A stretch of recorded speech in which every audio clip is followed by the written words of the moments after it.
Gentlemen, I see you both made it home in one piece. Yeah, well, we didn't want to outstay our welcome. The whole village turned out for a go on the bellows after you left. Everyone except Zoltan, that is. Didn't see hide nor hair of him. Oh, but that reminds me. I have something for you.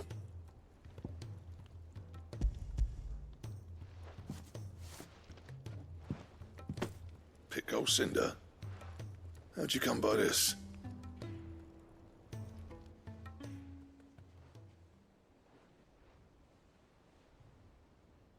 And you're sure he wanted me to have it? I'm sure. He didn't say so, but I think he wants to forgive you. Huh. Imagine that. Yeah. You know I could never leave this place, don't you? Every time you put on mail, you and the curse breakers are trusting me with your lives. There's no greater honor for a smith than that. I'm not about to go crawling back to Zoltan for forgiveness, but I will make good use of his cinder. And if that helps save even a single life, then he'll have my gratitude. What was it you said he called me? Huh? A genius? And he spent sleepless night trying to copy me, did he? Sounds like I better get to work. I've got a reputation to uphold. It's good to see you back on form, Blackthorn. I don't know how you pair put up with me sometimes, but I'm grateful all the same. Now, where was I? Oh yeah, about to put Zoltan back in his place.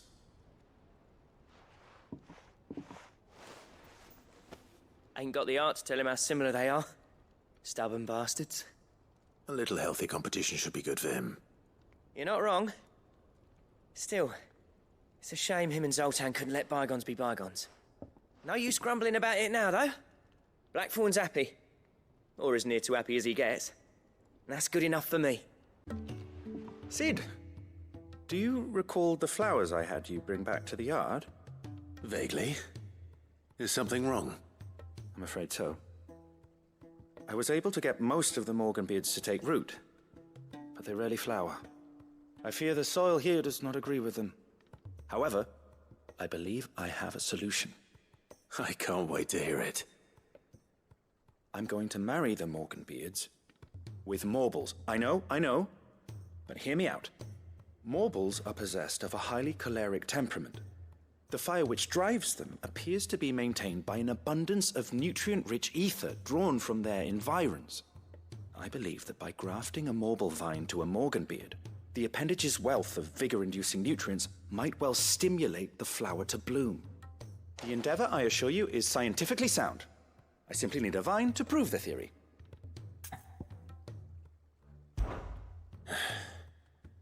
And all you need is a single vine from an ordinary Morble.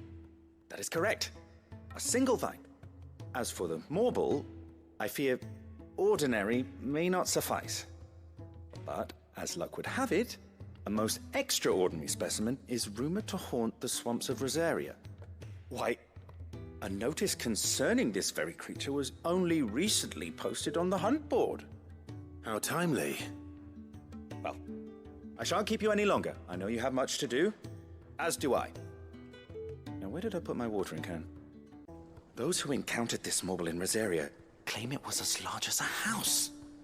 Think of all the ether it must have consumed to attain such a prodigious size.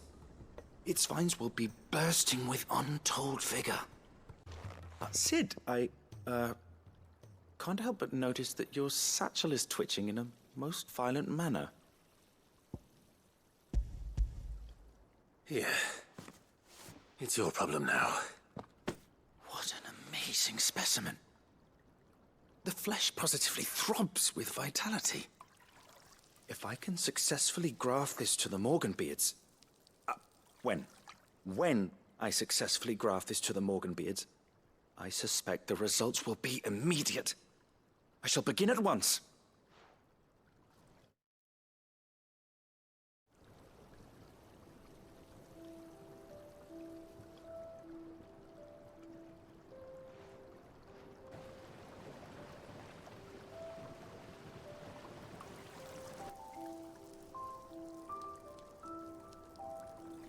It is just as I hoped. Witness how the Morganbeards have taken to the blighted soil. How they bloom with heretofore unseen vigor. Why, I dare say such a vine graft would yield similar results when applied to other specimens as well. I'm glad I could be of assistance. You've not only helped us, Sid, you've saved us. Do you recall the extract with which I provided you before? I took a moment to distill some more, but this time with the petals from the invigorated Morganbeards. And would you believe? Its potency has nearly doubled. You must accept this vial as thanks for your assistance. The rest, I shall give to Taya.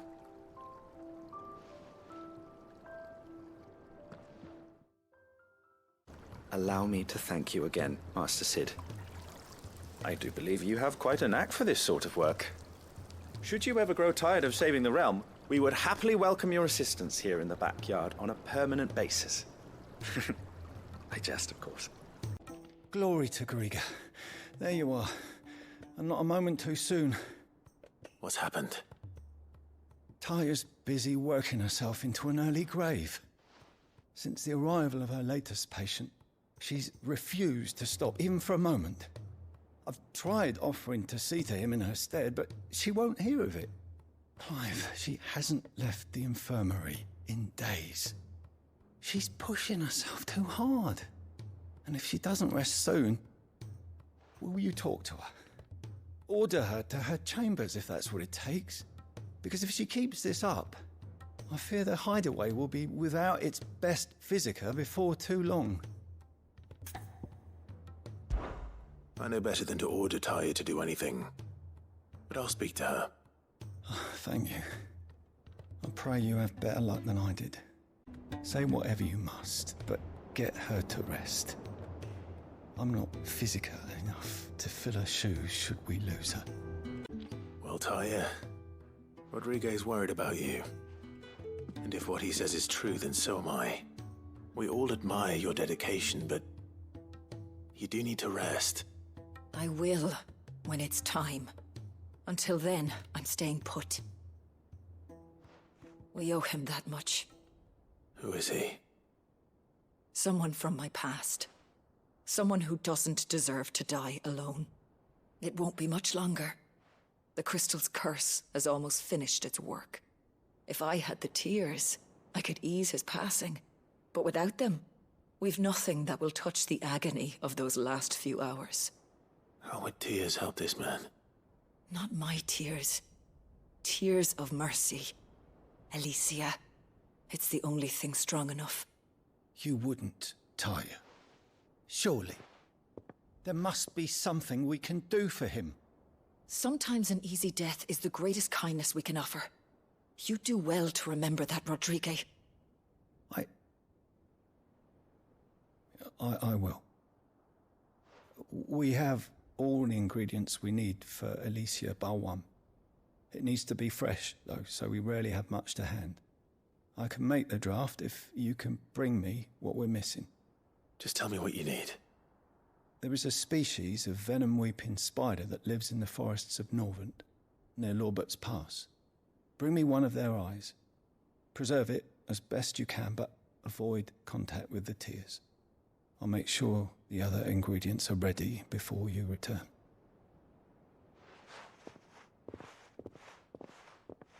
Thank you, Clive. I won't forget this.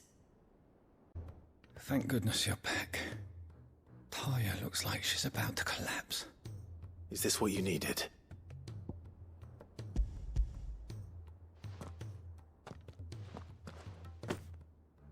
Yes, it is. Thank you, Clive. I'm loath to give a patient Alicia, but Taya's right. Sometimes it's all we can do. A single dose dulls even the most agonizing pain, and all other sensation with it. It may be a gentle way to die, but it is death nonetheless. I wish there was another way.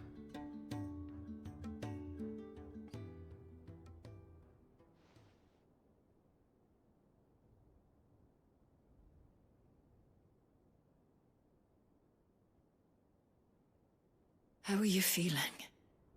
Light, mid-here. Drifting on waves.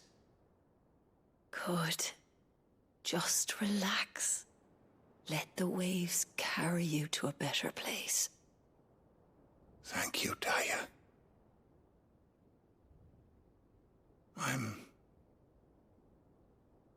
so proud of you.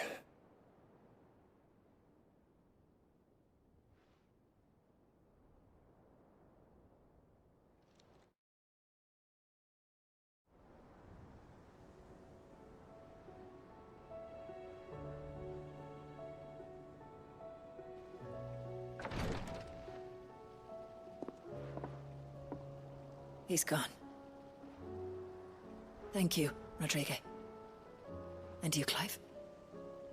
I'll see that he's properly laid to rest.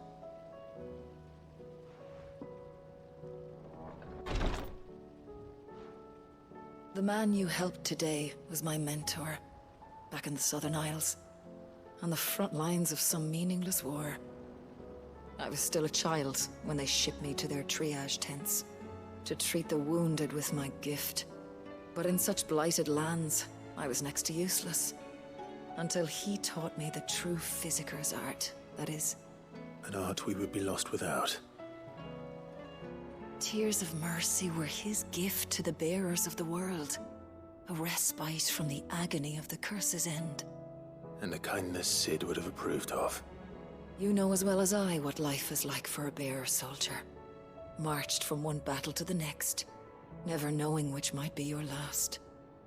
A commander may care nothing for the bearer spent in his service, but my mentor's gift gave the dying one fleeting moment of tranquility before the end. I've no tears left, Clive. I've seen too many of my friends taken. Something needs to change. And we need to be the ones to change it. And we will. I promise. I hope so. Was wondering when you turn up. Had ours from all our friends thanking you for your timely intervention.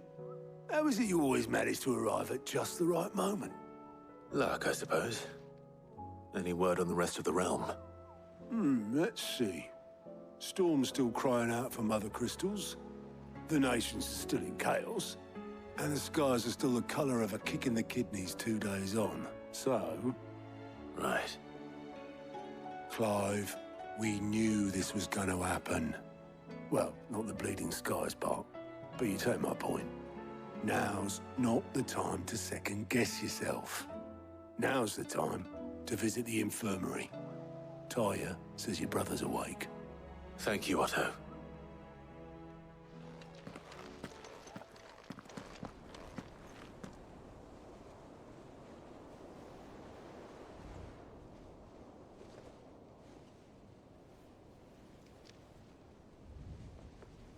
So it was not Sylvester, but Olivier who served as Ultima's puppet. And when Dion learned of this, he sought to slay the fiend.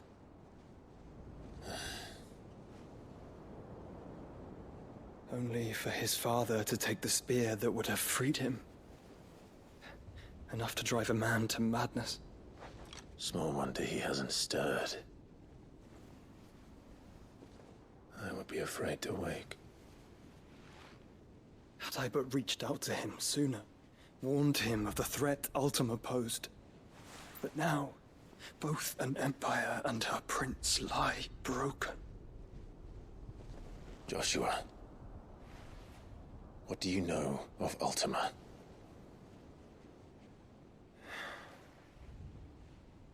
Very little, I'm afraid. Despite my best efforts. 18 years ago, as I lay buried beneath the rubble of Phoenix Gate, 'twas not death who came for me, but another. And it was while in my rescuer's care, I first heard of Ultima. I've been chasing his shadow ever since.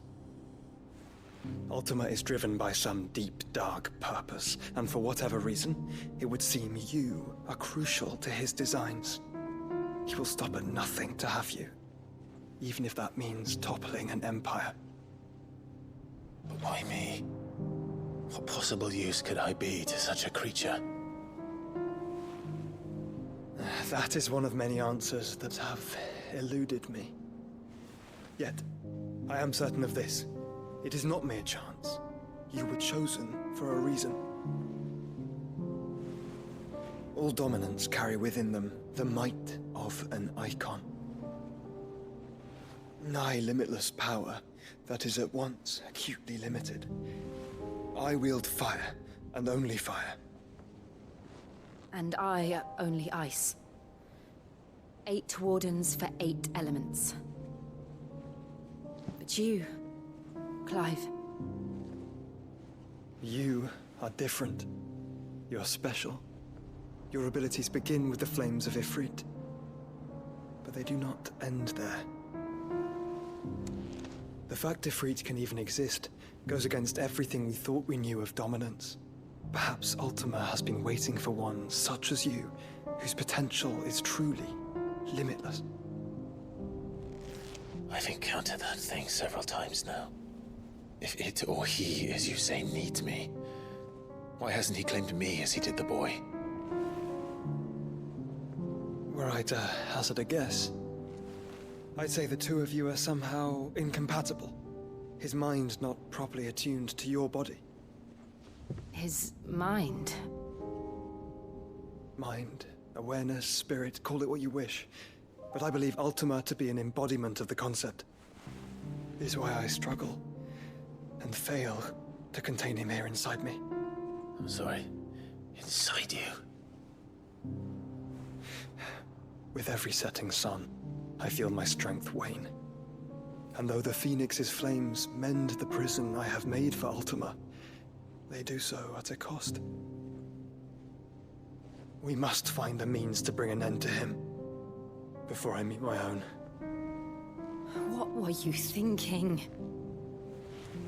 It was that or let him take Clive. And I've always had a soft spot for my brother. But that doesn't mean you should sacrifice yourself to save me.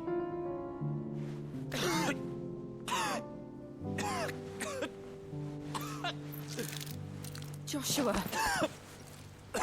Clive, it's Gav.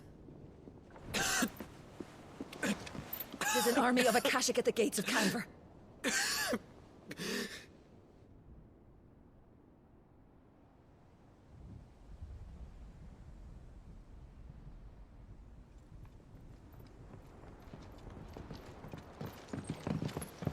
Well, what's the short of it? I thought Tyre told you. The capital of the Free Cities is under siege by an army of monstrosities. The city guard are doing their best to stem the tide, but numbers ain't on their side. What of Lord Byron and Mid? Were they able to escape? No, but they're all right for now. They're hiding with Gav at midship. We have to get them out of there. And we shall. Otto, prepare a Stolas. Tell Gav to stay exactly where he is. Understood. Vivian, what's the swiftest route to the Free Cities? That sounds like a question for the map. Look here. This road, through Tabor, should provide the least trouble. Good. What a coincidence. Tabor is exactly where I'm bound. Joshua, bed is where you should be bound. You don't think I told him the exact same thing? Were Tyre not such a talented healer, I would surely have been inclined to agree. But, thanks to her ministrations, I feel I may safely rejoin my attendant, who was to wait for me in Tabor if we became separated. All right, we travel together. Clive. If he stays close to me, he'll be fine. Thank you, brother. I'll look after him. Tyre's right. Your brother is in no condition to travel. That's all I'll say on the matter. It's Mid, Gav, and your uncle we should be thinking about now. My attendant was with me in the Dominion before I primed.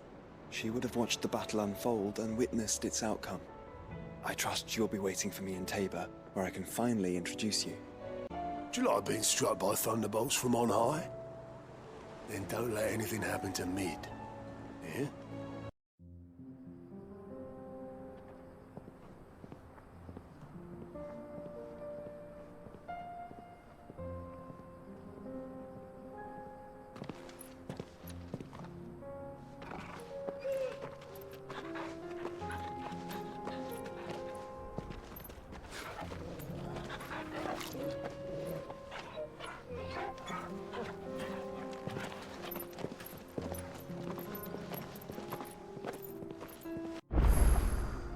It's like a dream. The four of us out walking like we used to. Enjoying this, are you? Gav and the others could be in danger as we speak. You're right. I'm sorry. Yote is a fine scout. If Candle was attacked, she will already have begun gathering information. Tabor isn't far. We should pick up the pace. We can use the ruins to cross the ravine. Assuming they would allow it, the Echoes have a will of their own. Tell us about Yote, Joshua. She's strong-willed, loyal, and deadly with a blade. Much like Clive, but with better manners.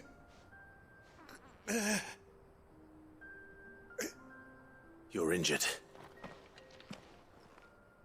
What happened here? Where are your comrades?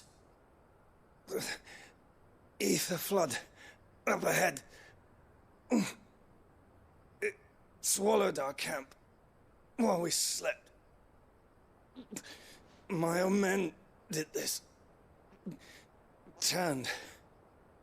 Every last one of them. There's a village not far from here. Tabor. The people were kind to us. It's only a matter of time before they won't stand a chance. We can't let those monsters reach the...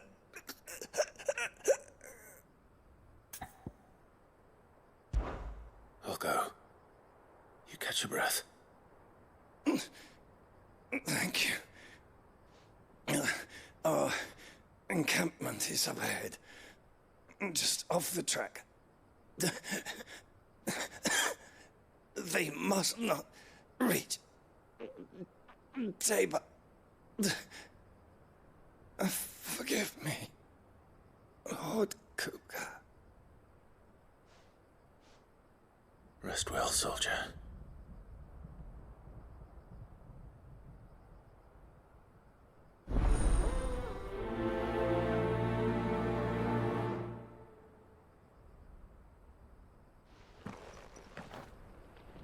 You said the encampment was close. Let's hope the Akashic are still there. Another ether flood. They're everywhere now. We can't go round it. Then we'll just have to be careful. Is someone there? Please, I can't move my leg! That doesn't sound like an Akashic. You're with the battalion? I am. I heard the fighting. Are the others? Taken care of. One of your brothers in arms told me what happened and asked for help. Another survivor? Where is he? Tell me. His wounds were too deep.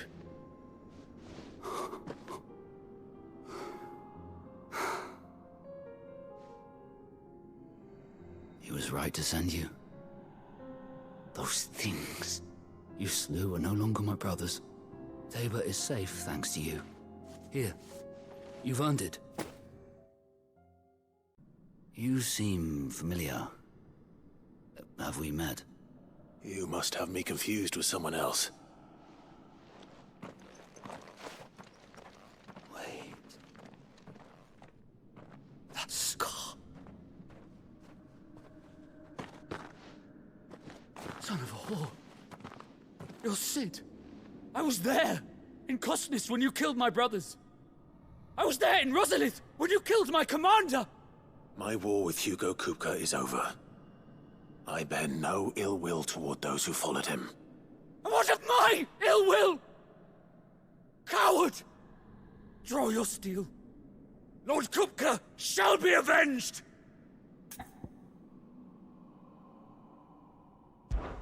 When your wounds have healed and your head has cooled, come and find me if you must.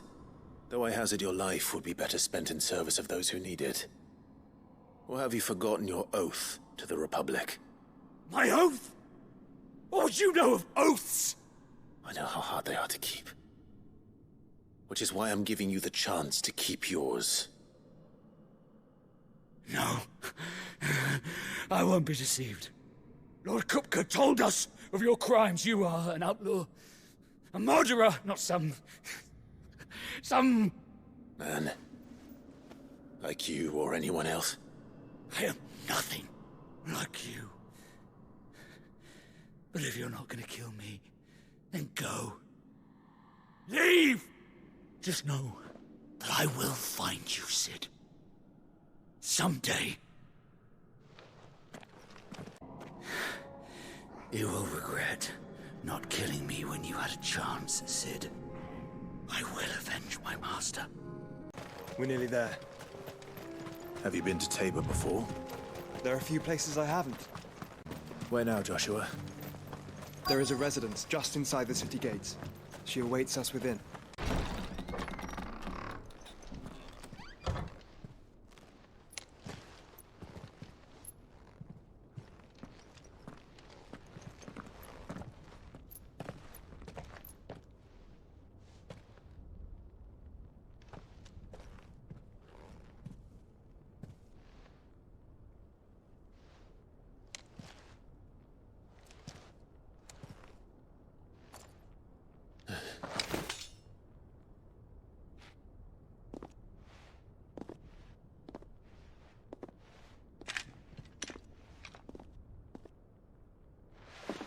My Lord Marquis, it is an honor.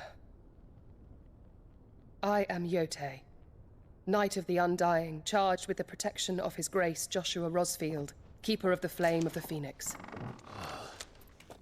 Of course. It all makes sense now. Would you care to elaborate? The Undying are loyal servants to the ducal throne. Or more specifically, to its heir. They have served our family for generations, albeit from the shadows. Since their inception, they have been tasked with the preservation and enactment of the rites of ancestral communion. After the events at Phoenix Gate, it was the Undying who delivered me to safety. And since the day I left Rosaria, Yotei has been my constant companion and protector. Without her sword, I would not have survived my journey across the realm. Rise, Lady Yotei.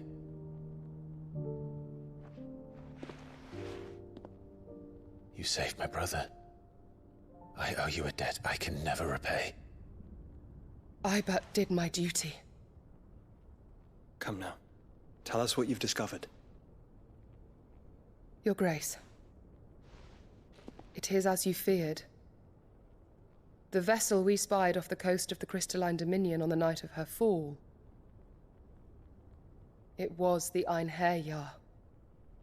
Beyond any doubt. The Black Galleon.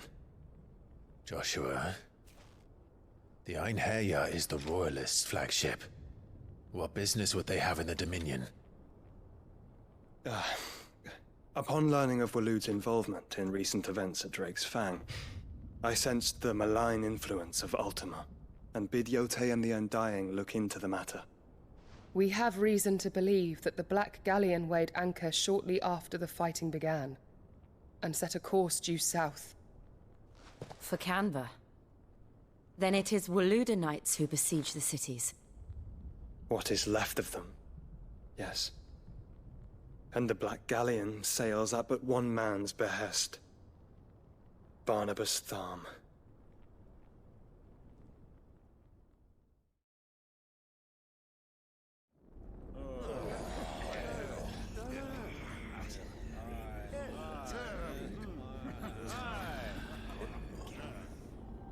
But are we truly safe here in the Agora?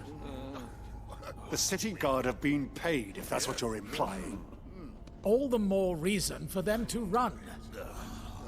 Well, you are free to leave, Lord Minister.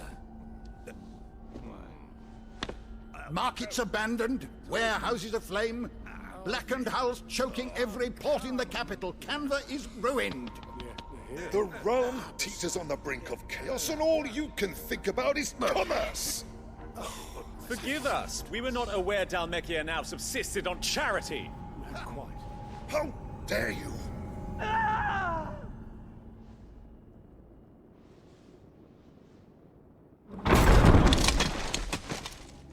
Distinguished members of the Council, you must forgive His Majesty this intrusion. What did you... What is the meaning of this? A trifle crowded, but I fear it will have to serve, my liege. Very well. My colleagues, do you not see? The king! He has come to save us from the Akashic!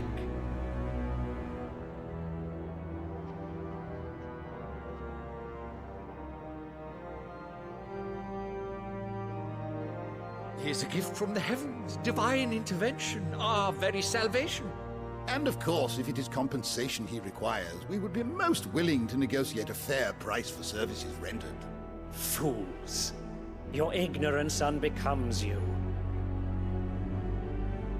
Your Majesty, correct me if I'm wrong, but I would swear that the fiends washing the cobbles of Canva with the blood of her citizens wear the colors of Waloed. Ha! So you do not deny it. Guards, fetter them, and see our guests to the dungeons!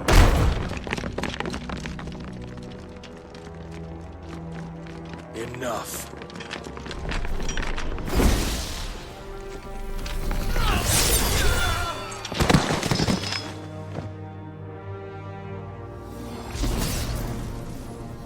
Pathetic creatures.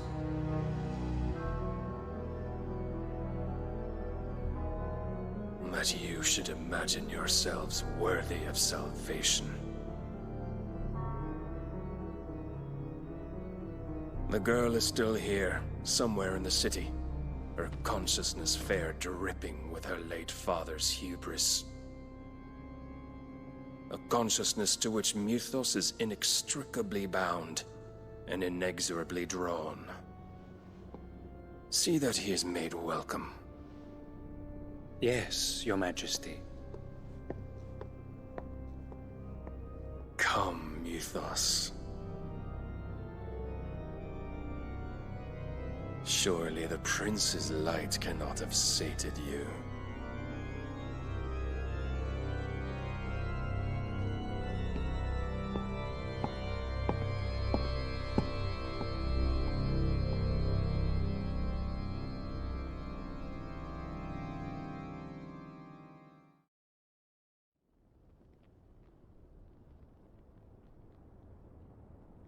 So then, how long has Waloed been under Ultima's control?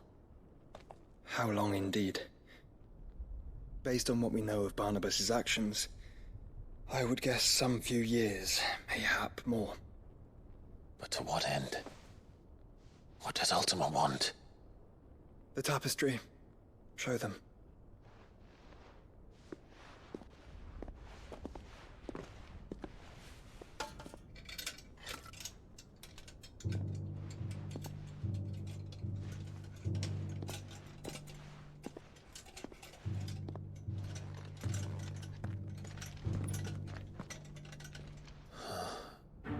By the flames.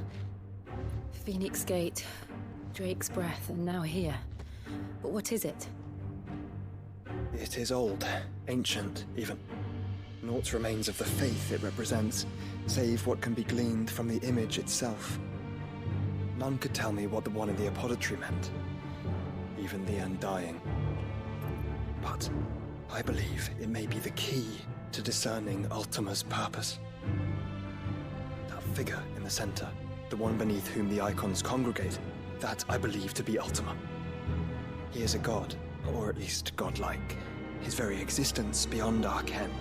The icons, and by extension their dominance, are meant to be his subjects, and while some, like Barnabas, have accepted this role, others have rejected it. Like you, Clive, which is rather inconvenient, as it appears he needs you most of all. And gods don't like to be disobeyed. No, I don't suppose they do. Clive, may I tell Yote of the lake? By all means. Yote, I will be accompanying my brother to the Free Cities. Whilst we are afield, I would have you watch over those Clive has made his wards. Omielos delan tuisag ilith. Though well concealed, the hideaway lacks trained fighters to defend its occupants should they be discovered. But it is my duty to... As it has ever been my brother's duty, remember. If that is your wish, Your Grace. But please be safe. If aught were to befall you, You have my word.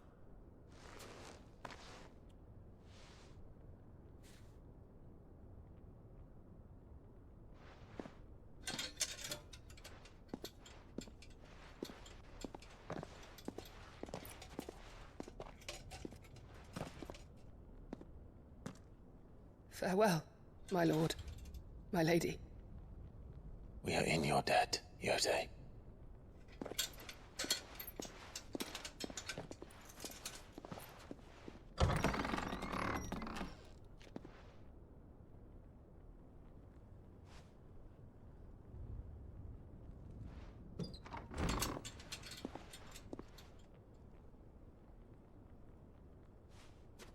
Let's find our friends.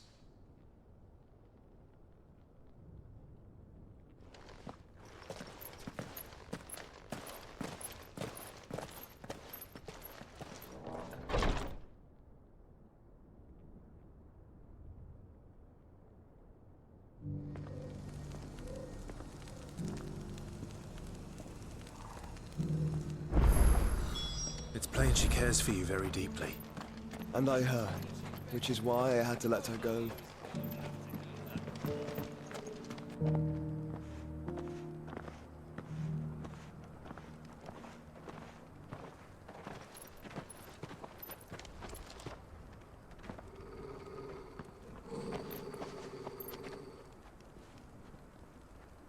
Cyril.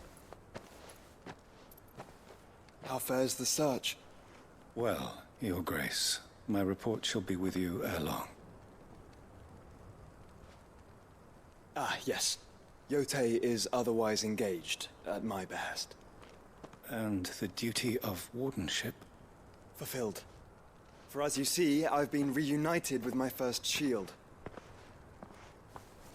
I am Cyril, Knight of the Undying and bearer of the Burning Quill, charged with chronicling the mortal deeds of His Grace, Joshua Rosfield, keeper of the Flame of the Phoenix and rightful Archduke of Rosaria. I entrusted Cyril here with overseeing the investigation into Ultima's origins. Findings from his brothers and sisters afield are delivered here to be collated and catalogued. Just how many Undying are there? Not nearly enough, milady. Yet we are glad to give our all in service to the Phoenix. Such is, and has ever been, our creed. I see. You have your associates, I have mine. But you may now think of them as ours. That won't be a problem, will it? The Phoenix is our sun, and we but the shadows that quicken in his radiance. It is from the darkness that we serve, both him and now you.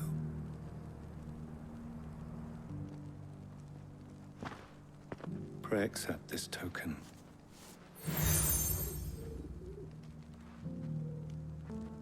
For as long as you bear it, members of our order will reveal themselves unto you, if there is nothing further. No. You are dismissed. Your Grace.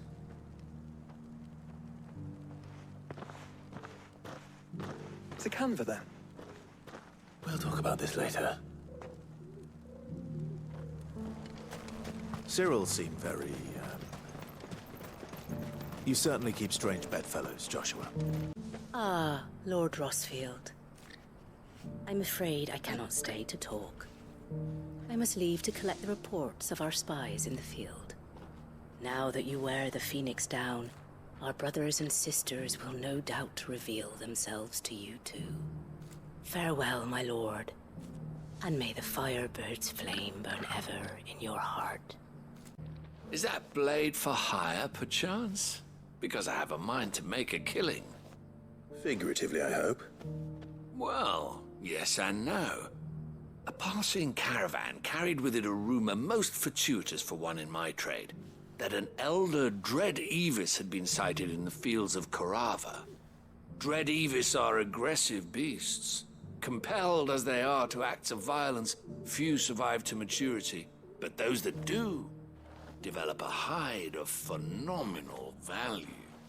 A hide you want to sell? Eventually, yes. Though I would have it tanned first that it might be crafted into marvels the likes of which the world has never seen. Dread Evis skin is a rare thing indeed. But the worked hide of a well-aged beast, now that would fetch such coin that Gilbert himself might weep with envy.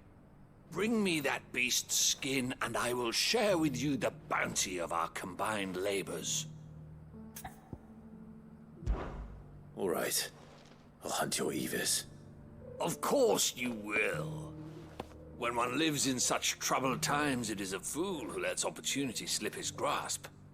Leave Tabor through the east gate, but take the path that branches west. Once you reach the checkpoint at Tovany, you are a mere stone's throw from the fields of Carava. I eagerly await your safe, and above all, triumphant return. Here's your hide, as requested. I worried you might never return. Quickly, let me see it.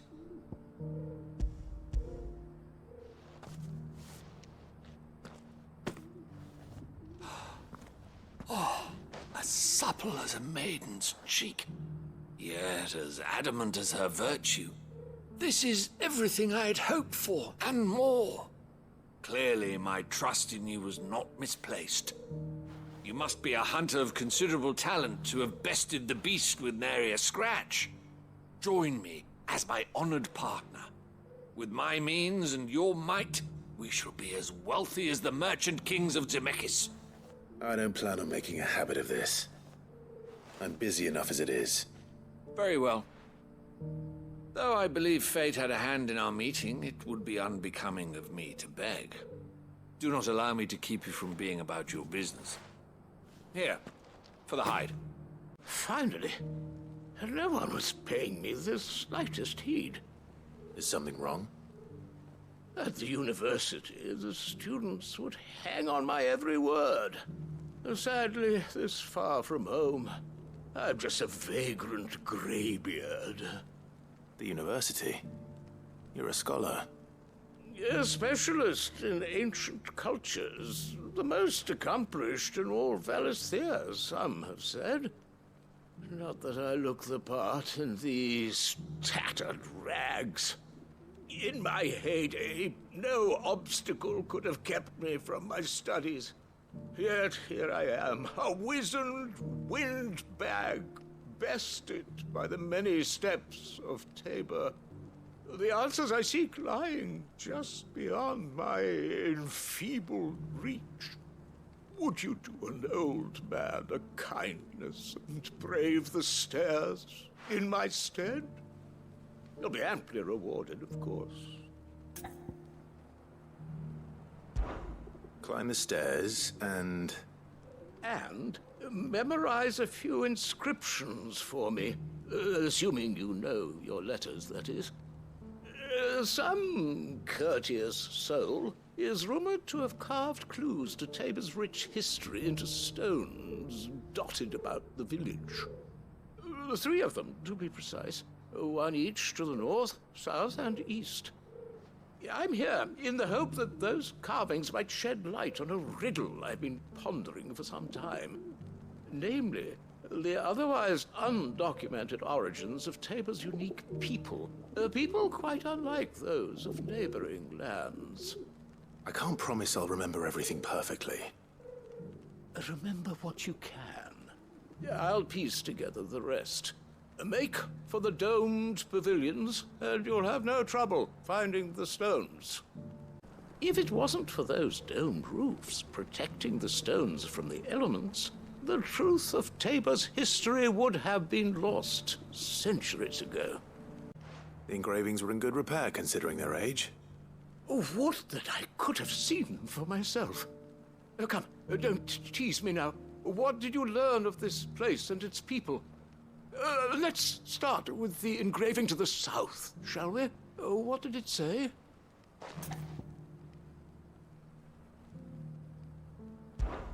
Guardians of the Crystal, the first stones of Tabor, sacred hold thy noble blood, till ends the mother's labor.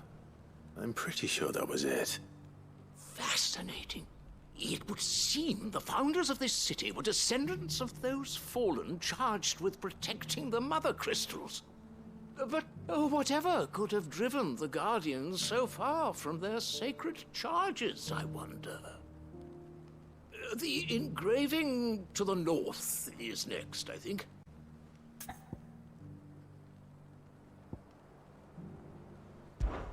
Wanderers of the Golden Plains, lay your roots in stone. With pride recall thy noble past, and make these rocks a home. Or, I think that was it, at least. No doubt you're right. There are vestiges of nomadic customs in Tabor its guardian roots could never account for. This is proving most enlightening. Now, for the final stone.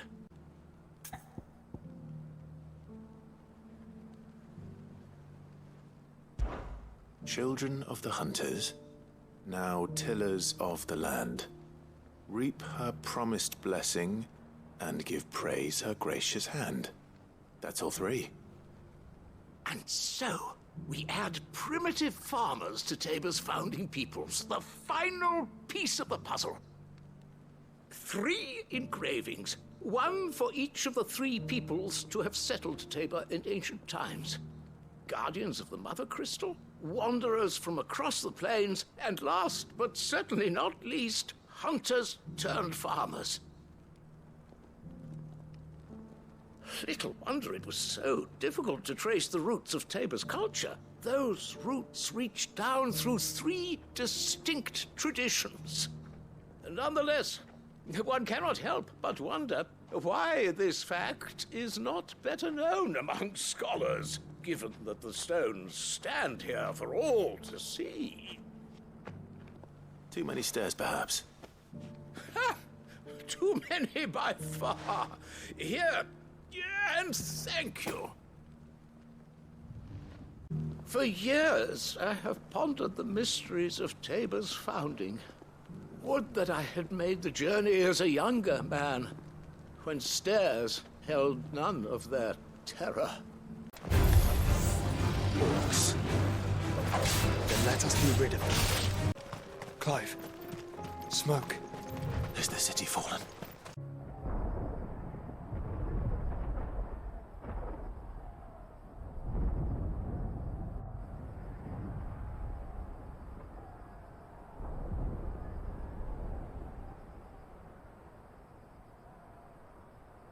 The free men are still holding their own, then. Do we have any idea where Gav and the others might be? There's a warehouse near the docks where we agreed to meet if there was any trouble. We should hurry.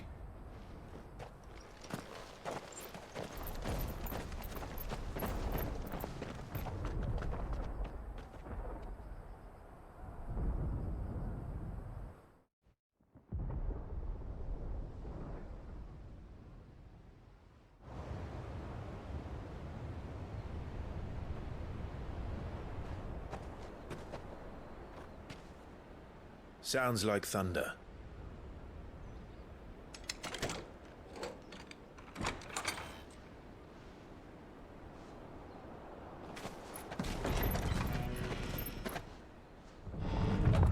You're late. We're starting to think you'd stumbled off a cliff. I seem to recall that was you, Gav. Good to see you. Any trouble on the road? Nothing we couldn't handle. I knew you'd come. Is that who I think it is? Yes. Allow me to introduce my brother, Joshua. Clive's told me all about you. Or even listening most of the time. Name's Midadol, but everyone calls me Mid. My lady. Eh, way?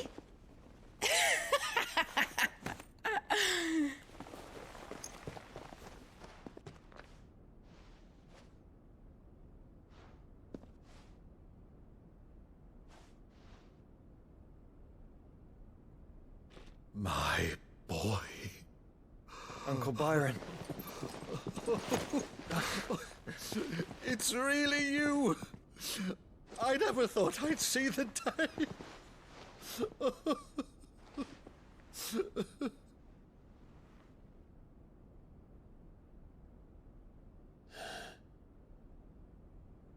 So these Akashic are being controlled? That's what it looked like. Empty eyes, eerie blue glow. No doubt they were turned, but silent as monks, every last one of them. Your man here speaks true, Clive. We saw more than a few in the city. They moved in ranks with a purpose, and not of their own. Ultima's doing. Perhaps. What of the city? The people? Dead, mostly. Mostly, but not all. A handful managed to lock themselves in their villas before the Horde arrived. Some in the merchants' district to the west, and a few others on the far bank. If the Akashic stumble across either hiding place, a few bolted doors won't hold them for long. We need to find them. And quickly. What do you propose? We split into two parties. I will make for the merchants' district, while you look to those across the river. Mind keeping an eye on my brother? Not at all. We find the villa and try the servants' entrance. Understood. And what of us? Mid, is she fit to sail? The ship, the Mithril engine could probably do with a few more tweaks. Then you better work fast. Even if we do reach the survivors in time, they'll never make it to the hideaway on foot. You leave that to me. See that Mid doesn't get herself into trouble, would you? Think I can manage that? I'll keep him safe. Looks like you stuck with me, Byron. That's Lord Rossfield, you little gutter snipe!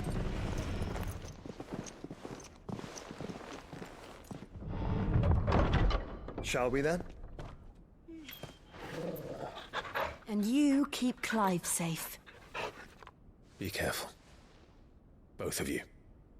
You too.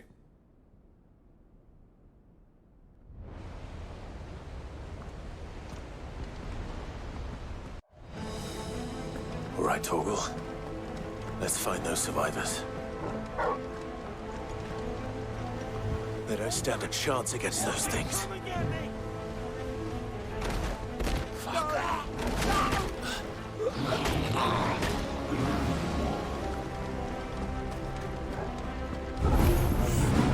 They've been routed.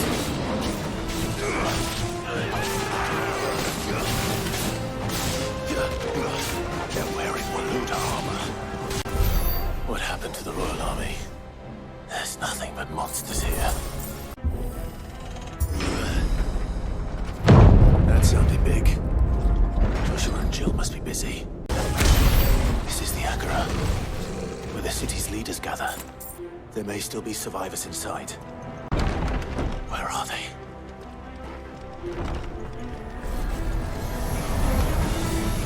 These creatures. Does Ultima's rage extend this far? What the hell is going on here? Where is your master? What does he want? You've caused quite the commotion. But then I would expect no less from you, Muthos. You again. I don't believe we've been introduced.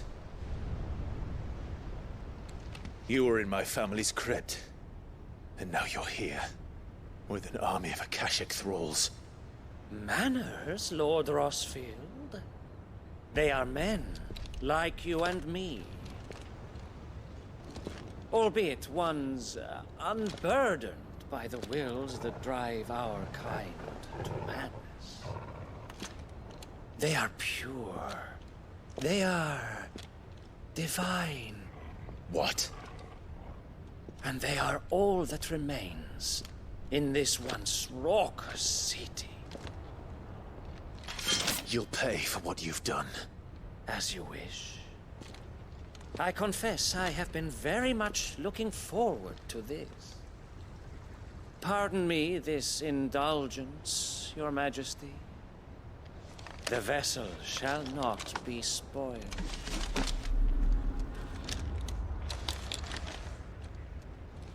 I am Sleipnir of House Harvard, and you will yield.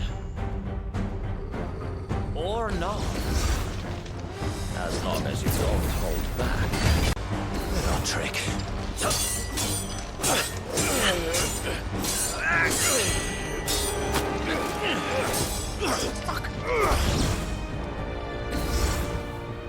You will forgive me if my performance seems uninspired.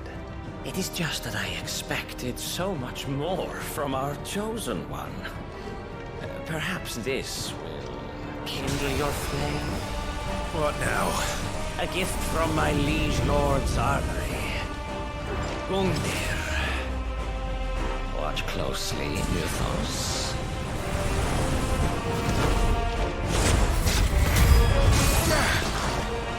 Yes! Yes! The vessel is strong. My liege.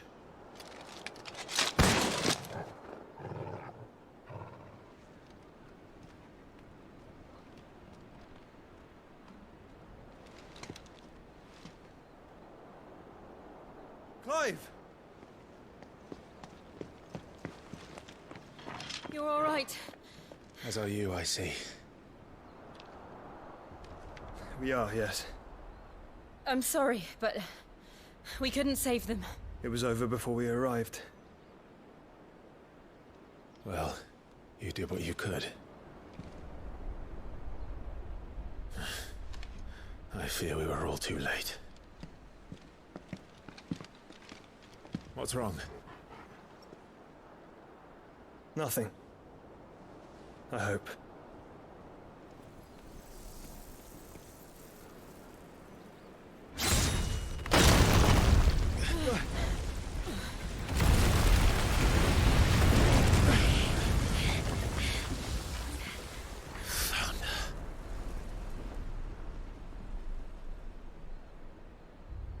Leaving so soon, Mythos? It's the king. Indeed. You may kneel before Barnabas Tharm, Warden of Ash and King of Walud. Get back.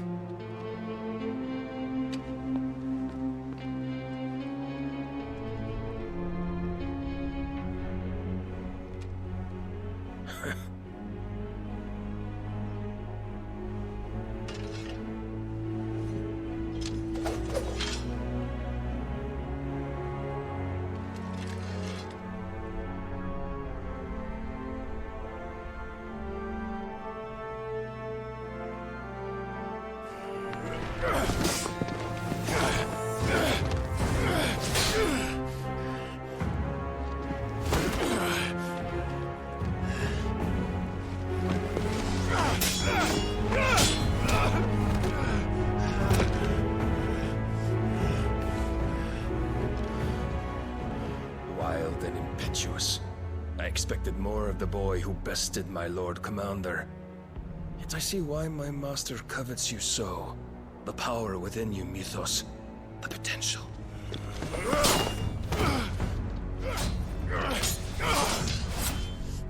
Stop calling me Mythos. But Mythos is everything. The cornerstone of all creation. The Lord's vessel. Your purpose. My purpose? To surrender my mind and body to that thing.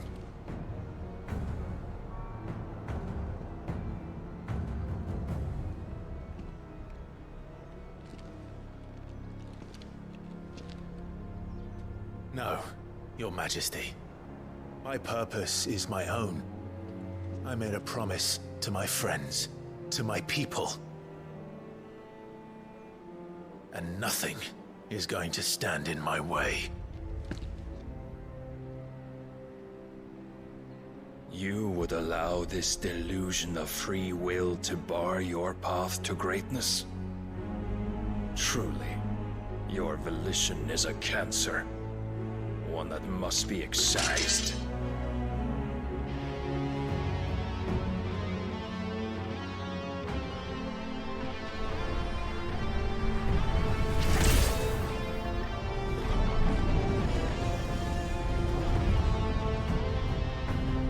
Try it.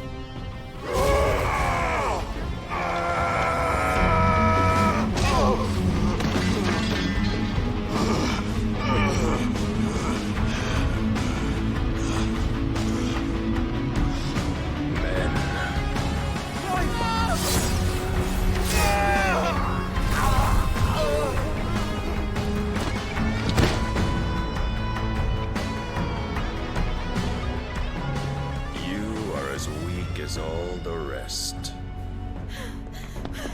Joshua!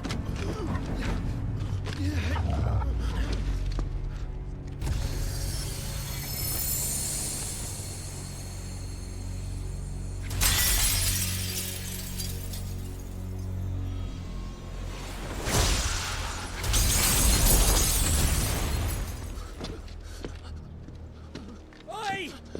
Oi! This way! Hurry!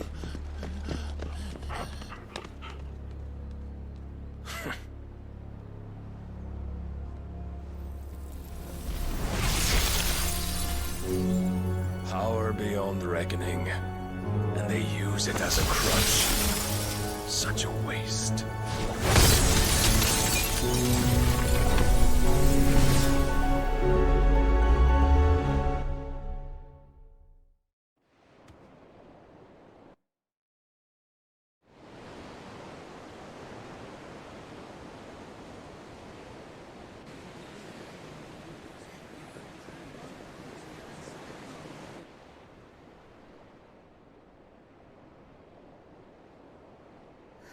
Will he be all right?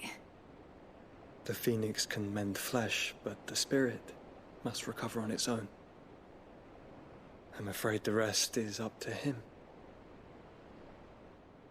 This place is remarkable. Outfitting it must have been no small feat. But why go to such trouble? That beauty's belly's filled with wonders the world ain't ready for. If the guilds caught wind of what we were up to, they'd all want a piece. All right? And how is he? Do not blame yourself. He was barely breathing when you brought him here. We would have lost him if it were not for you. No. Barnabas may have severed nigh every sinew in my brother's body. But he made certain the wounds were not fatal. Nigh every sinew? Allow me, your lordship. Don't know what I was thinking, putting you to the trouble like that. 'Tis no trouble carrying comestibles to my ailing nephew. I know, but you've already done so much for us. Pouring your gil into the hideaway and now the ship. I don't want to take the piss. You risked your life. And for what? Some girl you hardly know. Why'd you do it? You not mad or something? I wouldn't go that far. Clive! You're awake, my boy. Oh. All I want to do is help. And the world won't save itself. It was Sid. Your father, who taught me that. Sounds like him. Don't you dare do that again. What of the Royalists? Fucked off, the lot of them, along with the galleon. With the king on board, no doubt. The Iron Hair wouldn't sail without him. Clive. Jill didn't come back. What do you mean? She kept the king busy while the others dragged you out. It's all right, Mid. Jill is fine. The ether of her icon endures. And as long as it does, we can be certain she is alive.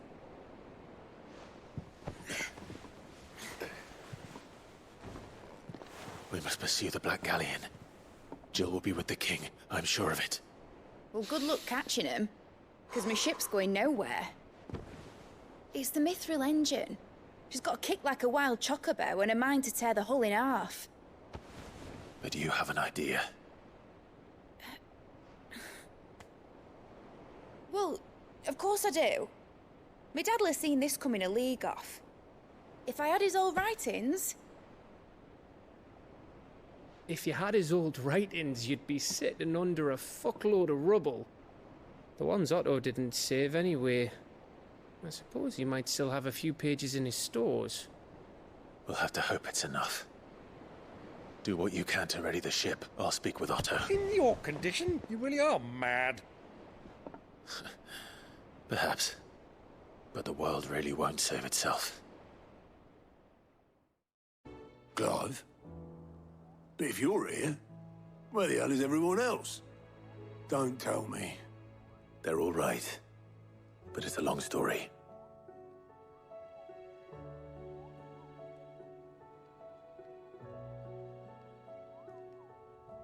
You lot don't do things by halves, do you? Well, at least everyone's still breathing. Now, as for these writings, I'm sorry to say, Clive, but if you had those, you'd be... Sitting under a pile of rubble, I know. But we were able to save a few bits and pieces from the ruins, most of which ended up being used to build this place. The more personal items we gave to the next of kin. In the case of Sid's things, that would have been Mid. Then I'll check the workshop. I'll try not to think too much about what was lost the day Titan attacked. If only it was just Sid's life's work. What do we have here? Oh. Sid's pipes. Something tells me Mid won't be needing these.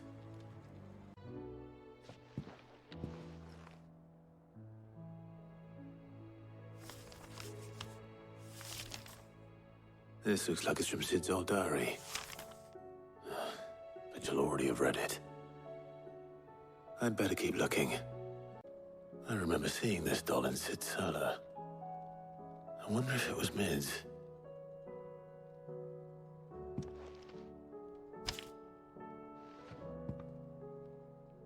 Huh.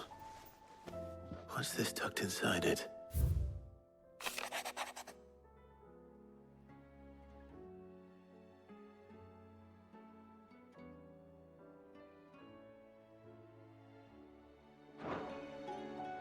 Sid's best invention. That sounds promising. So Sid hid something in Mid's first opus. But what would that be? Perhaps Otto might know. Well, did you find anything? Possibly. You wouldn't happen to know what Mid's first opus was? Opus? That girl's as tone deaf as a banshee. Unless you mean the orchestrion. She couldn't have been more than, what, 11, 12 when she cobbled that thing together? It surprised us all. Not least her dad. You should have seen how proud he was of the little scamp. What's that battered old box have to do with anything? I think Sid may have hidden something inside it. Wouldn't surprise me. Those two and their bloody treasure hunts. Half the things in the hideaway were hidden one time or another. I didn't break it. Well, I didn't break it. What didn't you break? Nothing. We didn't break nothing. We definitely didn't break the orchestrion. What's wrong with it? It's broken. Except when it isn't.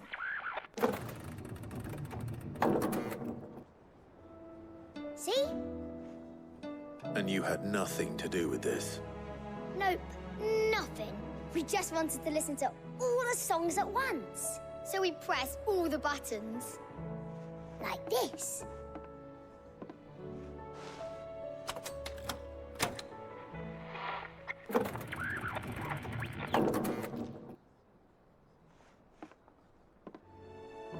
See? All too well. All right, out of the way.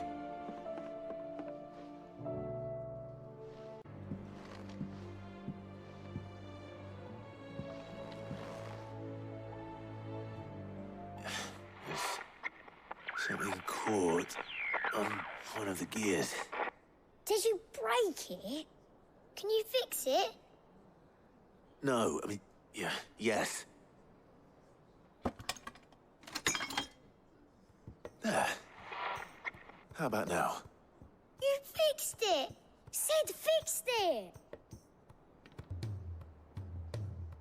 He more than fixed it! Yeah, new music! Huh. Never heard this one before. They started playing when I removed this. Whatever it is.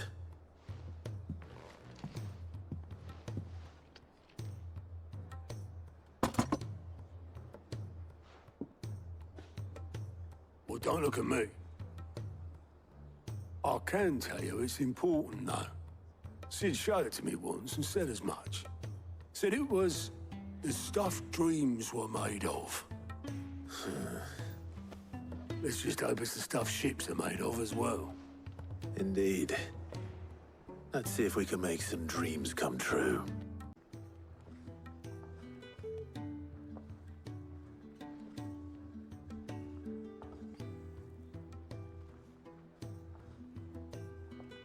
Just the two I was looking for. Aye. Lose a patient? Actually, yes. The Crown Prince just left. Dion left? Unless you've another word for stood up and walked off. Yes, left. He did have the decency to leave a message with Obelisk before commandeering one of his dinghies. Should we go after him? No. We're not the Prince's keepers. He's free to do as he sees fit. I'd rather he did so in bed. His wounds are nowhere near healed. Much like yours, I suspect. Otto told me what happened in Canver. What is it with this realm's princes and their aversion to rest? Ask me when I get back. Though I may be sometime. Then at least try to stay safe. And if that fails, try to stay alive, eh?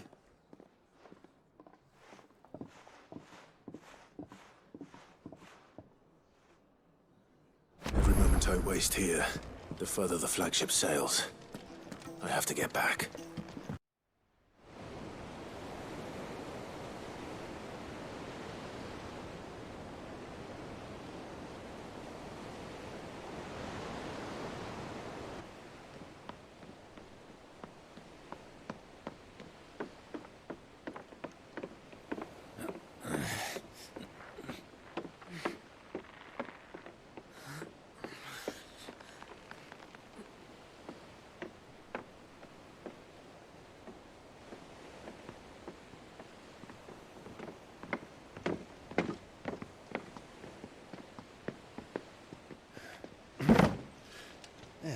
Right, Clive? My dad had it all worked out. He'd be proud of you, Mid. His writings may have helped, but this achievement is all yours. Can we catch them? The Ainayar's one of the largest, fastest vessels ever built. And it won't help she has the wind at her back. Any other ship would be hard-pressed to keep pace with her, let alone reel her in. But this isn't any other ship. This is the Enterprise! And the world's never seen anything like my dad's engine. It certainly hasn't.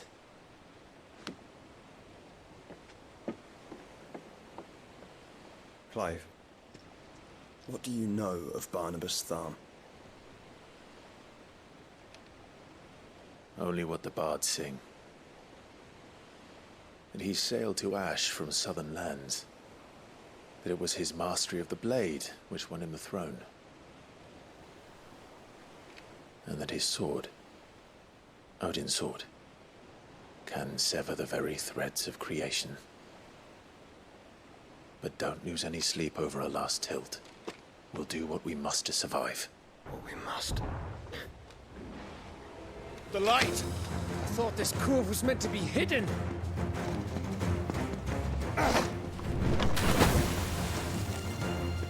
Mid! Company! Eh? We'll hold them off until the ship is ready. But hurry! Bollocks! All hands! Man your stations!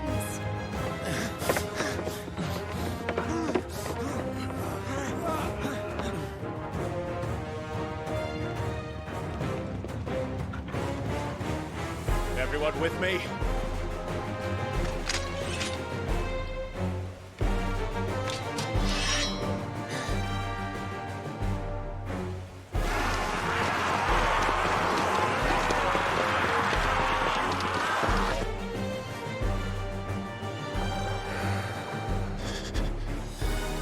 Here they come.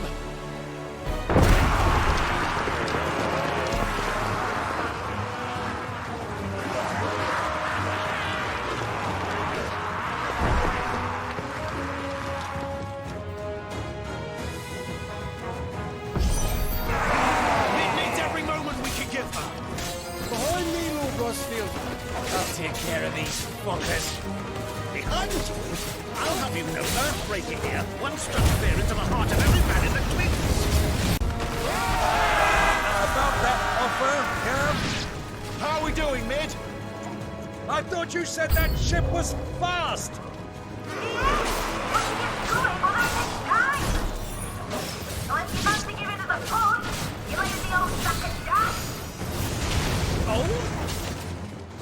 I haven't felt this alive in 20 summers! Come on, then! Which of you lot fancies meeting Ogre Killer next? I thought it was called Heartbreaker. Sounds like a conflict occurred. We know the pay and I'm standing by for it first.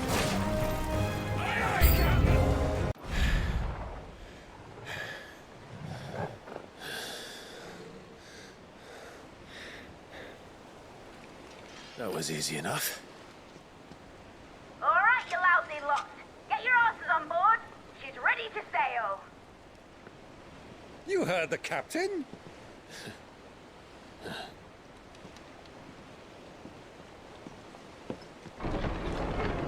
Clive?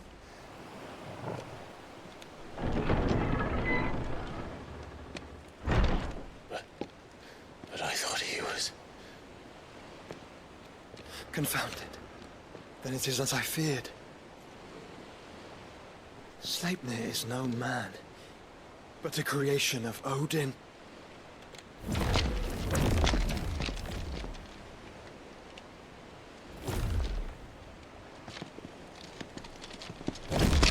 Phoenix's fiery fundament. Have you no normal enemies?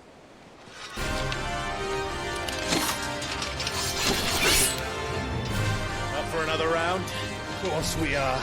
Right, Lord Rosfield? A boy, there was a time people called me the Executioner. Those are my acts.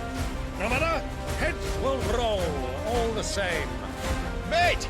New plan! You lead! We follow! Follow? Swimming, are you? Oh, bugger me! Weigh anchor! Engine's dead slow ahead!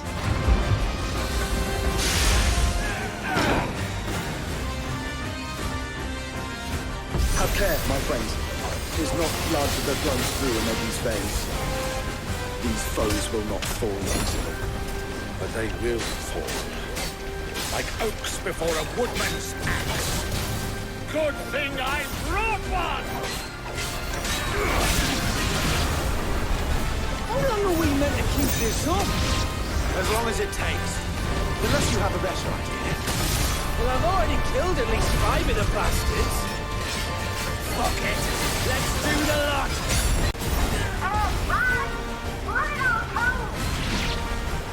Should we make for the ship? Not yet. Wait for my signal. In your own time, Clive!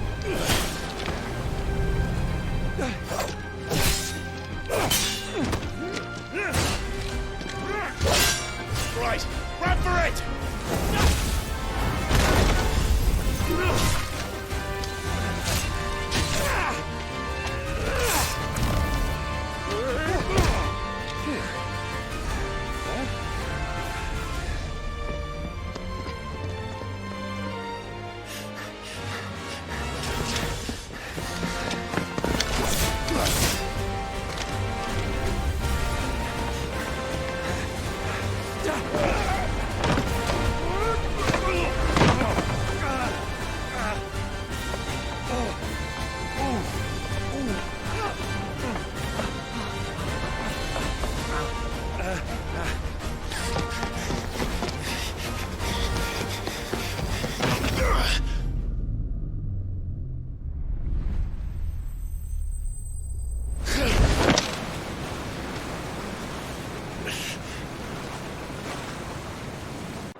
What do you want?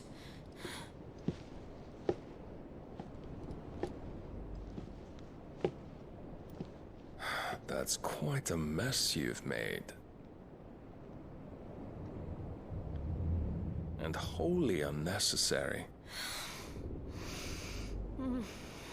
You are my offering to Mythos. I would not see you damaged.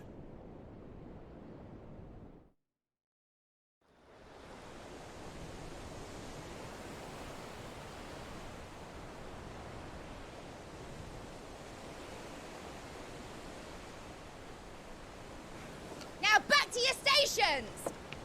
Every bell spent treading water puts another league between us and the galleon.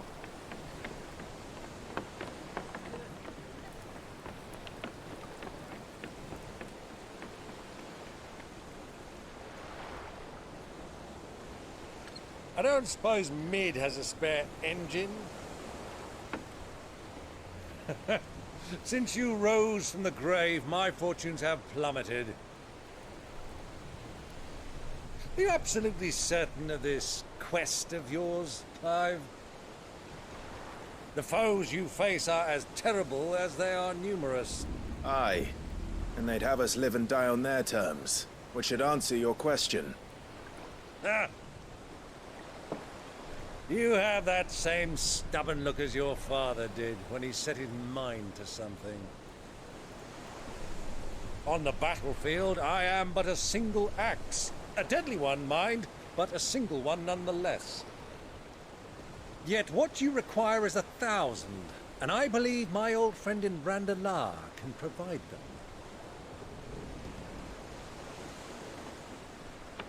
Take care, Clive. I have many more tales of your father's exploits to share. And I cannot very well do that if you're dead. Again. Good luck, Uncle. And may fair winds attend you. As for you, Joshua, take care. I shall do my best, Uncle. Farewell, my nephews. When next you see me, it shall be with an army at my back.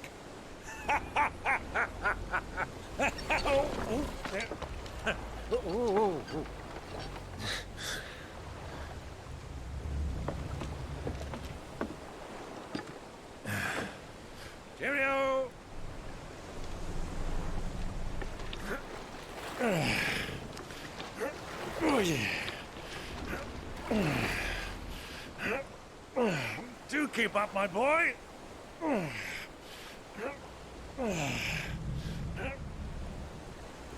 Well, we can't have him showing us up now, can we? We would never hear the end of it.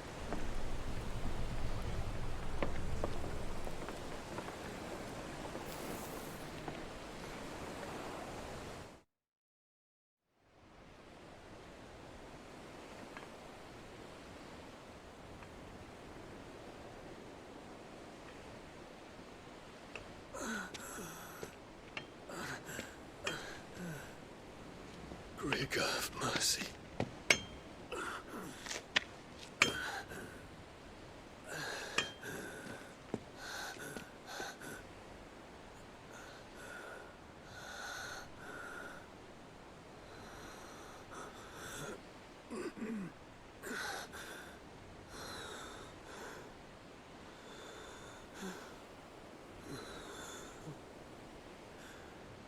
All this.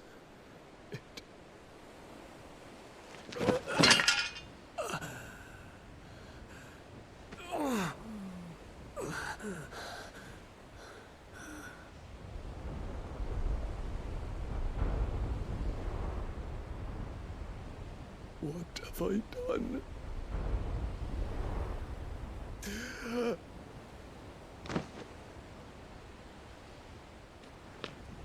My lord.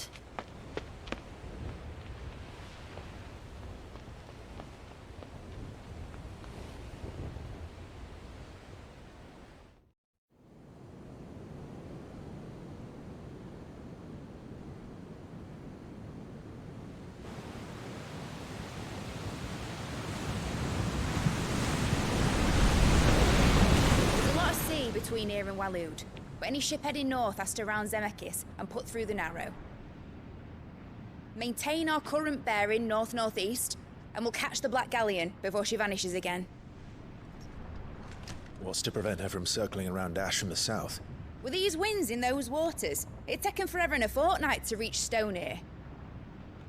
Mid knows what she's talking about, Clive. Better than any of us lot, anyway. I say we do as she tells. Sails on the horizon. She's ours.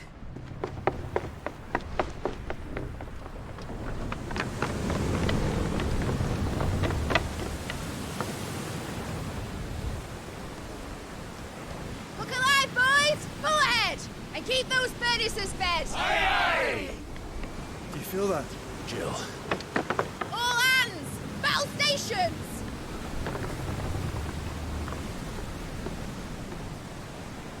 Let's see what this girl can do.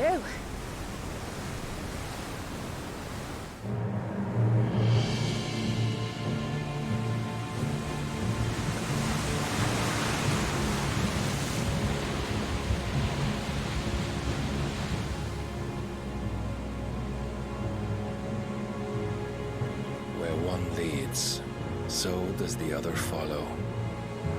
The bond of consciousness which joins them condemning both to the same fate.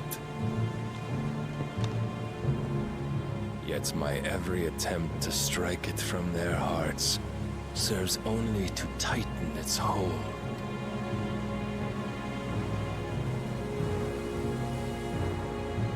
Fascinating.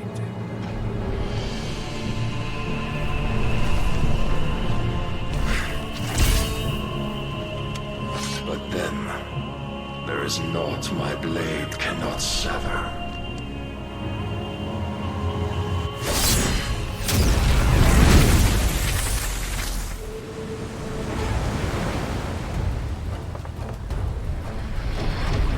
Great Grigos, gosh!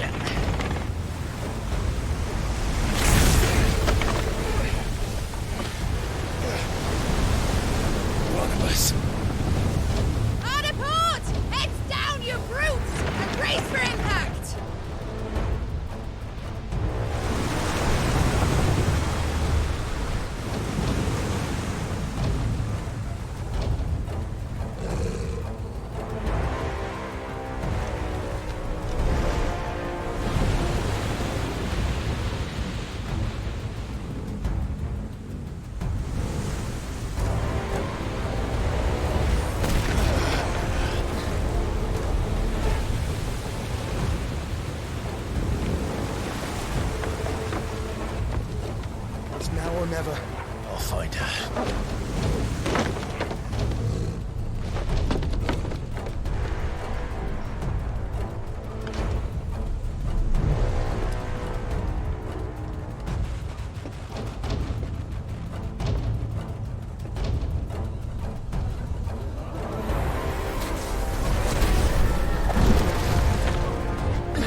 Clive!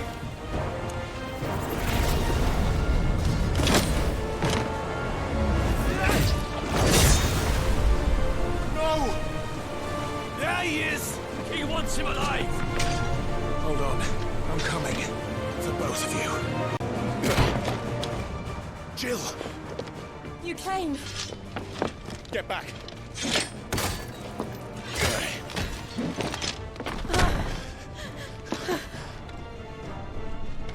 Clive, how did you... I'll explain later. Hands.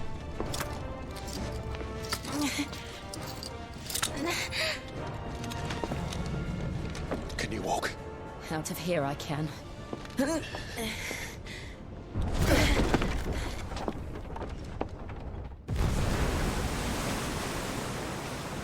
Stand still! Phoenix.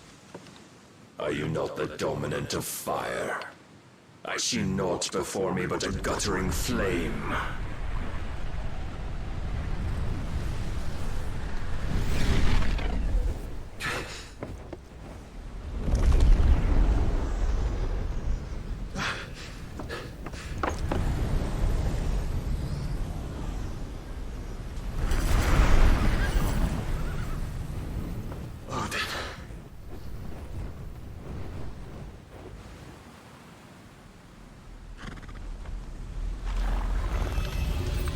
In earnest, then.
Can you go on?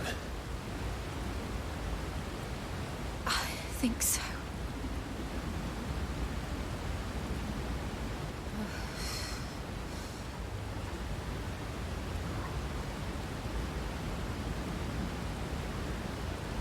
But to where?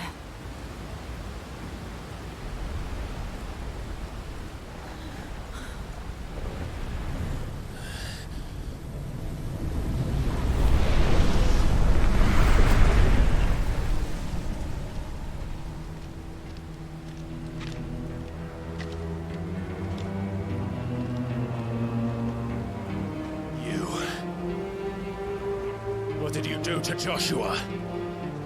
The Phoenix? Oh, I expect he will survive.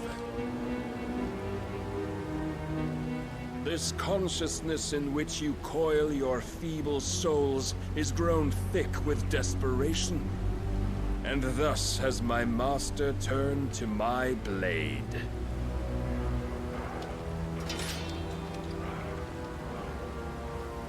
The world will soon be painted in black.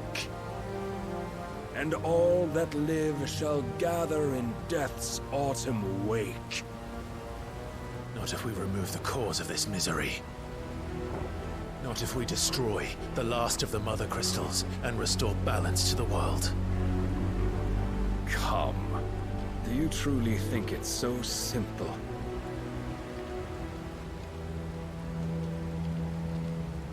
The A blight is inevitable. Not even the Almighty might stop its endless march. Your efforts will avail us naught. Naught, that is, but suffering. You must embrace the truth, Mythos. Accept your place with the Lord. Keep it. As long as there's a chance, there's a choice. Ever led astray by your blind resolve.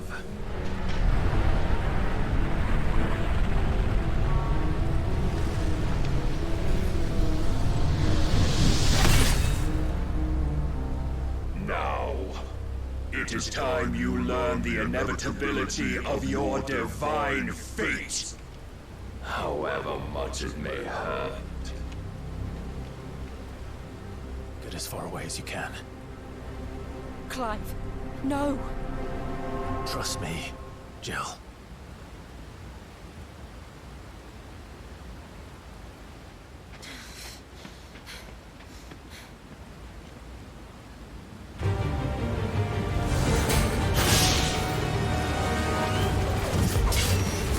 Don't have to do this. Oh, but we do. If only to remind you of your duty. In the short time since our last meeting, you have grown much. Yet as a vessel, of whom my lord will still find you lacking.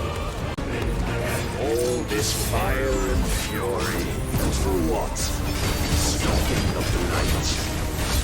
A foolish notion fed to you by a foolish man.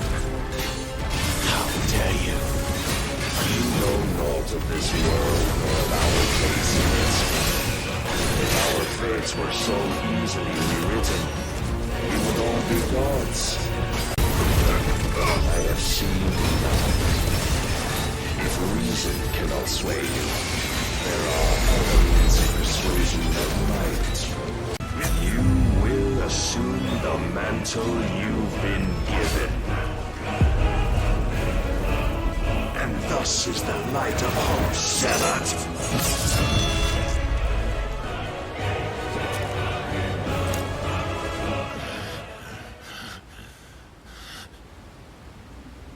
You would yield so soon. Never. Clive!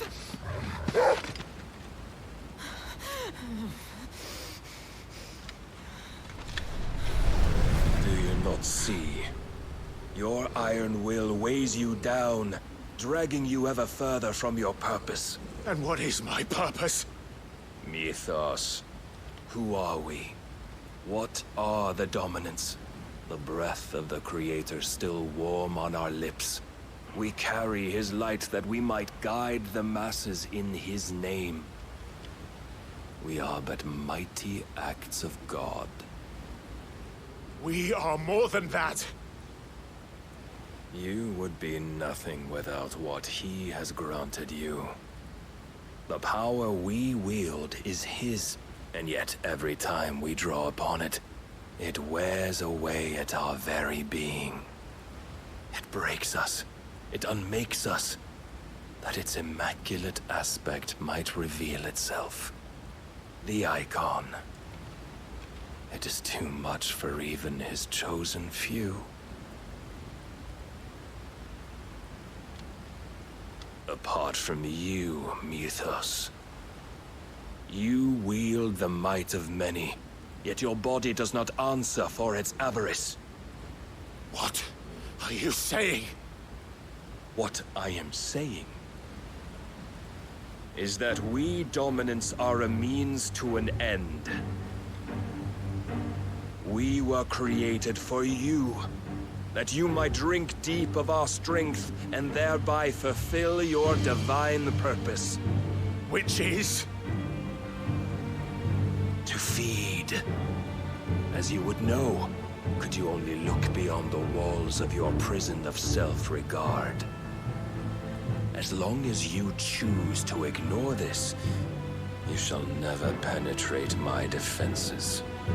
Still, you may take solace in the fact that you are not alone in your plight. The chains of volition shackle all of mankind, but there is yet cause to rejoice. For the Lord, in his mercy, has taken pity on his flawed creations, and shall see them restored to their proper forms. And what exactly would that be? Why, loyal servants to God. No. Manners, Lord Rossfield?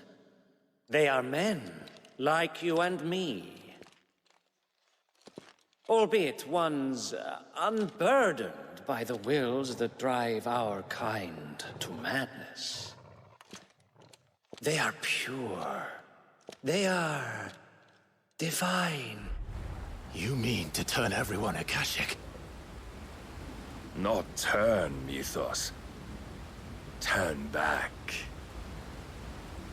For too long has mankind been led astray by their clamorous wills.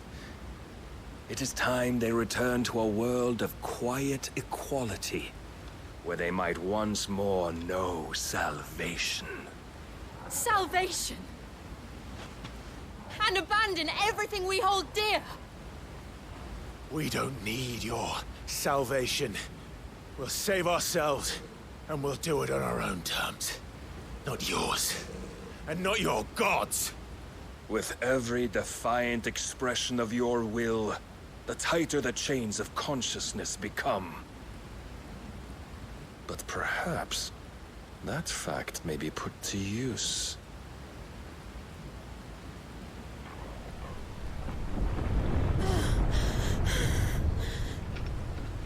Clive! The faster it binds you to the remaining dominance, the stronger your hunger will become. Until it leads you back to the only answer there ever was. Mayhap not by the path my master intended, but back all the same.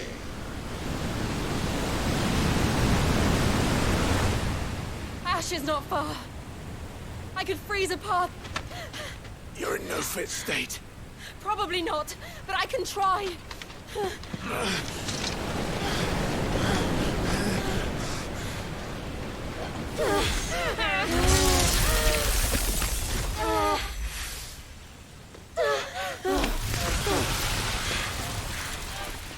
Don't look back!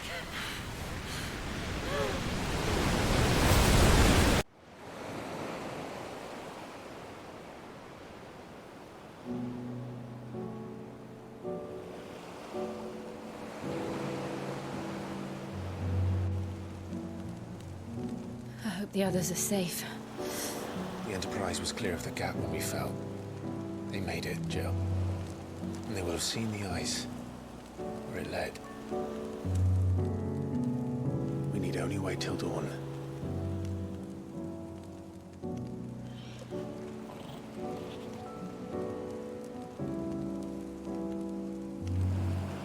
This is the second time Barnabas has bested me. I'm powerless against him. And maybe there really is nothing else for it but to give yourself to his master.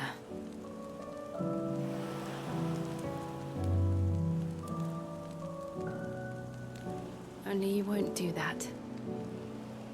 The Clive I know would never do that. So you believe? But do you really know me? If what Barnabas said was true, then I'm more monster than man. And each time I summon the flames from within, I burn away the things that make me who I am. Do you, though? Think of what you've used that power for. Of all the people you've saved. It doesn't matter how or by whom it was granted, only how choose to use it.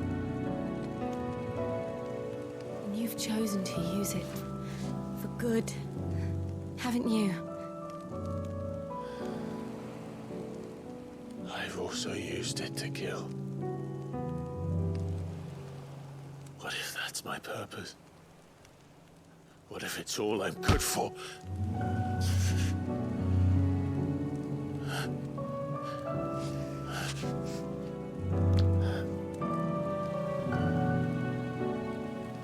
You're still that same boy I grew up with. Always so eager to save everyone around you, and yet always so lone. Because you failed to realize the one thing that needed saving most of all. You, Clive. You. You never once took the time to save yourself.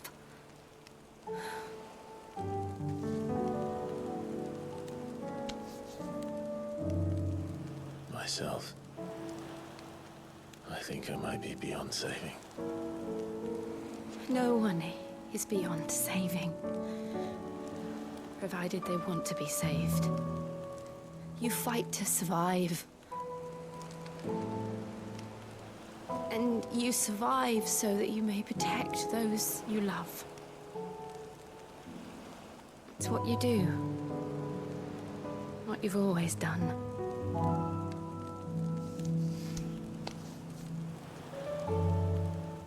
And I know you're not about to change. So I'm going to help you. To give you what you need to protect us all.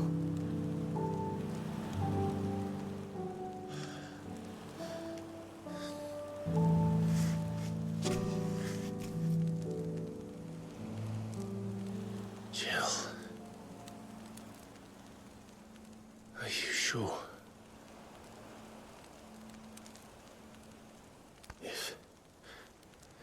If this is what you want, then...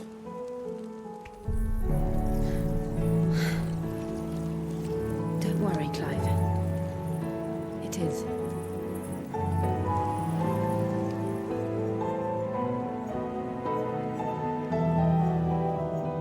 This burden, I'll give you the strength to bear it alone. But I'm not alone. These burdens I carry, my sins, my pain, my sorrow, I see now that they are all a part of me.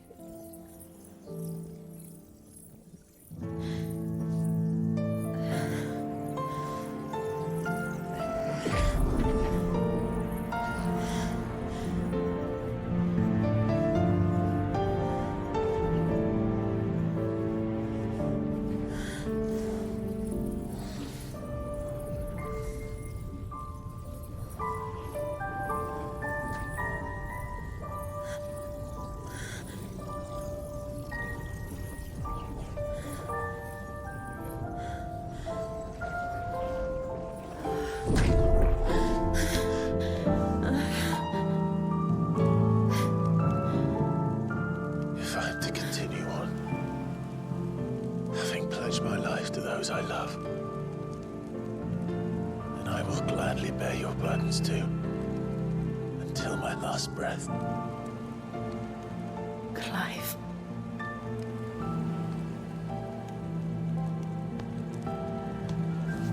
I promise you, Jill, we will find a way to escape this fate. Find a way to save each other.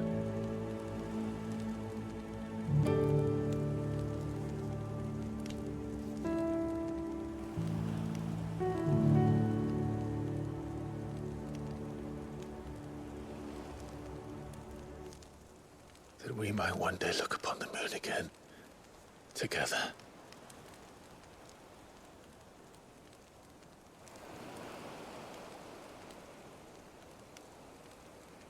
And I promise you, Clive, that I will be there, no matter what you must become. I know.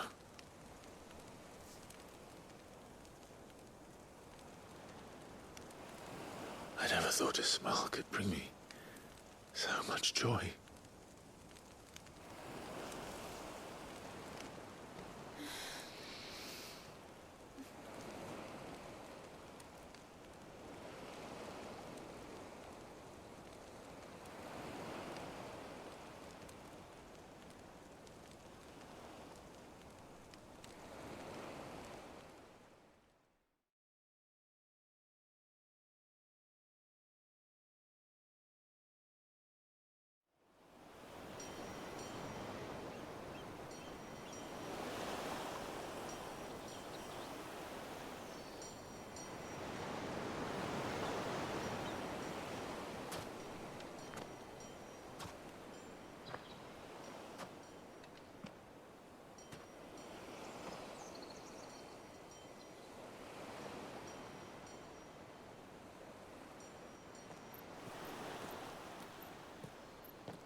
What of Barnabas?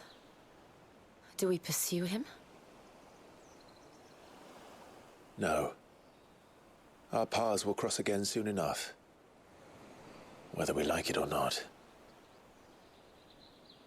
Besides, there is something we must do first.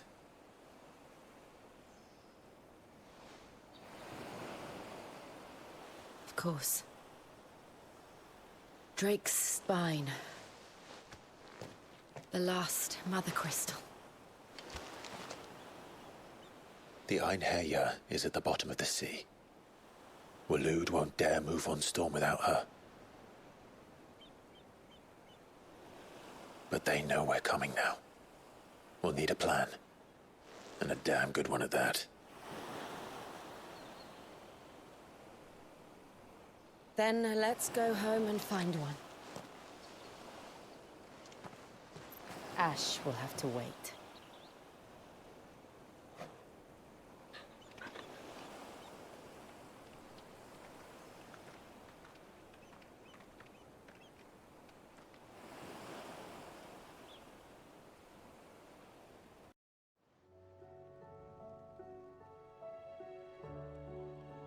Mid says Odin split the sea in two. She's always been partial to a tall tale. But there's tall, and then there's tall. I struggle to believe it myself. I see your uncle isn't with you. He stayed with the Enterprise. After our brush with the Einherjar, she was in urgent need of repair. And my uncle knows a shipwright in Randalar. We're to join him there when we're ready to sail for Ash. You sure that's wise? Last I heard, the place was still overrun with Akashic. Show me a city where that isn't true. Ultima's plague is spreading. We're running out of time, aren't we? We've done our best to shore up that hideaway. But I doubt a few planks will stop what's coming. Still, we'll keep at it. Every little helps, I suppose. Let's hope so. I should visit Joshua. Assuming Talia will allow it. Ah, Sid. Just the man I was hoping to see. Did you have a mo? Don't tell me. You need more bomb ash. Oh no, we still got plenty of that left. I'm working on bringing another one of the Chief's designs to life. This time, it's a new smelter. It's got a reverberatory hood over the top for additional thermo amplification and a system of reciprocal recirculatory regenerators that let's just say it gets very blimmin' hot. A heck of a lot hotter than anything Blackthorn's got in his forge, that's for certain. Only Mithril engines get hotter. And you can't chuck ore in one of them and get metal out the other end. Trouble is, we won't be able to make out of any old rubbish neither. We need the good stuff. And I hear you once helped Helena get her hands on exactly that. Any chance you could help me too? If it's for the good of the hideaway, I'd be happy to. Oh, it is. I promise you. So, what exactly is this good stuff you need me to find? We've got a couple of examples here. Spherical echoes, we call them. More fallen materials. So this smelter is similar to the Mithril engine in more ways than one.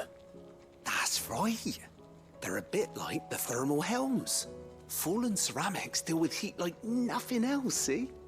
And what's more, they're directional, transferring heat from the inside to the outside. But these things, they're all outside. If we line the hood with them, they'll reflect the heat right back into the furnace. We've collected as many as we can, and I know where we can get the rest. Trouble is, they're all watched over by their bigger, uglier cousins.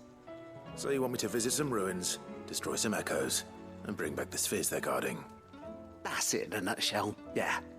We're only 3 short, mind, and we know exactly where they are. There's one up Amber Way, in that ruin that they call Lost Plume, and another in the Silent South over in Dalmekia.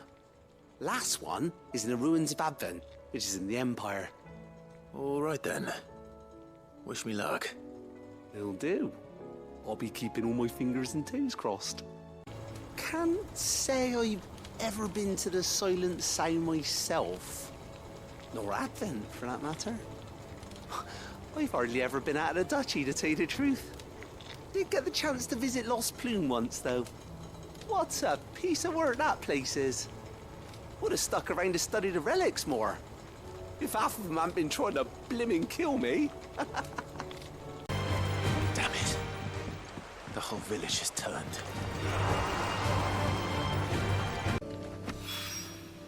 That's all of them. Owain can uncross his toes now. Ah, Sid.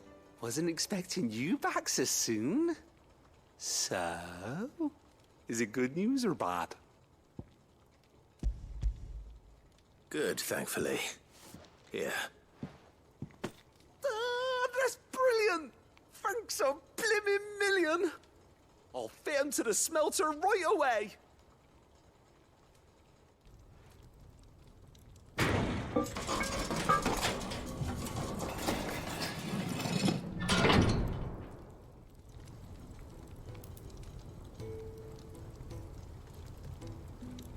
May I present to you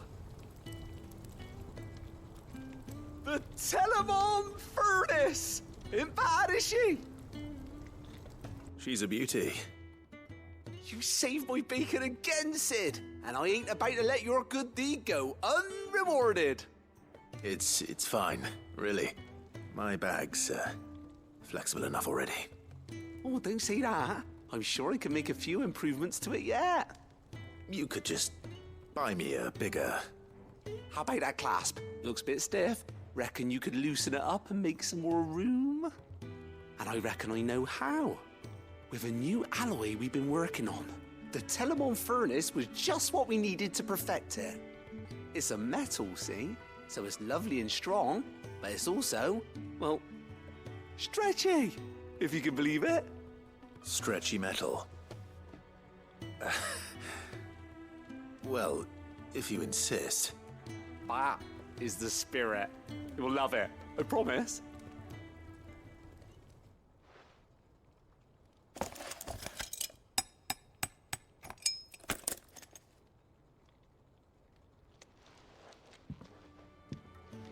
So, what do you reckon? It's actually quite ingenious. Thank you, Owain. Shh, don't mention it. You earned it. And I wanted to get some practice in using that metal anyway. Reckon we'll have all kinds of uses for it around the hideaway. Can't think of any right now, but That's our job, innit?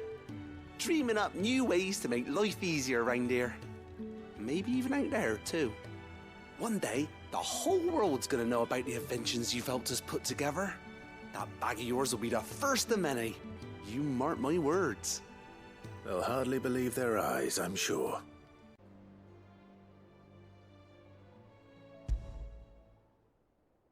There's no way of knowing if Doris will confide in me, but I can speak to her at least.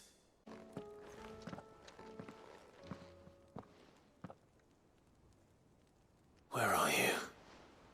Can I help you, Sid? I'm looking for Doris. Is she here? I'm afraid not. She's at Martha's Rest on a job. My job, actually. When she heard what the mission was, she insisted on going herself. Alone. Did she? What was the mission? Following up on some new information. Once they'd settled in, the bearers you helped liberate in the Dragon's Eyrie were keen to talk about their imprisonment. And about their captor. The slaver Cole's team were tracking when they were attacked by the Beastmen. I'll go and find her. She's at Martha's Rest, you say? If she's not moved on already, yes. I hope everything's all right. Why would Doris insist on going alone? Maybe Cole was right to be worried. I would have gone to Martha's Rest with Doris, but she ordered me to stay behind. And I'm not about to start disobeying orders. Doris should be somewhere nearby. Assuming she's still here. It's been a pleasure, Doris. Just like old times. I'll give your offer some thought, my lady. How goes the investigation? Sid, what brings you to Martha's Rest? You. I heard you were out here on your own, tracking our slaver. I trust you're being careful. Of course. And it had to be me. The bearers from the Dragon's Eyrie confirmed a long-held suspicion of mine that the slaver we've been tracking is an old acquaintance. She's no fool. If we'd come in force, she would have spotted us straight away, and then vanished without a trace. That was her just now, wasn't it? So, was it a fruitful reunion? I'd say so. She tried to recruit me.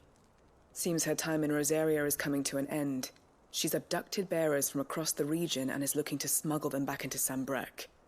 After her brush with those beastmen on the road to Northreach, she hired herself an Imperial escort, which she wants me to join. She's dangerous, Sid, but I think I can stop her. Then I'm going with you. I'll take care of the escort. You can see the bearers to safety. Where are they? The Baum Archers, soon to break camp. You go on ahead. I'll follow once I've sent word back to the hideaway. She asked me to join her at the Baum Archers. It's a wonder she still trusts me after everything that happened. Good. They haven't broken camp yet. How did Doris come to know a slaver, I wonder?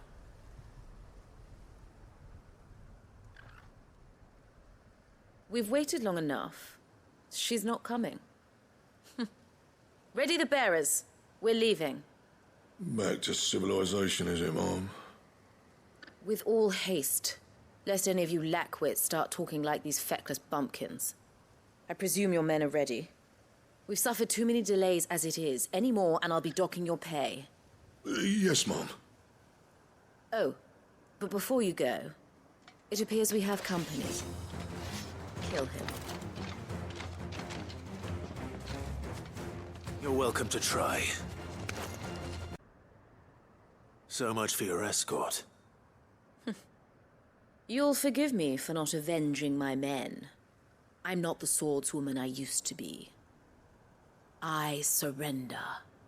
Do with me as you wish, Sid the Outlaw. Sid! Ah, Doris. I take it you're not here to rescue me from our brooding renegade? You know, I always wondered where you'd vanished to. But casting your lot with this criminal of all people. Better fighting for a cause than killing for coin. I'm sorry, Sid. I should have told you sooner. This woman, my former master, once trained bearer children to be weapons in service of the highest bidder. She raised me like a daughter, and I did terrible things to earn her favor. It wasn't all terrible, surely. We had our fun, too. You were always so eager to learn, and had such clever hands. All my other children took either to the blade or to the books. Always either or. But you proved yourself a master of both. That's why I kept you for my own. How about it, my little dagger? Care to swear that blade to me again? I never swore my blade to you, nor will I ever. I fight for a higher cause, to liberate the bearers of this world. Farewell, Master. Thank you for making me the weapon I am. You always were a righteous child. Perhaps that's the reason I loved you so.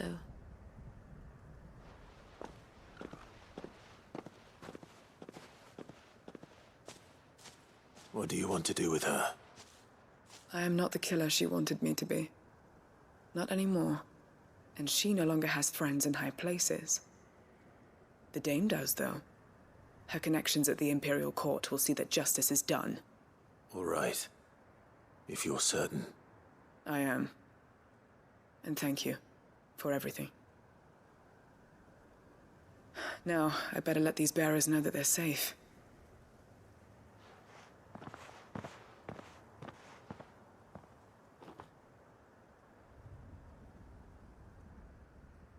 Then I should head back to the hideaway and put Cole's mind at ease.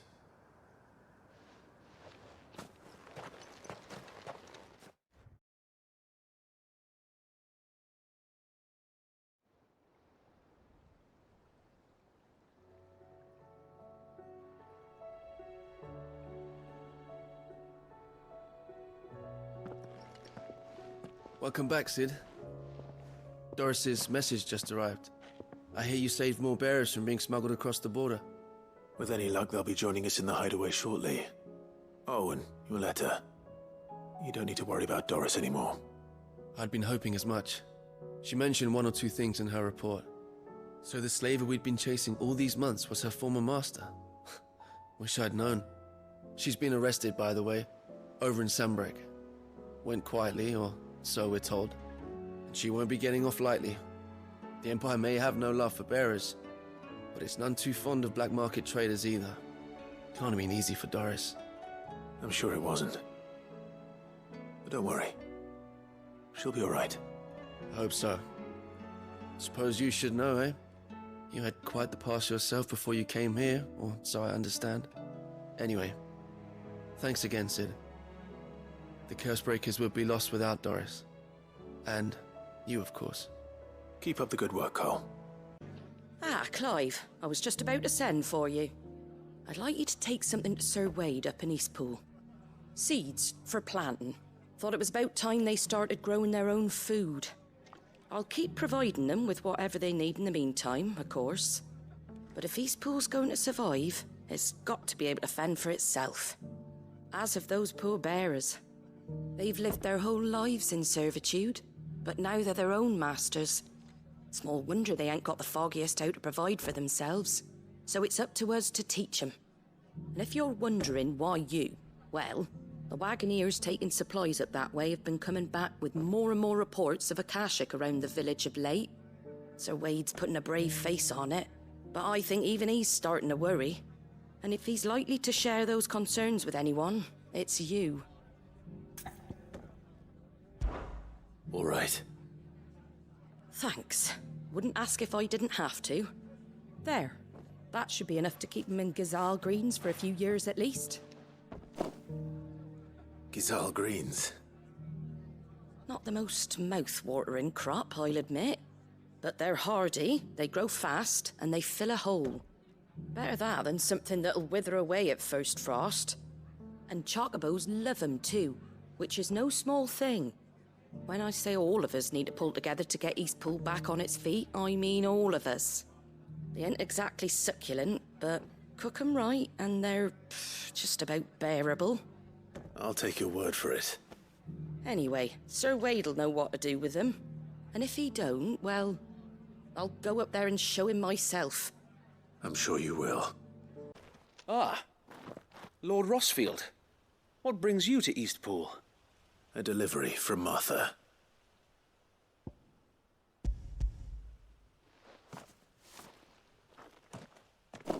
These are Gizal green seeds. Martha's keen to cut the apron strings then, is she?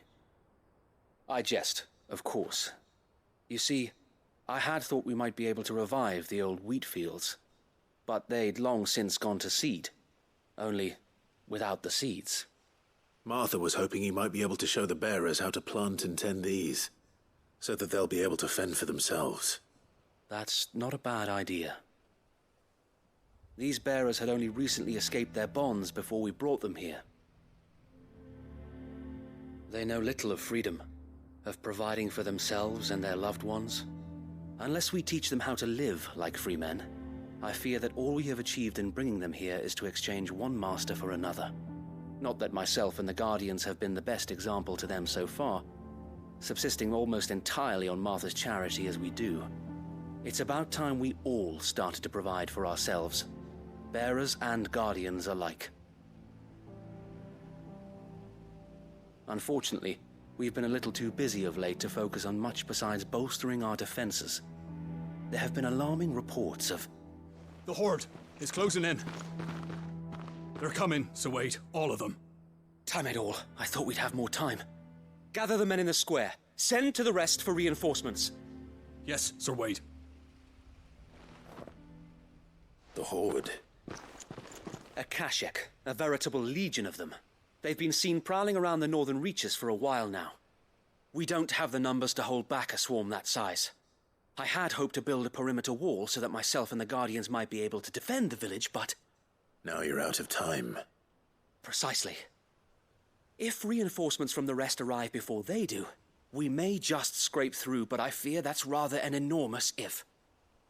What if you could call on reinforcements from Eastpool? You mean the bearers? We brought them here so they might live, not die fighting for their lives. So wait. You said you lack men to defend the village.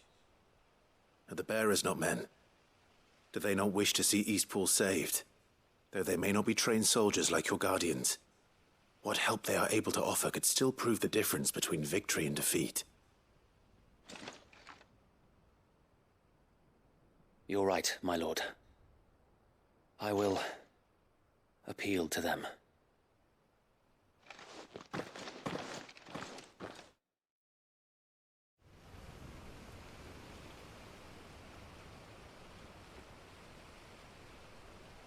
My friends, I humbly beg your aid. We Guardians are few and our enemies many. But I swear we can defeat them with you at our side.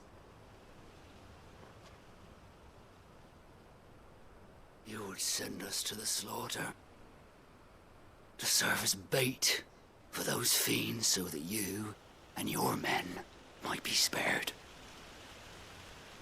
And to think we trusted you. Say what you will, a home is not worth dying for. But it is worth fighting for. Sir Wade fights to give you lot a chance. Just like I do. Just like Sid does. We all wanted to give you a home where you could be free. And you got one, didn't you? This place, Eastpool. This is your village. Your home. And if you don't fight to protect what's yours, you'll lose it. You know I'm right. This world wants to take everything from you. Everything. Your homes, your freedom, your very lives. So then, are you going to stand by and let that happen to you? Are you going to accept fate like good little Bran did and die, having never stood up for yourselves? Or will you fight like free men and women?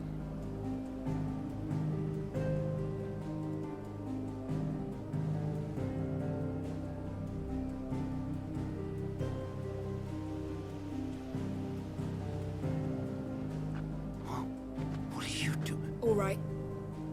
Give me a sword. I never dreamt I'd have a home of my own.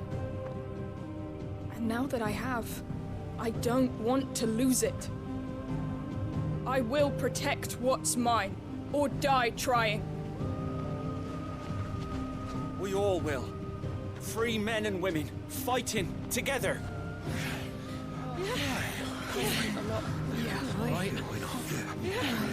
For Eastpool! For Eastpool!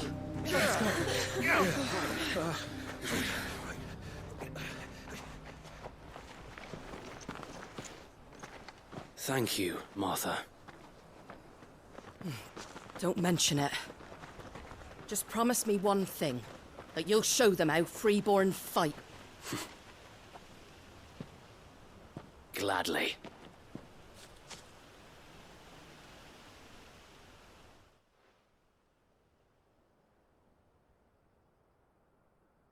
Well, if it was numbers you were lacking, you certainly won't be now.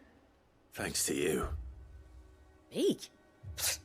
Oh, I just love the sound of my own voice. Lord Rossfield, my lady, we're ready. So what's the plan of action? We'll divide our forces into several small detachments, each made up of guardians, bearers, and guards from the rest. These will position themselves at strategic points around the village. Upon engaging with the Akashic, each detachment will keep the creatures occupied as best they can, steadily retreating all the while. You're going to lure them into the village? I am. We will have neither the time nor the resources to treat the wounded, so injuries must be avoided at all costs. Instead, we will focus purely on defense at first. By coordinating our withdrawal through the use of messengers drawn from among the bearers, we will aim to have the swarm converge at a point of our choosing. With luck, that point will be the village square, the perfect place for our most able warriors to surround them and fall upon them, and for you and I to finish them off. A sound plan, but one that'll require a leader with a cool head and strong nerves to coordinate the retreat. I'd say you have both in abundance, Await, but you'll be needed. Please, leave the last of the fighting to me. Ha! And let you have all the glory. Sir Wade! They're here!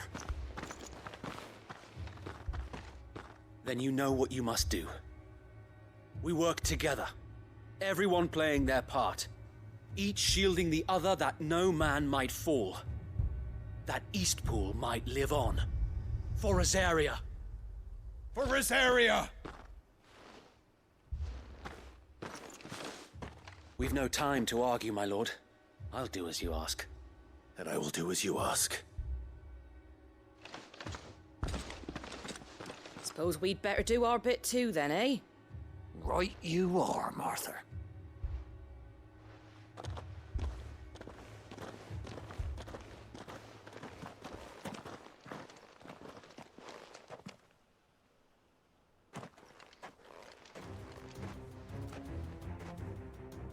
The calm before the storm.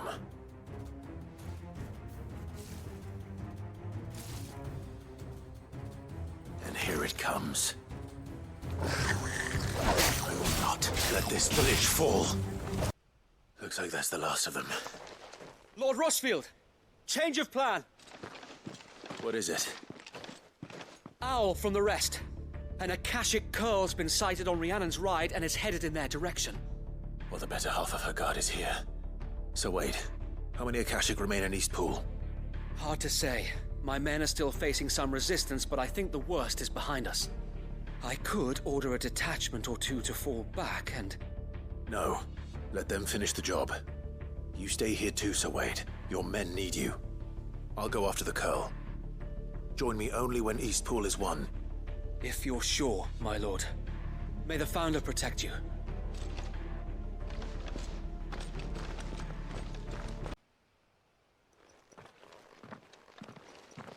Lord Rossfield, the Curl, is it? It's dead. Thank the Founder for that. And for you, my lord. We were able to eradicate the rest of the Horde. I have guardians posted around the village to keep watch for further attacks, but all seems quiet for now. I hesitate to say it, but I think it might be over. I think it might.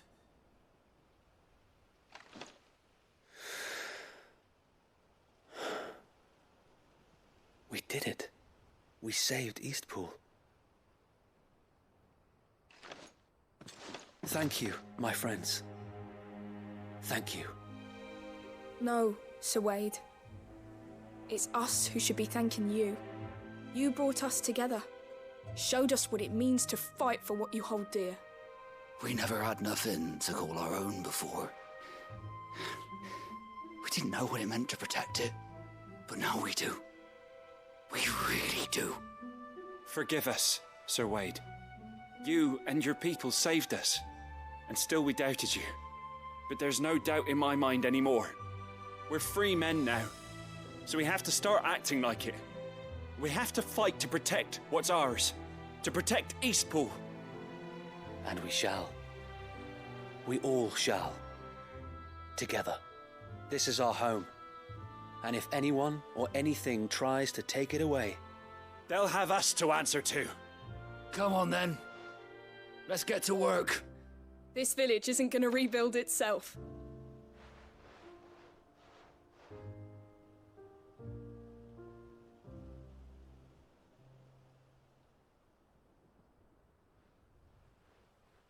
They're not slaves anymore.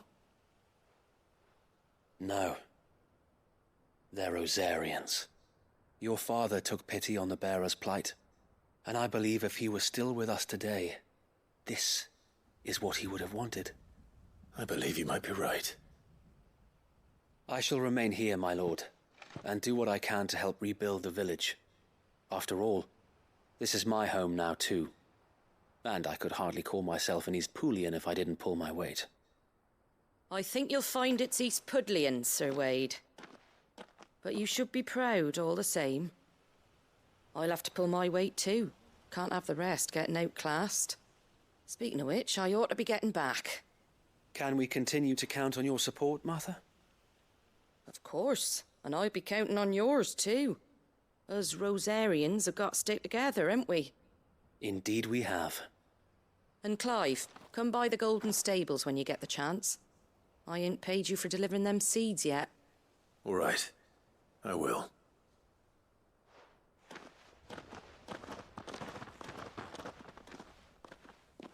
Lord Rossfield, do you remember our very first mission together?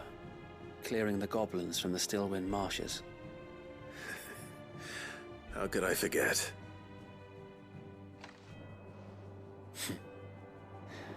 There's one sight that I shall never forget. You, facing off against that giant Morble. Not a trace of fear on your face. Since that day, there have been more than a few times when I felt like giving up. When the odds seemed so stacked in the enemy's favor, I thought I may as well just lay down my sword and surrender. But every time I would think back to the look in your eyes that day and remember what it means to be a shield. Know that whatever trials Eastpool may face, I shall never lose courage. Thanks to you. So Wade, you have always been a true shield. I know that Eastpool, and indeed all of Rosaria, will be safe in your hands.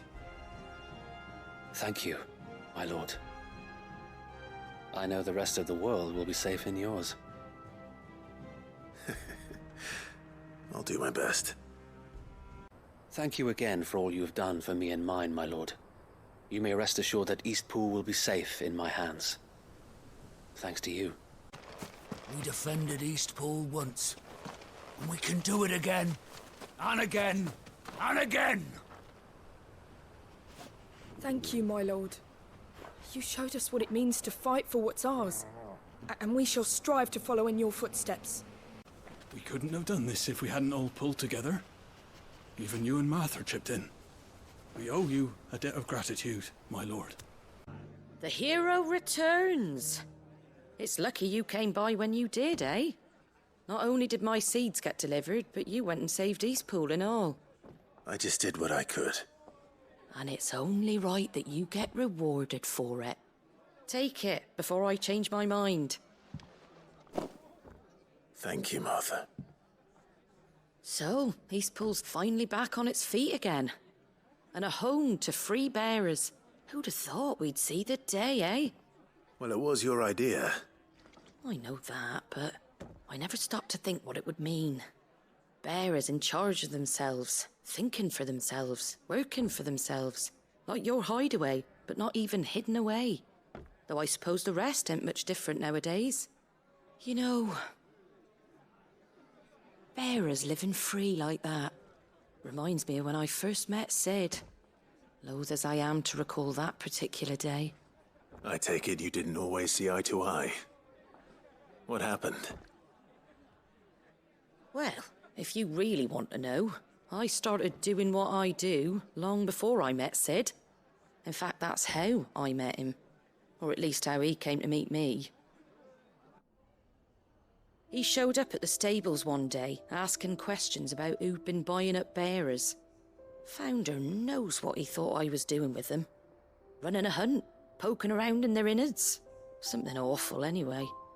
Me, I thought he was a new constable. Thought the game was up. But somehow we both managed to work out what each other was about. And before I knew it, the cheeky arse was rattling on at me about how I was doing it all wrong. After all my hard work. Told me I was giving them relief, but not freedom. That my bearers were still dying as slaves. Got right under my skin, it did. Told him if he didn't like it, he could bugger off and report me to the garrison. And do you know what he did? He smiled. And then he laughed. And then I did the same. We made a pact that day, that whenever one of us was in need, the other would always be there for him. And you were? Well, we both wanted the same thing, to make life better for bearers. Just like your dad. Do you know I was born right around the time Elwyn became Archduke? Growing up, I saw how he tried to change things. He certainly didn't lack for ambition, that one. Indeed. But the loftier one's ambitions, the harder they are to achieve. Which is why those of us who follow in their footsteps need to finish what people like Sid and my father started. Suppose you're right, aye. And if we don't manage it, there's always them who come after us. Good thing we've got a few half-decent sorts waiting in the wings, eh? It's almost enough to give you a little bit of hope. Just a little. Anyway, enough nattering. Better get back to work. Let's see about making everyone some dinner, shall we? The least the folks who saved Eastpool deserve is a hot meal. And you and me ain't gonna save the world on an empty stomach neither. That sounds like a wonderful idea. Don't worry, Clive. You went alone in this fight. Whenever you find yourself in need, be it of money, men, or a bowl of hot stew, the stable's door is always open. Oh, Clive. What am I to do? My wards and I may soon be without a home. What's happened? The High Cardinal has descended from his lofty throne and taken up residence here in Northreach. The High Cardinal? Leader of the Council of Elders, second only to his Radiance at the head of the Imperial government. Not that any of those things still exist. Now he goes by his noble title, the Duke of Oriflamme. And what does he want with Northreach? He wants to transform it into a military stronghold, a foundation upon which to build a new Sambrec. He's already secured the support of the various army remnants, with promises that they shall be afforded the respect they deserve in his empire. One built on the confiscated property of the people. He would rob the populace to pay for it. Believe me, I have used every means of persuasion to discourage him from this folly. But for whatever reason, He will not listen to me. What does Captain Philippe make of this? When the town was under attack, it was him the soldiers rallied around. Couldn't he use that influence again? How? By speaking out against one of the most powerful men in Sambrec. A man whose stated aim is to revive the empire Philippe's comrades swore to serve, and to improve the soldiers' lot within it. The captain can offer them a regular supply of gruel, and an occasional trip to the Vale to help them forget the terrors they face each day. The Duke offers them a vision of strength and safety. No. Any attempt to incite mutiny would cost Philippe the support of his men, if it did not cost him his life. But given the mood around town, mutiny may yet be unavoidable.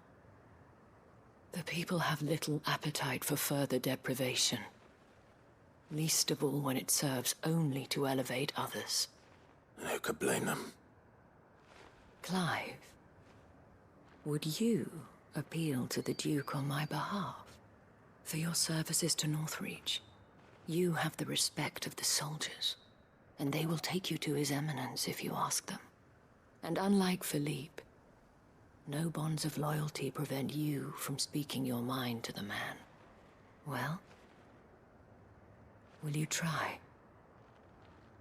You could hardly fare any worse than I did. I'll see what I can do. Thank you, Clive. Tell me then, where will I find this Duke of Oriflamme? In the garrison? Overseeing the troops, yes. All right. Wish me luck. The fact that the soldiers trust you may well carry some weight with the Duke. He needs their support, after all. I only hope that you can make him see sense before he tears the town apart. I may have met this Duke before, at the Remembrance Ceremony. Let's hope I didn't make a strong impression. Halt! Oh, sorry about that. You're the dame's man, aren't you? You got some business with the captain? No, actually. With the Duke. I was hoping I might be able to speak with him. We're under orders not to let any civilians pass. But you should be all right. His Eminence has heard all about you and your heroics. Wait here. I'll go and ask.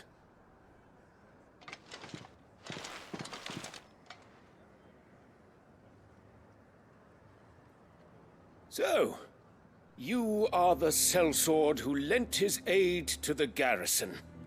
The Empire owes you a debt, and I shall see it repaid. But tell me, is it wealth that you seek, or favor? Neither, Your Eminence. I thought only to inquire about your plan to turn Northreach into a stronghold. Ah, I see. You are worried the expanded garrison will render your services redundant. Yet you needn't be.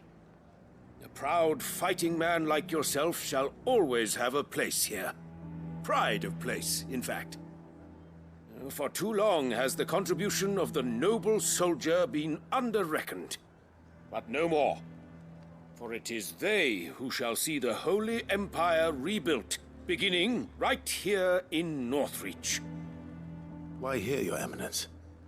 The town has been fortunate enough to escape largely unscathed from the recent troubles. Her defenses are sound, and her garrison well prepared. Which is more than can be said for Oriflamme or Twinside. The Empire wants for a capital, and I believe Northreach to be the perfect place. With Caer Norvent as her citadel. Once we have seen to the refortification of both the town and the castle, we need only build a wall around both to create a city that would be the envy of the twins. Plans are already underway for the construction. Soon enough, these thralls shall learn that they are no match for the might of Sanbrec. I fear you underestimate how dangerous these creatures are, Your Eminence. Should they return in force, you will need all the people of Northreach to come together in defense of the town. Something they may be loath to do if they've been deprived of their worldly goods. the people will do as their leaders command. If Sanbreque is to be rebuilt, she will require a functioning government. One whose authority is beyond question. That is why this levy is necessary. So that any man who wishes to join the army might do so and be fed, outfitted, and paid as befits a defender of the Empire. And yet there are those who persist in peddling the treasonous lie that I seek to steal from the people and drive them from their homes. I suspect they're afraid of losing what little they have left. Precisely. The common folk have little and less, and you mean to deprive them of even that. You would sow the seeds of your new empire in your own salted earth. Sabine, we have discussed this. Yes, and I told you then how putting the empire before her citizens would lead only to revolt. Without an empire, there are no citizens. And in yours, there will be only beggars. Is that what Griga wills for her people? Do not take her name in vain, Sabine. I'll come back later. A citizens' revolt. I wonder what the people really think of the Duke's plan. It wouldn't hurt to ask them, I suppose. Let's begin with those on the other side of the wall. All right there. What is it you're after, sir? Just your opinion, actually. I wondered what you thought of the Duke of Oriflamme. Oh, him. Not much. None of us traders do. It's thanks to nobles like him that we had to set up shop this side of the wall in the first place. Couldn't have the rabble getting any closer to the holy capital, could they? And now he's trying to drive us out completely, threatening to take everything we got from us if we don't clear off. If the dame said she wanted him run out of town, I'd be straight through that checkpoint, tar bucket in hand. The Duke might have soldiers at his beck and call, but us common folk follow the dame, and no one else. A question, if you don't mind. What do you think of the Duke of Oriflamme? Don't get me started. You build a life for yourself somewhere, earning for some noble to turn up and tell you you've got to hand it all over to him. If he thinks his name and his chains give him the right to empty our purses, he's in for a rude awakening. We'll do whatever it takes to keep what's ours. Whatever it takes. I've been hearing a lot of talk about a certain Duke. Nothing good, I'll wager. Going around acting like he owns the place. And with hardly a word to the dame. This is her town, not his. I take it you'd rather she was in charge. As far as I'm concerned, she still is. Just need his eminence to sod off back to Oriflamme. Well, the people seem united enough. What about the soldiers? The dame actually cares about this town, unlike the Duke. He's only interested in picking our pockets to line his own. Excuse me, do you have a moment? I wondered if you'd mind sharing your thoughts on the Duke of Oriflamme. Well, he's made a lot of enemies coming in the way he did. But I mean, look around us. You can see the state the realm's in. The traders might not like having the screws put on them, but if they volunteered a few more of their hard-earned gil before things got bad, maybe they wouldn't have to. I think the Duke's got a point when he says rebuilding the Empire is the best way of making sure we're all protected. And if that means people who don't know one end of a sword from another have to make way for those who do, well, that's just how it goes. I mean, it'd be nice if we could all do whatever the hell we wanted and not end up being torn to shreds by a swarm of fiends. But we can't, so we've got to make sacrifices, just like the Duke of Oriflamme says. I hear the Duke of Oriflamme plans to turn this town into some sort of fortress. Do you think that's a good idea? It's not for me to say. All I know is that unless the Emperor orders me otherwise, His Eminence's word is law. Look, no one likes all these taxes and tariffs, but empires don't come for free. Once Sanbreque is back on her feet, we'll all reap the benefits. What the common folk don't understand is, this is for them too. Either we turn the Empire back into a force to be reckoned with, or we live in fear the rest of our lives. You. You're the one who's talking to His Eminence. On the Dame's behalf, yes. I was trying to persuade him not to take the people's goodwill for granted, but it seems my words fell on deaf ears. What do you think of his plans? I'm a soldier, mate. He tells me what to do, not the other way round. Listen, I've got nothing but respect for the Dame, but I've got a family to look after. That's where my loyalties lie, not with the town or the Empire, but with my wife and children. If the Duke can get us the men and the equipment we need to fight off those blue-skinned bastards, I don't care how he does it. Let's see what Philippe makes of all this. I wouldn't be here today if it wasn't for the Dame. But I'm with the Duke on this one. If turning this place into a fortress is what it takes to protect my family, I'll do it. Captain, do you have a moment? For you? Certainly. Clive, wasn't it? Thank you for last time. How can I help you? I wanted to ask you about the Duke of Oriflamme. Do you intend to go along with his plan? But to tell you the truth, I'm in two minds. It's my sworn duty as a captain of the Imperial Army to obey his orders. But I can't say I agree with him. Philippe, I remember you saying that you became a soldier to protect the people you loved. The Dame included. That's right, I did. Well, she doesn't agree with the Duke's orders either. She thinks they could tear Northreach apart.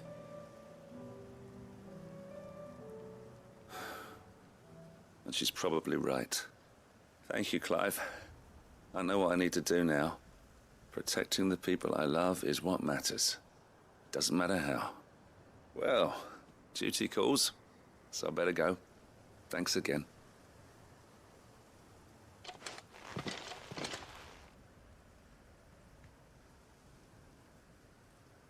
It seems Philippe wants to do the right thing at least. I expect Isabel will be pleased to hear that, if nothing else. Ah, Clive. How did you fare? Were you able to speak with the Duke? I was, but...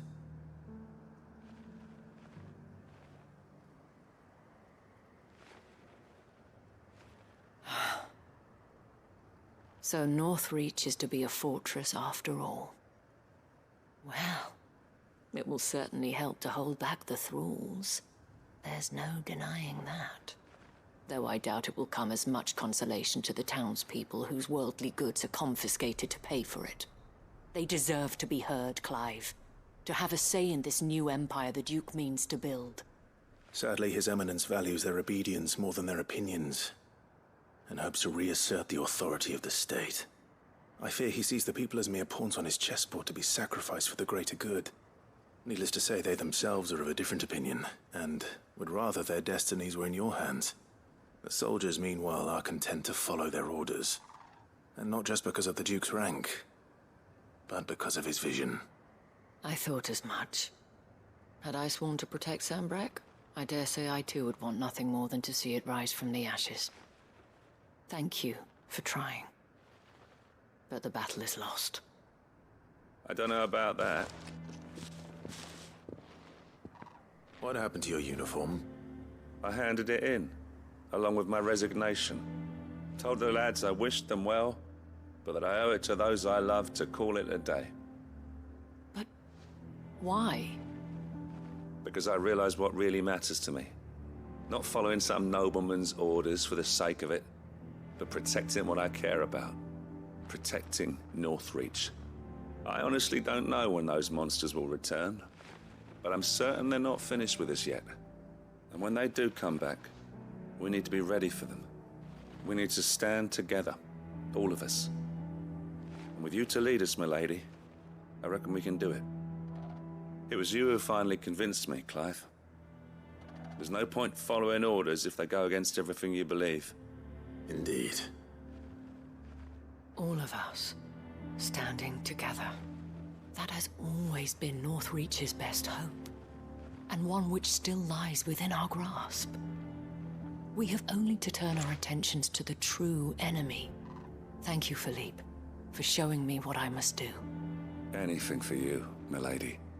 Speaking of standing together, would you mind if I borrowed a few of the lads from the Vale to help keep watch around the town? I fear His Eminence has loftier tasks in mind for the guard. Not at all.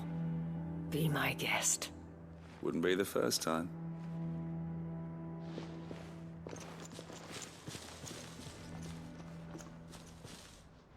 There may be hope for Northreach yet. Especially with men like you and Philippe to champion our cause. I, for my part, shall continue to work upon the Duke, in the stubborn belief that I might still tempt him into joining hands. But I suspect I shall have to call upon your aid again. Until then, Clive. Until then? Despite my repeated advances, His Eminence has proven a difficult conquest. Fortunately, I am nothing if not persistent. But, be that as it may, I might yet need you to press the point. Clive. You'll be pleased to know that the negotiations are progressing well. That is good news. Yes. Our comrade in Randala has just sent word that the contract should be signed very soon. But I still have much and more to prepare. It's a huge undertaking moving this many bearers at once. You couldn't do me a quick favor, could you? What is it this time? More wild beasts? Nothing like that. I just need you to go over to the caravans and ask El how long we have until the bearers arrive. Find out exactly how much faster I need to get all these supplies moved. All right. I'll go and ask. Thanks, Clive. I owe you one. Don't blame yourself, El. This is their fault, not yours. I know, but... No buts about it, all right?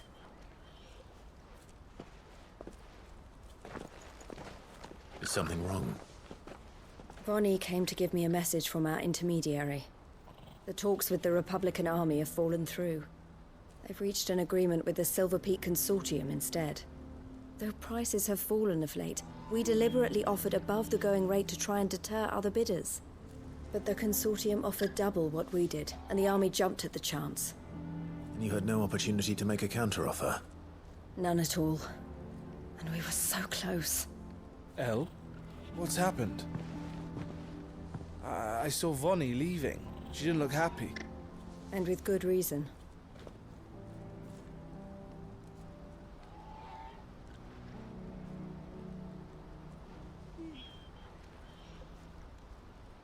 But I thought we were the only ones the Fist were speaking to about the bearers. How did the Consortium even find out about this? It's not so surprising. They have ears all over the Republic. This isn't over.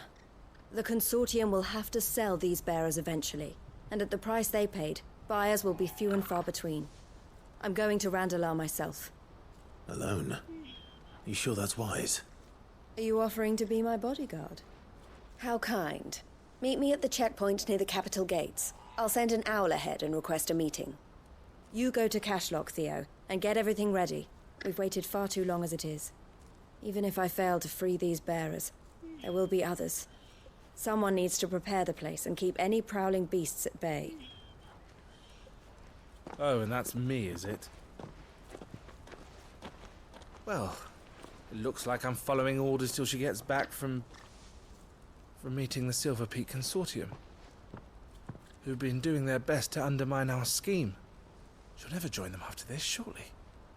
No, she said it herself. She still has plans for Cashlock, even if this one falls through. She means to stay with us, then. I can't say I'm not happy to hear it, but... is this what she really wants? You have to trust her. You're right. It's what she wants now. And if Elle's off fighting for the cause, I should do my part too. So I bid you farewell and safe travels, my friend. I'll gather my men and leave for Cashlock. We'll make sure the place is well stocked and defended. You go to Randalar and see if you can stop my sister biting the Consortium's heads off. If she won't consider her prospects, someone has to. I'll do my best. I hope I didn't keep you waiting. Did you arrange to speak with the Consortium? Here they are now. You wish to consult with me? I did. It's about the bearers you recently purchased from the Fist. We had all but finished making arrangements to buy them ourselves. And then you stepped into the fray. You misunderstand. The Consortium had an interest in purchasing them from the very first. It was only our regard for you that kept us from bidding. But your hesitancy in accepting our offer to you suggested that the regard was not mutual. And so we resumed our business. I did not hesitate. I am simply not inclined to make such decisions without first giving them due consideration. But what is done is done.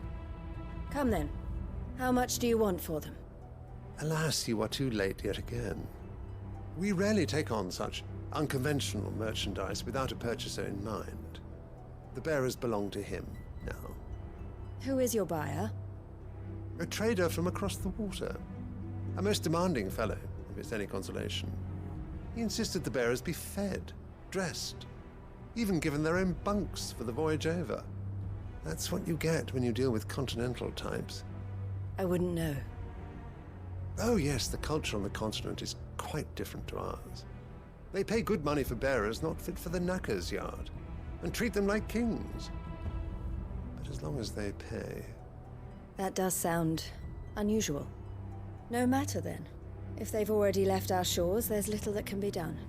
Allow me to withdraw my interest. And with it, my interest in joining your organization. My associates will be sorry to hear that.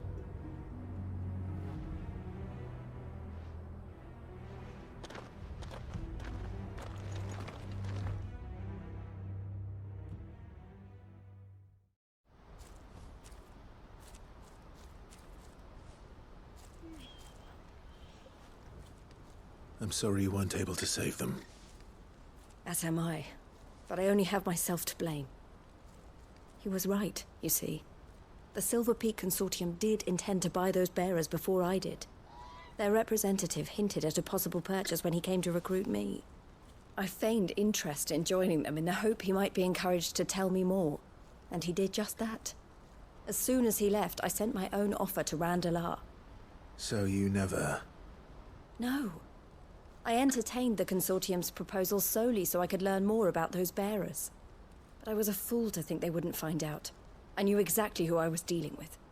You tried. I did. And if what he said was true, the bearers are to be well treated. Which is something, at least. But they deserved more. I wanted so badly to see them freed. Eloise! Eloise! Word from Cashlock. The village is under attack. A pack of beasts have come down from the mountains, and there's a dragon at its head. Theo and the others are trying to hold them off as best they can, but the odds are against them. They need help, and fast. Theo! I'll go on ahead. Thank you, Clive. I'll gather some men and join you there. Just... make sure he's safe.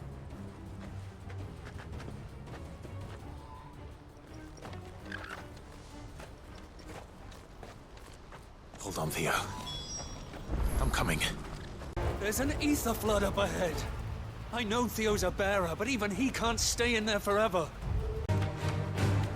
Where are you, Theo? Damn it. The ether's too thick. These creatures have already turned. I can't waste any more time. I need to find Theodore before that dragon does.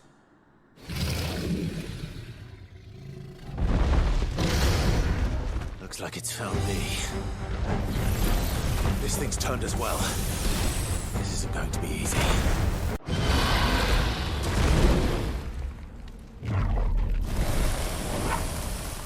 Clive?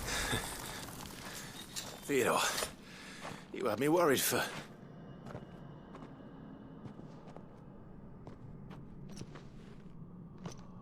We have to get you out of here.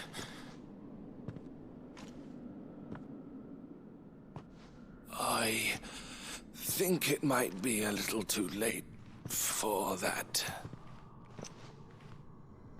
Bearer or no, there's only so much ether a man can take, and that Drake just wouldn't let me leave. You have my thanks, Sid, for finishing what I could not. For keeping Elle's dream. Theodore!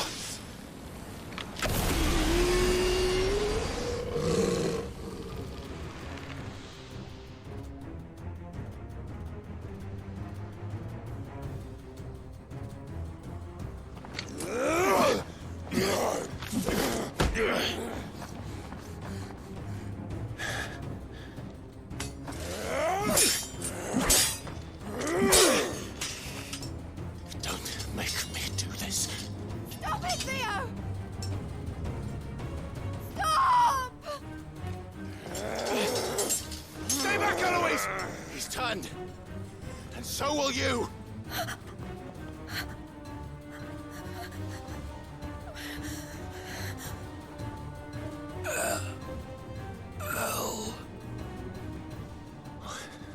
Theodore.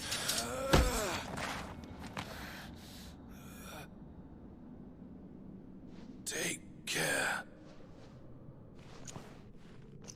of my sister. Theodore, wait. Goodbye, El.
Thank you, Clive.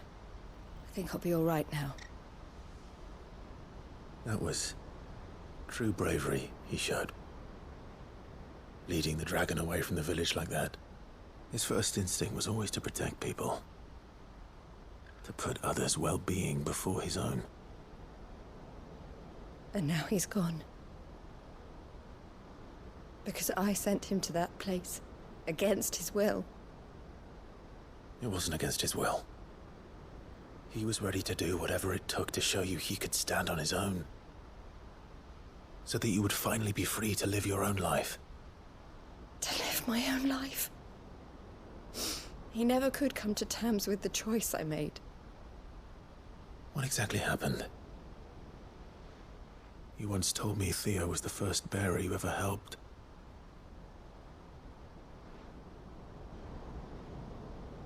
We grew up in Canva. We were born to one of the great trading houses. And I was chosen to inherit the family business. I had my father's head for figures, you see. Theo did not. While I studied the art of commerce, he played at soldiers instead. A late bloomer, in more ways than one. For unlike most bearers, it wasn't until his 15th summer that his powers awakened. My parents tried to drive him out of the house and into the care of the constables. But before they could, I took him into mine. Theo told me something else. He clearly admired your devotion to the cause of freeing others like him from slavery. But he said you deserved a better life than this. He wanted to free you from what he called your bonds, just as you freed him from his.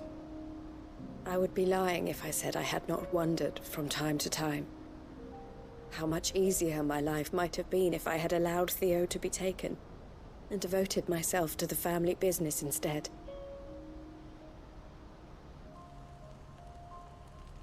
But I have never regretted the decision I made. Being with my brother meant more to me than tradition or reputation. I only had to look at him to remind myself of that night and the choice I made and the fact that I would make the same choice again in a heartbeat.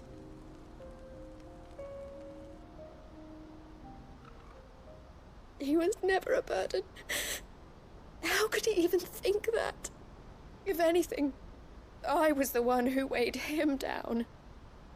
You weren't, Eloise. He said it himself, that he had always been grateful to you for saving him, and that he wanted to repay you by letting you live the life you were denied. Neither you nor Theo weighed each other down. You loved one another. You did whatever was necessary to continue living your lives together, and you always would have. You're right. All I ever wanted, all I ever did, it was so we could be together. Oh, Theo, why did you have to...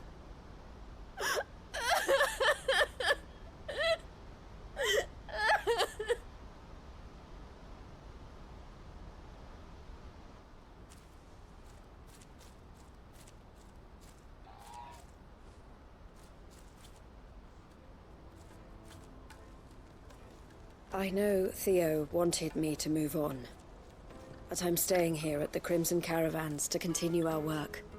We can make a difference here. We can help people, save them. I need nothing more from life than that. So I'll carry on doing what we do, ensuring that goods, people, bearers get where they need to be, bringing smiles to people's faces just like we always have, and to Theo's, wherever he is. This is the life I have chosen, the life I will always choose. I've made a choice of my own, to continue helping you however I can, whenever you need it. Thank you, Clive. Let's go on together then, for Theodore. Lord Rosfield, is there aught the Undying might assist you with this day? Perhaps. My brother said that your order was helping him with his quest to uncover Ultima's origins. Have you learned anything of note since last we spoke? Little and less, I regret to report. I see. Be assured, however, that we will not rest until the truth is known. Even now, our archaeologians scour ruins in every corner of the realm for traces of Ultima's touch. Fallen ruins, I take it. Dating back as far as Phoenix Gate. Indeed. Ultima's thralls are oft sighted among the remnants of the fallen civilization, as if protecting the secrets concealed within. Secrets we'd see unearthed. Should our methods be of interest, my lord, mayhap it would please you to observe some of our number at work. Would that be possible? Of course. A survey is being conducted not far from here. Perchance you are familiar with Kretov, a small hamlet built around a fallen airship. I was due to visit my colleagues there to collect their preliminary findings, but if you would consent to do so in my stead, I'm sure that they would be honored to relate any discoveries they have made to you directly. All right. I'll go and meet with them. They will be most gratified, I am sure. Might I suggest you take the road through Titan's Wake? It will lead you straight to the village after but a short walk. Thank you. I will. I wish you a safe journey, my lord. May the Firebird's flames burn ever in your heart.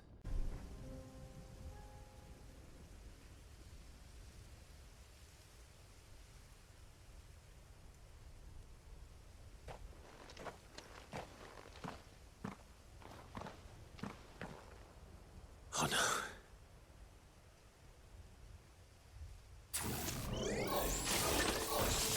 You'll pay for this. There may still be survivors. Should have stayed in the past. These must be Cyril's colleagues. You have our thanks, stranger. Who are you? Ah, forgive me, my lord. I did not recognize you. You are Lord Rosfield, are you not? We are archaeologians tasked with surveying this site. When the echoes appeared, our brothers here occupied their attentions. Thanks to them, and to you, we were, for a mercy, able to see our duty to its conclusion. You call that a mercy? Your brothers might still be alive if you put their safety before your duty. Surely this survey wasn't worth dying for. We are charged with uncovering Ultima's origins. A duty of the highest import, as I'm sure you will agree. And you think your dead brothers would agree with you too? I know they would. They gave their lives for the cause, an honor to which all Undying aspire. Now, to what do we owe the honor of your presence, Lord Marquis? Cyril told me of your work here, and I agree to collect your findings in his stead. I see. That is most kind. Pray, take them then, with our humble thanks. May the Firebird's flame burn ever in your heart, as it does in ours.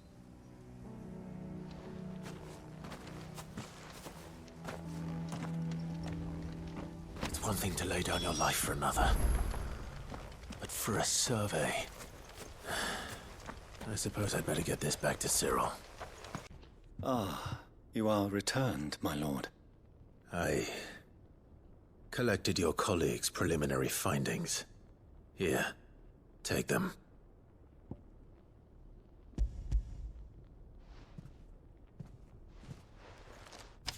My thanks. I shall study them, and inform you forthwith if I discover aught that might aid you in your fight against Ultima. Cyril, your survey party suffered several losses in Kretov. Losses which could have been avoided, had the others not chosen to complete their work, instead of saving their friends. Were these your orders? No. This was their choice. Every Undying devotes his life to the service of the Phoenix. It is our sole duty, and should we die in discharging it, so be it. Even when death is avoidable. My lord, I fear that this is not a point over which it would be fruitful to argue.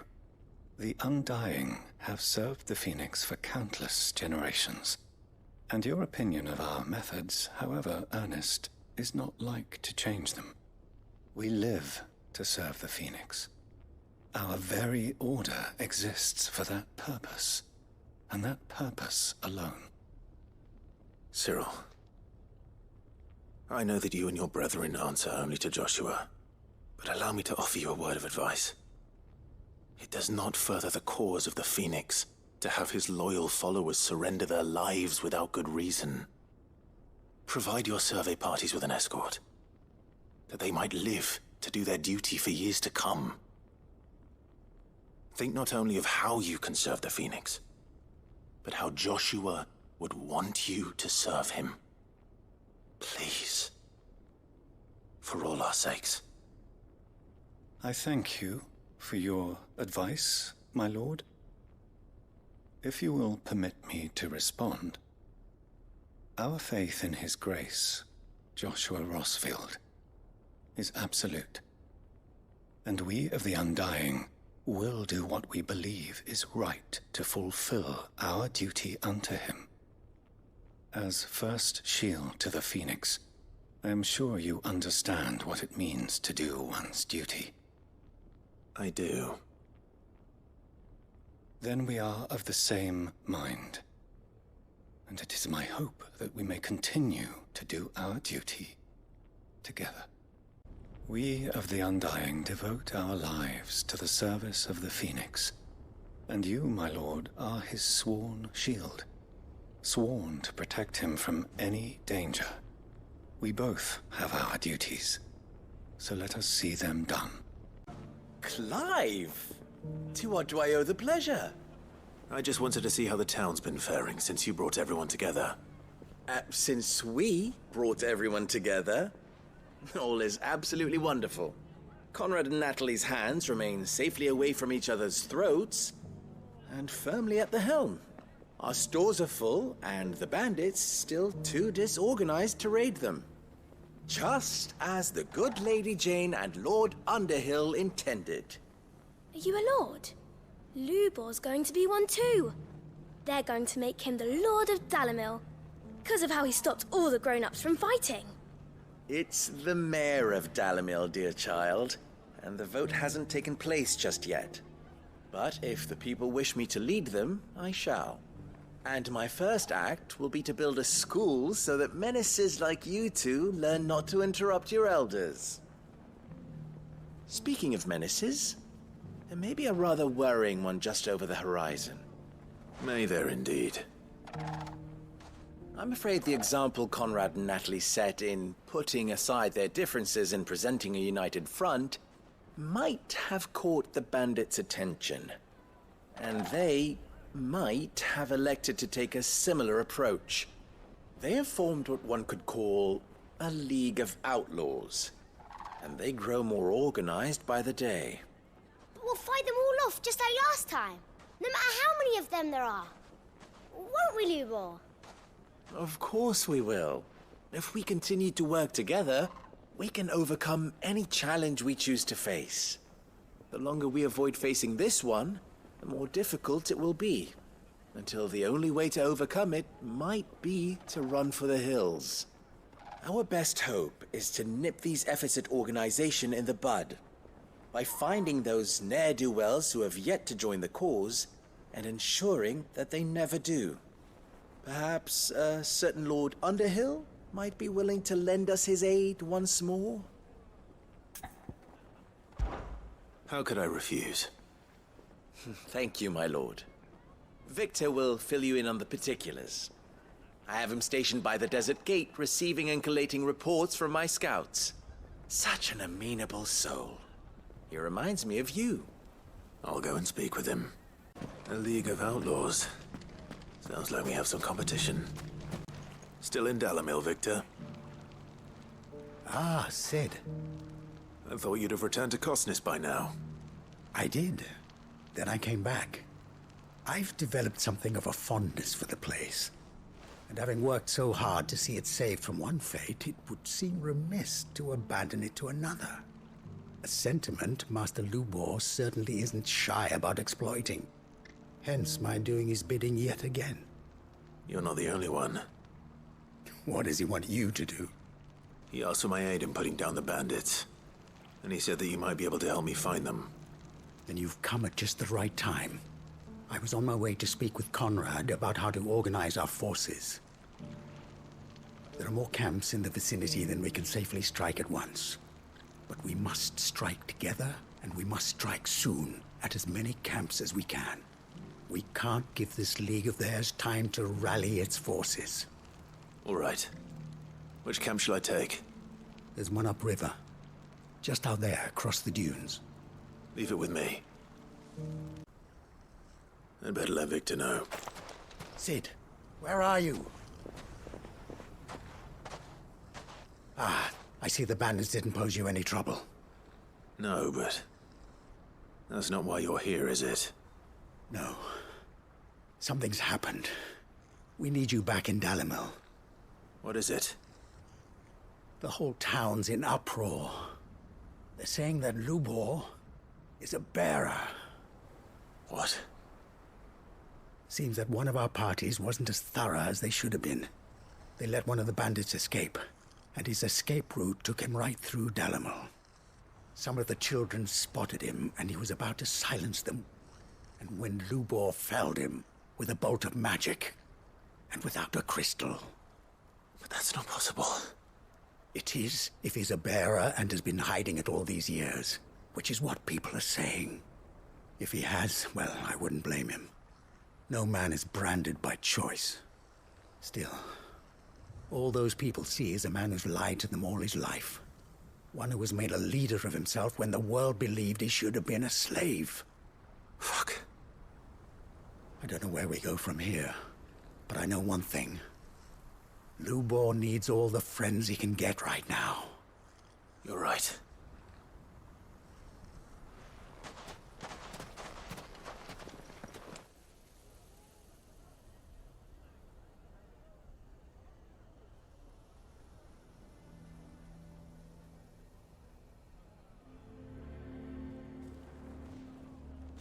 And now everyone knows. I made it a habit to keep a crystal close at hand for just such an occasion. And when that occasion arose, I forgot to reach for it. Well, it was bound to come out sooner or later. We're sorry, Lubor. We tried to keep running, but we just couldn't anymore. There's nothing to be sorry for. I rather enjoyed playing the hero for once. All that matters to me is that you two are safe.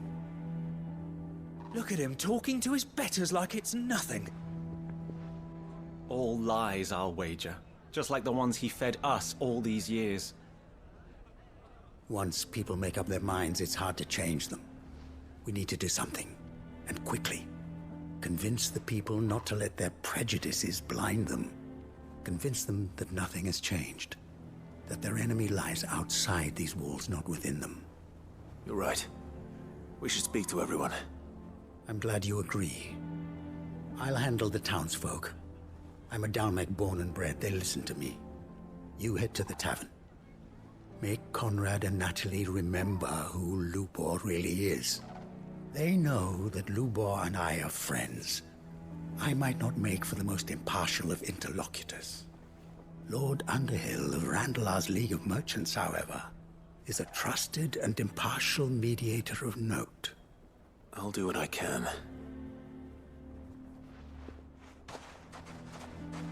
Lubor, stay here with the children. I can't promise anything, but we'll try. And that is all I can ask of you.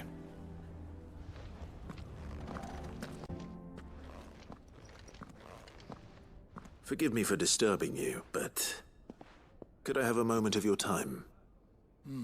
I've seen your face before. As have I.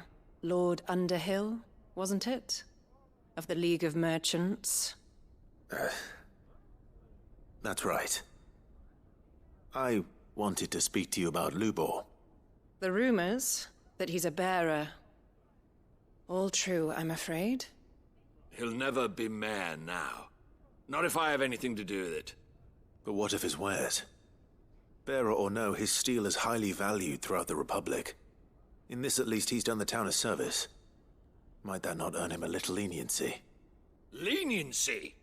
He pretended to be one of us when he was laughing behind our backs all the while. I'm sorry, my lord, but he lied to us. He lied to you. He cannot be trusted. So what do you propose? Will you drive him from his home? Close his forge? Perhaps. That is a question for the people of Dalimil. And they will thank you not to get involved.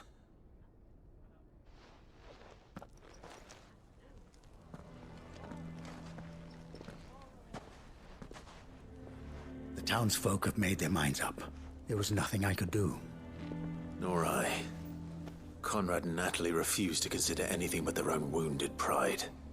You never know. Once their anger is cooled, they might see things differently. For now, we should report back to Lubor. All right. I assume the situation is hopeless? There's still hope. But...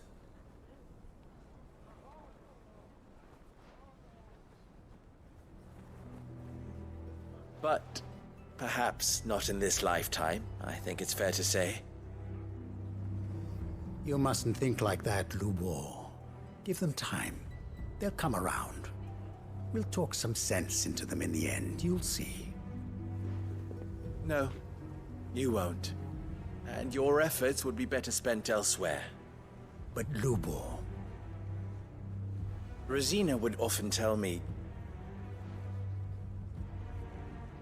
that steel does not lie, that a blade is a reflection of the smith who forged it. To yourself be true, that was her point. Rather an ironic one when you consider that her life was taken with a blade of her own making. But I do not doubt that she was always true to herself and what she believed in, right to the end. And so must I be. I must do what I know to be right, no matter what others might think of me. And now, I know what that is. I must embrace my new role of villain so that the people of Dalimil have something to unite against. For only united can they hope to stand against the threat that awaits them. I'll need to make a suitably dramatic exit, of course. Don't go, Lubor. You're the only one who was ever kind to us. We'll be all alone. Again. Trust me, little ones. It is for the best that I go. Not only for the town, but for you, too. How could it possibly be for the best? These children need you. The least you can do is give the townspeople a chance to change their minds. I would not take it, Victor. It's over. Over, you say? And so just like that, you're going to throw this town and these children to the wolves? I thought you were better than this. But it seems you had me fooled as well. Victor. Forget it. Do what you will. You sure you're making the right choice, Lubor? Of those available to me, I believe it's the best one. Yes. Ah, but where are my manners? Here. A reward for clearing out that bandit camp. Right then. I have packing to do. If there's anything I can do. Anything. I'll bear it in mind. Thank you. Heard the bad news then, did you? What bad news? About Dravost. Blackthorn's old haunt. With the forge and all that. Well, anyway, the mines just down the road from there are spewing out ether like no one's business. And the village? Safe from the flood for now, but they've got other problems. Akashic. Every creature in the area is either turned, or on the way to turning, apparently. Zoltan and the others are living on borrowed time. They need help, and quick. Doris sent a few curse breakers to keep an eye on things, but there's only so much a couple of scouts can do. Except get eaten. If something ain't done soon, the whole place will be overrun. I won't let that happen. Didn't think you would. Does Blackthorn know? I thought it might be better if he didn't. He'd only do something stupid. You reckon we should tell him? No. It's better this way. Yeah, well... I can't stand about knowing what's happening out there, so I'm off. I'll see you in Dravost. Clive! You're here! And the Akashic? Mostly off to the north still. But I spoke to Doris's scouts and it turns out things are worse than I thought. There's swarms of them out there. Told old Snotty to be ready to seal the north gate. That should buy us some time if we need it. Enough for the villagers to barricade themselves inside their homes at least. Well done. Welcome back, Sid. I'd never have guessed, you know. Not if August hadn't let slip. Who'd have thought that the savior of Dravost would turn out to be the realm's most infamous outlaw? Keen to help us out again? I am. Thought you could sneak off without me, did you? Blackthorn. Oh, what are you doing here? One of the scouts couldn't keep his voice down. Unlike my best mate who didn't think I deserved to know. Zoltan, how long's it been? Long enough for us two to turn into a pair of old codgers, I see. That your idea of an apology? Prick. Don't listen to him. You only did what you thought was best. For the village and that. I did, yeah. But that ain't the whole of it. Vulcan, our master, didn't leave the chiefdom to the two of us. He left it to me. The best blacksmith in Dravost, barring himself, of course. Bloody stupid tradition, in my opinion.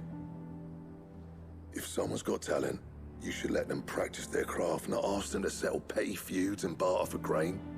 Our master wasted half his life that way. I wasn't about to let that happen to me. So you wasted half of mine instead? You're what Dravost needed. Under me and my precious ideals, this place wouldn't have lasted a year. So I left to devote myself to the work and spare you lot the consequences. I may be a selfish prick, but I only did what I felt I had to.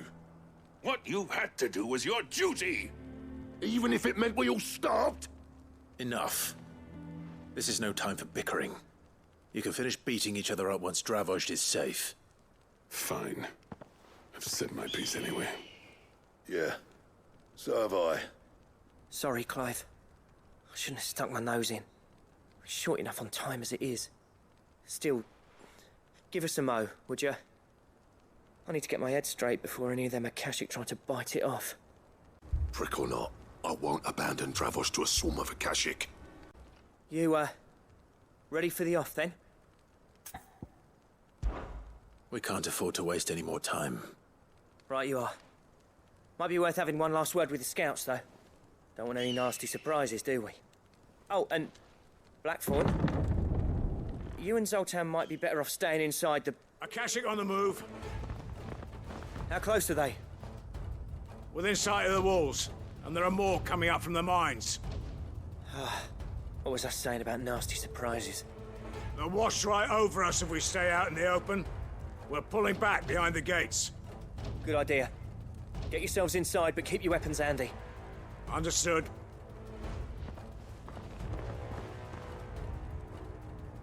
I'm prepared to fight if I have to. Well, let's hope you don't. That's our job. Once the scouts are inside, order your men to barricade the gates. No heroic last stands, you hear me? No fighting at all if you can help it. August's right. I've seen what Akashic beasts can do to armor. The people here are tough and willing, but they ain't equipped to face what's coming. I'm going out there. Start work on the gate as soon as I've left. I'll give you as much time as I can. And if they kill you? You evacuate. But it won't come to that. I promise. You'd better be right. Take good care of Dravozd till I get back. Leave it to me. And give those things what for, yeah?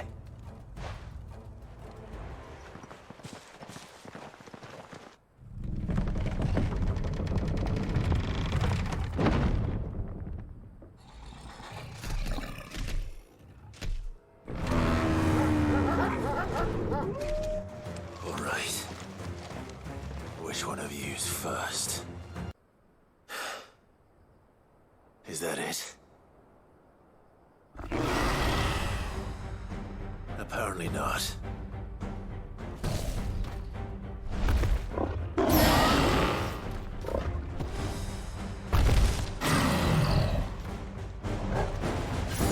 Not getting past me.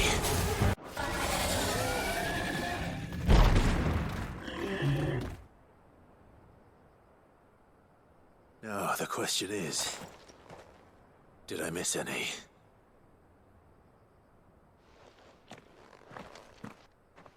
Man alive!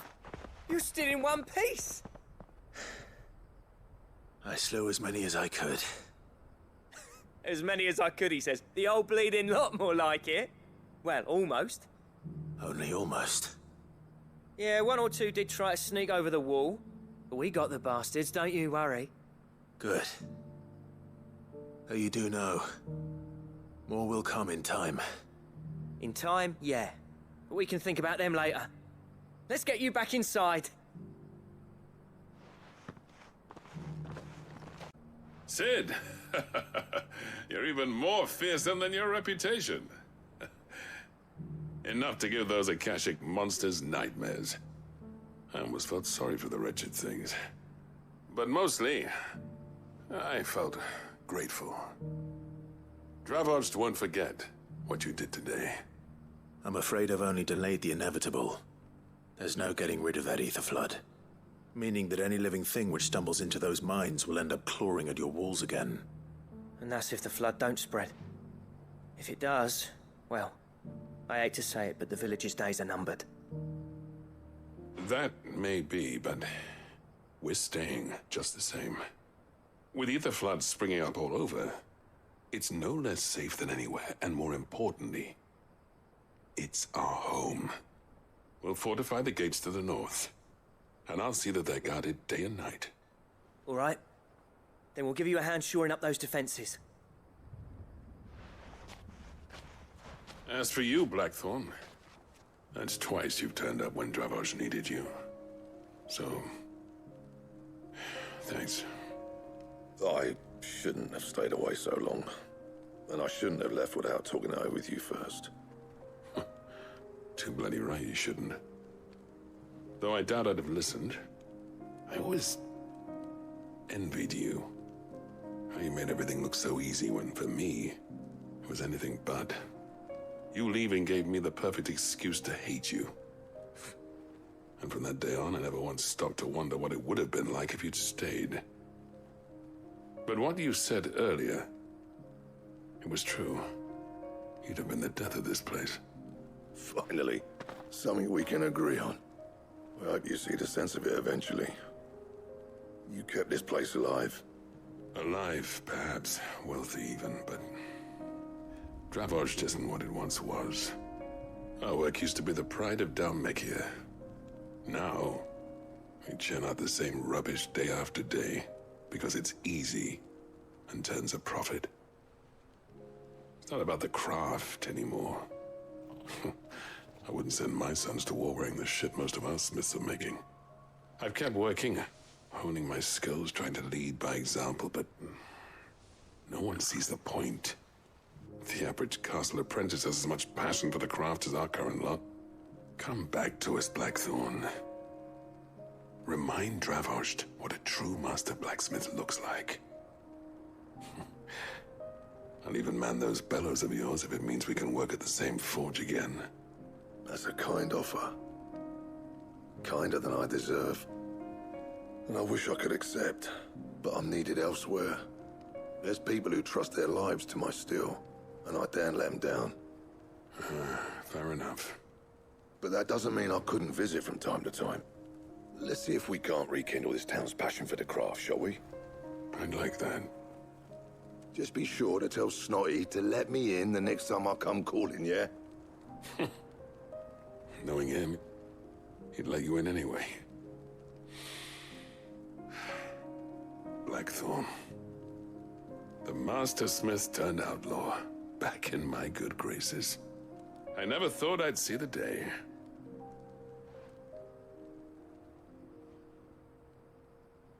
I'd say that went pretty well, wouldn't you? Even better than I'd hoped. Sid, I've got something for you.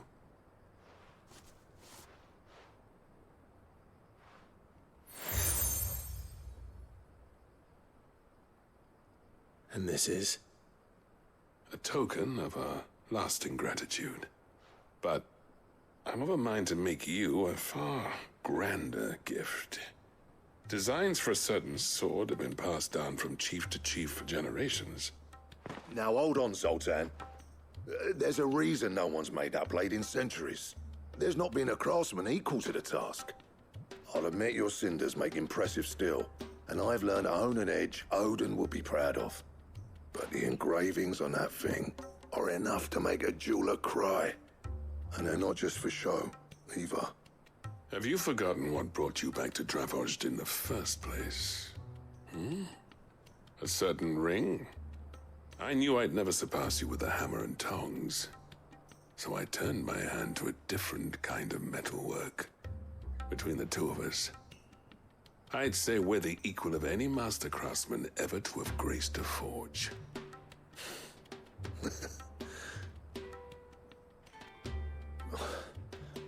You know what? I think you might be right. Clive, you wouldn't mind if Zoltan came back to the hideaway, would you? He's more than welcome. As long as he can keep our secret. Right. Zoltan, get your tools. We've got a legend to forge. With a little help from Blackthorn, I don't see why we can't restore Dravozhd to its former glory. Barring ether floods, that is. I'll tell you what, Clive. If we pull this off, it will ruin every other sword you've ever held. Ah, the man himself. We were just about to make a start on that sword, I promised you. It's funny, but none of this would have been possible without your help. You remember Camille? We'll be using his leatherwork for the grip. The steel, meanwhile, will be tempered in a fire, burning the cinders you charmed out of old Zoltan here. And that whetstone from the Outer Isles, that'll be what gives the blade its edge.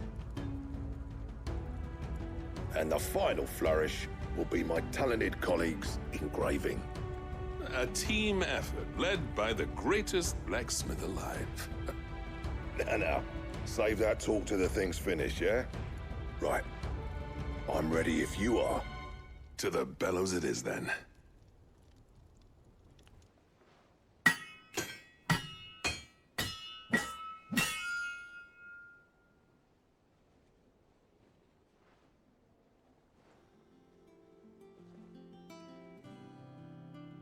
Well, bugger me. We actually did it.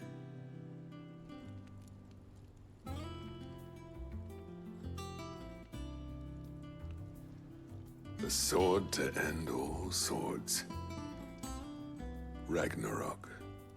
It's quite something. I trust you'll take good care of it. Thank you. Both of you. So, does this make you pair the greatest craftsmen alive, then? This? Nah. This was just following the footsteps of the greats of old. It'll take more than that to earn us our place in history. But we're up for the challenge. Here. A list of materials. Zoltan and I got talking on the long road back from Dravost.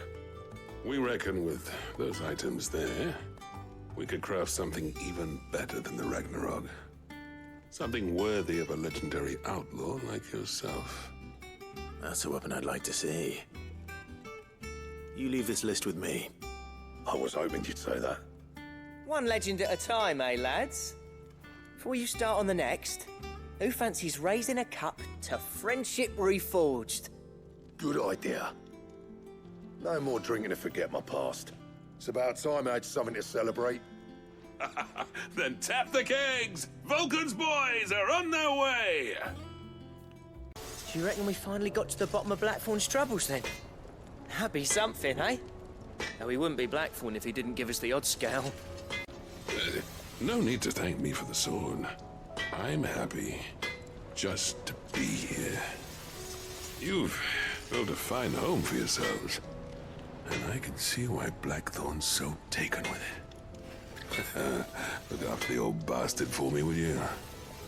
I'll be off soon, but next time you're in Dalmekir, be sure to pay me a visit. Snotty'll let you in. I never thought me and Zoltan would ever speak again, let alone work together. And if it hadn't been for you, we wouldn't. You've been a good friend of me, Clive. The best. How are you feeling, Joshua? Better than I was. But not nearly as well as you should be. Your cuts and burns may have healed, but your body still bears the burden of every spell cast. And what would you have had me do? It was no ordinary foe we faced. It was the Warden of Darkness. Yet still, it was not enough. The king could have ended me at any moment, but instead chose to toy with me like a curl does a mouse. You underestimate yourself. Oh, it was crystal clear. Only one man established his dominance that day, and that man was Barnabas. I'm sorry, brother. That was ill-spoken. It's just, I have never felt so powerless. And when so many are looking to us for strength, perhaps the prince feels the same.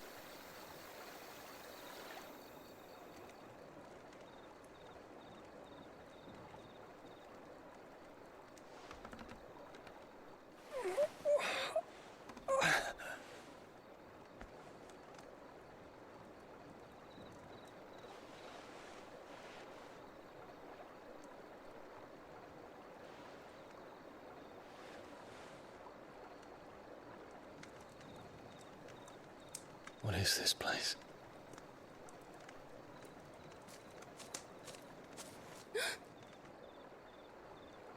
Don't move.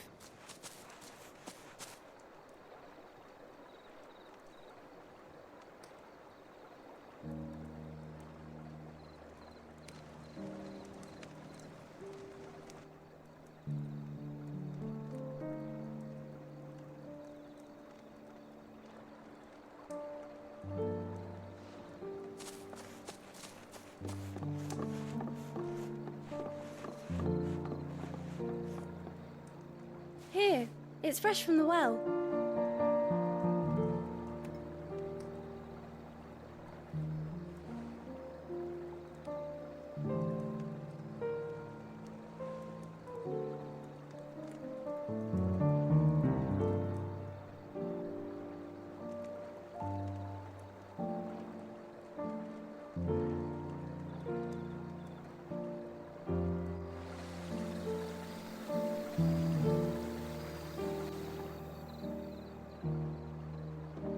Grandmother told me spirits sometimes get lost, and that the lanterns guide them to their proper place. I set one on the river for her when she passed away.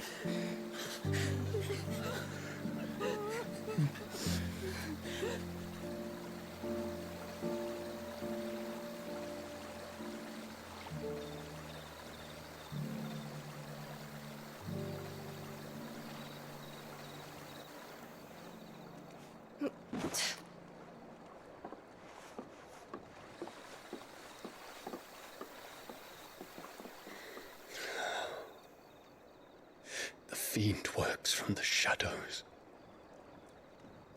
Was it you who guided my hand then, Ultima? No, not you. This is my doing, my fault, my sin to bear. And for it, I must atone.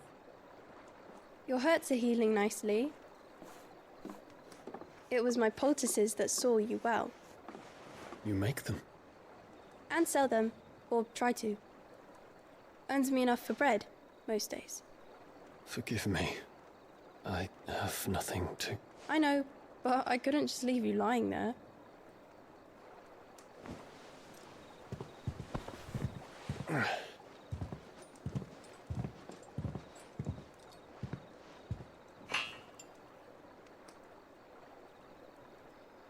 You're going then? Of course. I'm healed. Thanks to you and your poultices. Will you promise to come back and visit?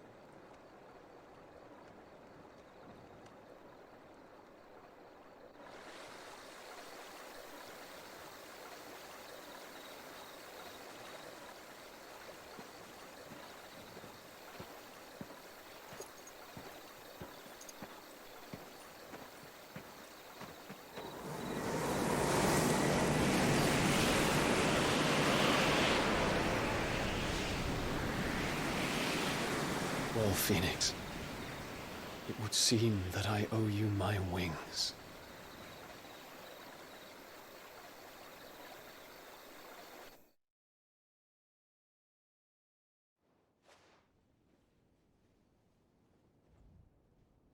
Perhaps he can find an answer.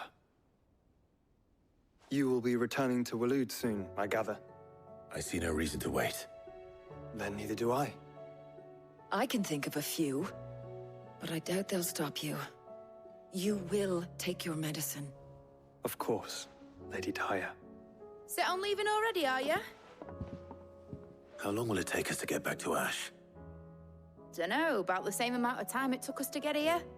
Maybe less, if your uncle can find someone trustworthy to patch up the Enterprise. All depends on where we're putting into port, mind. Yes. It's not as if we can put ashore wherever we choose. We have to assume that the whole of Ash is hostile, and that we'll be attacked on sight. Then we must find a place they won't think to look. And I have an idea who might know of one. The Professor! I'll go and tell you come in. While you're plotting our course, I'll be in the shelves with your lawsmen. I wish to pick his brains about Ultima. Then I'll talk to Karen about supplies for the journey. They may not be easy to come by in Ash.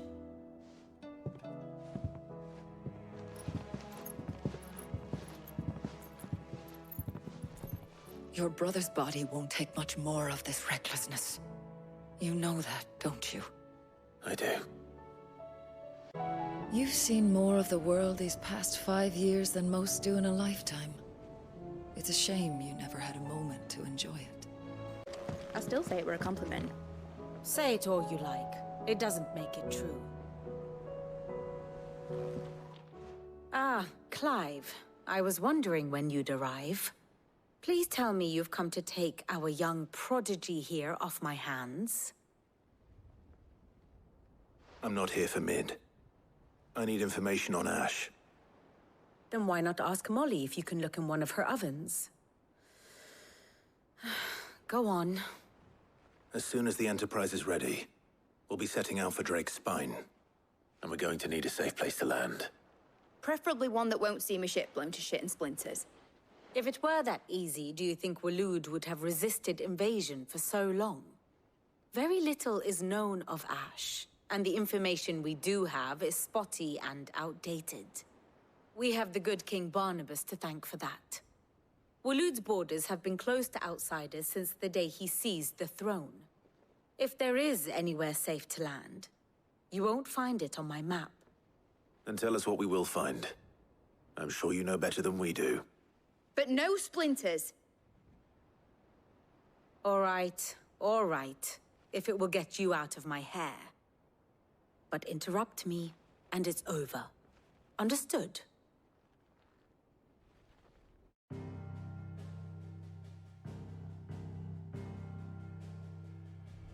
Barnabas Tharm, the one they call the Last King.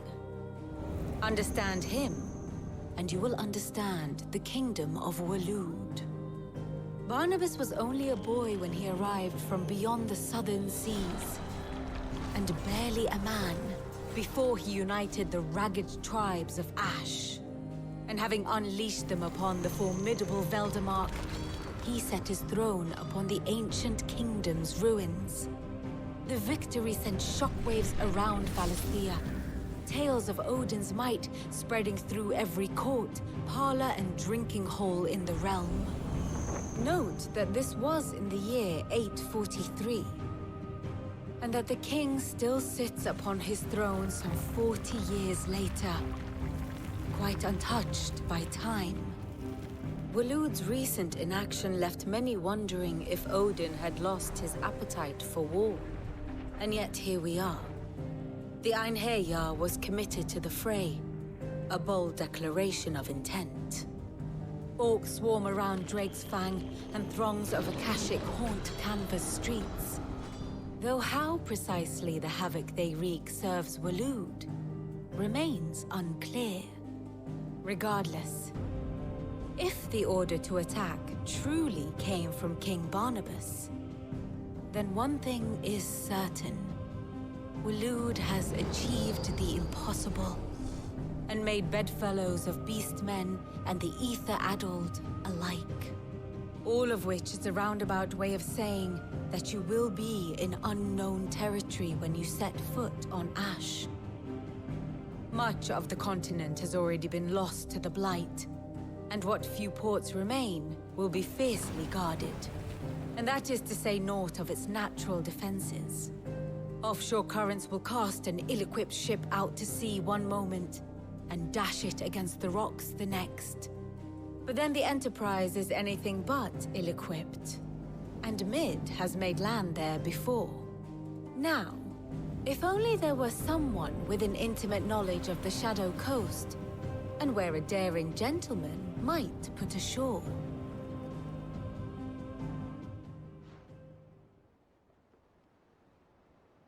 You see, Clive, you had the answer all along. Do you think you can get us back to that beach, Mid? Picked you up from it, didn't I? Not that it were easy. The currents were a right bastard. But then, if it wasn't hard, it wouldn't be worth doing, would it? Well said. Thank you, Lady Vivian. If a few morsels of common knowledge and a sprinkling of tavern talk are worthy of your thanks, I wonder what genuine intelligence might earn me. Probably more visits. Mid, I need everyone in the ale hall now. I'll fetch Joshua from the shelves. Aye, aye, Captain. Clive, you must listen to this. Lawsman, tell him. Do you recall when we spoke before on the divinity of Ultima? Well, it inspired me to delve deeper into the subject. And what I discovered appears to agree with the findings of His Grace. You will recall that my quest to uncover Ultima's origins began with the mural at Phoenix Gate.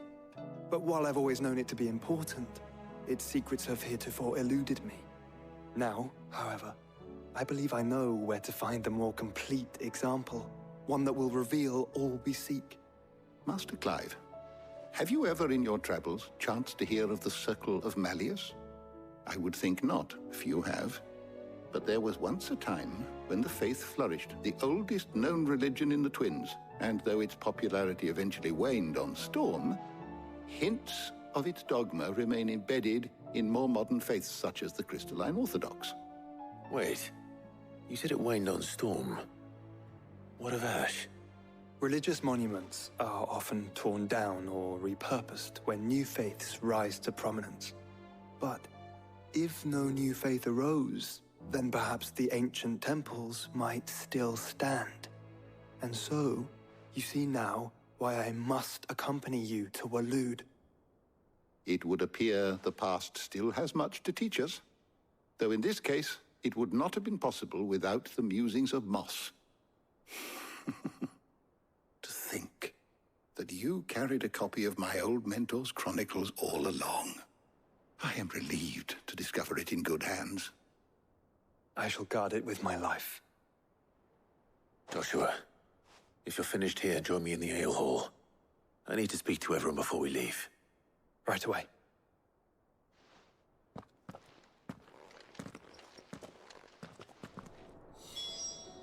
If it please your grace, might I one day borrow the chronicles for a short while?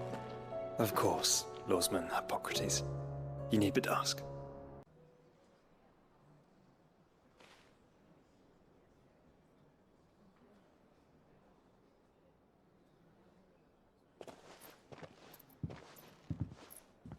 My apologies.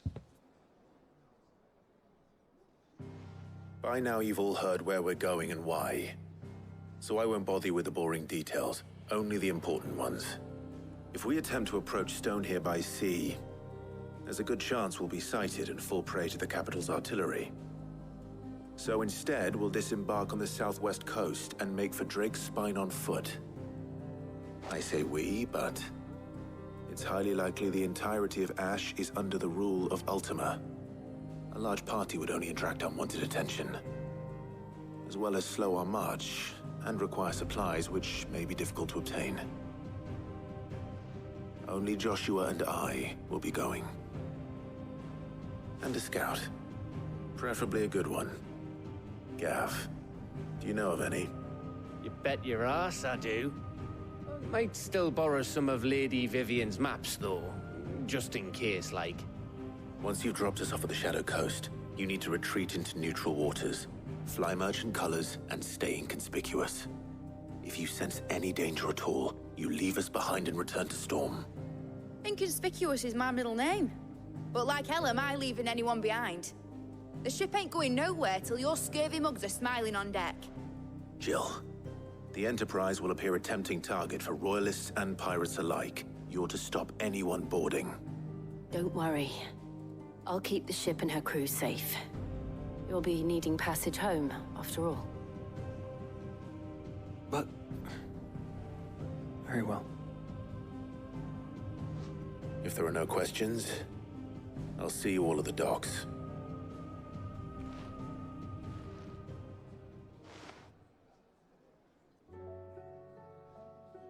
Let me know when you're leaving.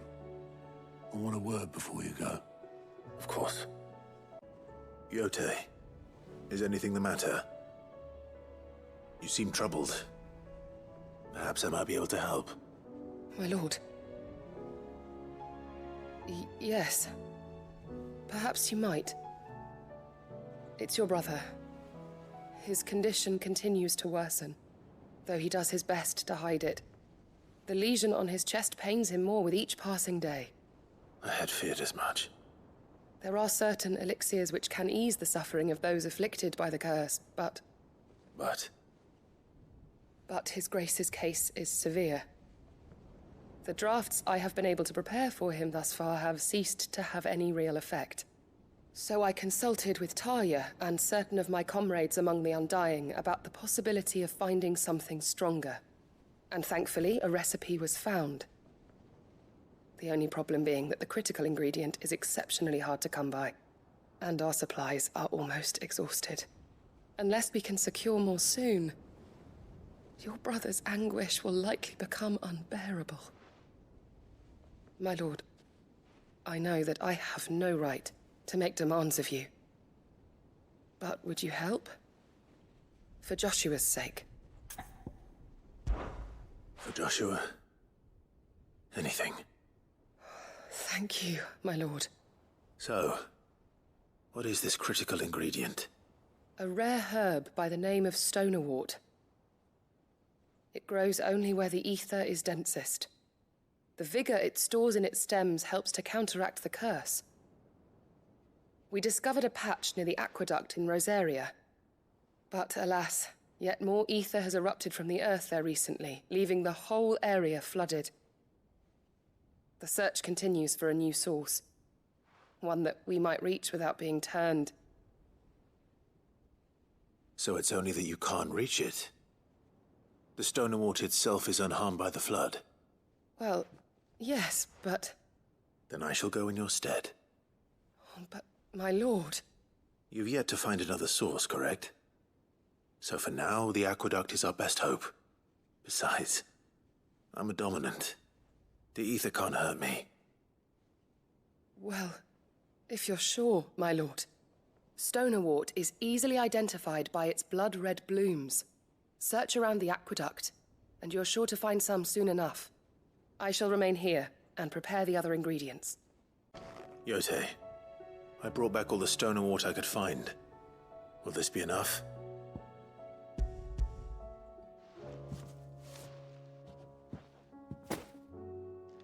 Yes, my lord. Thank you. I'm sure it will serve us until we can find another source. I'm very glad to hear it. You and His Grace are very much alike, you know. You think only of how you might help others, and never of the danger to yourselves. No more than you have minding my brother. You've risked a lot for him, and I thank you for it. I am honored that you should say so. But I beg you, my lord, do not give too much of yourself for the sake of others. We could not afford to lose you. I'll keep that in mind. You and your brother really are alike, my lord. Though selflessness is a virtue, I beg you, please take more care of yourselves. Is something wrong? Not at all. Honestly. Can't a man wish his friend farewell? Just wanted to let you know that I'll keep things in order while you're off saving the world. I'll hold you to that.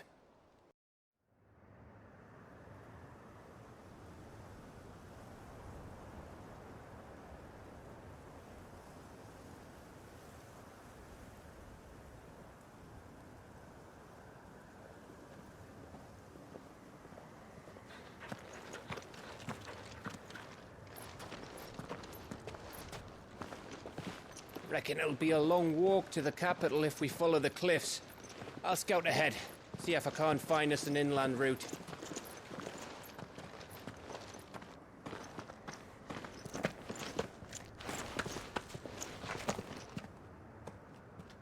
Clive.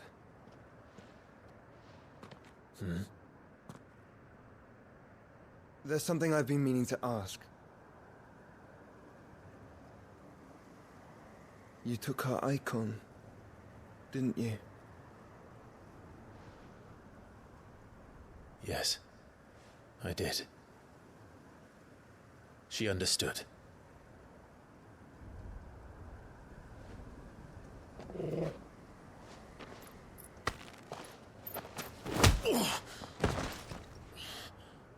Oh, she understood. Understood that you decided to save the world all on your own, and that you'd die without her power. How dare you make her choose? You knew damn well she'd never refuse you. But I will. You can't keep pushing us away, Clive. The world is ours to save, not yours.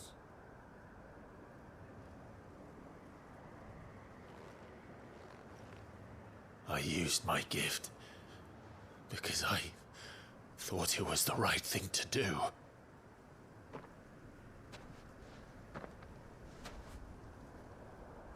And you truly believe this will save you? Will save us all? I do.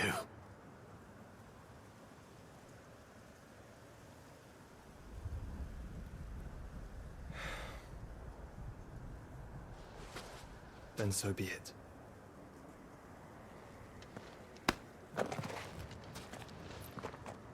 Just don't forget, you're not alone. I think I found us a trail. Did I miss something?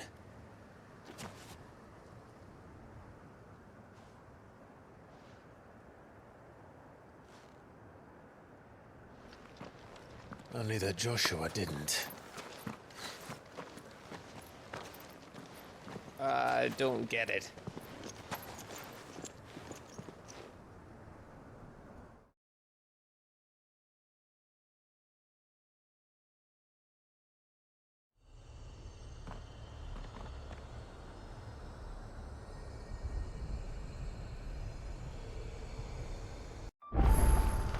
Always wanted to visit Ash.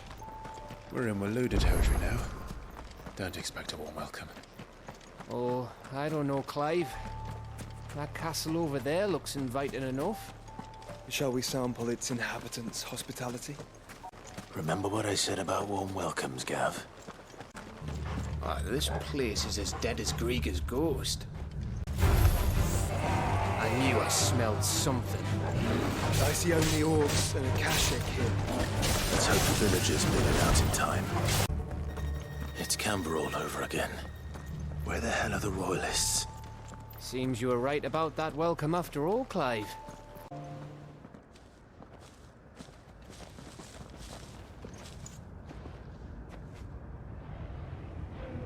Aye, aye.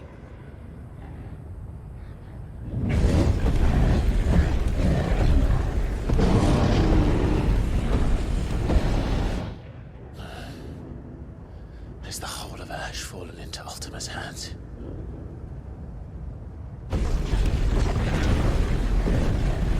That's no peace delegation.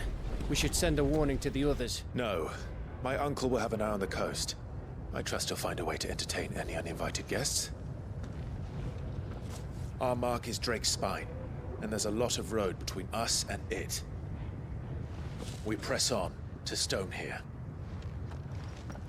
Aye, you never know. It might not be a nest of slabbering monsters.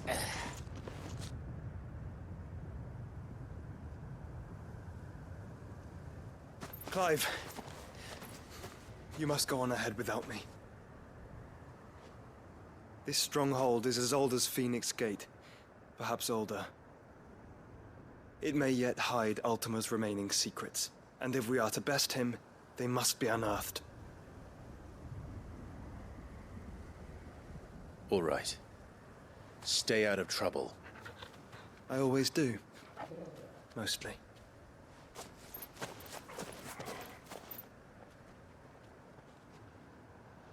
You sure about this? About leaving my brother on his own. Of course. Mostly.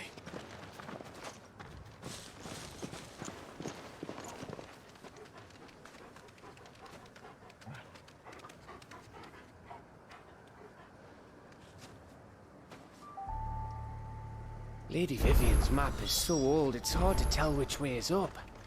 But if I'm right, we're not far from a village called Aistla. Then we make our way there, resupply, and wait for Joshua. Ugh, this place reeks like a moble's arsehole. Though I'm guessing it's not the smell that'll kill us.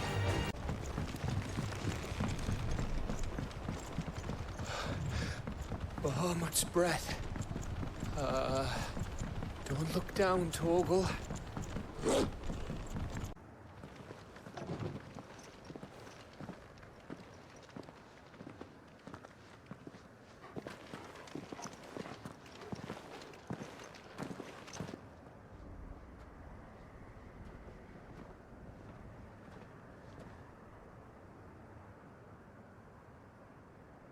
What do you think, Clive?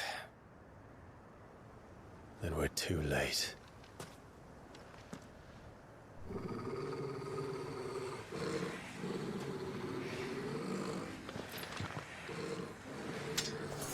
Damn it. They're all turned. There's nothing we can do. I wouldn't say nothing. No quarter, Gav! No quarter! You think all the villages in Ash are like this? A question for later, Gav. Here they come! And come. I don't want to die here, Clive. Then don't!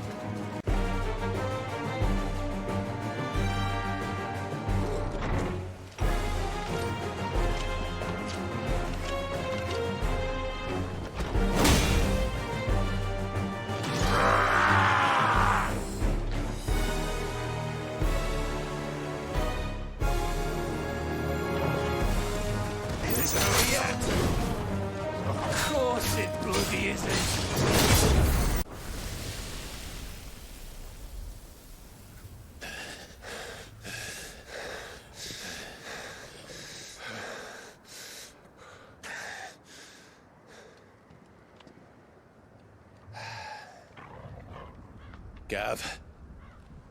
Gav! Don't tell me there's more of the bastards. Oh, fuck.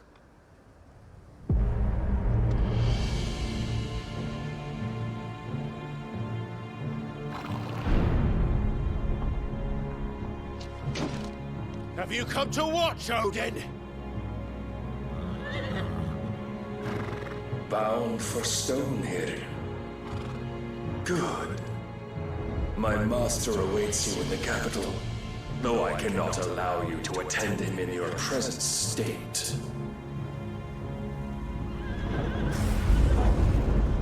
And how are you going to stop us?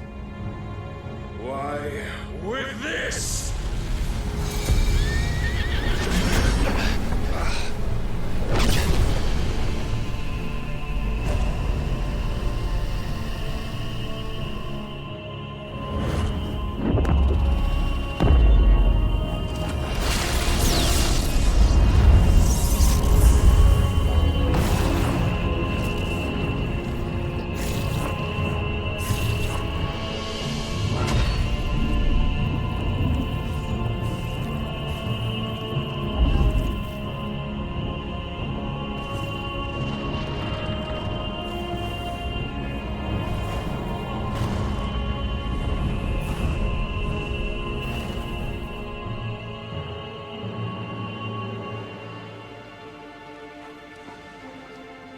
What did you do?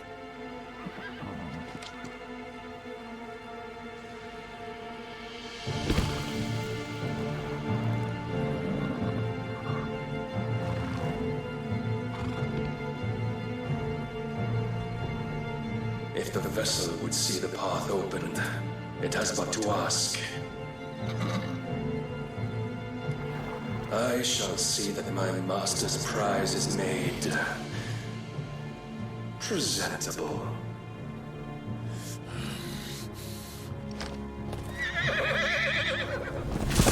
Shit! No!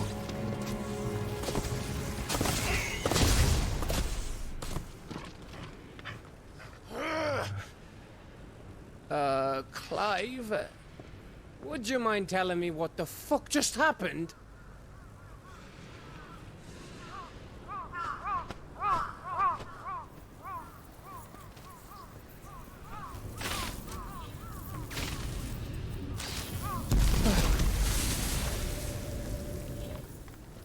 Oh, you've got to be. How are we supposed to get through that? We seek an audience with the king. If His Majesty wants me to come and ask him, then that is exactly what I'll do. Before you go practicing your petition, we don't even know where the fucker went. How about we cool our heads and think this through, eh?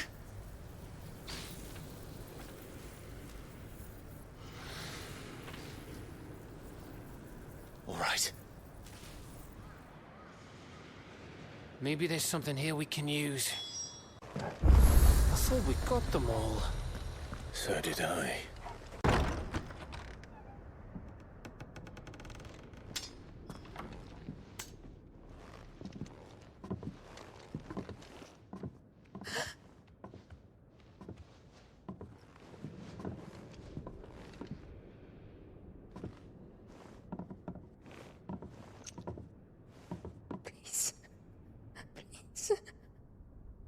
Please, no. Miss. Whoa, easy, easy. We're not turned, all right?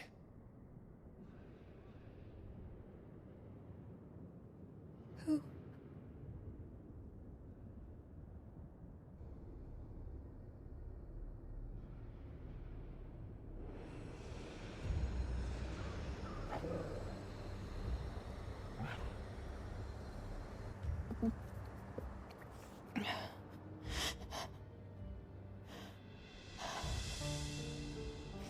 My thanks, kind travelers.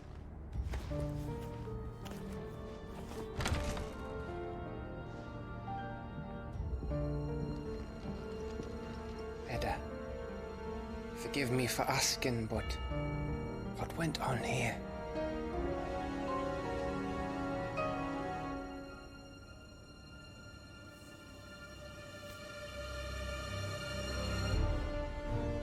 It all started when the skies changed. The elders said it was the Arcade. One by one, people went mad. Minds taken by the ether. Till only I remained. By then, I was too far along to run.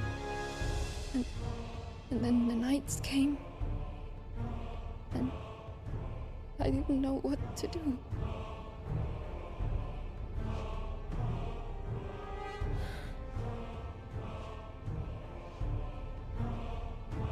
And this, Arcade is... Just a story. Something our grandparents told us when we misbehaved. About how the heavens would grow dark before the land took her last breath. The end of the world. You said the others went mad. But where did they go?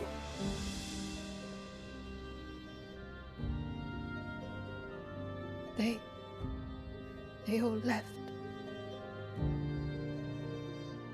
Drawn east to the tower, to reverie. The elders, the healer, the blacksmith, my husband.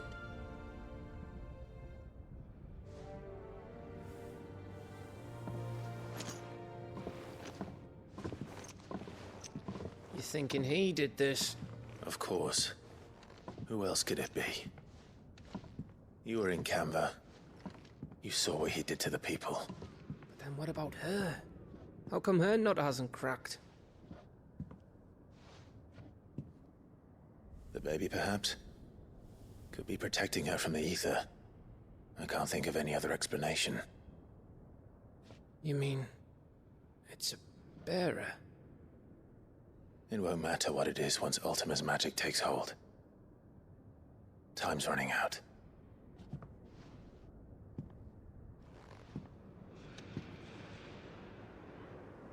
This tower. That's where we'll find the king.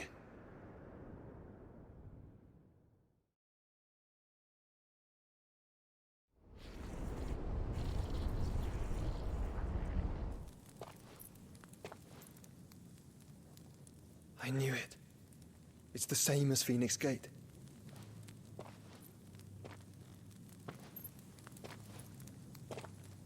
Which means at the end of these stairs should be...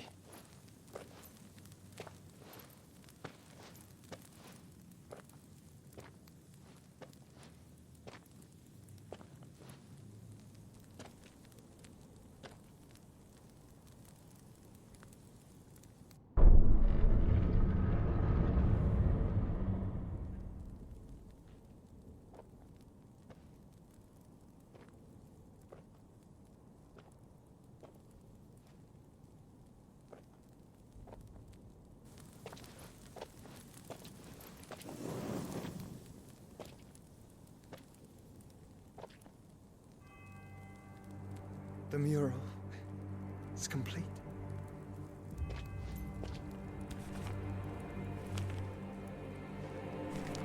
Ultima and his vessel, Ifrit. Garuda, Ramu, Shiva, Titan, Bahamut, Odin. Even Leviathan the Lost is here. But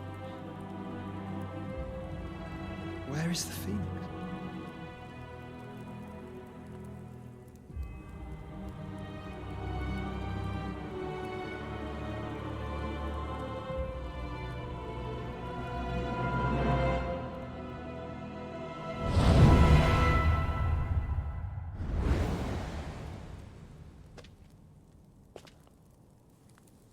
By the Founder.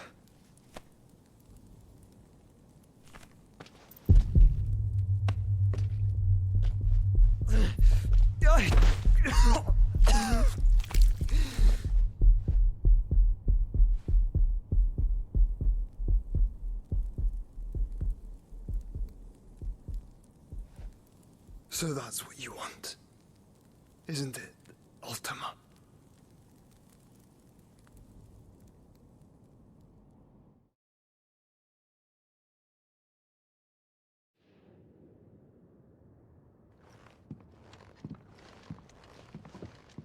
So that's how it's gonna be then? I'm not asking, Gav. I need you to stay with Edda. What? I must do this alone. If I don't return, you're to find Joshua and make for the Enterprise. Understood? Aye.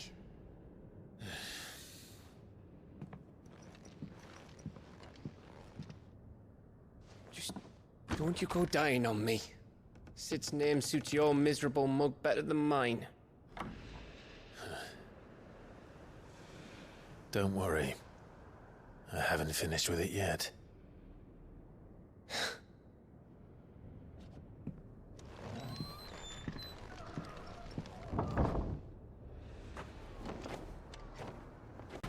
If Barnabas is controlling the Akashic, then wherever he goes, they'll follow. And so will I.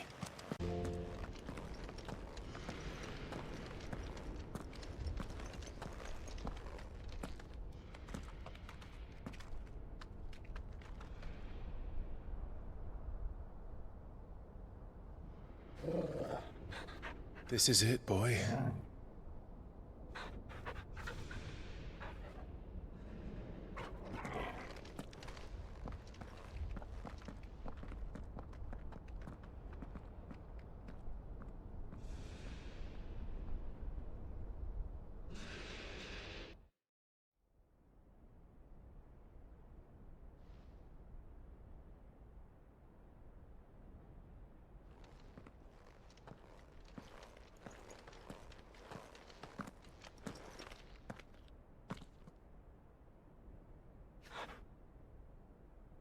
I've come for you, Barnabas.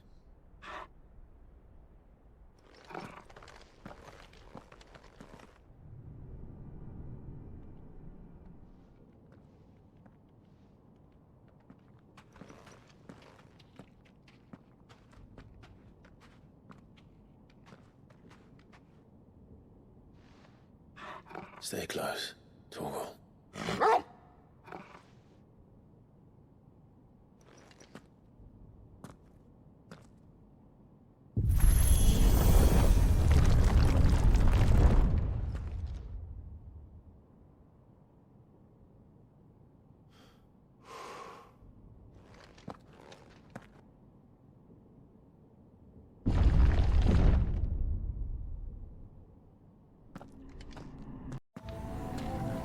tower. It's alive. More echoes of the fallen. They seem to feed on ether. There shouldn't be any here. Bloody fallen. Why do all their floors seem to have a mind of their own? If I were Barnabas, where would I be? The top. So I could look down on the world.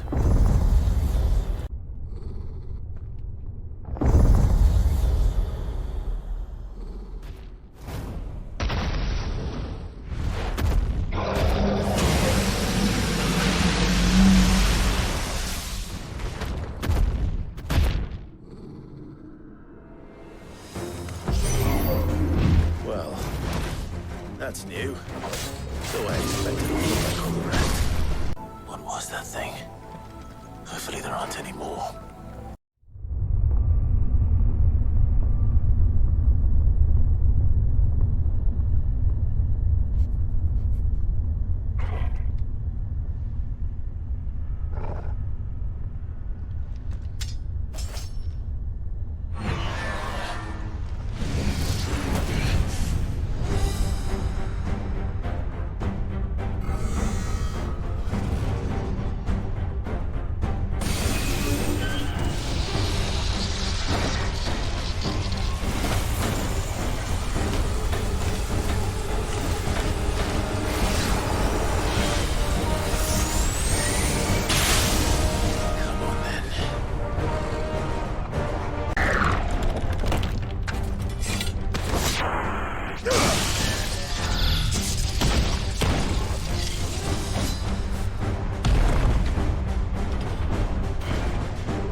What's one more, eh, Toggle?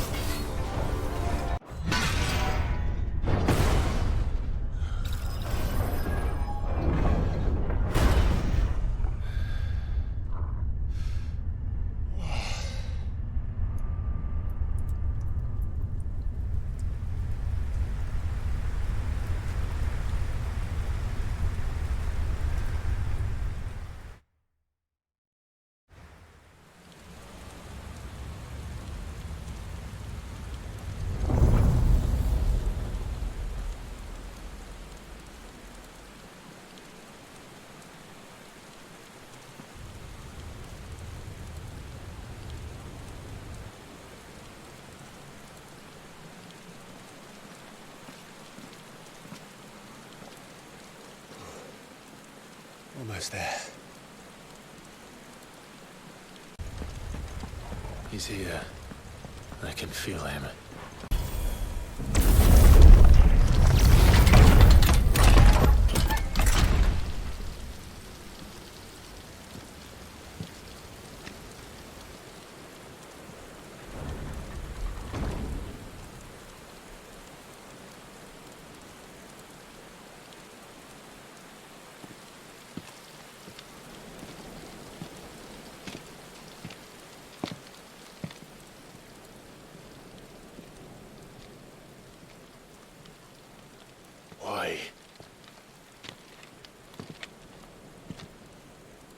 The blade must ever feed if her edge is to remain keen. Watcher. What care you for these worthless creatures? They are nothing. Weak from the moment of their conception, ever longing for power not theirs to command, they turn unfailingly upon themselves. Like sheep, they roam in filthy flocks, eager to trample those few gifted a fleece of gold. Or that they might feel contentment with their pitiful existence. Prejudice and persecution, Severance and strife, every earthly wrong springs from the malice in men's hearts. Malice born of the pain and suffering that is free will. Its corruption is gnawed at your being from the very moment of your birth. You're wrong. It is no corruption. It is who I am. Every choice I make, right or wrong, gives me reason to carry on. And carry on I shall. Not as a puppet, but as a man. Which are you? There was a time I too thought those the only choices. What? Long ago, God granted man the gift of magic. And with that gift did he build great civilizations. Yet over time, man lost sight of the gift's true meaning, stepping from the path of shared prosperity to one of avarice. He abandoned his creator for sword and flame, and through his folly, beckoned the blight. Yet, there were those few who refused to turn their eyes from the heavens, and they prayed to God that he might lead them back to righteousness. And the Lord, he did answer. Before the worthy shall the gates of paradise open.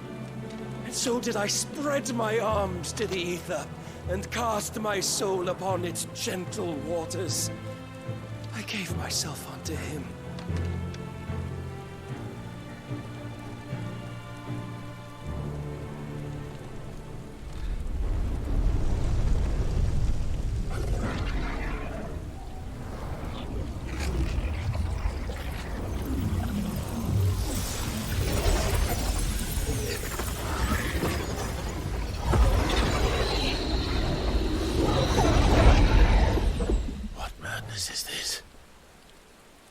My worth proven, the Lord charged me thus. If your kind are to find salvation, they must be made to serve. You see, paradise lies but a single step away. Could we only take it? Could we only leave our transgressions behind? For none save the pure of heart and mind may set foot in the new world. I will save us. But it all begins and ends with you. You are the key, Mythos. And with this humble offering, shall I prove my faith once more. So you forsook your kingdom. You forsook yourself to serve. Tell me, how is that living?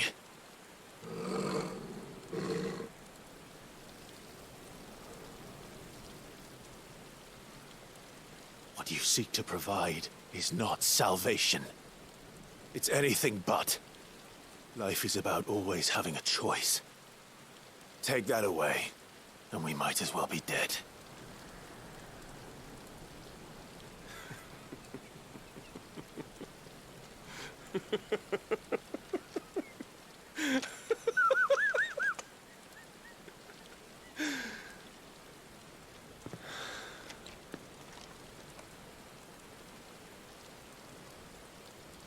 Very well.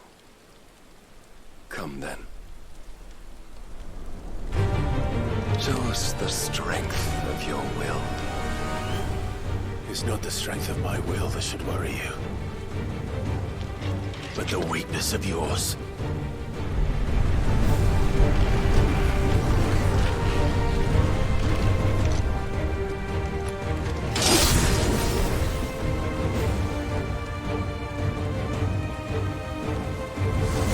If you think your will the stronger, prove it. By this day's end, you shall know the truth.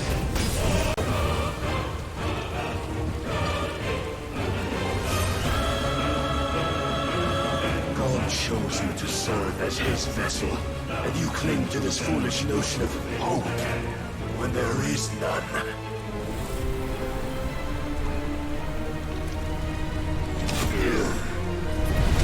Fuck!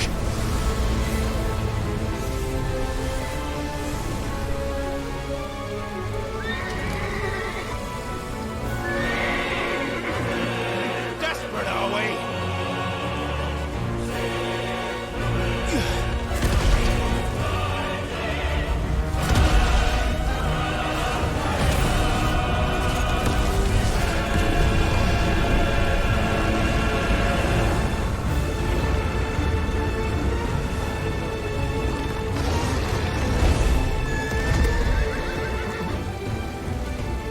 Finally, we can begin.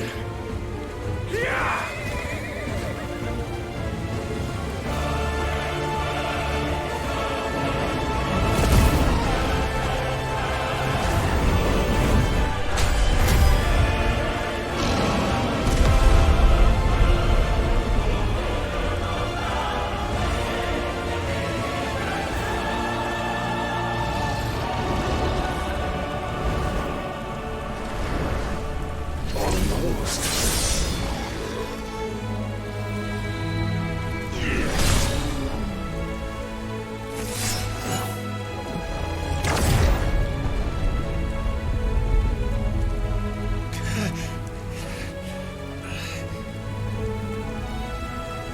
You have been shown the path.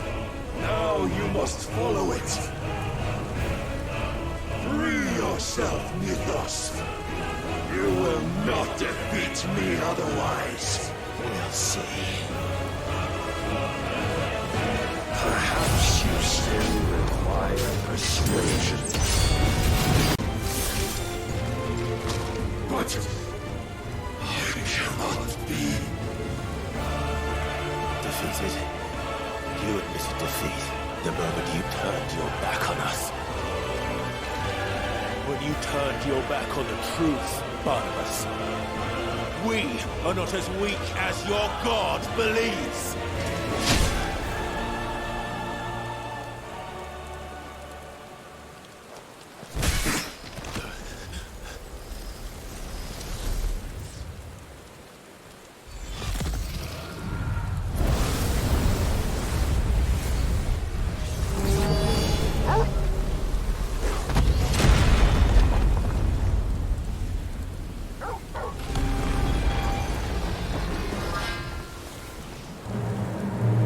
Damn it.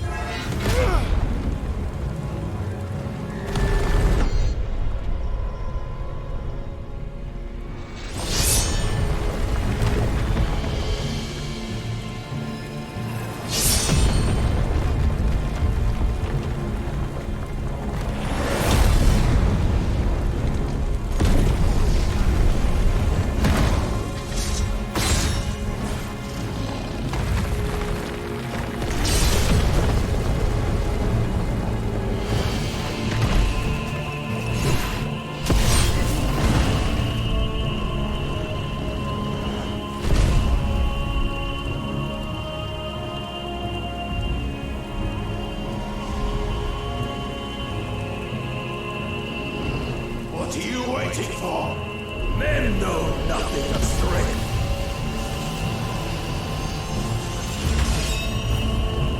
But you will.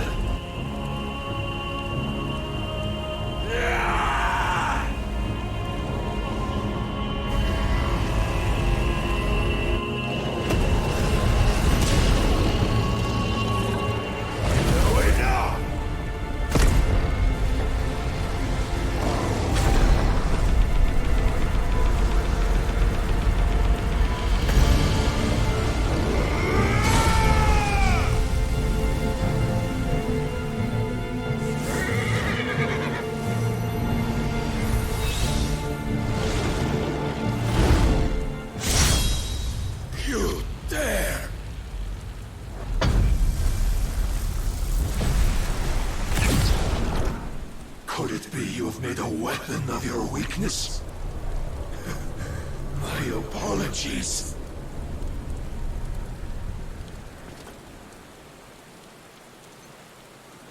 You are not the fool I took you for. And so it ends. No!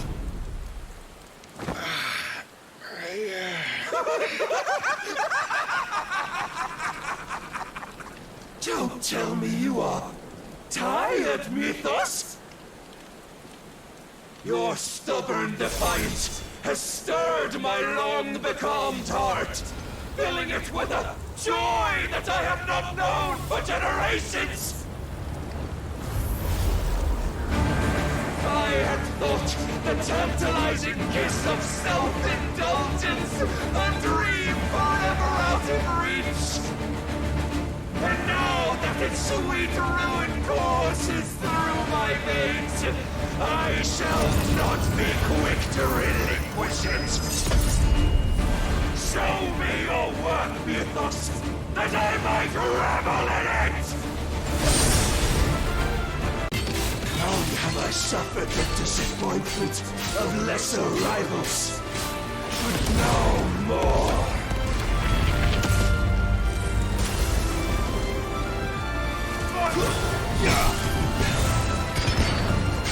Oh, my constant congregation, salvation is come.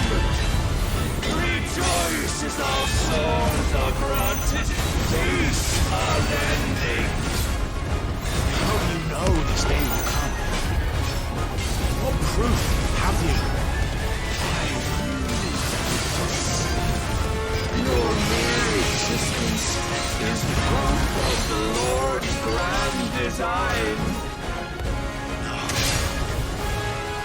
I'll never serve your God! Then you will never know this power.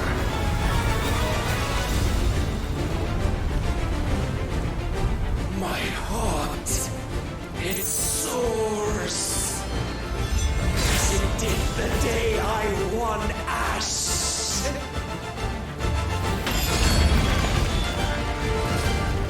Since then, many have sought my crown, Mythos.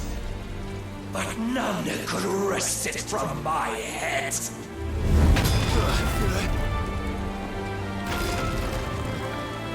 Come! Have you the strength? Have you the will?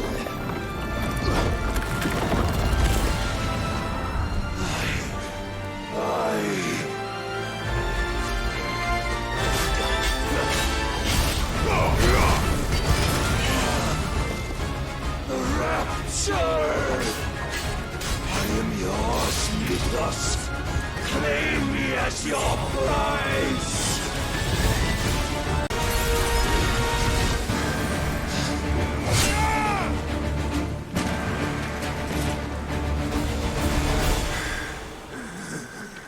Well,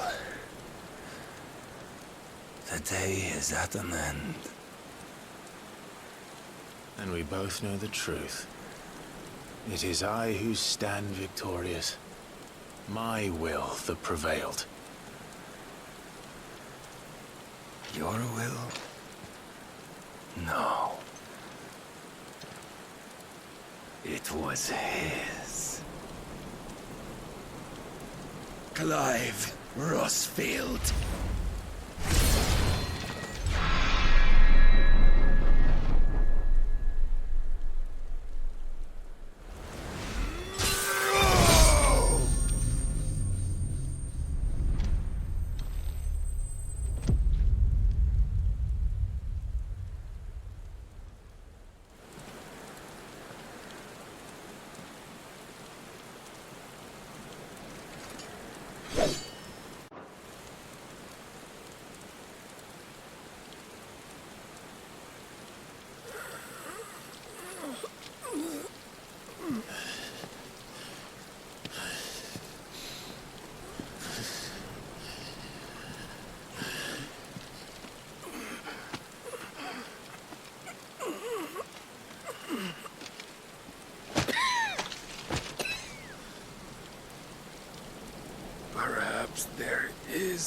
strength in will. Would that I had not relinquished my own.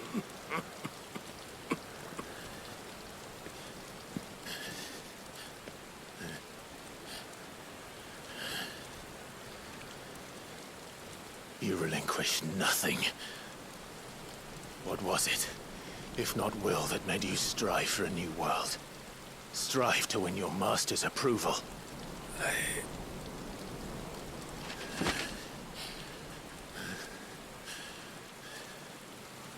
You were shown a fantasy, and you chose to believe it. But you were wrong. There is no world, but the one we live in. And that world is worth saving, even if it means killing a god.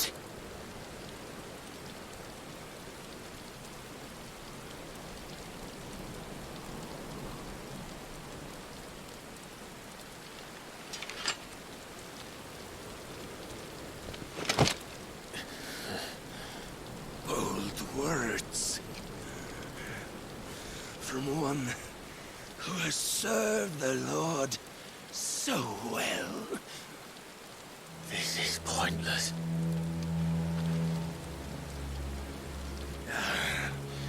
But I almost forgot.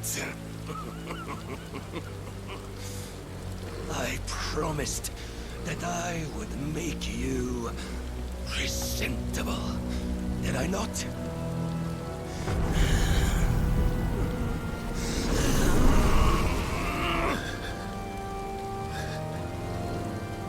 We shall fulfill our destinies, just as the Lord's Mother Crystals have fulfilled theirs.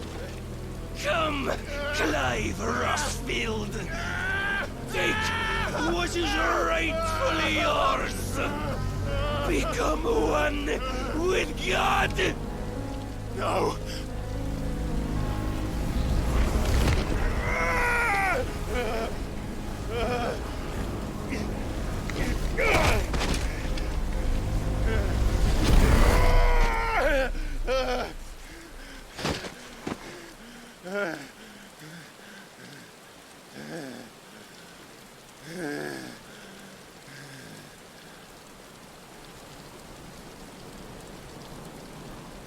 At long last, salvation.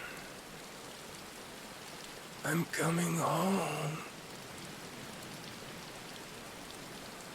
Mother.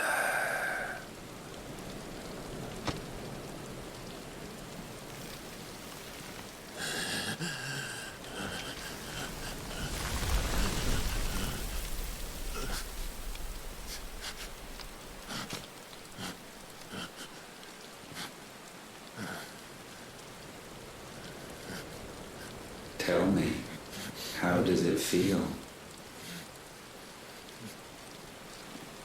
Show yourself! Face me!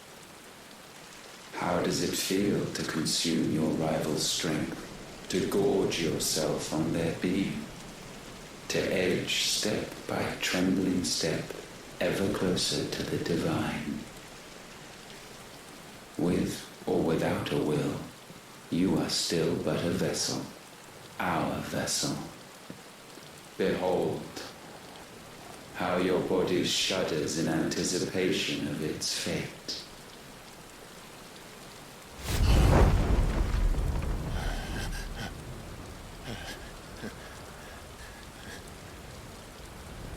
Oh, it's not yours yet. No. Come then, O wayward child. We shall await you upon the back of the first worm. There, all shall end and begin again.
Why the hell is my city crawling with a captain?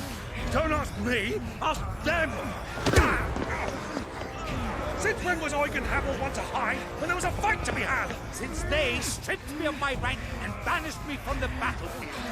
Now I'm stuck wiping the backsides of this one while the city burns and my wife tells off with a man half my age! And then you turn up! What the hell are you doing here anyway?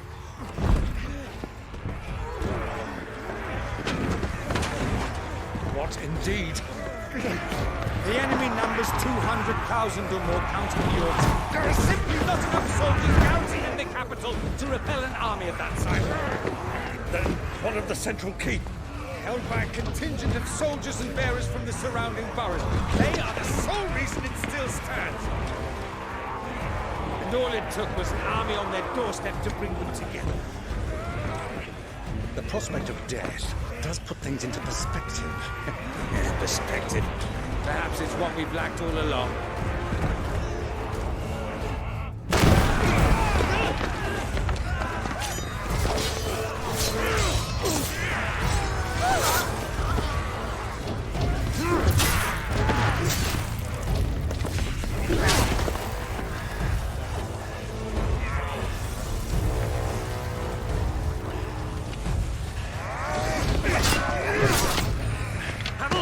I need you to lend me some of your best men, preferably all of them. My best men? Does it look like I have any more? I admit this might not be the most convenient time, but my nephew's in trouble, and I may have already promised him your help. Your nephew, the outlaw? Never! My soldiers have better things to do than die for nothing. And you and he are of the same mind. I fights for the opposite! He fights for a world in which we shouldn't have to live and die for nothing! And he fights today to give us all a chance of a better tomorrow! Be that as it may, a handful of men cannot stand against the kingdom!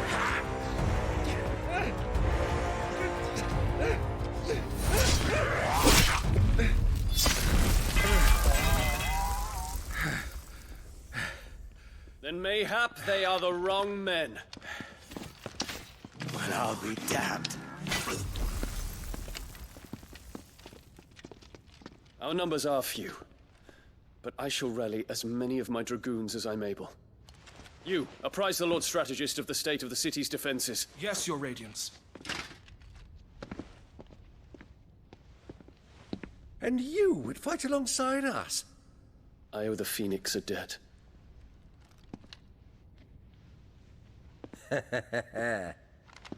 Does this vouch for my nephews? Aye, but I still have my doubts about you. Which we can discuss later. Indeed. You said you had men garrisoned in the keep. Captain, do you know how many yet remain? Allow me to confirm. Commander? Whatever their number, Randalar will be needing them Gather the bodies all. and build a pyre in the courtyard. Quickly. Terence. My lord.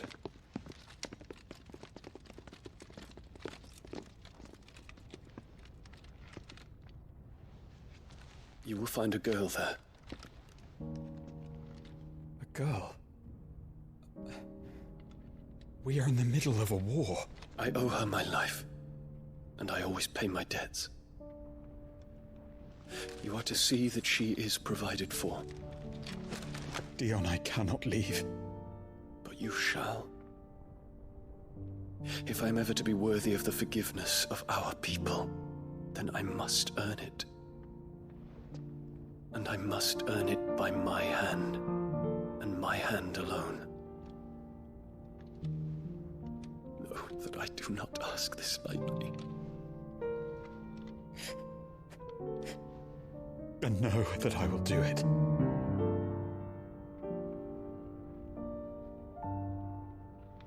Farewell, Terence.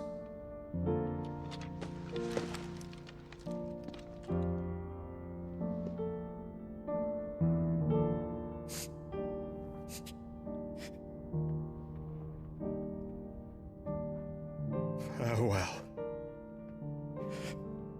my prince.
Clive! Thank fuck. You alright? I am. But I'm a damn sight better for seeing you, Joshua. And Barnabas. The king is dead.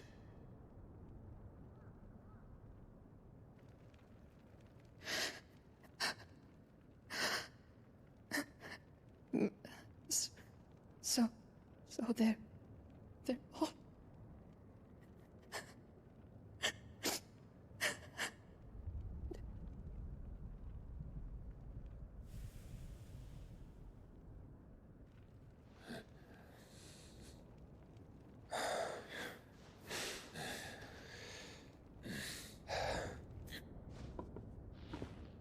They are, but so is their killer. He can't hurt anyone anymore. You're safe.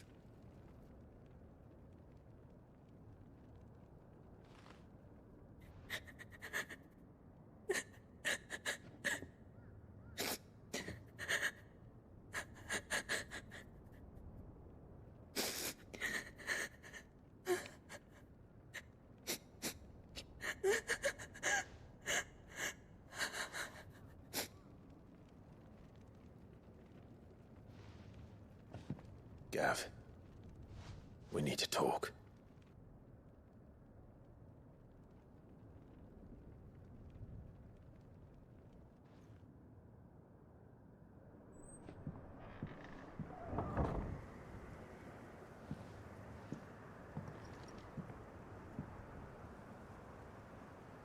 I'm sorry, Clive. You know I want nothing more than to go with you. I do. But I'm glad you're heading back to the Enterprise nonetheless. And not just for Edda's sake. Our people need to know what happened here. You can count on me. As can she, I hope. Thank you, my lords.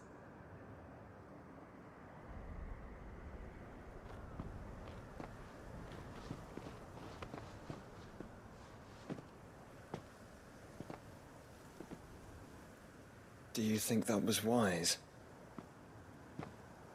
Wiser than leaving a woman with child alone in the Deadlands.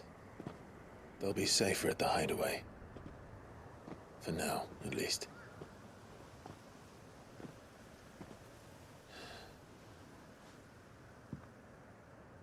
This land is overrun with Akashic.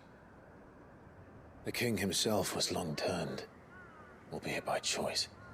All to serve Ultima, in his damnable quest to forge the perfect vessel. The chaos Barnabas wreaked upon nation after nation.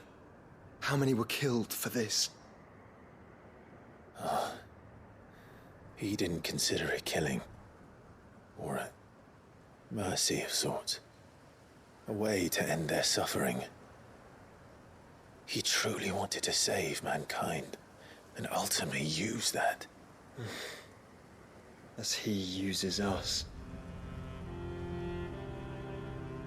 But why us? What are we? What are we? We are dominance. That is our fate. But that doesn't mean we have to accept it, which is why we fight. For the right to deny it. Is that not so?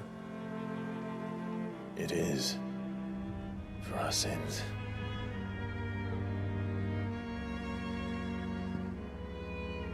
Barnabas said something else.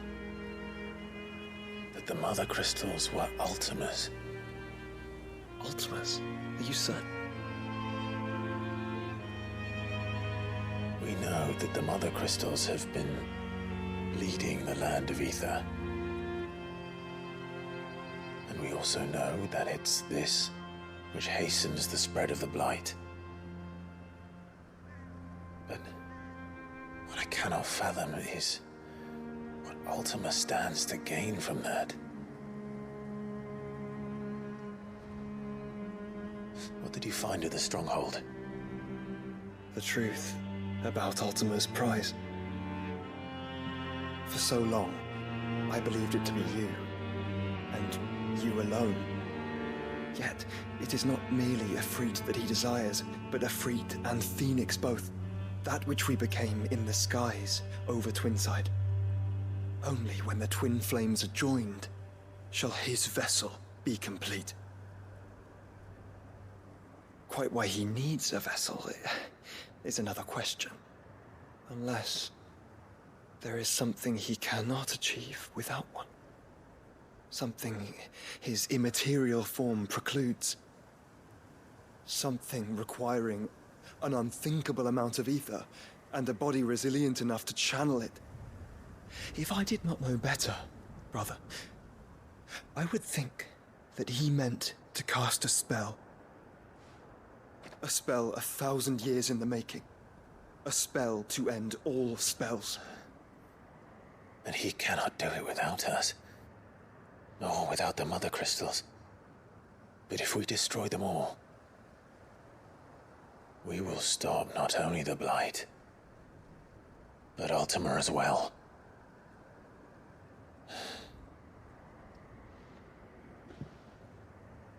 We stick to the plan then. Only this time, we face him together. Well, it's a long walk to Stone here. Let's not keep Ultima waiting.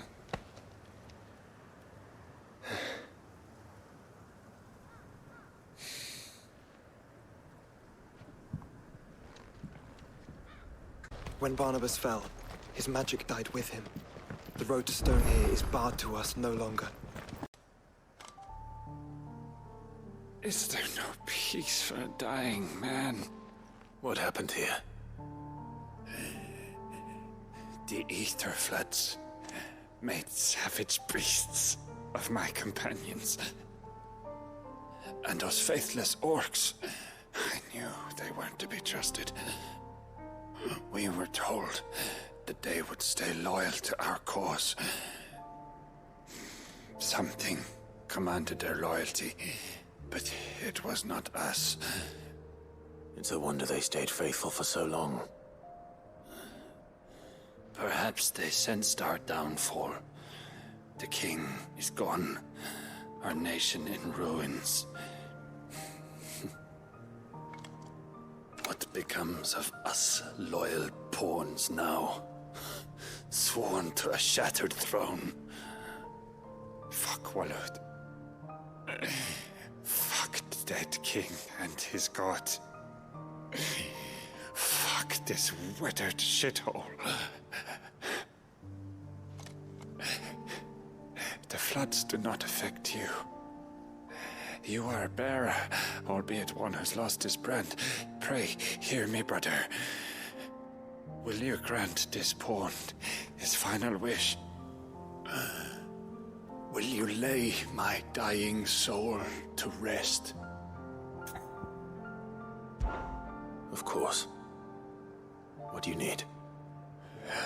Finally, some luck. Beyond the castle walls, towards Stone here, there is a forest. Never turn. My parents are buried upon a bluff, nestled amongst the trees.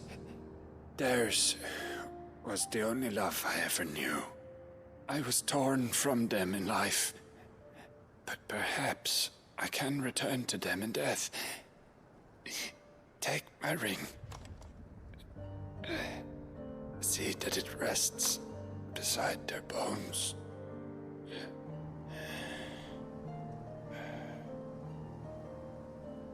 May you find peace at last.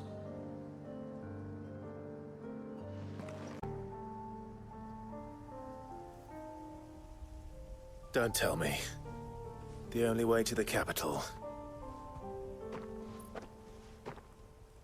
is through that gate, just as you surmise.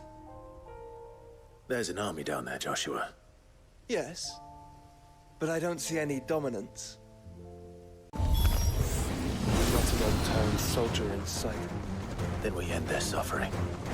You don't think all this is for us? I wouldn't put it past Ultima. Joshua, can you go on? Do I have a choice?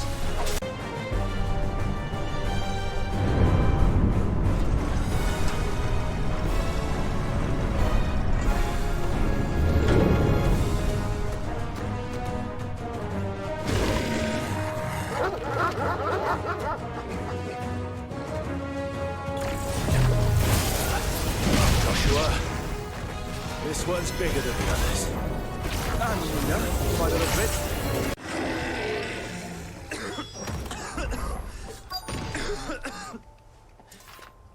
We can rest here if you like. Don't worry, I'll be fine.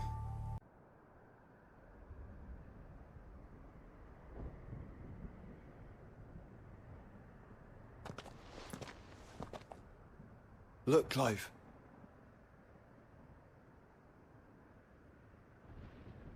By the Founder, the place is a fortress.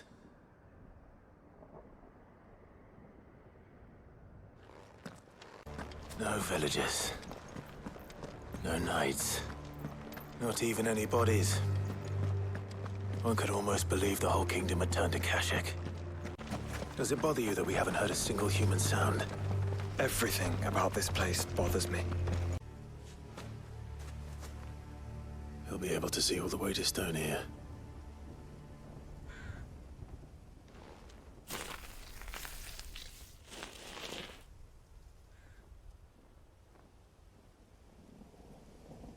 As fine a resting place as any man could hope for. Reunited with those he loves at last.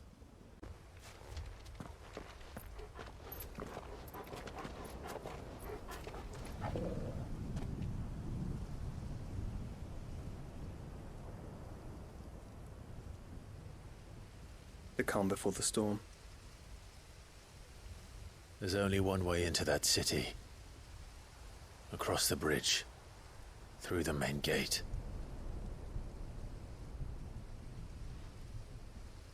Right into the midst of whatever is left of the late King's army. Are you ready for this?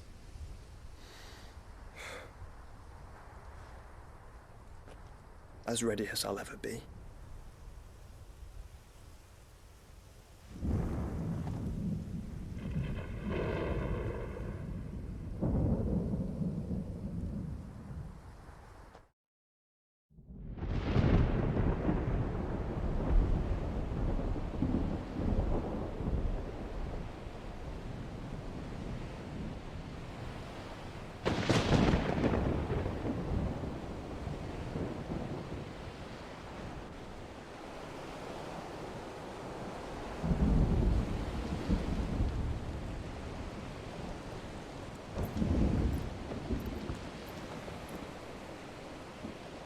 What the hell happened here? I dare not think. A stroke of good fortune, perhaps?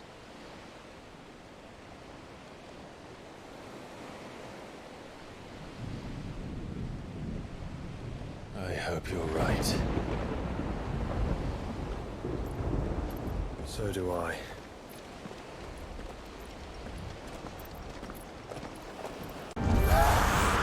The ether has claimed them all. Let's see the winner next.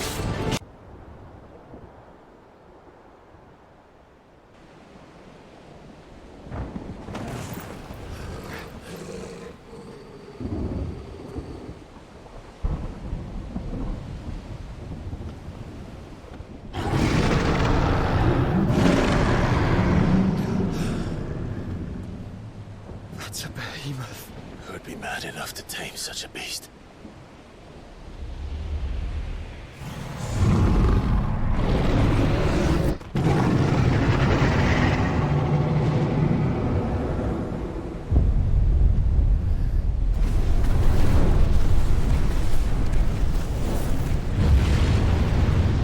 Stand back.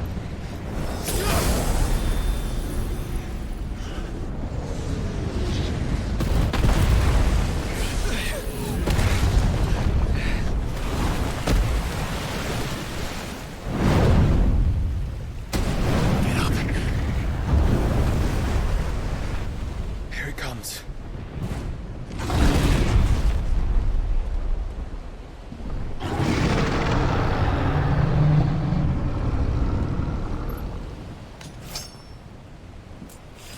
What are we waiting for?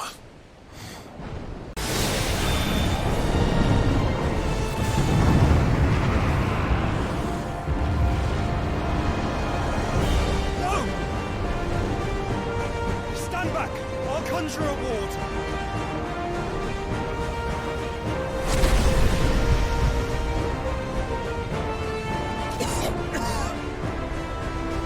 Joshua!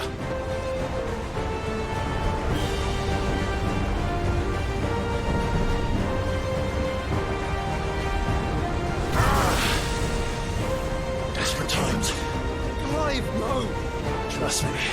I'm your shield, remember?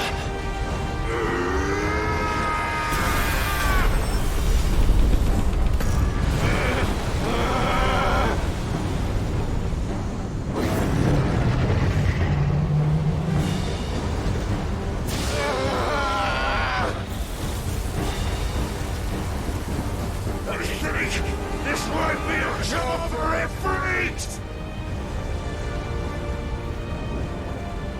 Why would you turn to him, brother?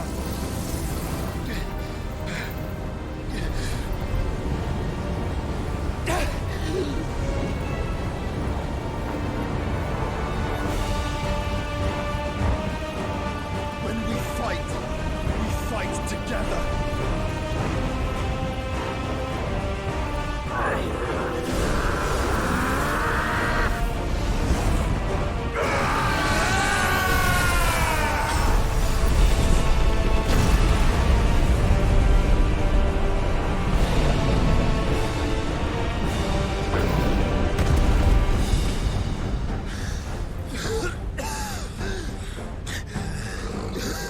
That wasn't too bad. That was just the beginning.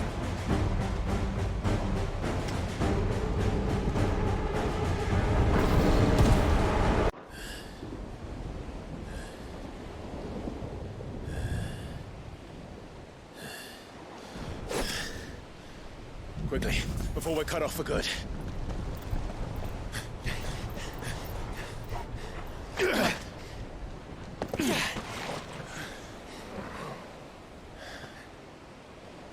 If it is like the others, the entrance to the inner sanctum will be at the foot of the crystal.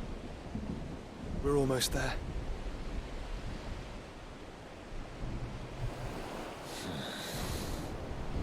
Once we step onto that bridge, we'll be easy targets. Then we better move quickly. Through the castle, then. I don't see any other way.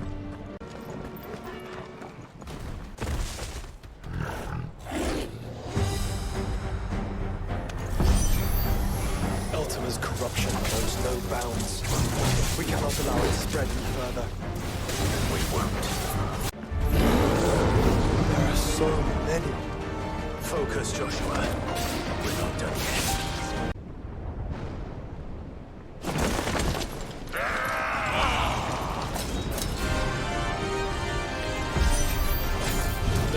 Clive? Of course there's more. There's always fucking more. Clive, you mustn't summon Ifrit. Not yet. So I should let the final fall to you? Yes, you should. Save your strength for the Mother Crystal.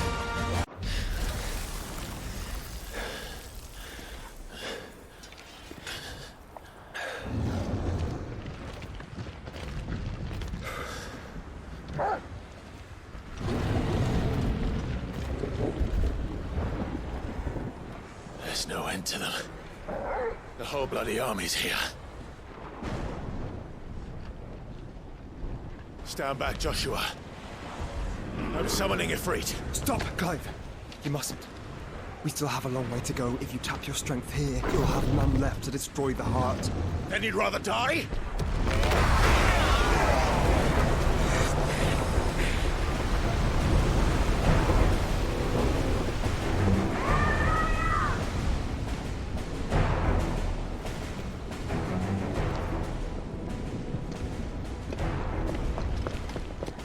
Jill!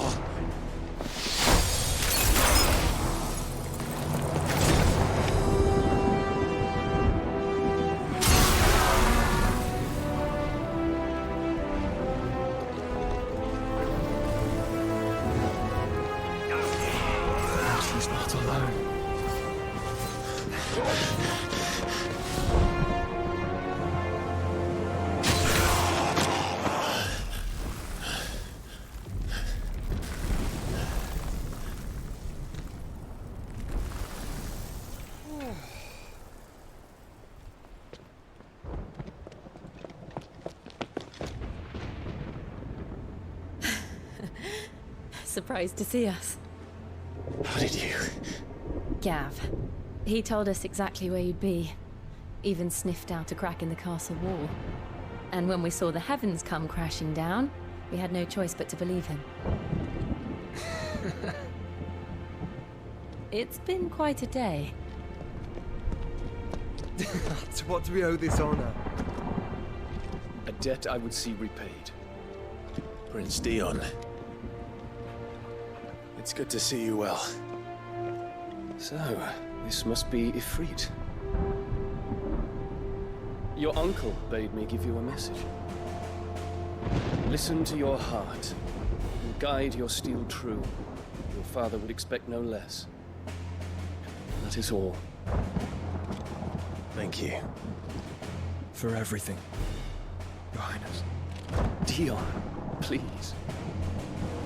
You do realize the only thing we've freed so far is this wall from its foundations, right? Now, if your lord and ladyship's quite finished... Well said, Gav. We have work to do.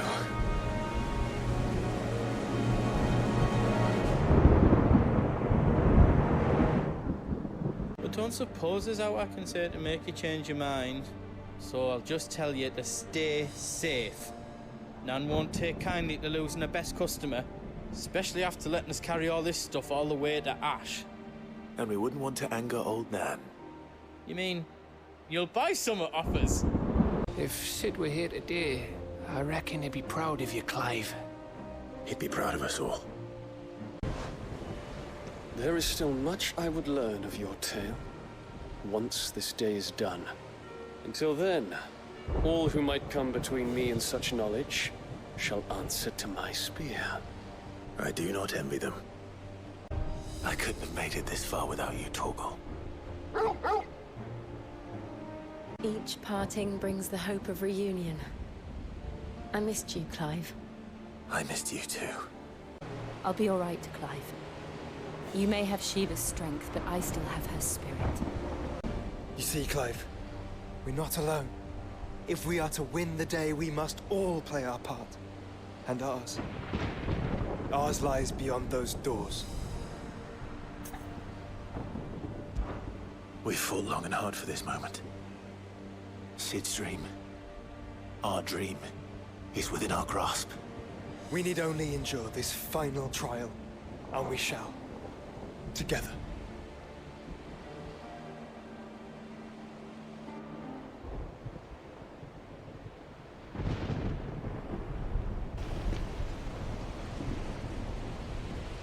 You all know what it is that awaits us beyond this gate. And we shall face it together. Aye.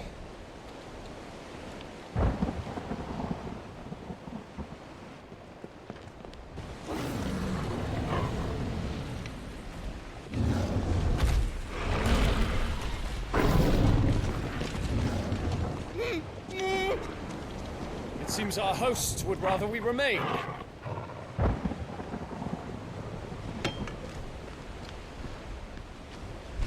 I will stay them.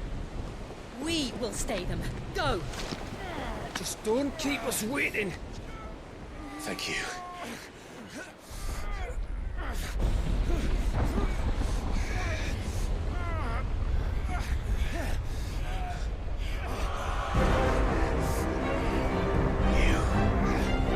Welcome, sons of fire.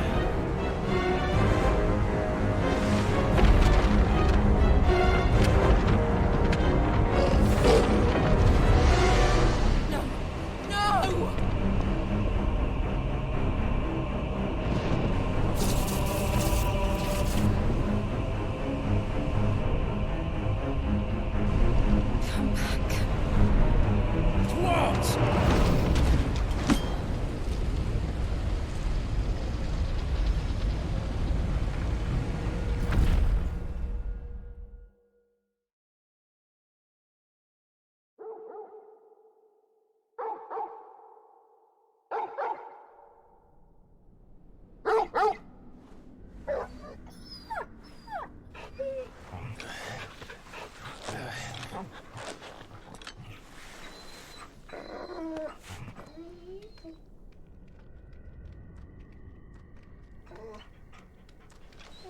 Joshua!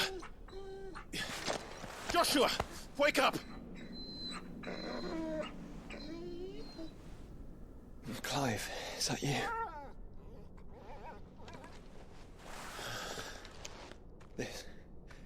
This isn't stone here.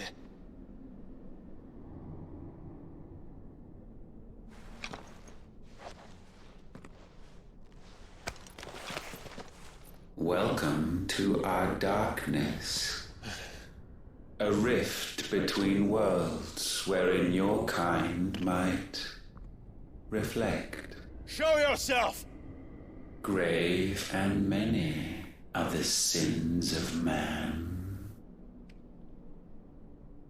And we would have you know them. All of them. As fate has seen fit to deliver you home,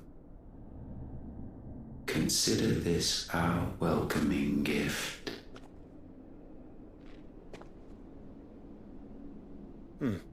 It would seem we are trapped. And the only way out is through Ultima. We find him, and we leave.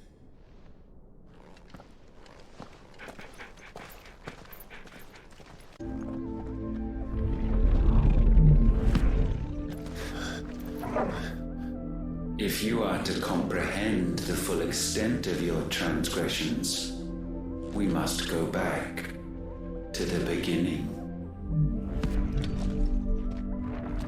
When the world was still young, we visited upon it a miracle, magic, and in its light did all life flourish.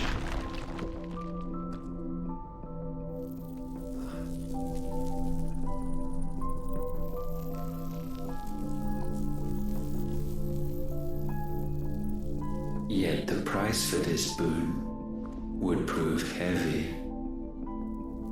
A pall descended upon the land, painting the horizon black as night. Though we labored to forestall its spread, in this one endeavor, we stood powerless. And so we fled, that we might endure. Endure, that we might discover a means of salvation.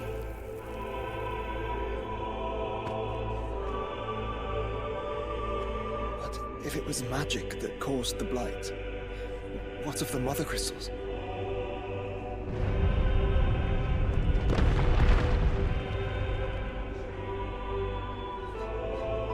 I expect he'll tell us soon enough. Salvation, alas, was not readily to be had. First, we would require a land unvisited by the stain of corruption. An unprecedented journey lay before us, one beyond the limits of our fleshly bodies. And so we cast them off. Thus, stripped to our very spirit, did we find our new paradise. A land as pure as driven snow, Valisthea. There would the true work begin, for the black crept yet behind us. And soon did we arrive at a solution, the illness having spread to every organ. There was but one escape from this fate, to start afresh. With a new world. The one for which Barnabas labored. A paradise free from the blight where his God awaits. And where, if we only forfeit our wills and abandon everything we hold dear, humanity can join him. So, Ultima would have us follow in the footsteps of the king. And follow we shall. For now.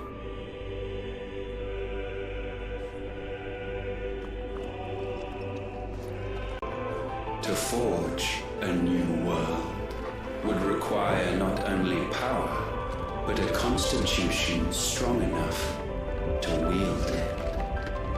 Acquiring the first would be simple. Untouched by the blight, Valisthea was replete with ether, and we had only to place jewels in her crown to claim it. Acquiring the second, however, demanded creativity.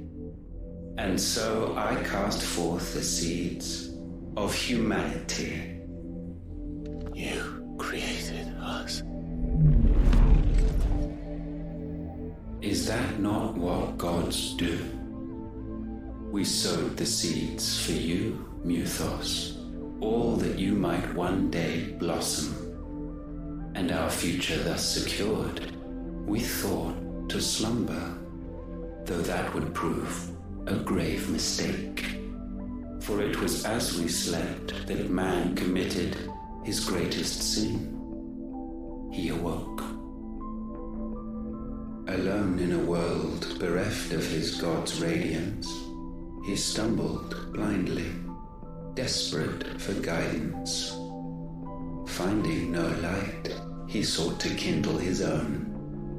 And from that single errant impulse was his will born. Having discovered himself at last, man turned his eyes inward and found he desired evermore that which only magic might afford. So wars were waged and brothers slain for custody over that dwindling resource. And the land, she wept tears of black.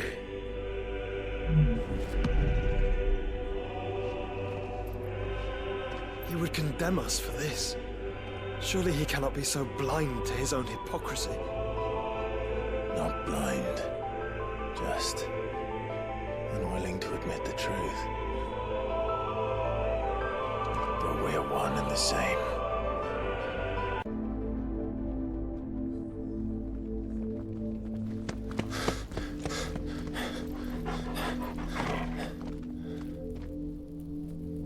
Is that Ifrit, or what's left of him? Long have our ashes lain cold for want of a spark. Cast your eyes upon them and see what you must become.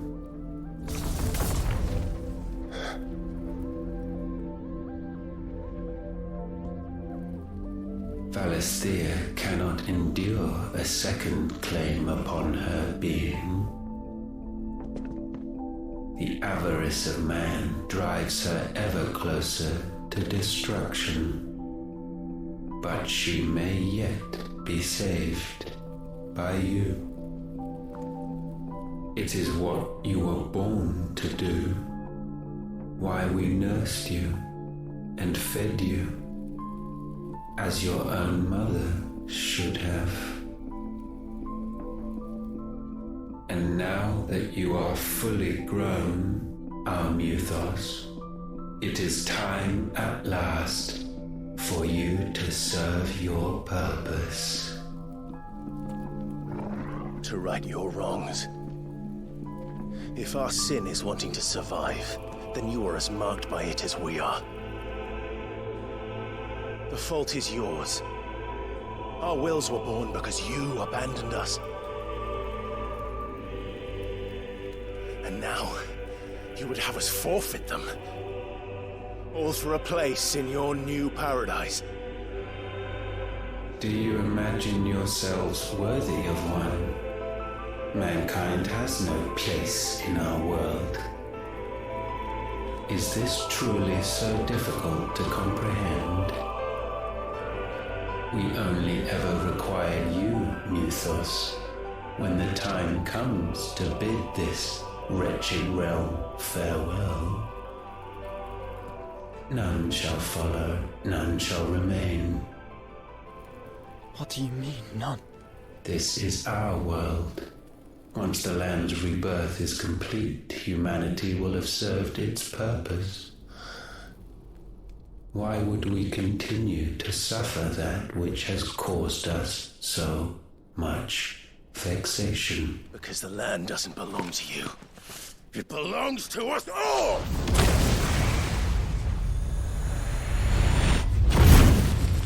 What? That is where you are mistaken. You own nothing but your precious will.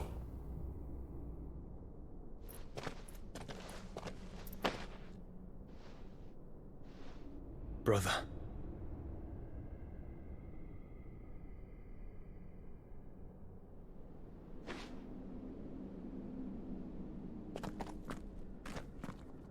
I can't do this alone.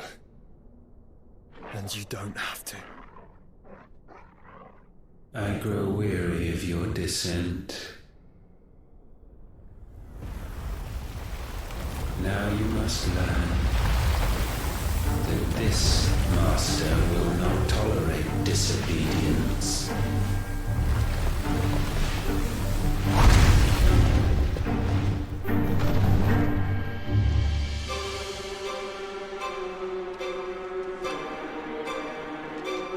My friends, my family.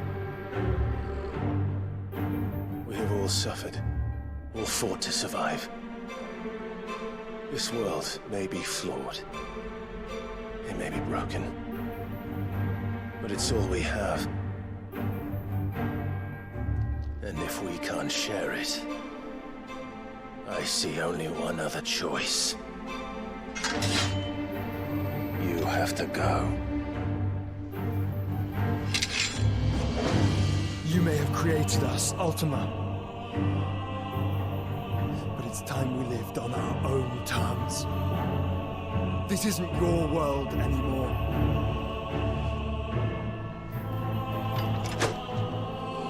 It's ours. Bow down, offenders, hearts disdained. Such foul attaint may not be sublimed through game standing.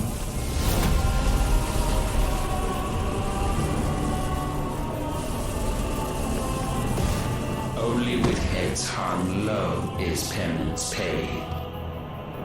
O wretched mortals, incapable even of contrition, in fitting season shall we reap our harvest. Gifted this chance, and still you would raise your hand against the Lord. What now? The darkness bends.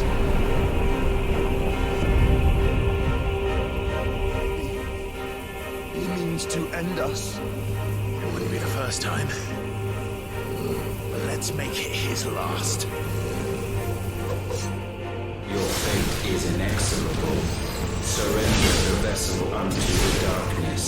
Surrender it unto us.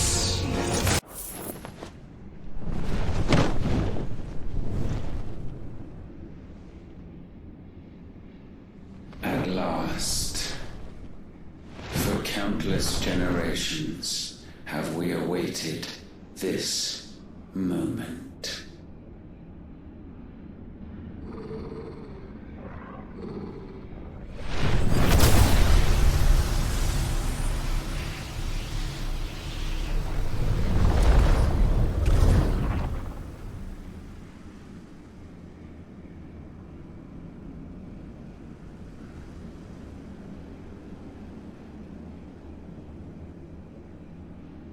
Your struggles have made you strong, yet your soul remains heavy with sin.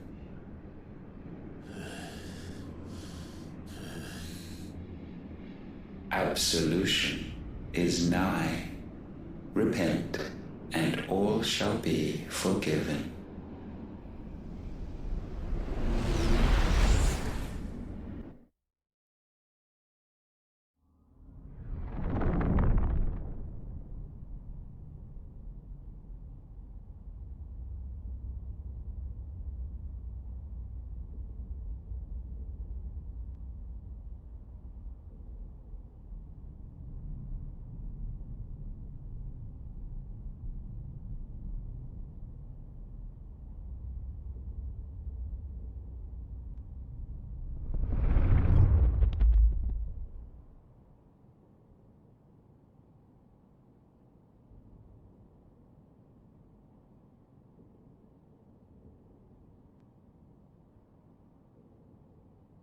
Tell me, Clive, how many lives have you saved since taking my name?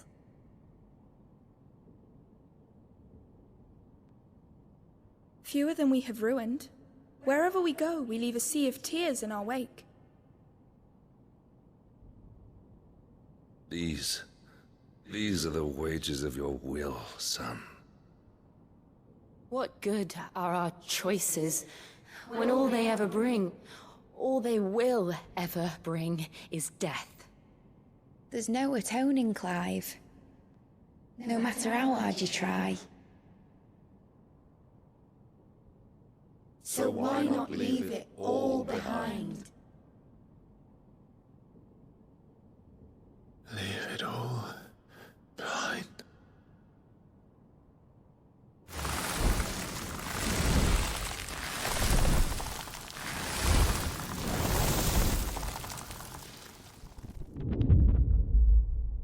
Clive!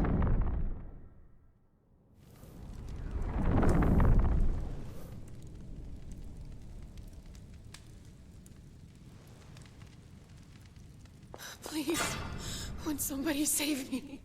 Won't anybody love me? I yearn, yet still she is not mine. Have I not given enough?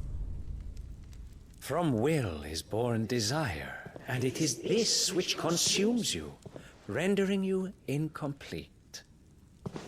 Do you not see how the world bends and warps under the weight of your hungering hearts?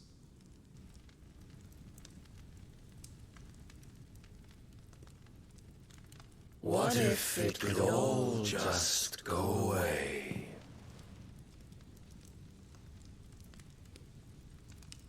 Just go away.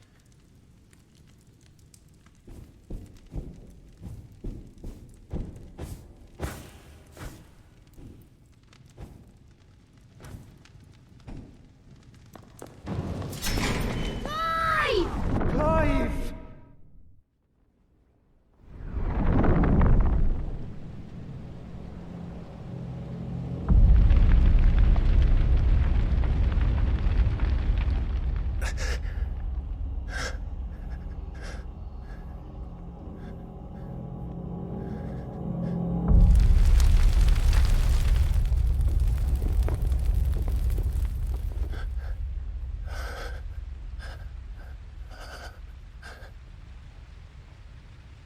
None of this is real. Wake up. It's time to go home, Clive.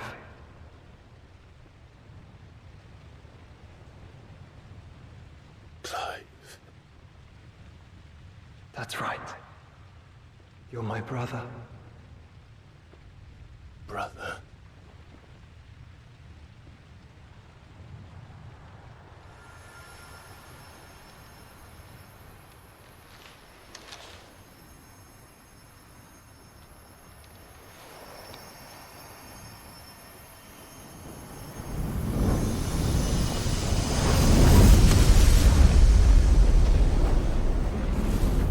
Come. Remember who you are. Clive.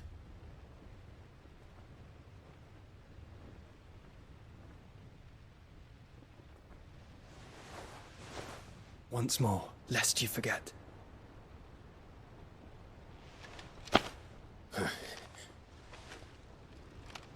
My name is Clive. Clive Rossfield. Look, Ultima.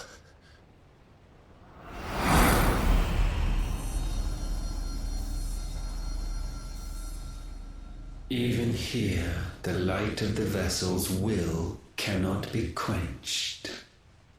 And the Phoenix, his trespass should not have been possible. Not possible unless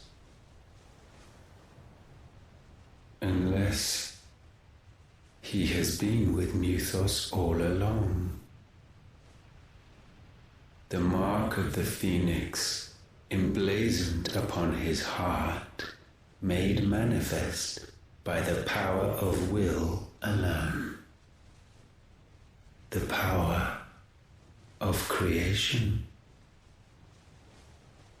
Can it be? Are their wills truly so potent? Are you still talking?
Damn it, Clive.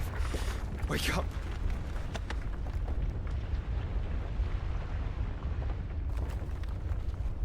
That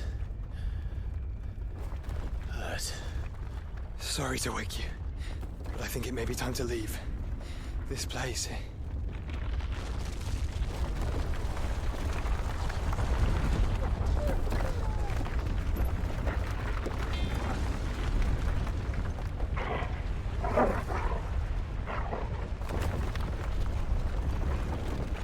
Once again, does my creation stray from the path laid before it?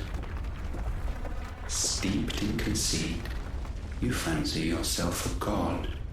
You embrace Logos. But we will put an end to this hubris. What are you talking about? In the halls of origin, does our true power quicken? And there shall you be made complete. Soon, Mythos, soon you will discover how little you know of suffering.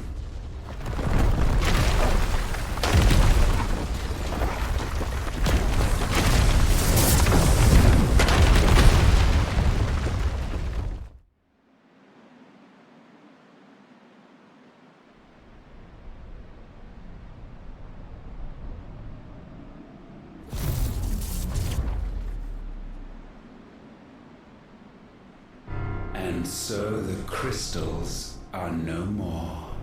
Yet in their silence, a new song rings. Its chorus building, a crescendo as it enters its final movement, stirring those long aslumber to waking. And back to their origin.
bloody crystal's cracked. So where the hell are they?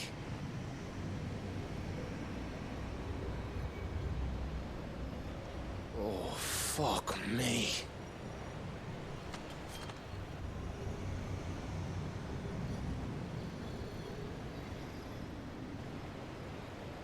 Is that ether?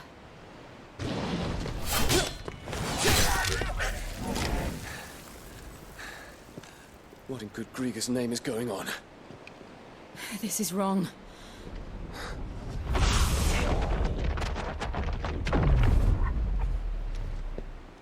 Are we back? Clive! Joshua! Jill!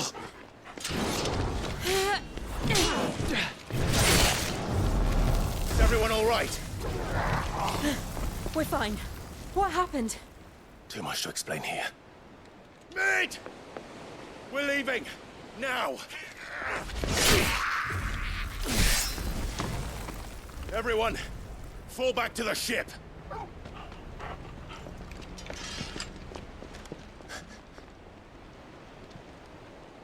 I will be with you anon.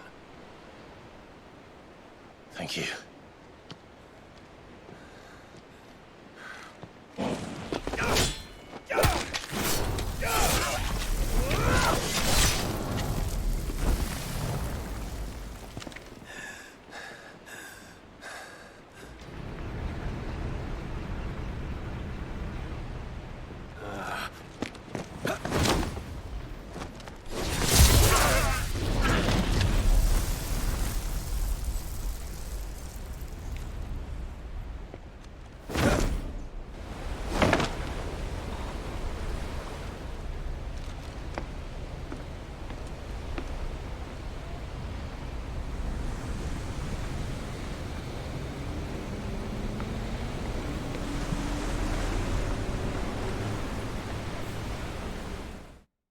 I need to tell everyone what happened at Drake's Spine. And I'm going to need Otto's help. I have wronged so many. Ruined thousands of lives. I did not deserve to be saved. But save me, you and your brother did. Your uncle, too, forgave me my sins. Offered me a chance at redemption. Yours is a fine family, Ifrit. Cherish it. Origin, he called it. But the origin of what? Did you know that it was I who convinced His Imperial Highness to join you in Stone here? All right, it may be that he was of a mind to do so already, but it was I who told him where you'd be. There's nowt like a fuck-off crystal hanging over the horizon to sour your ale. Is this the last of the mother crystals, do you think? Or could there be others buried out there? Still alive, I see. Something tells me that eyesore on the horizon is your doing. How'd you manage that? It's a long story. One that I'd rather only tell once. Right. All hands on deck, then.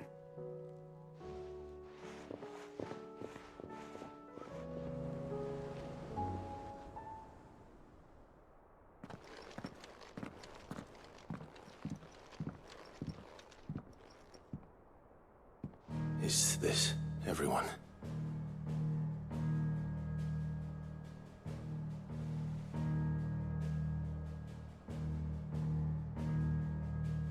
As I'm sure you've all guessed, the crystal which now commands the eastern skies was summoned by Ultima. He called it Origin. Though the significance of that name is as yet unclear. What does it matter what it's called? Its emergence tore Twinside asunder and wiped my homeland from the map.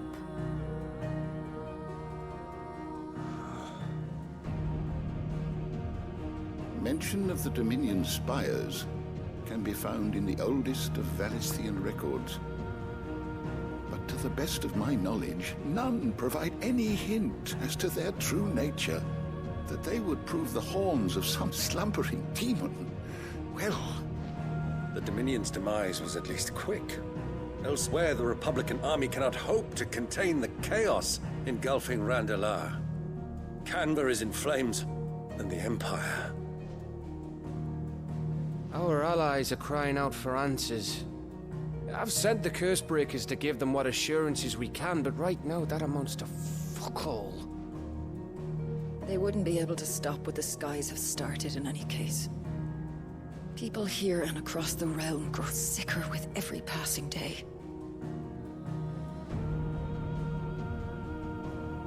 Could it be that this new Mother Crystal is like the others? That it draws upon the land's ether? It certainly looked that way from stone here. If that were true, it would explain the hastening spread of the Blight since the crystal's appearance. Would it not? And as the land's ether slowly rises to the surface, it pools, corrupting all who cannot channel its energies. Archay above, ether floods below, and in the middle, here we languish, hopelessly entrapped.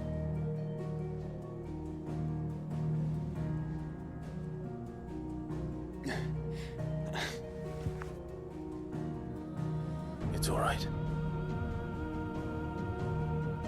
When we faced him at Stone here, Ultima told us his true power quickens in the Halls of Origin. Needless to say, we cannot allow that to continue. If we are to stop him, we will have to find a way into the crystal. How are we going to manage that then? It's up in the sky. And fast as she is, the Enterprise can't fly.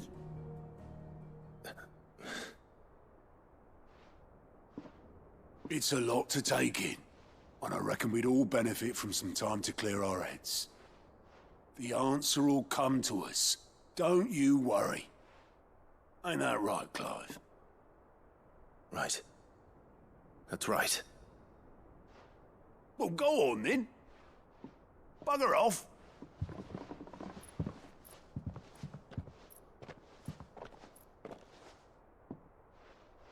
Same goes for you, Clive. You won't solve anything like this. Trust me. Go and get some fresh air, eh? Thank you.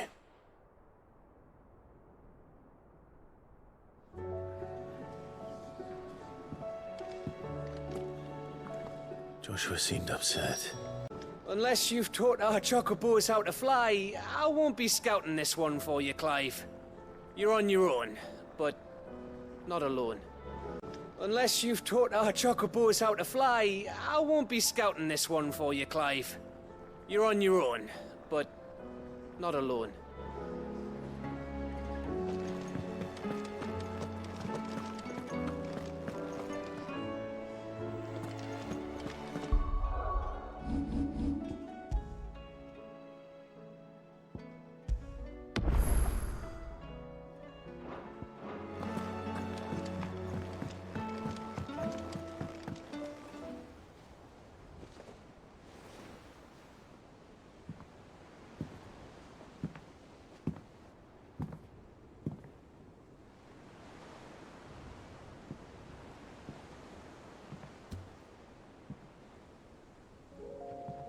Ultima may have created us, but he doesn't make us who we are. Only we can do that.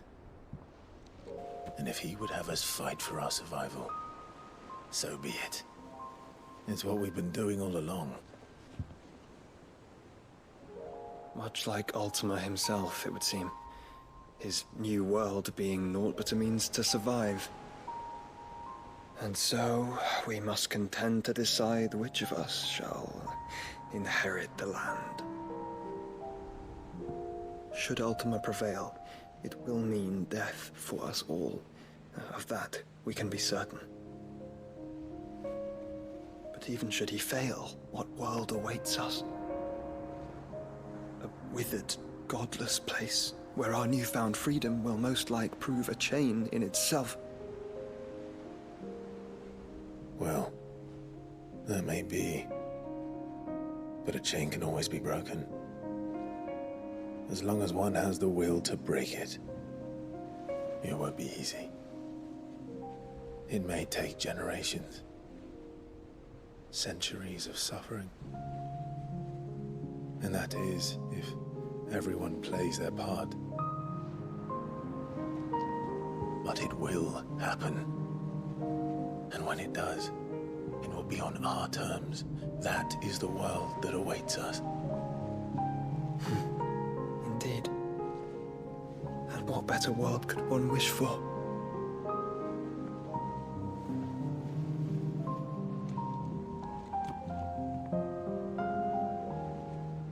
But first, we have to reach that crystal. Then it's a good thing I have wings. You can barely stand, let alone fly. And only the Founder knows what horrors await in those skies. Are you certain about this? Am I certain? I am the Phoenix. I will do what I must. This is our fight. Remember?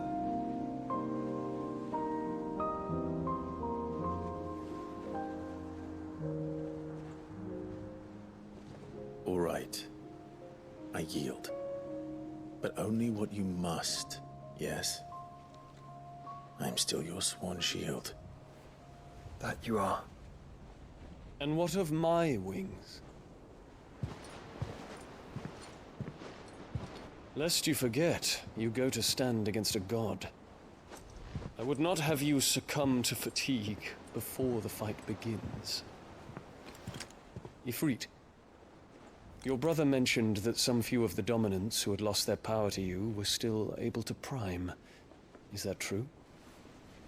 It is.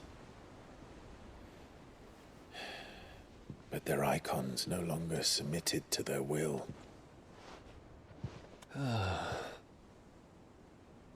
Then mine will have to be stronger. That you both might save your strength for the battle to come. You don't have to do this. If you do, there's a chance you might lose all you have left. And what have I but regret? My life ended in the Dominion.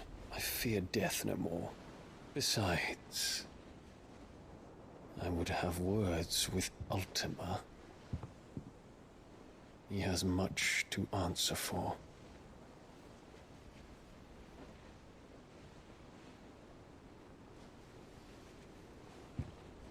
We are in your debt, Dion.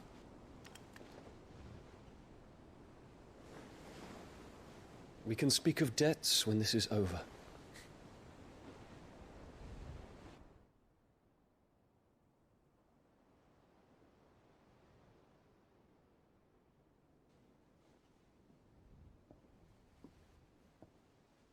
He speaks like a man who knows he's not coming back.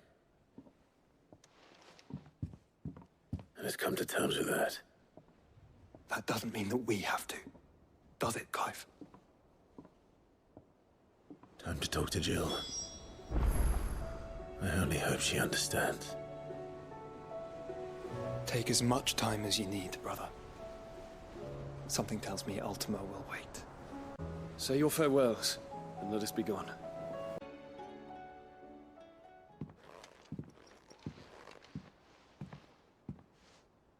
Come to wish on a star. That might not be such a bad idea. This is it, Jill. You know what I have to do. Why I have to do it. There's no turning back now. This is where our journey was leading us. Where it will end, for better or worse. I could pray to Metia for you. But you'll be all right, won't you, Clive? You always are. I did promise we'd watch the moon together. I'll be waiting.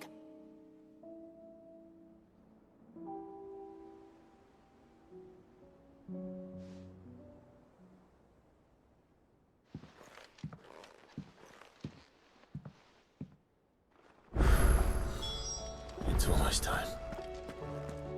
Better make sure I haven't forgotten anything. Clive, do you have a moment? Of course. Always. I wanted to give you something. Is this? I stitched it from the cloth you gave Hortense. The piece she said you liked best. I told her I used to enjoy needlework, but I didn't think she'd remember. It's beautiful, Jill. You didn't have to. When I was very little, I recall my mother telling me that young ladies of the court would give knights ribbons from their hair before they went off to war. I still wear mine, so I made you this instead. White is the color of faith. Faith in your friends, your family, your purpose. Unblemished, unfeigned. Just like my faith in you. Our faith. May it ever steer us true. And may it ever bring you back to me. I will always, always be here. Thank you, Jill. Do you have a moment, Clive? What is it? It's the Duke, unsurprisingly. His Eminence has assumed full control of the garrison and put every able-bodied man to work on the fortifications. The town was left all but unguarded, so Philippe was compelled to form a citizens' watch to fill the void. And though my dear boys have been characteristically willing to assist him in this, they want for bodies. So I was wondering if you would lend them your strength, that the people of Northreach might sleep easier, if only for a few nights. Of course. Whatever you need. Thank you, Clive. What would I do without you? Philippe told me he had men stationed at... Where can I find the mistress of this establishment? Here, my lady. To whom do I have the pleasure of speaking? My name is Sabine, and it is my displeasure to be the daughter of the Duke of Oriflamme, who I understand is causing you and your town no small amount of trouble. I wish to speak to you about what might be done. Very well. Let us speak. I trust you'll forgive me, Clive. Absolutely. Our conversation can wait. Please, proceed. As you know, my father is a most overbearing and supercilious man, and I join you in objecting to his every action. Indeed, I owe you my thanks for continuing to argue against his reckless plans. Yet I fear he is not one to be swayed by reason. No. He must be made to face the consequences of his actions. And who would make him do this? I would. Myself and several other like-minded individuals. Were you to join us, we would surely have the strength to drive him from Northreach for good. Does that not seem a trifle... drastic? Drastic action is precisely what is called for. Unless you are content to see your people downtrodden and dispossessed. My father would have it that citizens exist only to serve the Empire. That they should be forced to make every sacrifice to ensure her revival. But he is wrong. It is not the people who must serve the Empire, but the Empire who must serve her people. He's always been like this. Scornful of the opinions of anyone he judged beneath him. But he cannot be allowed to ride roughshod over the common folk any longer. We must fight him. By all possible means. Fight him? No. My purpose is to quell the tension in Northreach, not to stoke it. Respectfully, my lady. Our only chance of saving this town depends upon every one of us uniting against our common enemy. Your father and his followers included. While I understand your frustrations, I cling to the hope that he may yet be won round. False hope, I assure you. But I see that your mind is made up. I shall bother you no longer. If you will extend me the same courtesy, I bid you good day. She certainly has spirit. Indeed. But unfortunately for us, that spirit is only likely to harden the Duke's resolve. which may be enough to seal the fate of this town. Not that she cares. This is all about her and her father. Families. I'm sorry, where were we? Ah, yes. I was about to tell you of Philippe's plans for the town watch, but perhaps it's better that you heard them from him. I believe he's in the market, if you'd be so kind as to seek him out. Right away. It's just a pity I cannot join you. I'd like to see the two of you in action together. Please, I beseech you. If you're a true son of Northreach, you must fight to defend your home. That's exactly what I am doing, milady. Or trying to, at least. The land is crawling with fiends, and someone has to keep watch. Even when our true enemy is hiding in the garrison? Fine. You're not the only able-bodied man in Northreach. Thank you so much for your help.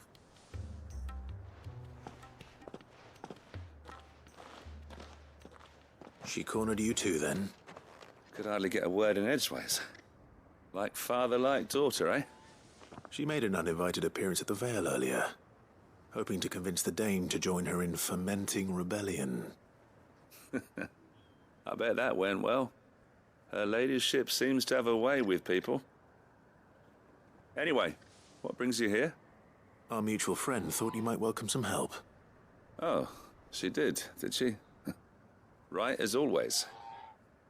In fact, you're just the man. We've had some reports, you see. Sightings of, you know what. They're back. Seems that way. All over, too. We haven't been able to confirm anything yet, but if you're willing, you could go and see what's what. Right. Where should I look? You know Grieger's Weep? One of the sightings places them somewhere on its shores. I'm on my way. Thank you, Clive. I'll look into one of the other sightings. Let's rendezvous back here later. Damn it. The reports were true. I need to stop them before they get to the town. Call that a test, Ultima? Clive, it's me. Are you all right? I am. But it seems the reports were true. The thralls have returned. I dispatched the few that I found, though. Well, there's something, I suppose. But what were they doing south of town? They all came from the north last time. We might be able to fend off an attack from one side or the other, but from both? Do you have eyes in the north? Some. I should probably go and have a look, though, just to be sure. You head back to Northreach. I want you there just in case war breaks out while I'm away. What do you mean? Her ladyship's been busy working her magic on the townspeople, stirring up ill feeling towards her father. But she'll have her marching on the barracks if we're not careful. What? This is exactly what the Dame was afraid of. I'll do what I can to calm things down. Be careful out there, all right? Don't worry, I'm not like you. One sniff of those things and I'm running back to town screaming blue murder.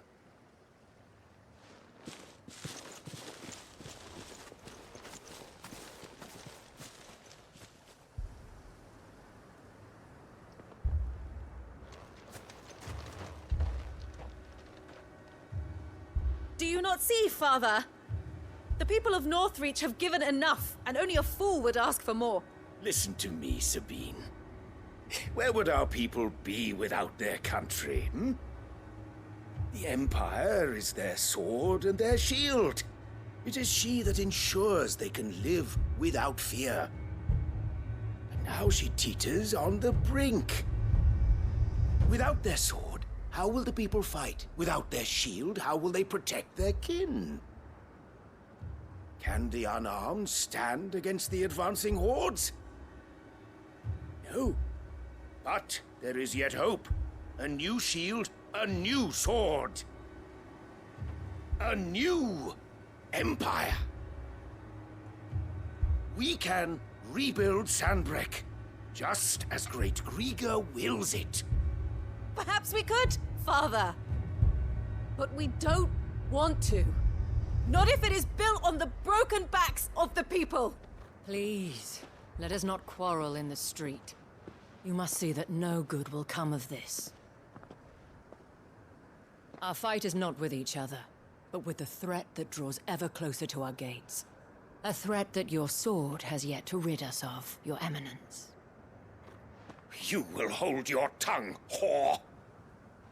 You may have filled my daughter's head with your heresy, but I will not be corrupted! Corrupted? Your daughter's opinions are her own, as you would know if you had ever deigned to listen to her. At least I hope they are your opinions, and not posturing born of a family feud. Northreach deserves better than that.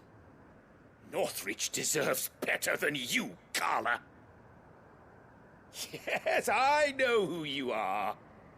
The slut of Twinside who bedded a Brandit. Jealous, are you? That a woman might choose a bearer over a pious man of Griga. Clive! I met a swarm of thralls coming south from Oriflamme. Hundreds of them. Too many to count. No. Work on the fortifications has scarcely begun. We will retreat to Caer Norvent and there make our stand. Did you hear me? That was an order! While this is but a heartfelt plea, let us make our stand here and protect our homes. Protect those that we love. Together, for Northreach!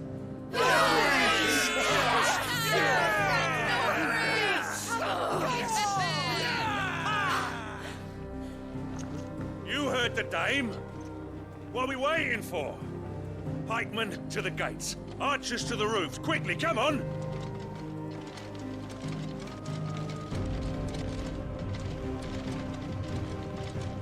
But she is but a common... whore, yes. And we'd follow her to the gates of hell.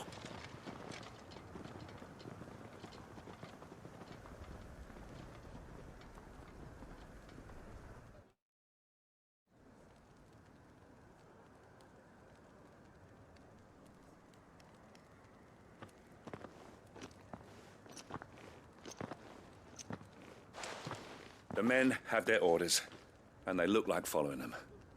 I got them spaced out at regular intervals. Whichever direction the thralls strike from, there'll be someone there to meet them. Thank you, Philippe.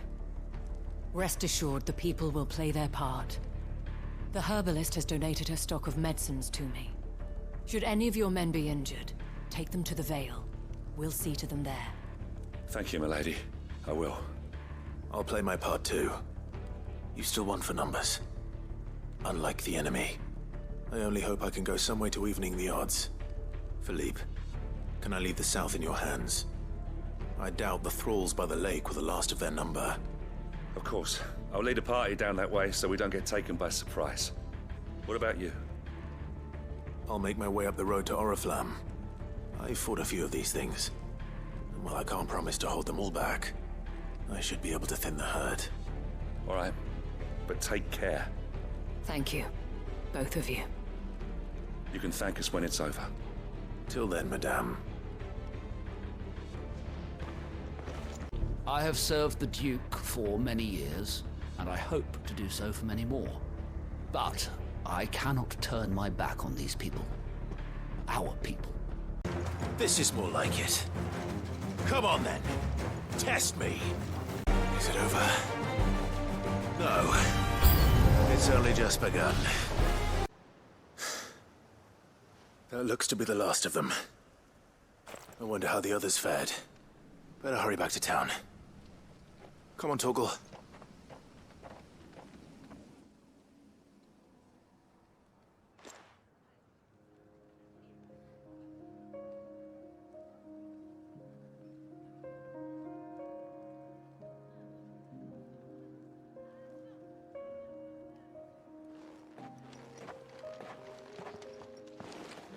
Clive, it's good to see you. And you. The road to Oriflamme is clear. How did you and your men fare? Well, we ended up fighting for our lives down by the lake. Took a few nicks, but nothing the girls at the Vale can't put right. Glad to hear it. Well, it seems we've survived. For the time being, at least. I thank you both for answering the call. You were right. And I was wrong. About everything. I had thought that the only way to unite the people was under the banner of Empire. That without a strong hand to guide them, they would drift apart. To be borne hither and yon by the eddying currents of fate. But you brought them together. Not by force, nor by the exercise of goddess-given authority, but by simply being one of them.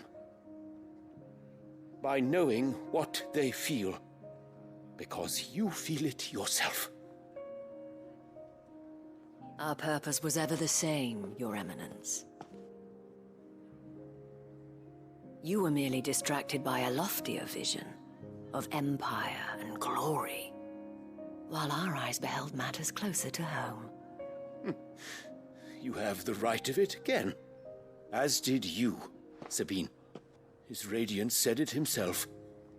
Sanbreque is naught without her citizens. I forgot that. And I am sorry. I'm sorry too, Father. I should never have taken things so far. I only wanted you to understand how the people felt. How I felt. But my anger got the better of me. Do not blame yourself, my dear. This was my doing. I should have listened to you. To all of you. Your Eminence, your Ladyship, I do not doubt that you came here with the best of intentions. But I believe the same could be said of us all. We all want safety, security, prosperity. Not just for Northreach, but for the entire realm. And we may yet achieve it. If only we work together. Will you join us in this? Yes. We shall. Thank you, Your Eminence. Now that that is settled, I must go and see to the wounded. The Vale's doors are always open to any soldier in need of relief. And today there are more than ever before.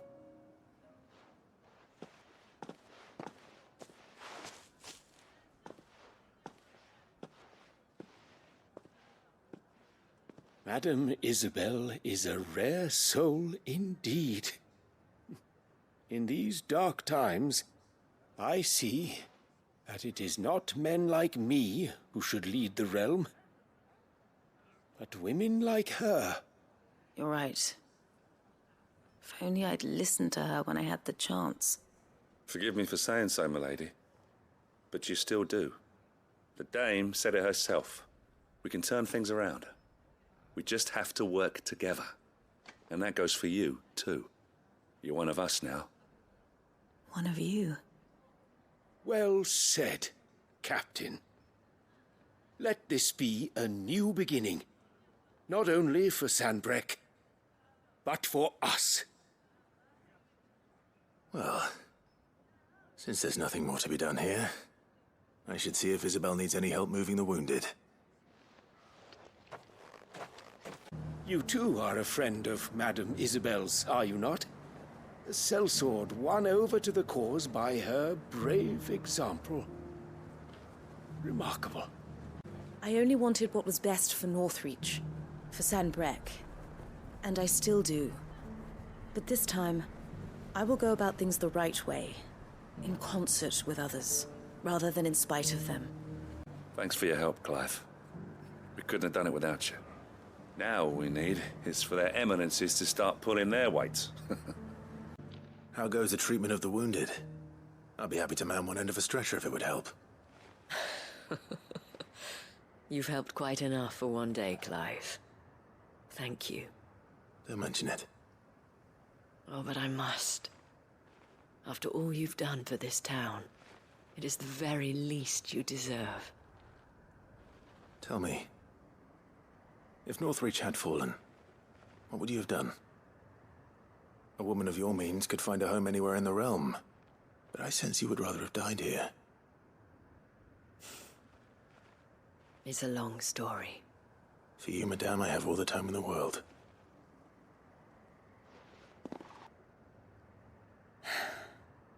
Very well.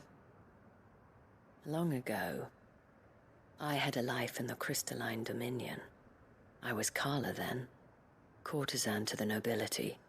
So sought after was I that it was only they who could afford my time.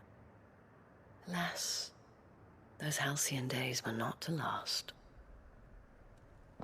For naive as I was, I fell in love with a bearer. He was my master's guard, the gentlest man I have ever known. After they discovered us together, he was whipped bloody and forbidden from ever looking at me again. And so we fled. Not that we had anywhere to flee to. We wandered, aimless and starving, half dreading, half praying that the next day would be our last. Until we found ourselves here, in Northreach. It was the veil that took us in, that fed us, clothed us, and healed our hurts. Those that could be healed, at least. My love was already too far gone. He passed away. He did. Not long after we arrived. But at least we were able to share a few moments of peace before the end. It was the greatest gift I have ever received. But the generosity of this town and her people did not end there. The men and women of the Vale supported me through my grief. Shared in it, though I was still a stranger to them. They treated me like a sister. And so I swore that I would always do the same. That I would return the kindness that Northreach showed me. That I would repay my debt to the Vale.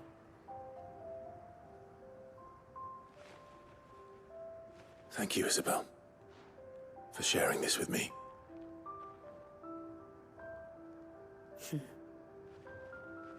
You're a lot like him, you know. Perhaps that is why I have such a soft spot for you. Never stop fighting, Clive. And I shan't either. I know that it will not be easy to keep Northreach together.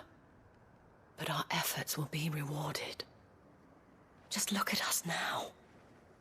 The people, the soldiers, even the Duke of Oriflamme and his daughter. All united in defense of this town that we have come to call our home. And what of you?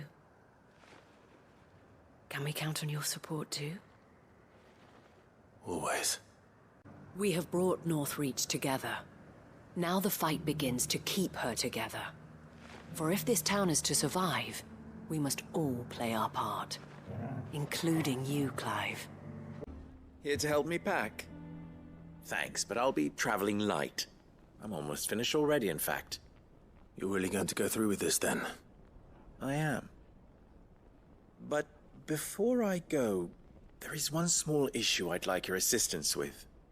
Well, two, in fact. If it's within my power to help you, I will.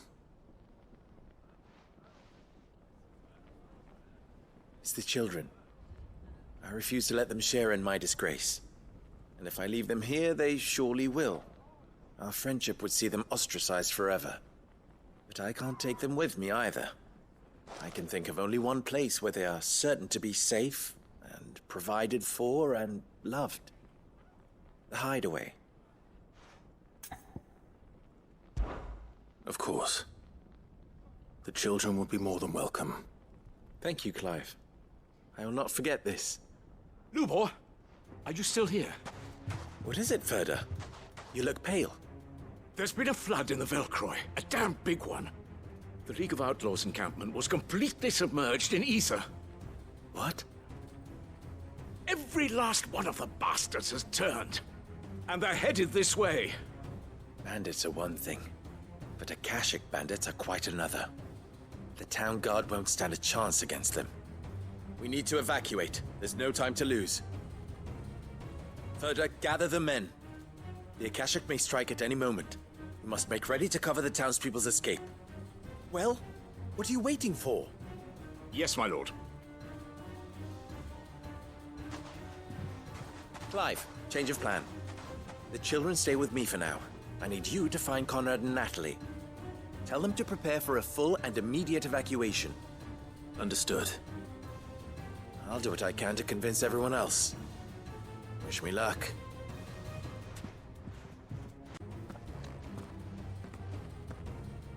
Ah, it's you. What do you want, Lord Underhill? To pass on an important message. There's been an ether flood out in the Velcroy. The camp where the so-called League of Outlaws were gathering has been swallowed. They're no longer just bandits. They're Akashic now, and they could be here at any moment. You need to begin preparing for a full-scale evacuation right away. Oh, do we? And who was it who gave you this disturbing news, might I ask? Lubor, perhaps? The man spreading the same poison out in the square as we speak. You may believe his lies, my lord, but we know better. But why would he lie about something like this? Some twisted attempt at revenge, perhaps. If he had not been unmasked, he may well have been elected our leader. A great honor for one of his kind. One he might well feel aggrieved at having been denied. Lord Underhill, forgive me, but it has become all too evident where your sympathies lie. Lubor cannot be trusted, and neither, therefore, can you. You may not trust me, but for the sake of your people, ask yourselves if there is any chance that this is true. There isn't. You can be certain of that. Now be off with you. You're making a mistake. It's no use. They're not going to listen to me. We'll just have to do what we can without them. I should speak to Lord Furder. Lord Furder. Sid, what's wrong? I went to warn Conrad and Natalie about the Akashic, but they wouldn't listen. They've convinced themselves that nothing Lubor says can be trusted. The bloody fools. Which means the town guard can't be counted on for support. But I can. If there's anything I can do to help you defend Dalamil, you only have to ask. I appreciate it. Sid! Further! I've been looking for you everywhere. Victor? I thought you'd left. I couldn't abandon a friend in need. And Lubor is in need at this very moment. Come quickly.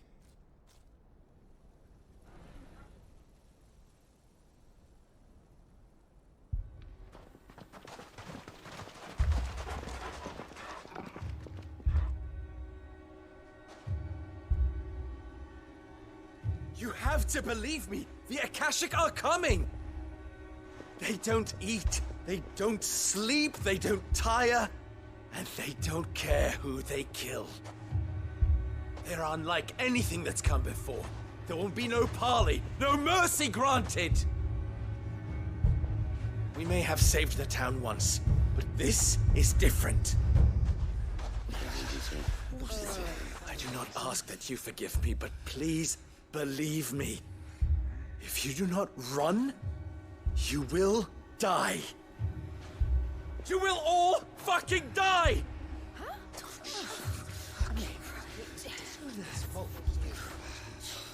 You'd like that, wouldn't you, bearer? Yeah, with us out of the way, your kind will be free to claim Dalamil for yourselves. You should run! Run, bearer! Yeah, run! Run! Far, far away! Run! Just go. Yeah. Yeah. Yes. Go. Come on, then. Go on. Go.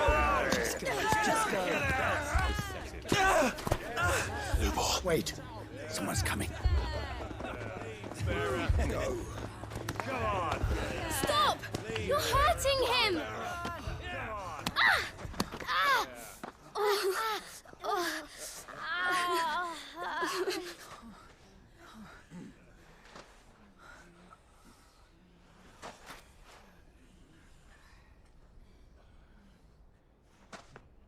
did Lubor ever do to you?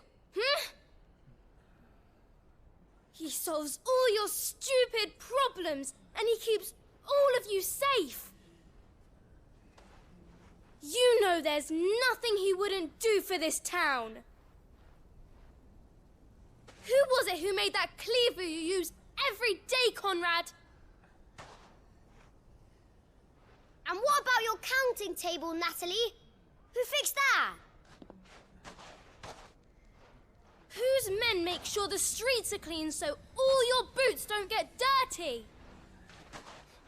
Who spends all day, every day making sure things run smoothly round here? And none of you ever say thank you. Ever. But did Lubor ever complain? Well, does he ever stop smiling? He keeps this whole place going. And you act like it doesn't even exist.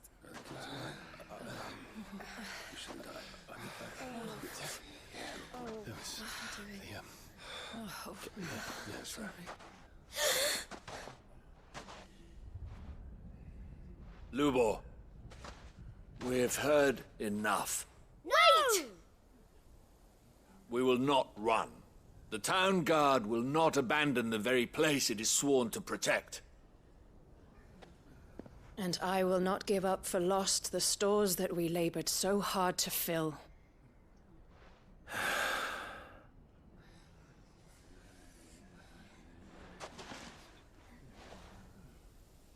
So tell us, how do you propose we deal with these Akashic of yours?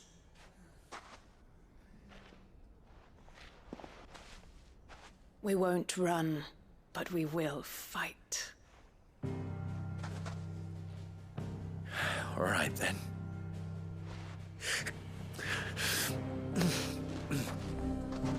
Fine.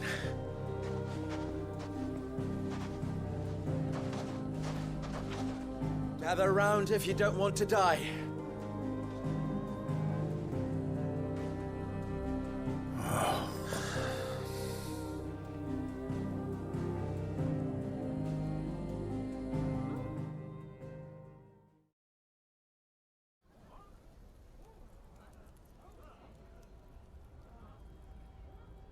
Allow me to explain the situation. The ether flood occurred near the village of Cheratina, deep in the Velcroy. The place had been abandoned for years, until the League of Outlaws decided to make it their base of operations. Now they're all turned, and if the scouts' reports are correct, heading in this direction. They are mindless monsters, driven only by hate and rage, and they are utterly unpredictable. With the bandits, we at least knew how and where they were likely to attack. When these creatures come, Dalamil will have the bitterest fight it has ever faced on its hands. The town guard will muster at the north gate. The rest of us will take the south. Both forces will provide men to serve as scouts and messengers, ready to spread word of the size and nature of the Akashic force as soon as it is spotted. And as soon as it has been, we will converge on its position and see that it is driven back from Dalamil at all costs. Conrad, can I count on the support of the town guard? Always. I leave the selection and coordination of the messengers in your hands, Victor. And the command of our men in yours, Ferda. If you would both be so kind. Consider it done. As you wish. Natalie, I would ask that you and your people have the townsfolk barricade themselves inside the bathhouse. And tell the merchant not to waste time securing anything beside the essentials. Preserving life is our one and only concern. As long as we survive, it doesn't matter what trinkets we might lose. Our riches can be regained. And if anyone doubts that, let it be known that the Briar's Kiss stands ready to cover any losses. Very well. I shall tell them. Where do I fit into this plan? Where else but the most perilous place of all? I would like you to travel to the home of our erstwhile League of Outlaws, Cheratina itself. The main host is most likely still there, and Dalamil will not be safe until it is eradicated, root and branch. A little gardening. How pleasant. I doubt it. I have a feeling these weeds will be particularly stubborn. Luckily, so am I. So you are. All right then, we all know what we have to do. Now it's simply a matter of doing it. For Dalimil.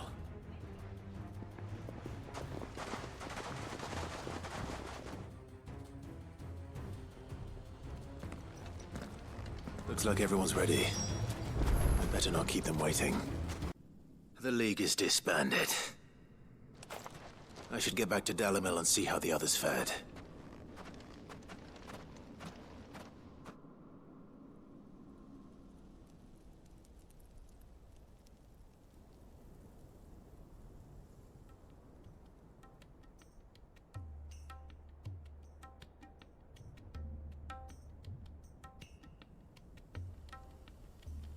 All the Akashic we were able to find have been dealt with. Seems that might be the last of them. Last of them here, perhaps. Lubor, Sir Clive has returned. Clive! What news from Charatina? It's done. Root and branch. I knew you wouldn't let me down. Thank you, my lord. Friends, the Horde has been driven back. The Akashic have been defeated. And we need not fear the arrival of any more, thanks to Clive. Victory is ours. We bloody did it! We saved Dalimil. Lubor, allow me to apologize. After all you have done for this town, we should never have doubted you. But we did. And for that we are truly sorry. We only hope that you can forgive us. We need you, Lubor. Dalimil needs you. So, if you would still like to be considered for the position of mayor, you have our backing. You do remember that I'm a bearer, don't you? We do. But that is not a stain on your character. It is a stain on ours. We thought only of what we perceived bearers to be, not what you truly are. The man who saved Dalimil twice over. I see. But I will only accept your proposal on 2 conditions. Name them. Firstly, that you will both do everything in your power to rally your people to my cause. If the Town Guard and the Merchants League do not accept my leadership, it will be doomed from the start. Unity is the key to defending Dalimil, and I do not doubt that we shall need to call on our combined strength again. When that time comes, I will expect us all to pull together, just as we did today. Of course. You have our word. And secondly, you will accept that if I am to lead you, the mistreatment of bearers must end here in Dalimil. Any bearer within our walls shall be afforded the same rights as any other citizen. They will not be judged by what they are, but who they are. As we failed to do, and came so close to losing everything. We agree to your conditions. And we have only one in return. That you continue to work for the good of Dalimil, as you always have. Condition accepted. Well then, it seems my mayorship is all but confirmed. Do I get some sort of special hat?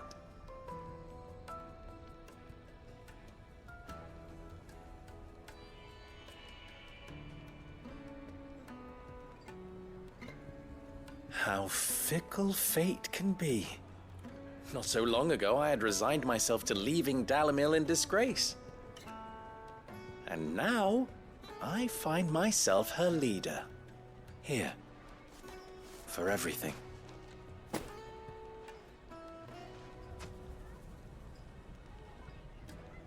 Lubo. About the children. Fear not. You are, of course, relieved of your responsibility. I would sooner face another horde of Akashic than see them brought up as outlaws. I'll make sure they're safe here. I don't doubt that you will. And not just the children, but everyone in Dalamel. I'll do my best. Can't have all your hard work going to waste.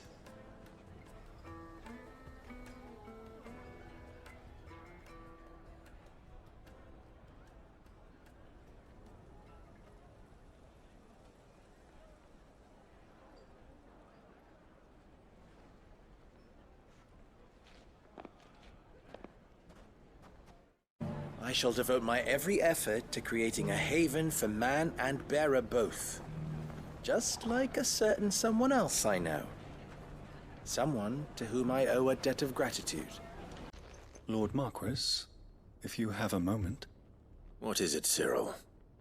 One of our brethren lately journeyed across the strait in order to pursue a new avenue of inquiry in our ongoing investigation. He sent an owl some while ago, but we have heard naught from him since. Was he surveying another fallen ruin? No. The object of his study was a savior cult that has arisen in Ash in recent years. We believe it may have some connection to the Circle of Malleus, an ancient religion that worshipped Ultima as its god. By gaining an understanding of this new faith, we hoped to learn more of the Circle's original beliefs. And so you sent one of your brothers to Ash? A continent teeming with orcs and Akashic? Fully cognizant of the risks, yes. I entrusted the mission to one of the most able of our order, the Third Chair, a master of the arts of combat and survival both. Though he has been silent for some days now, I have thus far refrained from sending any others in search of him, lest they be lost in turn. Yet, it seemed only right to inform you of the situation, given your unique experience of the perils of Ash. For as you so earnestly advised me, it would not do to abandon a man to his fate, when he might yet be saved. It would not. But Ash is a big place. Can you be any more specific? Perhaps. The last owl I received from him mentioned a village where he had heard the cult were wont to assemble. Mickleburg was its name. It lies in the southern reaches of Waloed. If aught ill befell him, I expect it did so there.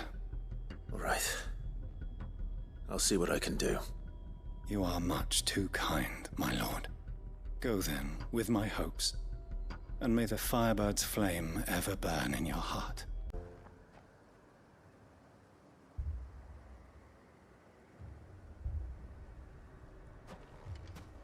These people aren't turned. And the village seems safe enough at least.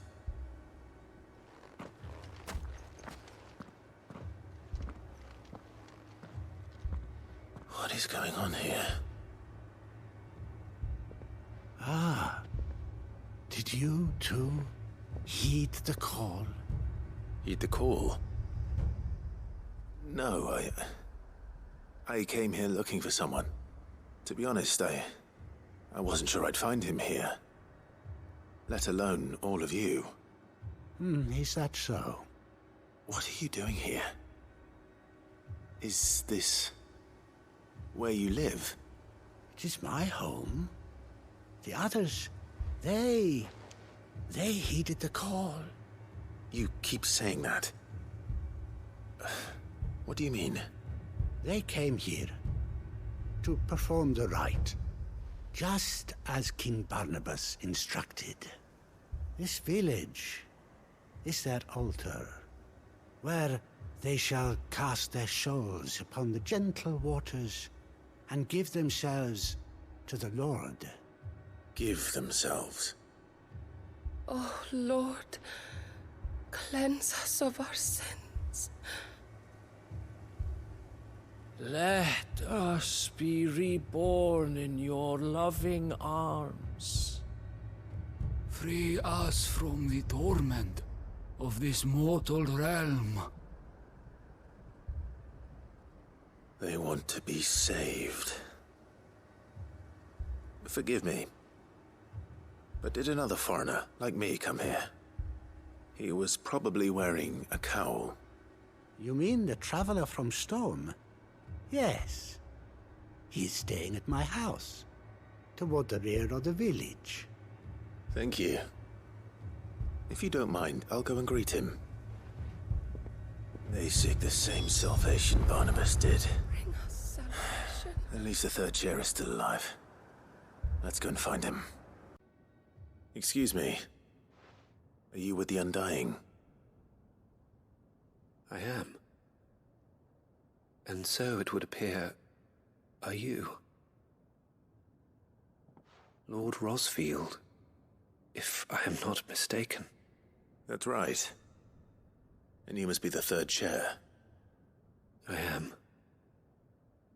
Cyril was worried for your safety. He sent me to find you. Then I must apologize. I did not mean to trouble the bearer of the burning quill. Much less you, my Lord Marquis. He said that you had failed to report. Is there a reason for that?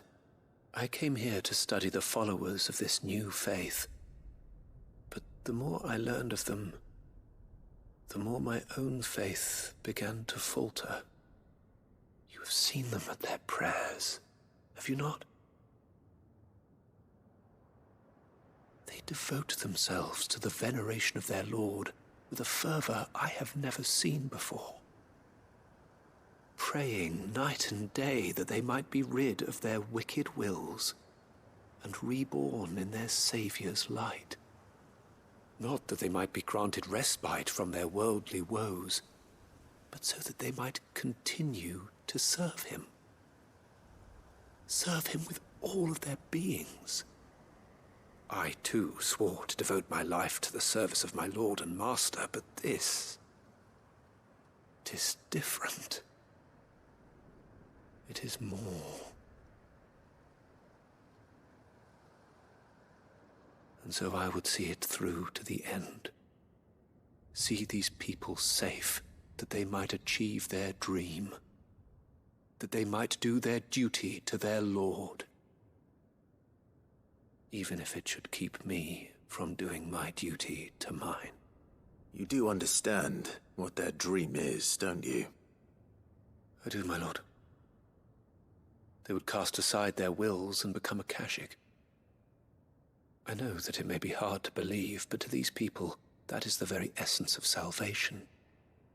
Forgive me, my lord, but I must remain here. If you are to return to Master Cyril, I would consider it a great... Did you hear that, my lord? Something is happening. I'll go and find out what. Stay here.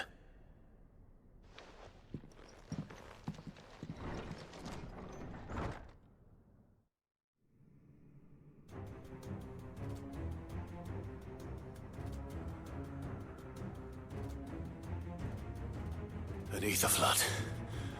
Oh no. There must be something I can do.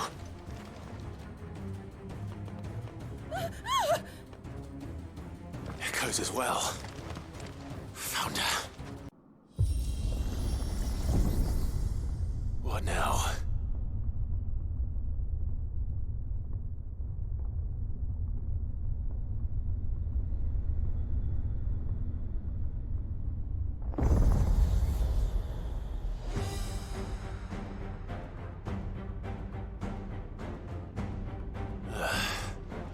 We meet again.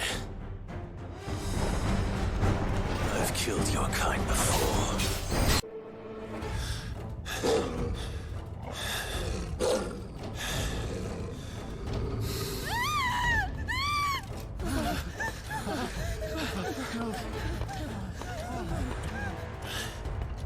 Damn it.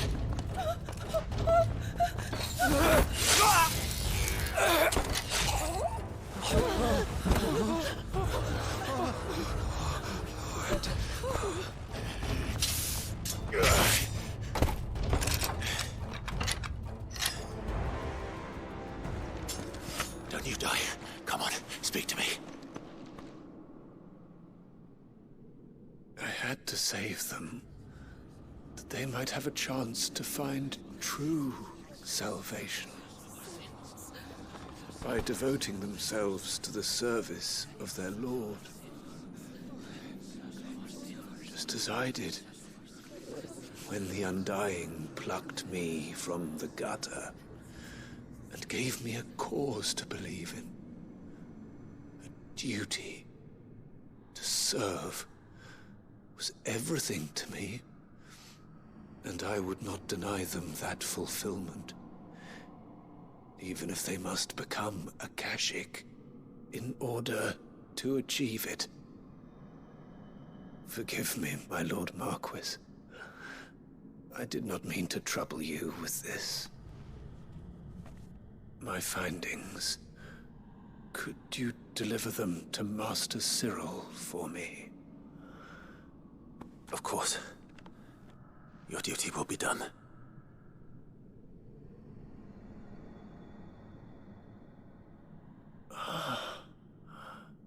Look, my lord. They are saved.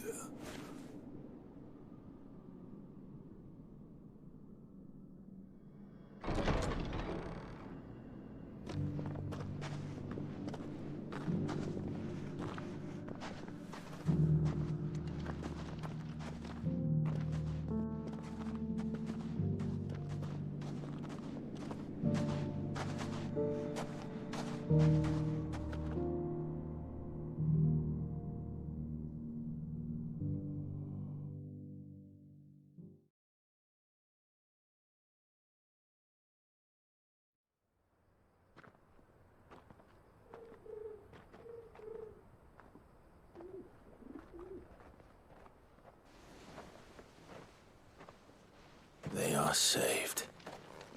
Founder. I should get this report to Cyril. My Lord Marquis, welcome back. I am glad to see you hale and whole. I met with your third chair, Cyril. He bade me deliver his findings to you.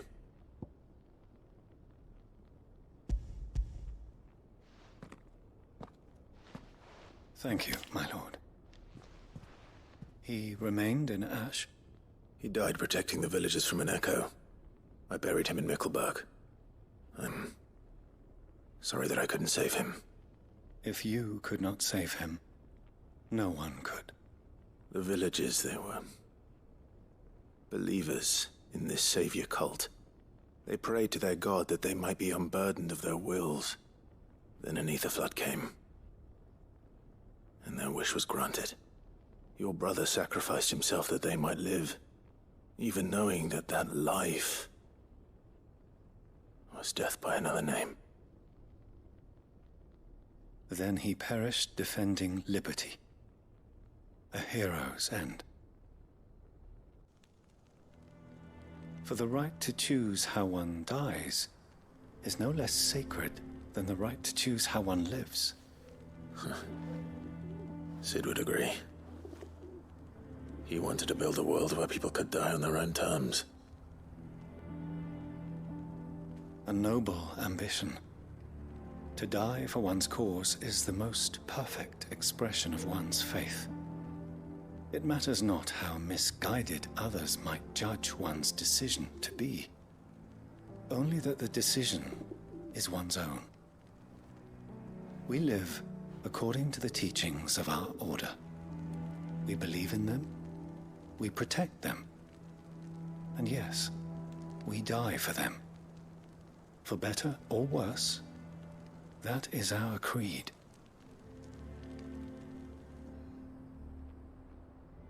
But he didn't die for your creed.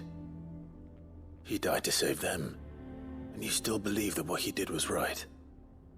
I believe that he believed it was. We of the Undying are not slaves, but willing servants. And this was his will, the ultimate expression of it. All right. I'd like to know this man's name, Cyril. To know the names of all the Undying who've fallen in the line of duty. They died serving my house. It's only right that I remember them. That is my duty. Of course. I shall fetch the Book of Martyrs at once. My lord, it has been, and shall ever be, the greatest honor of my life to serve House Rosfield. Though our duties may differ, yours is no less important. I pray with all my heart for your success.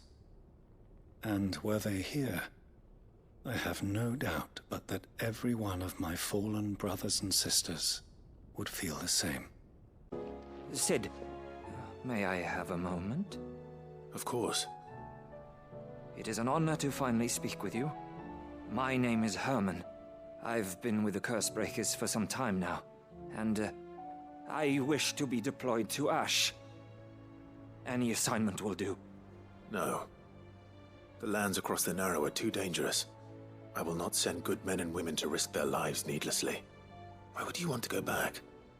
I need to retrieve something. Something important. I was raised in an orphanage. The Badbach Conservatory. Or rather, I was held captive there. It was not a place of nurture. It existed solely to turn bearer children into mindless weapons. We were tortured until we feared no pain. Tormented until our hearts turned to stone, and few ever survived long enough to become tools of the last king. I can't imagine. I lost so many. I can't even remember all their names, but they must be remembered. They cannot fade away, faceless and forgotten. The Institute was run with military precision. Every child measured, every name recorded, every death logged with meticulous care. Sid, allow me to travel to Ash and recover the registry so that my brothers and sisters might live on. You were a good friend, Herman. But the fact remains that Ash is simply too dangerous. Sid, please. Even should it cost me my life. Too dangerous for you, Herman. But not for me. I'll go to Bad Bach and find the registry. You will? I won't let you risk your life. I don't know how to thank you. You can start by telling me where I'll find this orphanage. Vida Grace. Hidden in a forest, overlooking the plains. All right. I'll see what I can find there. May the mothers guide you. The plains of Vida Grace have haunted my dreams since I escaped from the orphanage. I can't say I was looking forward to returning. This must be the orphanage. Hopefully the registry is still here. Conditioning. This is nothing short of torture. Disposed of. Herman wasn't exaggerating. It's a wonder he survived this place. I need to find that registry.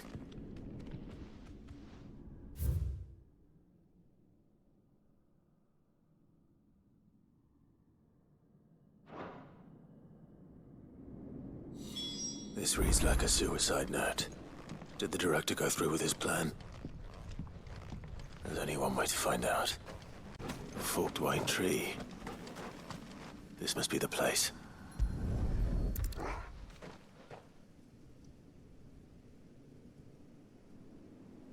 Could he really be buried here? There's something hidden among the roots. Let's see.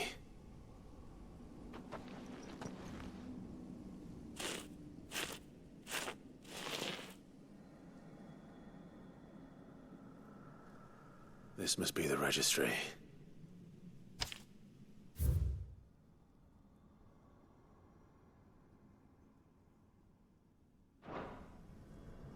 So many names. This place was a slaughterhouse. the architect of all this misery.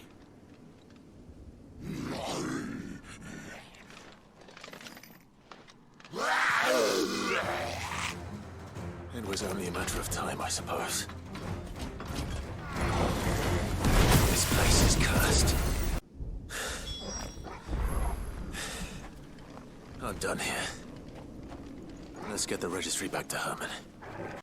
I hear that you traveled to Ash, Sid. Did you by any chance recover the names of my fallen friends? I did. Yes.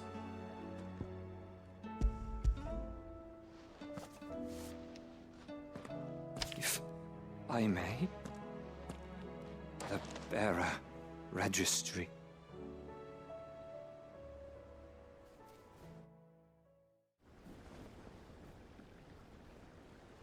The director was a brutal man.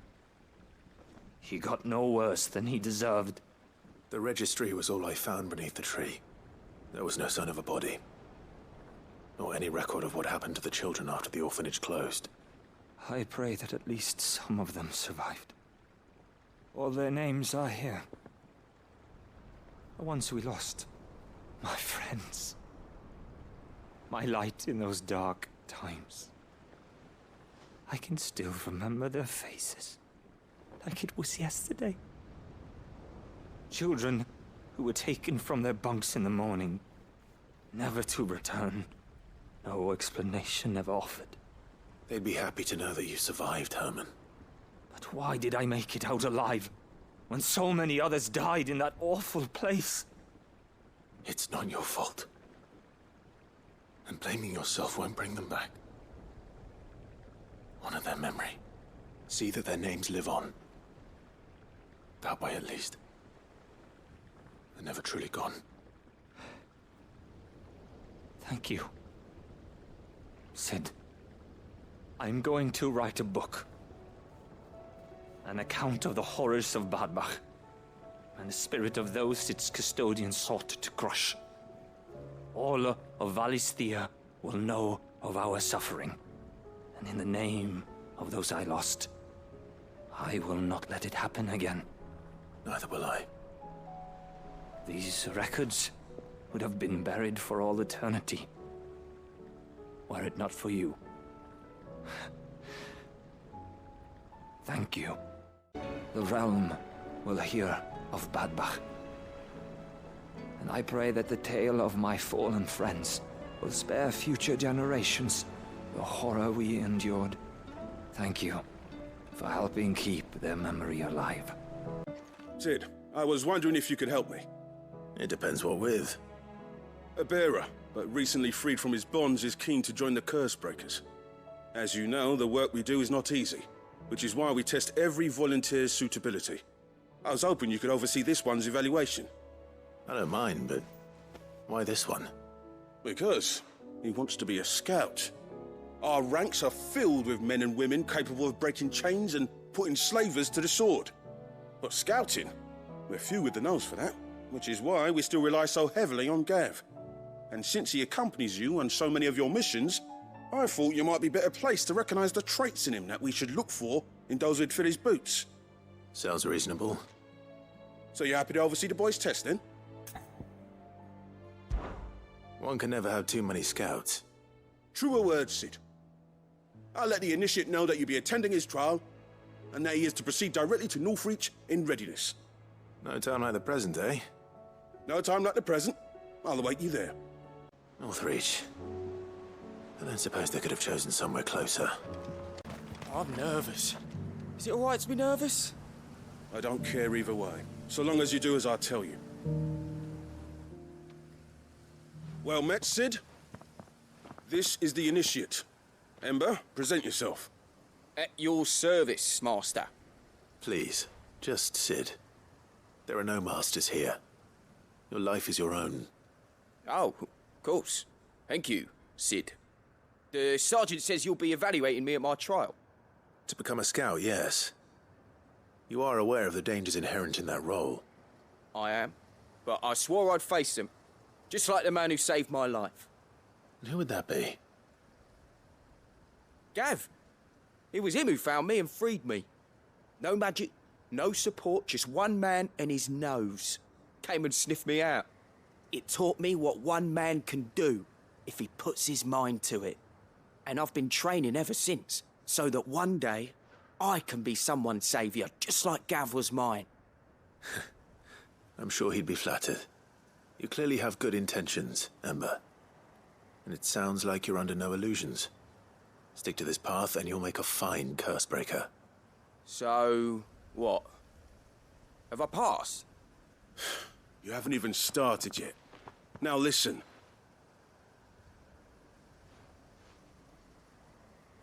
Not far from here is an Imperial lookout, Eastwatch. The guards there record all their sightings in a logbook. You are to find it and bring it here. And bring it here, right. Anything else? No. Sneaking into a heavily guarded Imperial outpost and stealing the logbook would be quite sufficient. You'll need to assess the situation, determine a point of entry, create a distraction and effect an escape, all without being discovered and thrown into an Imperial oubliette. Ember, Gav isn't our best scout because he can do everything. It's essential that you know your limits. Know my limits, right. I won't let you down.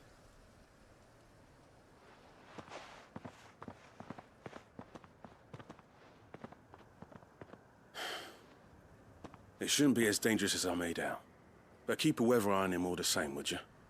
On my way. All right, Ember. Impress me. Even now, the capital has moved. The Empire keeps the watchtowers overlooking royal meadows and the Sea of Grace manned. But only by a skeleton crew. It's a trial, not a death sentence. These are clean kills. Perhaps young Ember really is ready. Or maybe not.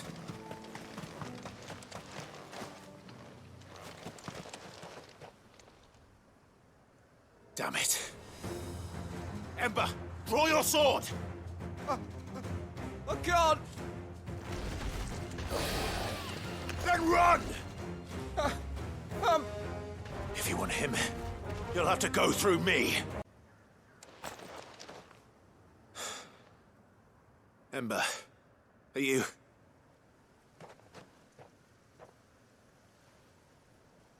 Gone. Of course. Scouts really are a rare breed. Back to Northreach it is, then. I didn't expect you back so soon. Where is Ember? How did he fare? I thought I'd find him with you. He must have fled. I followed him to Eastwatch, where I found him being set upon by a wild Avis. He was just standing there. Didn't even draw his sword.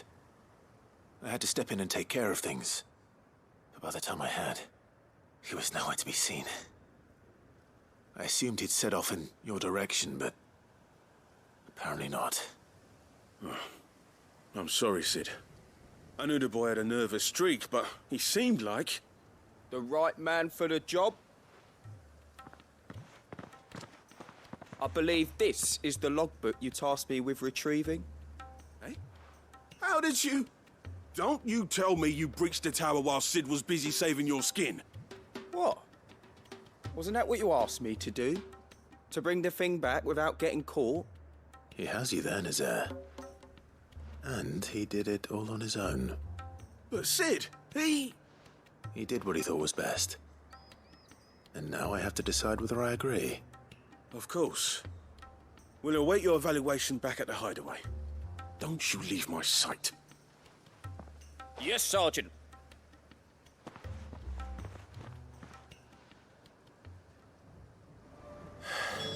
This won't be an easy decision. You should have seen him. The thing didn't stand a chance. Yeah, neither did you, I hear. Welcome back, Sid. Welcome back, Sid. Yes. Welcome back. Trip wasn't too much of a pain in the arse, I hope. Truth be told, it was me who suggested roping you in to help with the trial. But from what I hear, things didn't go quite as planned. No, they most certainly did not.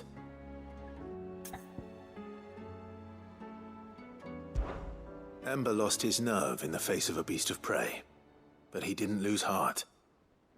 He pressed on, and he achieved his aim. And is that not what we ask of our scouts? Indeed it is. Thank you for your honest appraisal, Sid. The fact remains, however, that Ember will not always have a battle-hardened warrior on hand to pluck him from the jaws of peril.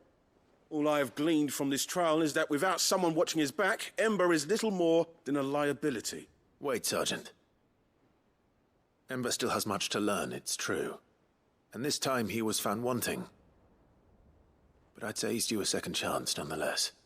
After all, he did do as you asked. With a bit of hard work, any hand can be made to hold a blade, and any mind can conquer its fears. But a scout's nose is different. You've either got one, or you ain't. And by sniffing out that log, young Ember here has shown he has a conch and a half. Wouldn't do to waste it now, would it? Fine. One more chance. I'll do whatever you ask. I'll spend my days and nights in the pit if I have to. I'll show you. Just you wait. Daft as a brush, that one. But his heart's in the right place. Just like someone else we know. And if you ask me, we've been leaning on him for far too long. About time the curse breakers took some of the weight off his shoulders, I reckon. It couldn't hurt. Just don't tell Gav I said so, will you? I won't have him thinking he's been hard done by. Next thing you know, he'll be asking for a day off. Chance would be a fine thing. Back to work. Forgive me, Sid. This did not play out as I expected. Things really do these days. But that's why we need men like Ember more than ever. Men who can make the best out of a bad situation. Remember that. I will, Sid. Thank you. Sid, I wanted you to know. I will be taking personal responsibility for Ember's combat training. And I will not let you down. Sid! You have my word. I will not leave this pit until I can besten Avis with my own two hands. And a sword. I can use a sword, right? Gav uses a sword. Sid, do you have a moment? By all means. It's my old master. Seems there's no escaping her. She found some way to send me a letter. And something else. Records from a Waluda prison. Seems they were keeping a lot of bearers there. How did she come by such a thing? Finding bearers always was her strong point. And it seems the cells of Balmung Dark are full of them. Foreign captives, the masterless. Bearers no one would miss. And even better for her, bearers with no one to look after them. When ether started lapping at the walls, the jailers fled. Leaving the bearers to be liberated by whoever happened to come along next. Sid, I'd like to believe that I've earned your trust by now. And while I'm well aware that you've forbidden Cursebreakers from traveling to Waloed, I can't let those bearers die in their cells. I'd rather risk shipwreck on the Shadow Coast than leave them to starve. We'll be needing the Enterprise if we're going to navigate the Narrow. Does that mean... I'm making an exception, but we travel together. And we stay no longer than we have to. Ash is an inhospitable place at the best of times. We save as many as we can, and we leave. Thank you, Sid. There was a name in the prison register. A name from my past. Chadwick. Another of my former master's protégés. A gifted soldier, and the closest thing I had to family. The thought of him held captive in that place. He must be very important to you. He was. Is. Then we find him. The entrance to the prison lies in the shadow of Ravenwit Walls, just beyond the portcullis. We should head there as quickly as we can. I only pray there are still bearers alive to save. As do I, Doris. Doris is waiting for me near Balmung Dark. The longer she's out in the open, the more likely she is to be found by a Kashik. I need to hurry. There were no guards, I take it? None manning the gates, no. It's a different story inside, though. The corridors are crawling with Akashic. Most likely guards left behind when the Wardens ran. If Chadwick was being held here, I worry that he may already be. Don't give up hope just yet, but let's move quickly. Let me check the ground floor. The ether's thickest there. Then I'll search the upper level. Good luck, Sid. Stay safe.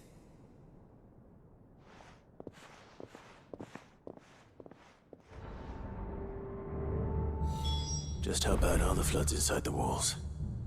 Bad enough to turn a bearer? I hope not. We're risking a lot just being here. Better keep my eyes open for signs of life.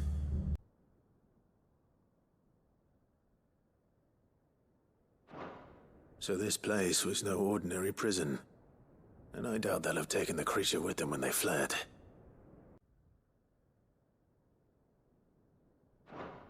Minimal loss of Waluda lives. And what happens when they run out of bearers?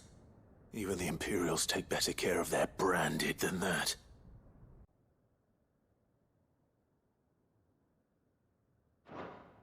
They were feeding bearers to it. This is even worse than I'd feared. Nothing but Akashic down here.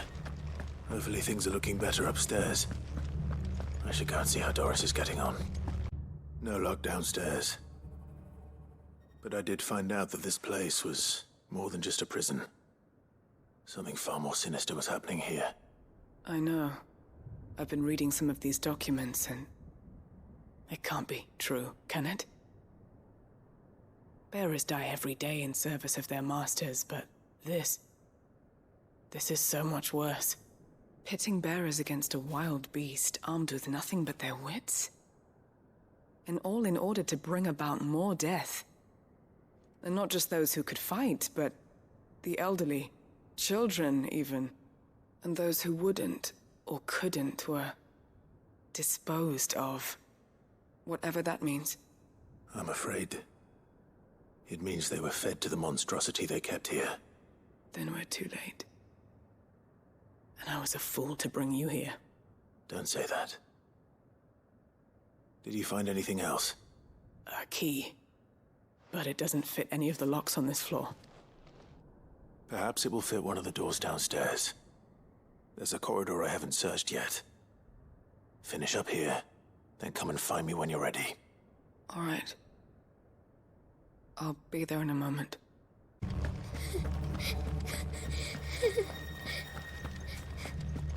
Survivor. And she sounds close.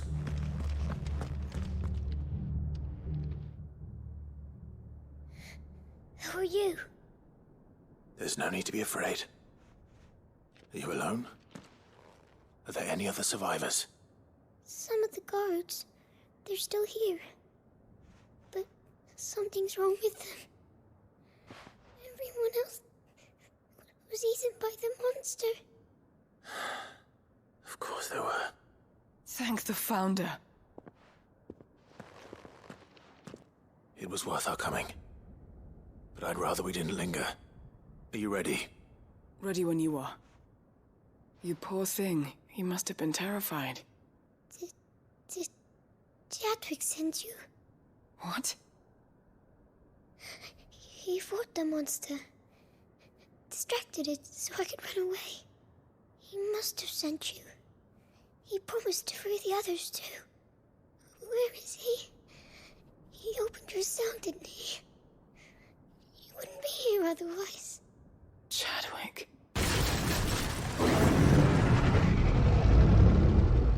Was that? Monster's back! Chadwick, help! We have to get out of here. Doris, keep the girl safe. All right. You put that bearer-eating bastard in the ground. It's out there waiting for me. I can't let it live. Not if it's got a taste for bearers.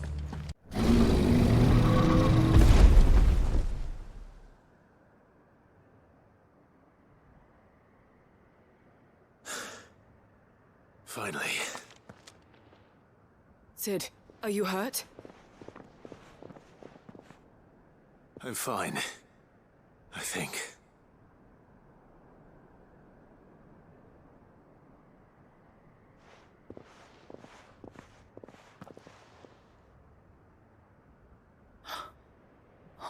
No. What is it? A diary. I gave it to Chadwick before we went our separate ways. He was here. Do you think that creature? I'm sure he fought bravely to the last. The girl is safe thanks to him. Chadwick. You fool. Come on. We have to get her back to the hideaway. We don't want his sacrifice to have been in vain. No. Of course not. I'll see that she's looked after from now on. It's the least I can do.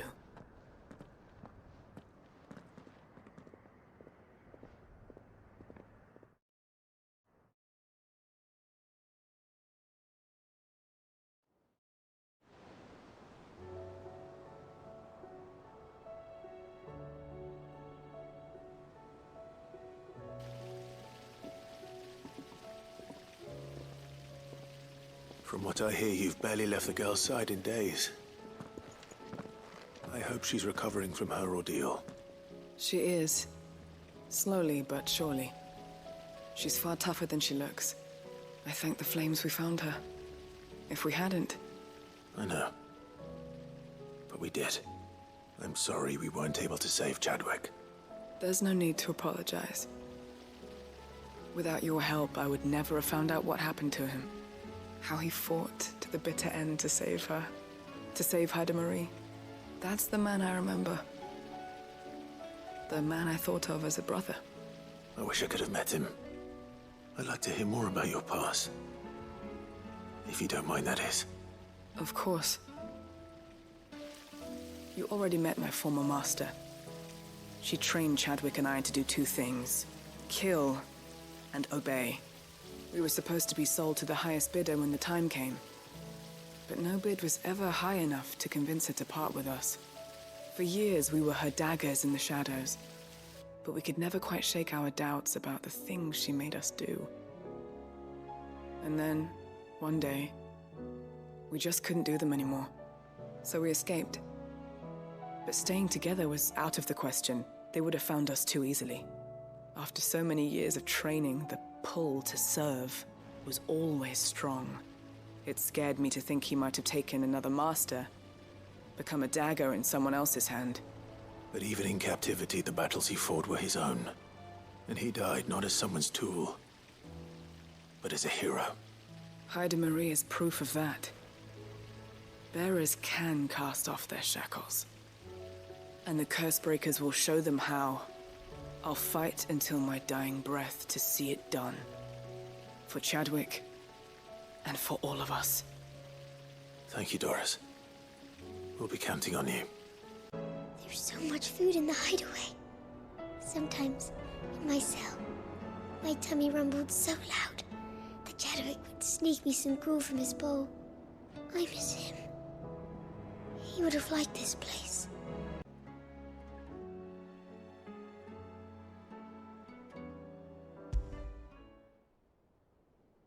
Something tells me this is no mere adventure story. Vivian, I read your note, and I'd be happy to help you find the book you're looking for. Thank you, Clive. But tracking it down will not be easy. Are you sure? Please. You have always granted me your wisdom and insight whenever I asked. It's only right that I return the favor. Or at least attempt to. You are too kind. Alas, what I ask of you is rather more trying than delivering the odd lecture. I spoke with Hippocrates to see if he had any inkling as to where another copy might be found, but perhaps it is best that you hear the details from him. If you say so. Forgive me, Clive, for asking this of you. But this book, it set me on the path to becoming who I am today. Its importance cannot be overstated. Ah, Clive, my boy. What a pleasure it is to see you. Hippocrates. There's something I need to ask you. I've been charged with locating a book called From a Distance. Then you seek a rare gem indeed. One whose name I had not thought to hear from your lips. You've been talking to Vivian. Right as always. but she didn't seem keen to tell me very much. I take it she didn't like what you had to say. And yet I gather it did naught to dissuade her. Clive, if the young professor has tasked you with obtaining a copy, I fear she asks the impossible. The executors would not allow it. The executors? Coveters of secrets. A clandestine organization committed to the collection and intenebration of forbidden texts and technologies. One such text being the tome Vivian seeks, chronicling as it does the true history of the enslavement of bearers. A tale which could overturn the established order were it ever to become widely known. Or, so rumor has it. I've never actually read the thing, or even set eyes on it for that matter. How is it that I haven't heard of this organization? Why, secrecy is the executor's watchword.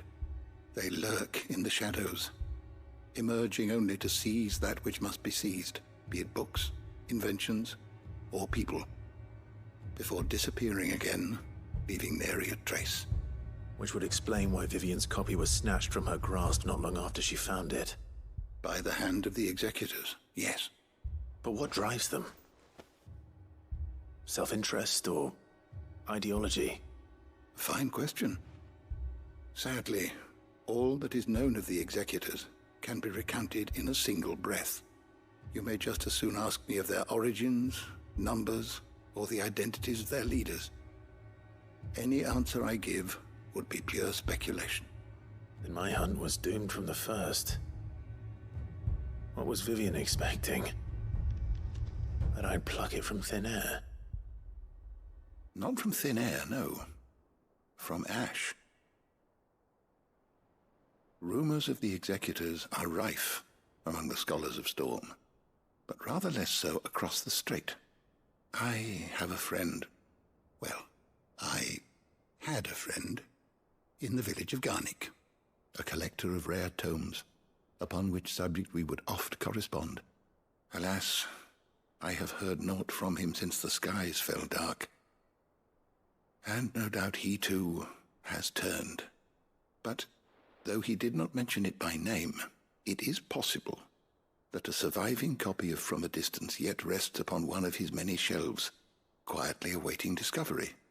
If you were, by some chance, able to save even a single book from the poor man's library, I know his soul would rest easier.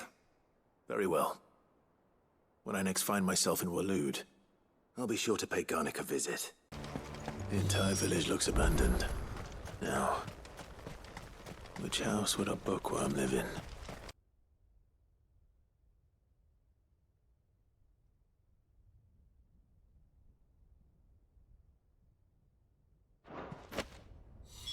This is it. But if what it says is true, I need to get this back to the hideaway. Leaving so soon, stranger? We've been watching you. From a distance, so to speak. Subtle. I know who you are. Then we need not waste time on introductions. Hand me the book. Leave it in our care and return to your life. Your care? Do you mean to burn it or bury it? That is not my decision to make. But by one means or another, its contents shall be removed from the common record. Then I'll have to politely refuse. I won't let you erase our history. Then we find ourselves at an impasse. Very well. The book can just as easily be pried from your dead hand.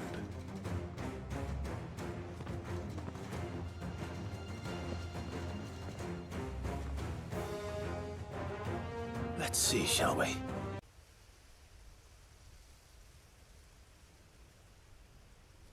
Impressive. But we have other means. We shall claim the book yet. Why do you want it so badly anyway? It lays out in no uncertain terms the vanity and avarice of mankind. It tells the shameful history of the persecution and oppression of a gifted few by a giftless many. Would you say that this interpretation was correct? I don't know. You don't know. Your sword may be sharp, but your wits are dull. So let me answer for you. There is no correct interpretation of history. That a series of events took place may be proved beyond a doubt. But there can be no single, immutable explanation as to why they came to pass. It is a question of numbers and of belief. If enough people believe that a set of events occurred for a reason, that belief becomes the truth. So you're trying to control the truth? We are trying to protect people from themselves, from knowledge that would bring them naught but pain. That is all. You may keep the book, for now. The world is small. We shall meet again. Until then. Wait! Damn it. Let's get this back to Vivian. Perhaps she can explain what that was all about. Vivian. I found it. The book you lost.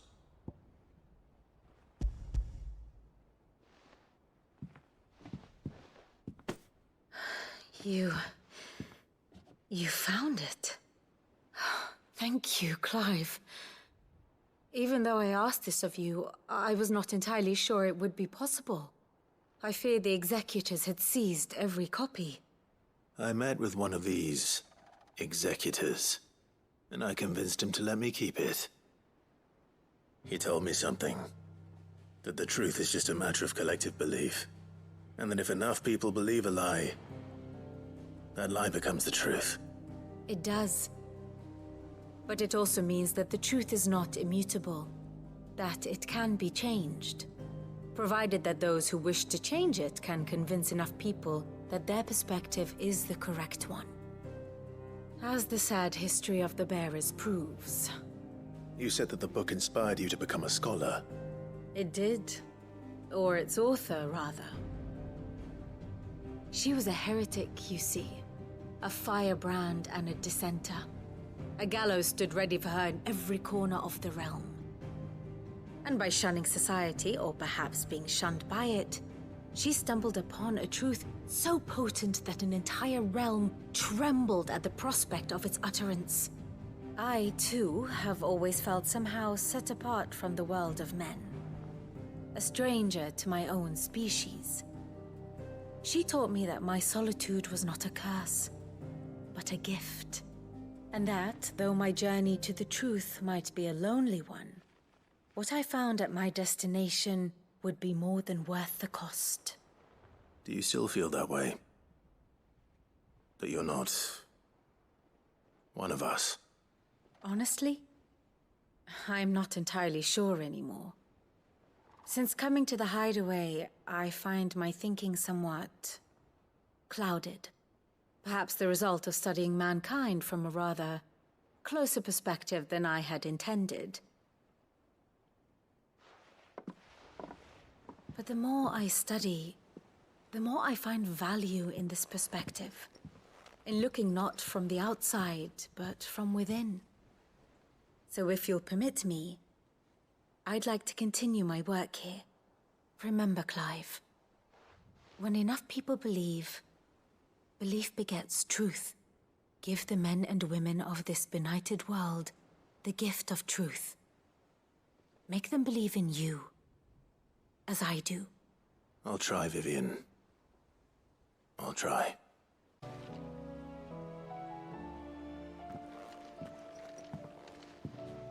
Sid! You have to help us! With what? You didn't take apart another of Mid's contraptions, did you? No. Well, yes. But that's not what we want to talk to you about. It's Miss Mididol. She's been acting strange. Very strange. She's barely ever around. When she is, she acts like we aren't even there. Her head's in a crowd. In the clouds. That's what I said. In the clouds. Well, she does have a lot on her mind. When did you last see her? Not long ago. Ah, right after she got back from saving you from Stoneir. Then it's probably just about the Enterprise. It did take quite a battering on the way there and back. You didn't break it, did you, Sid? You really should be more careful around Miss Mididol's inventions.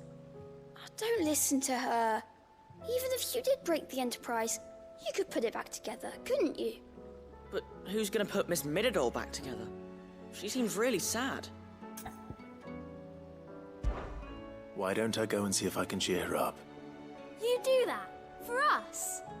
She's in her dungeon. Don't scare him. It's not a real dungeon. Thanks for the warning. Mid, if you have a... That's it!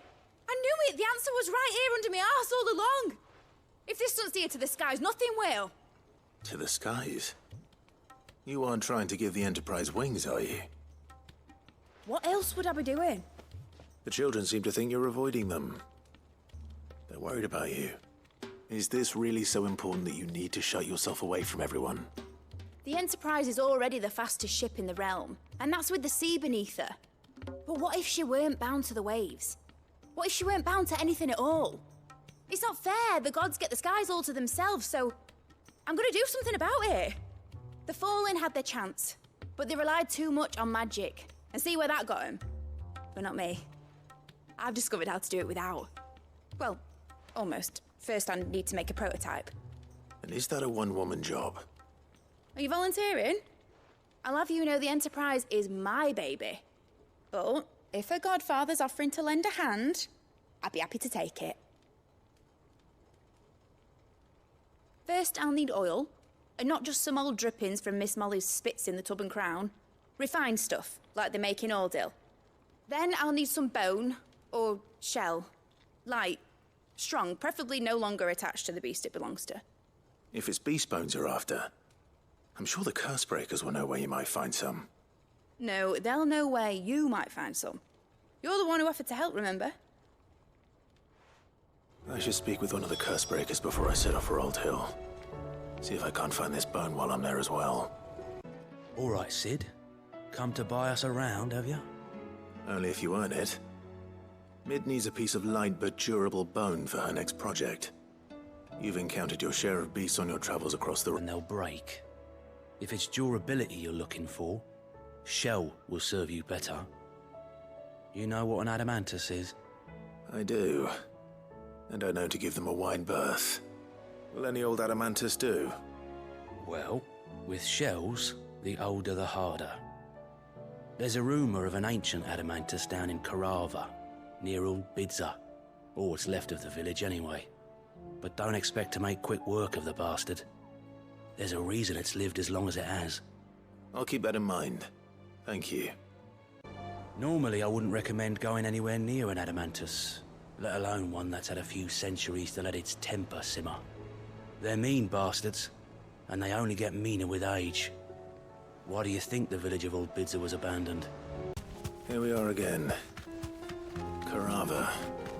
If you were a tortoise, Torgor, where would you hide? If Mid needs another, she can come and get it herself. Mid's well. After what happened here, it's a miracle there was any left at all. Mid, tell me this is all you need.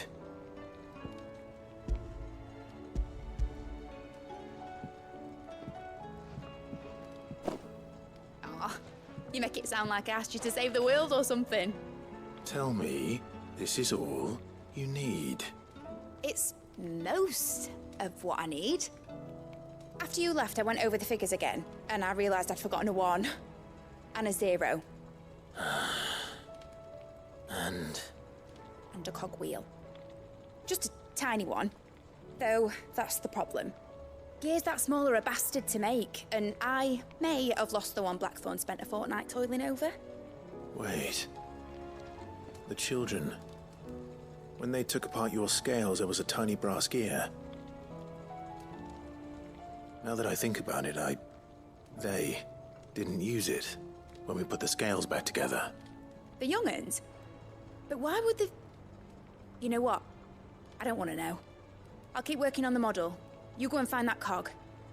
Don't look at me like that, Clive. I already apologised to Blackthorn. Miserable old bugger. Besides, you can't expect me to keep track of every nut and nail floating about this place. It's a mess. Sid! Is Mid still hiding from us? She wasn't hiding. She's fine. She's just busy working on her next project. A new invention? What is it? What is it? Is it an airship? I bet it's an airship! Do you think she'll let us help? That just so happens to be why I'm here. She needs something special, something only you three can provide. A brass gear. A tiny one.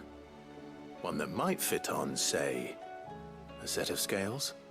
Oh, the one you forgot! We remember! We saved it, just in case. It's in the bag of bits. Since your lesson, we've been disassembling, then reassembling everything we can find. All the pieces that are left over, we keep under our beds, just in case. That's good to know. Look! I found it!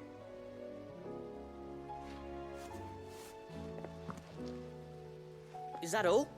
Just the gear? We have more parts if Mid needs them. That's all for now. But I'll let Mid know about your hoard. Just in case. Thanks, Sid. Well, did they have it?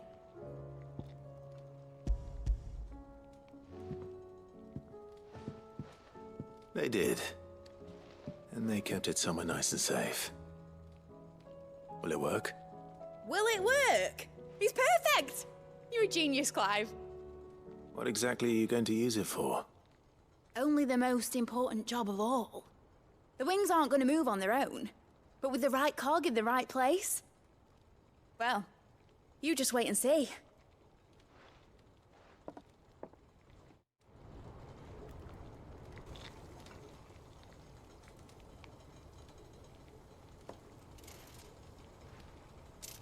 That should do it.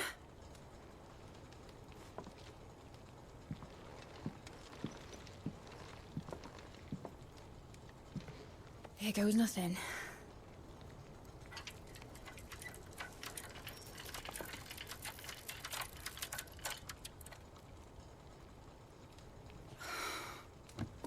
Titan's tits. It wasn't supposed to fly, was it? Of course it was supposed to fly. Wouldn't be much of an airship if it didn't. Honestly, these bloody engines are driving me mad. I was so sure this would be the day she soared. The Mithril engine was made to make dreams come true. But maybe this is one dream the world's better off without. Show folk how to take flying. It won't be long till they're raining death down on each other. People will lose their homes, children, their mums and their dads. Like I lost mine. I'm sorry. So am I, Clive. So am I. Sorry that I have to choose. Do I follow my head, or do I follow my heart?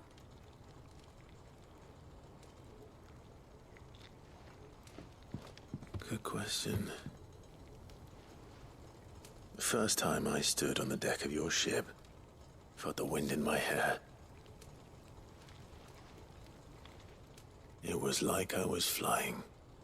But imagine how it would feel to actually do it.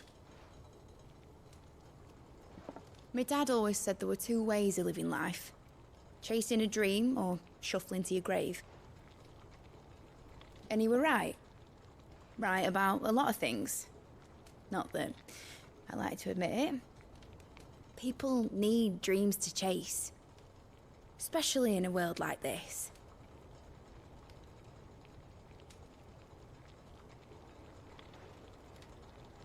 Right,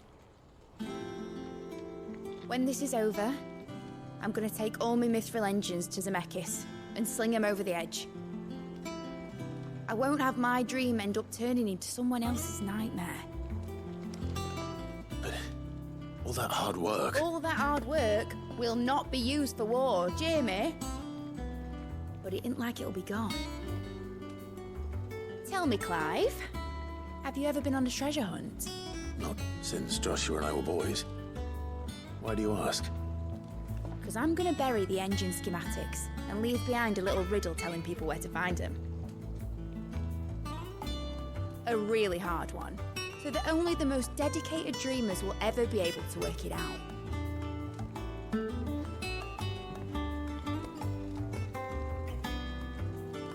Ooh, I can picture it now. Some daft general squinting at the words with a gormless expression on his mug. Like that one, yeah. Right.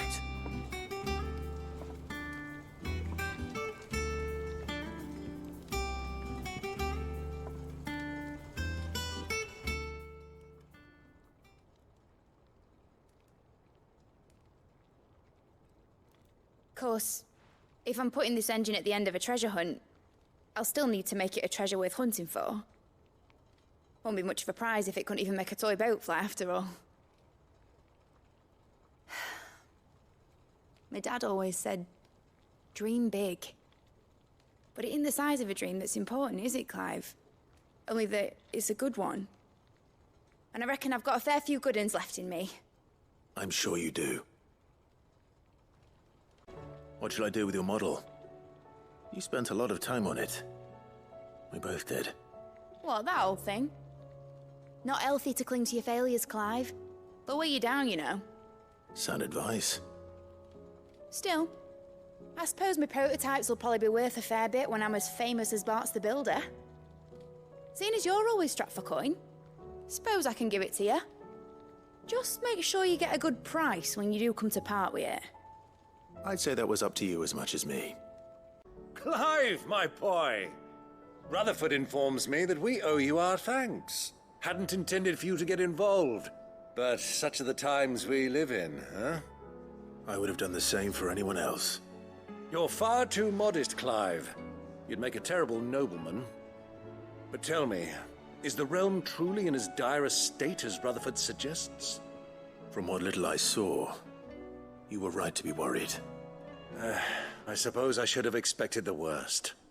But I was rather hoping the great and good of the realm might have things a little more under control. Alas, it seems that firm leadership is in short supply these days, and without it, the people are bound to lose their way. We must move quickly. But where do we start? True, the challenges that face us are many. But in my estimation, there are two key areas to be addressed before any other. The realm's armies and her larders. As you've seen firsthand, it's every man and woman for themselves out there. Certain cities have banded together to try and maintain some semblance of order, yes, but such cases are few and far between. And yet, the only remedy for the chaos that faces us is unity. A unity that transcends even the borders laid down by our ancestors. In short, if Storm does not stand together, she will fall apart. But how would one even begin to unite the realm? The armies, my boy. As I told you already, we begin by restoring order among the ranks of those sworn to maintain it. Sadly, I doubt I could convince even the lowliest gaggle of privates to dig a latrine together. But I do know someone the High Commanders have been known to listen to on occasion. Field Marshal Eugen Havel. I thought he was retired. He was, until an Akashic army tore through Randalar and killed most of the rank and file. There is no man alive more capable. Literally. And as luck would have it, I've already spoken with him on the matter. Of course you have. And he's agreed to help. On one condition. That he first speaks with you personally. Havel has always been a man of frustratingly rigid principle, and he has certain qualms about clasping arms with, well, with an outlaw. I extolled your many virtues as best I could, of course, but the old goat was adamant that he be allowed to appraise you in person. You don't mind, do you, my boy? Of course not. As long as chaos reigns, we will never build a better world. I'll do whatever it takes. And if the Field Marshal wishes to speak with me in person, then so be it. That's the spirit. I'll leave for Randalar at once. Would you send a Stolas? Of course. Rutherford is already in the Dalmekian capital. I'll have him tell Havel to expect you forthwith. Excellent. Thank you, Uncle. No, thank you, Clive.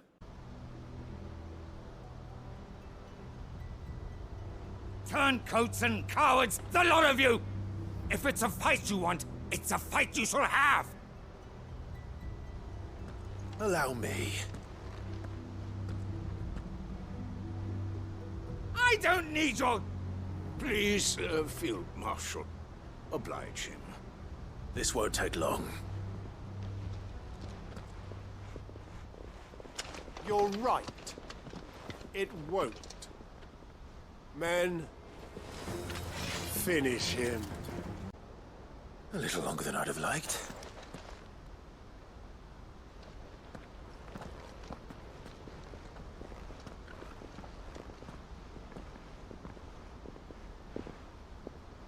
Field Marshal Havel, I presume. Are either of you injured? No, my lord. You arrived just as our escort turned on us.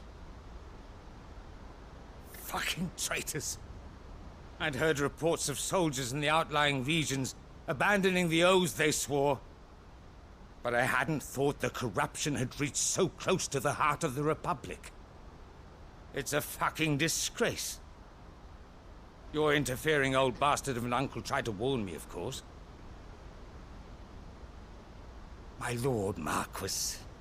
Or is Sid the Outlaw more to your liking? Call me what you want. It doesn't change who I am, or the urgency of the message I bring. My uncle has a plan to right the realm, and he needs your help to see it through. Before I agree to anything, I'd have you answer one question. What do you stand to gain from all this? I won't deny that I might benefit from further chaos. But I seek a new beginning for all of us. And while the choices I've made may not always have been the right ones, I know I made them for the right reasons. For so long, so many of us have been told how we could live, how we could die, when it should have been our decision all along. Now we have a chance to put things right. But in order to take it, we must stand together. Even if it be beside those with whom we don't see eye to eye.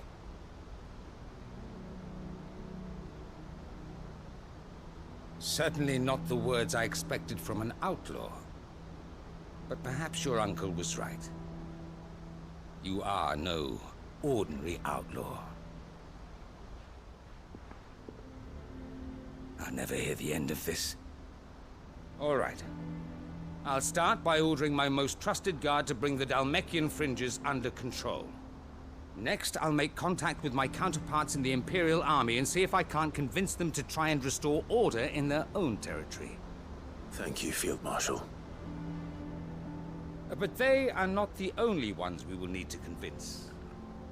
What do you mean? I don't doubt that I can bully some sense into a few generals. But those they answer to require a different kind of persuasion.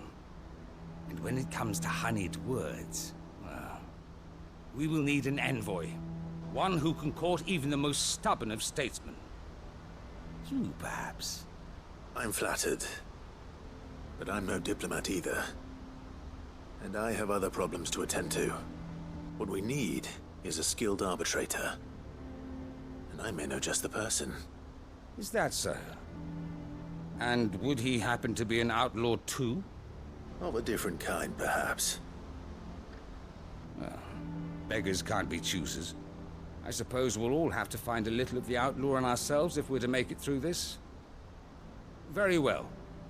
Send your man to me right away. I shall.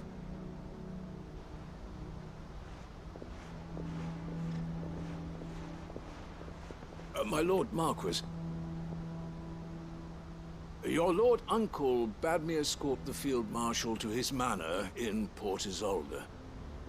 And I will see that my associate joins you there. Very good, my lord.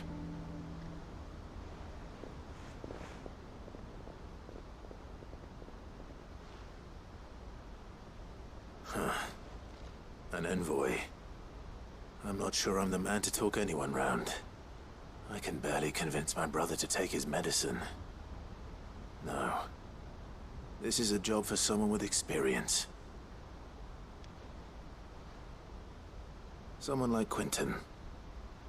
I hope I can convince him at least. Quinton, I have a proposal for you.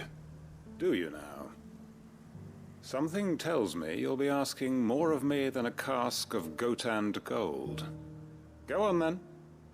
Propose.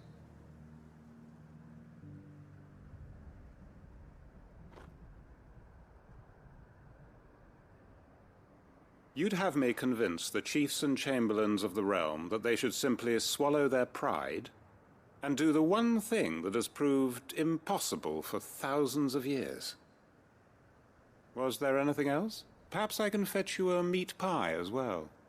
I know it's a lot to ask, but I can think of none better suited to the role. And you'd have me give up what little I have left to do it. I told you, Clive. The people of Lostwing are my family, and I cannot abandon them. You'll have to find someone else. I'm sorry to hear that. So am I. And why might that be? What he's asking. How's it any different to what you've done so far? They want you to speak for those who can't speak for themselves. That's what you do best. If it's the vineyard you're worried about, we'll see that the grapes are picked and the tons filled. You know we will. It's not that. Then what is it? You said yourself we're family. Don't you trust us? You know that's not what I'm... Then what are you saying? That only we are worth saving? Why turn your back on everyone else? You convinced us we could build new lives for ourselves, and if you can do that, who's to say you couldn't convince the entire realm? A stirring argument. I fear that any rejoinder I make might fall somewhat flat by comparison. So you'll join us? Where do you need me? Field Marshal Havel will want to speak with you in person. He's currently in Port Isolde. I can arrange for a party of Cursebreakers to accompany you there. That would be very much appreciated. I hear the roads are far from safe these days. Hopefully not for long. My uncle will want to know that his plan is taking shape. Any statesmen we speak with are liable to resist our entreaties if they feel that what little power remains to them is at stake. They must be dealt with skillfully. I shall not repeat the errors of my past. Uncle, I bring good news. The Field Marshal has agreed to your plan. Ha! Of course he has. I didn't doubt you for a moment, dear boy. Rutherford is accompanying him back to your manor in Port Isolde as we speak. They will await your return there. As will one other. One other? Who, exactly? Lord Havel was concerned that even if he could get the realm's armies to agree to an accord, he might not be as successful in convincing those with political power. He asked if I might have a solution, and I suggested a certain Imperial Lord Magistrate turned Liberator. One of your co-conspirators? Master Quinton would probably call me one of his, but yes. Another outlaw, then. Just the thing we need to put these rotten politicos in their places. Good thinking, Clive. I'm glad you approve. The more the merrier, eh? Uncle, assuming Havel and Quinton can solve our problem with the armies, you still haven't mentioned how we might manage the shortages. Oh, don't you worry, my boy. The 7 high houses will be seeing to that. They have all agreed to make the most generous of donations. Oh, of course, it did take a little persuasion, but luckily I had some unexpected help. From who? Why, you, my boy. Rumor has it that you rescued the Lady Ariane's head steward Rockford from a horde of bloodthirsty bandits. It was more of a handful. Well, the old battle-axe was so pleased. She had a shipload of talents delivered to my private docks by the next new moon. And when the other houses saw the parsimonious old crone's purse strings finally loosen, they as good as tripped over themselves in the rush to follow suit. I'm happy to hear it.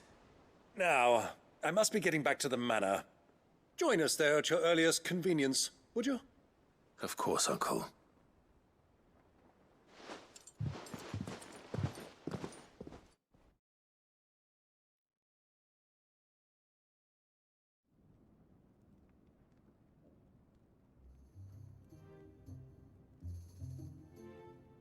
And how, pray tell, will we get that grain to the capital if the roads are still overrun with akashic?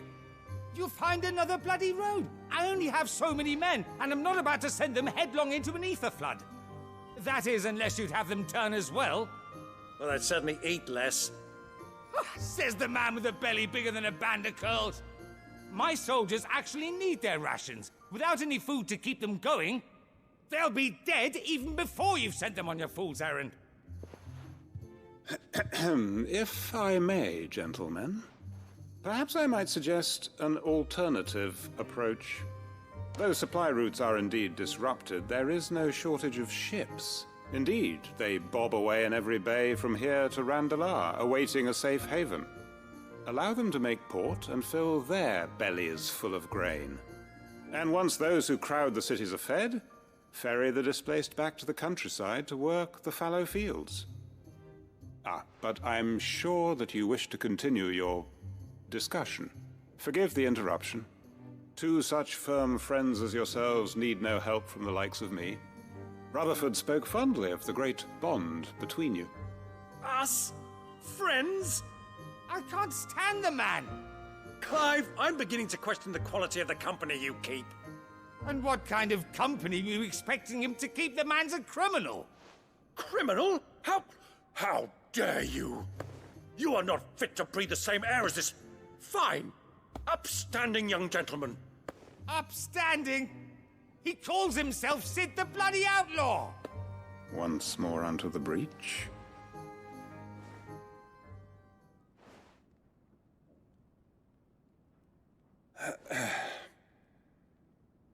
Shall we begin again? What we seek here is not to create a new nation, nor to claim the thrones of those that already exist. We wish simply to bring stability to the realm that mankind might weather the current storm. And to do that, we must convince those in power, the generals, the statesmen, the nobles, that our cause is just. There will be disagreements, yes, and I imagine some resistance, much resistance. But we cannot let that deter us. If we show them the path, show them that we walk it ourselves, then I am confident they will follow. The fate of the world lies in my nephew's hands, but the well-being of her people lies in ours. And we must not squander the chance that Clive has given us. Uncle Byron, Now, with that settled, let's move on to the signing of the Accord. For what great moment in history hasn't been accompanied by a little ceremony?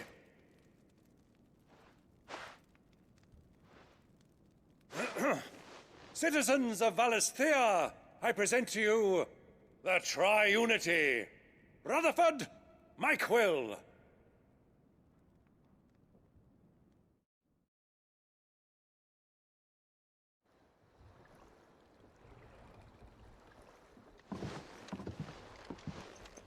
Well, my boy, the stage is set. That it is. This is the role you were born for. Now I ask only that you trust in the talents of your supporting cast. We shall play our parts to the best of our abilities, that you might have the opportunity to shine.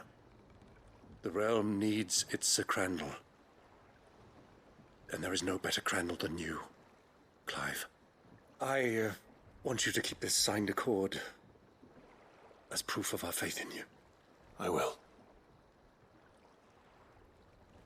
Thank you, Uncle.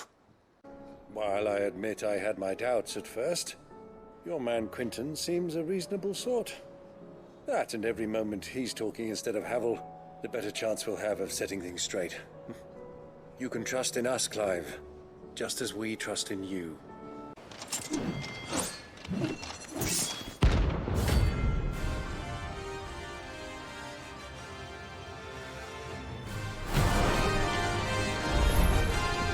You're the outlaw! The one who drove His Highness to madness! On your knees! He hasn't heard. And it doesn't look like he's willing to listen. Damn it. Dion would have been glad to have you back at his side.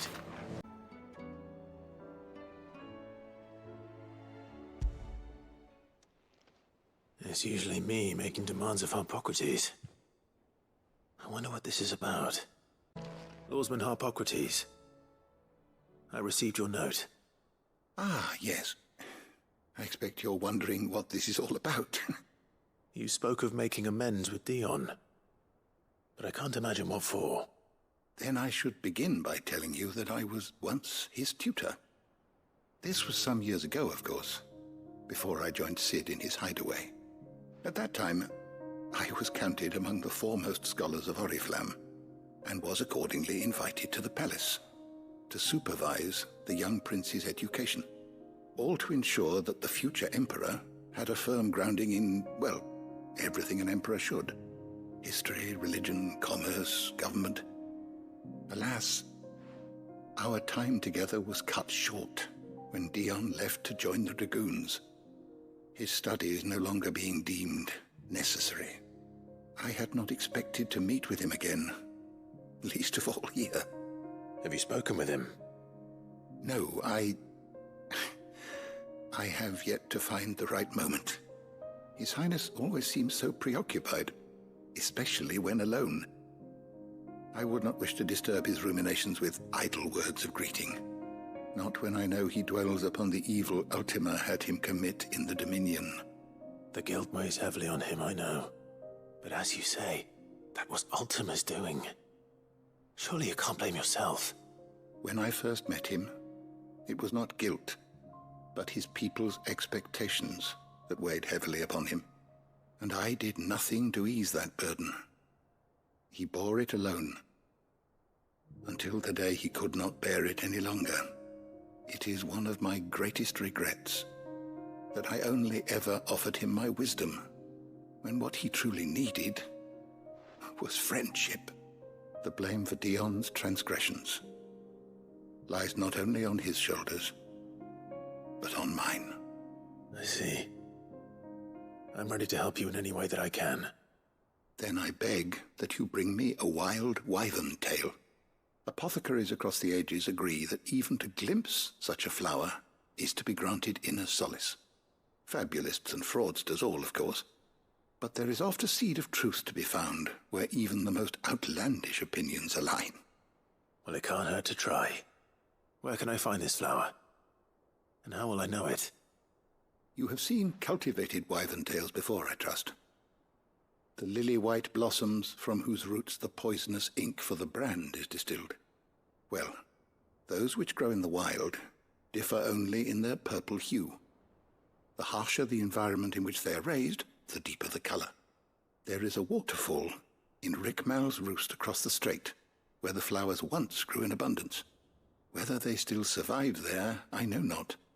But try as I might, I can find no likelier location. It's all right. I'll find you a wyvern tail one way or another. Thank you, Clive. And please, be safe. Oarsman, I found the flowers you were looking for. You did? I think I did.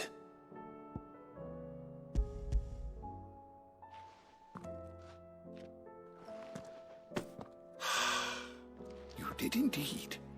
My dear boy, thank you. You wanted to make Dion a gift of one, did you not? Shall I invite him to join us? Oh, I don't... It's no trouble. I'll go and fetch him. Your Highness, would you do me the honor of accompanying me? No. It is time, then.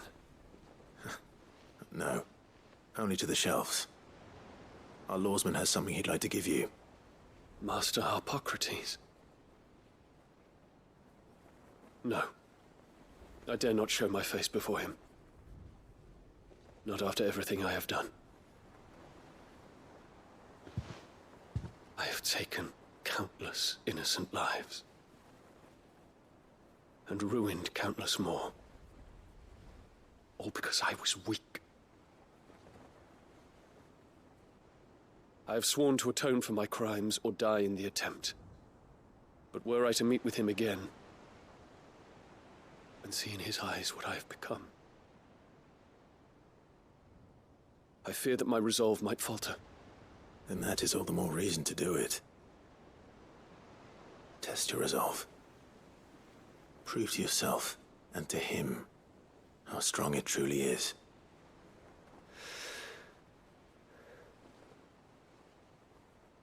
You are right.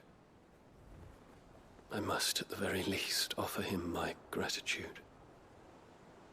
Very well, then. Take me to him. Follow me.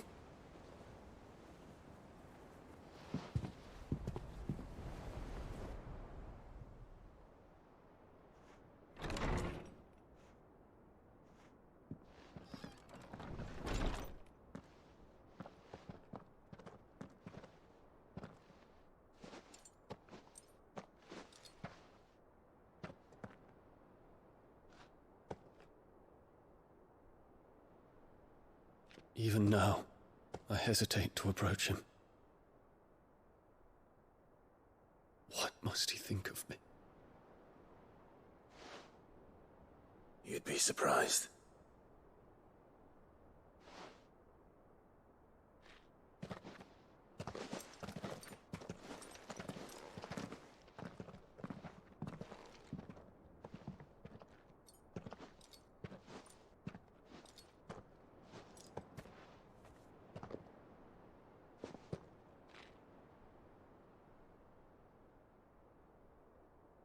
Master Harpocrates, pray, accept my apologies for leaving your tutelage before my studies were complete.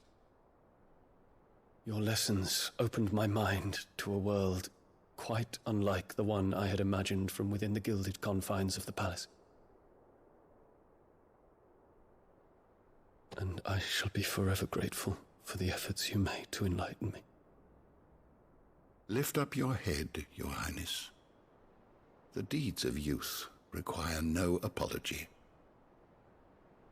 That you took the time to visit me says much about the man you have become.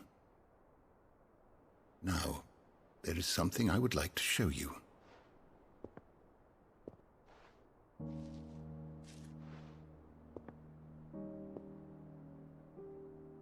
Is that a wyvern tail?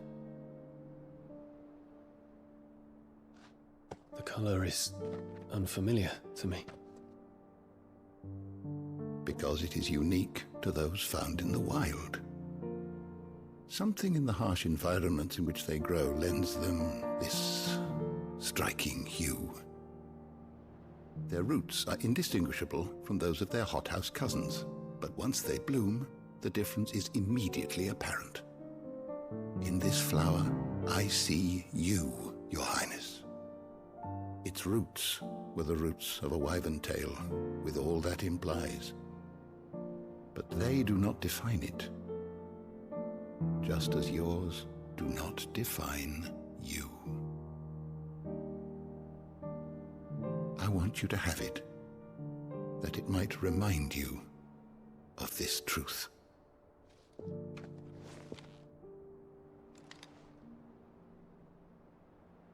Master Harpocrates, I would ask of you a service. Keep your gift. until I have fulfilled my duty to the realm. For only then shall I be deserving of it.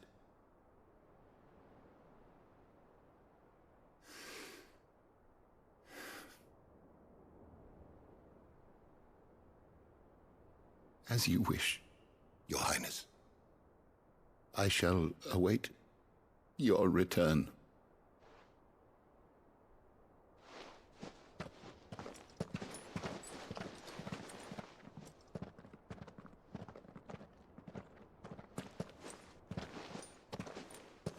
Our roots do not define us. No wonder my stepmother didn't like him.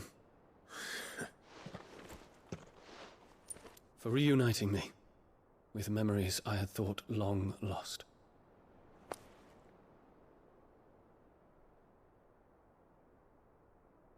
I shall not forget this.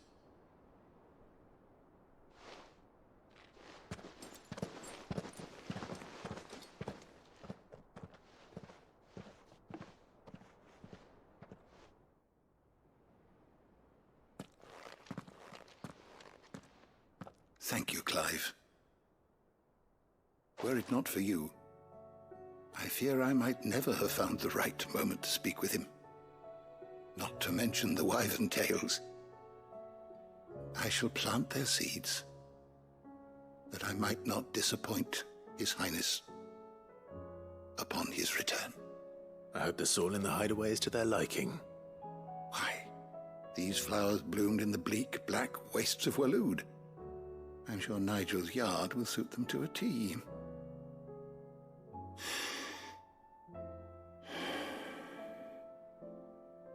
When it comes to expressing one's gratitude, I find that words are seldom sufficient. Here. What's this?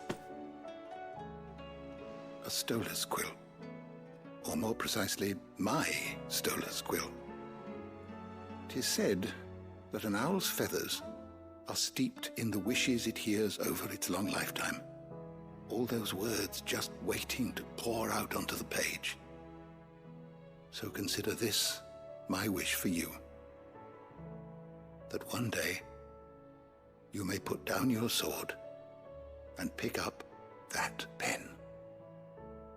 Well, when that day comes, I'll certainly have a lot to write about. Thank you, Harpocrates. It shall have pride of place in my chamber. Ifrit? Your resolve didn't falter. No. Though I continue to be bewildered by fate. But I should meet with my old tutor here, at the very end of the world.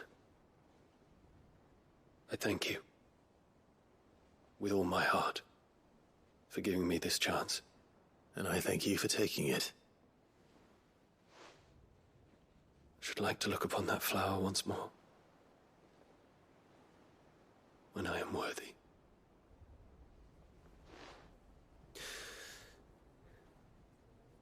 I stand ready to leave for Origin at your word. May Grieger go with us. And see us safely home. Something troubling you? No more than usual. It's just... Etta's baby will be coming soon, and I wanted to make something for it. I'm sure she'd like that. Back in the north, families would always make gifts when a bairn was on the way. Yeah, let the little tykes know they were welcome in their new homes, like. So, what's the problem? Well, the problem is that Etta's due any day now, and I don't know if I'll be ready in time. Is there anything I can do to help? You know, there just might be. All right then. What exactly are we making? A good luck charm. But not just any good luck charm. Not just any. No. One made from the feather of a silver chocobo. There's nowt lucky in all the realm, or so we used to say back home anyway. Thing is, they're hard to come by. Had Otto and Karen check with their suppliers, but nothing. I try and track one down myself, only... Only the big day is fast approaching. And that's all you need? A feather? That or the bird whose horse it's attached to, aye. I was gonna start by asking around with traveling traders plying the northern borders. Well, there's no shortage of those passing through Martha's. I think I might make that my first port of call. I'll let you know if I find anything. You're a good friend, Clive. I won't forget this. Can't say I've ever seen a silver chocobo myself, but I have seen one of their feathers. Look just like a normal one, only silver, obviously. Well, grey. Excuse me. I'm looking for something. Oh, well, then I'm your man. A silver chocobo feather. Oh, or maybe not. Though you're not the first to mention the bird around here. There was a man stopped by the rest not long ago claiming he was attacked by a silver chocobo near some gutted hovel not far from Eastpool. Most took him for a braggart and a liar, but who knows? Perhaps there was some truth to his tale. We'll see. Thank you. The feller who claimed he was attacked didn't linger here long. Said he was gonna go back and capture it. Prove us all wrong. And that was the last we ever heard of him. How do, traveller? You've the look of a man who could do with a new whetstone. Or perhaps a bawdy etching of the Vicerine. Maybe another time. I'm looking for a silver chocobo feather. If that's the case, rumours are all you're likely to find. No one has seen a silver chocobo for years. Word is they were all hunted for their feathers. Some northern nonsense about bringing good luck. Didn't bring them much, nor their bows. If any are still out there, I reckon they'll be doing their damnedest not to be discovered. You're probably right. Thank you anyway. Can I help you with something? You wouldn't happen to sell silver chocobo feathers, would you? I deal in fruit, not fancies. But if it's fancies you're after, I suggest you try Rhiannon's ride. Was a silver chocobo seen there? Oh, yes. If you believe the ravings of a madman. It wouldn't be the first time.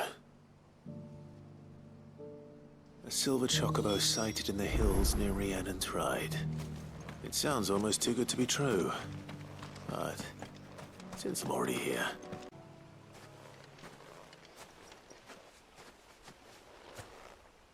More tracks. And these look fresh. The chocobo was here. And recently. Perhaps it still is. Well, I'll be damned.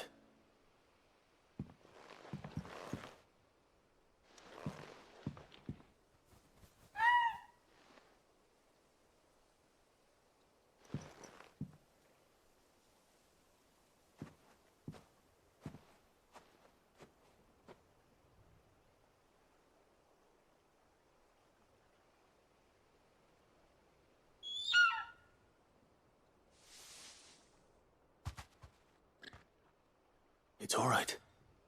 I'm not going to hurt you. Just borrowing a feather for my friend.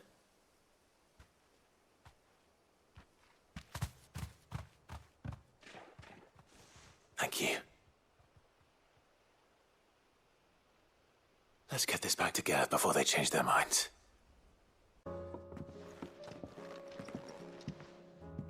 Clive, you're back. How'd you get on? Any luck? Any luck, you say?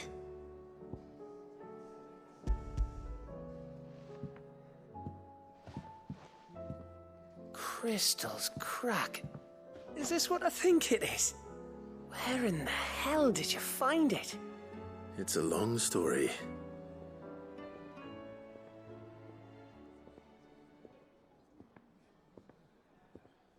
Right there on the road to Eastpool. Who'd have thought it? Everything up there's been abandoned for years. The empty cabin made for the perfect shelter. Though I fear my presence may have forced the poor creatures to look elsewhere. Don't blame yourself, Clive. The Blight's right on Eastpool's doorstep. They'd have had to move on before long, even if you hadn't have turned up. They'll find a new home. Trust me. After all, that's what us endangered animals do.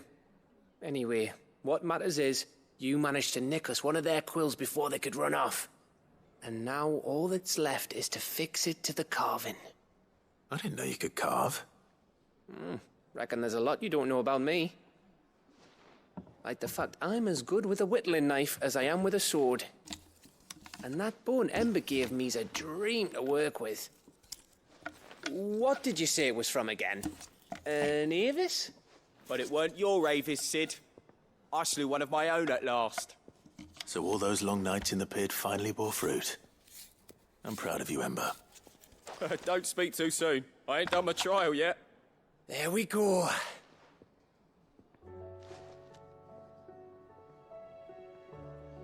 What do you think?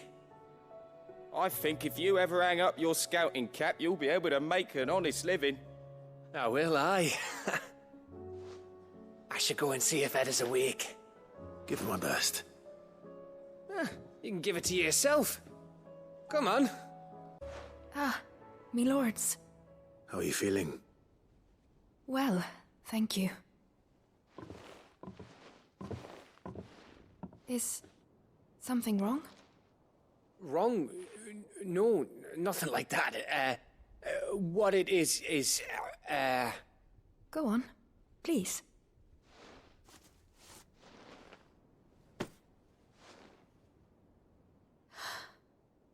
It's beautiful. Did you make it?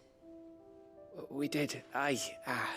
It's from all of us here at the Hideaway. Your new family, like. It's a good luck charm. We may come up north when a band's on the way. I mean a baby.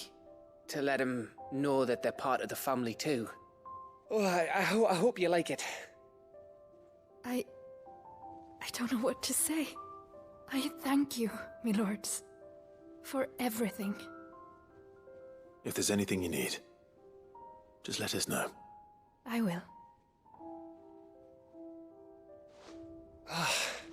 Clive, fancy a swift off? I'm thirsty. I could be convinced.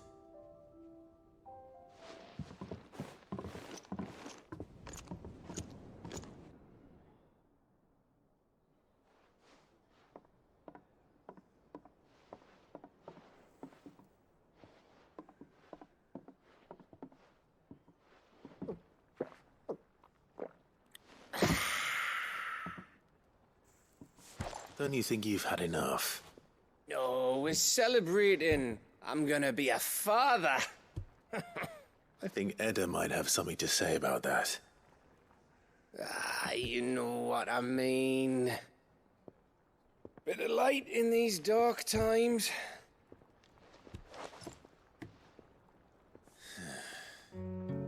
Wasn't long after me 10th name day. My mum told us she was with child again. I was over the fucking moon.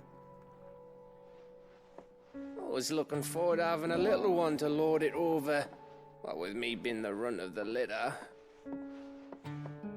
Thought I'd finally have a chance to prove to the world that I could be a big brother.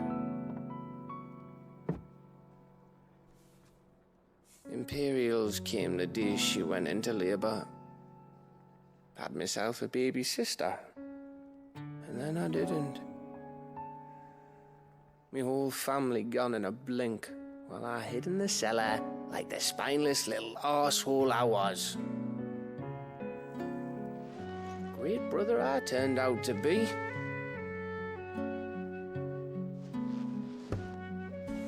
I'll never be a leader. And I'll never be a hero. I'm just a daft little dog who comes running when his master calls.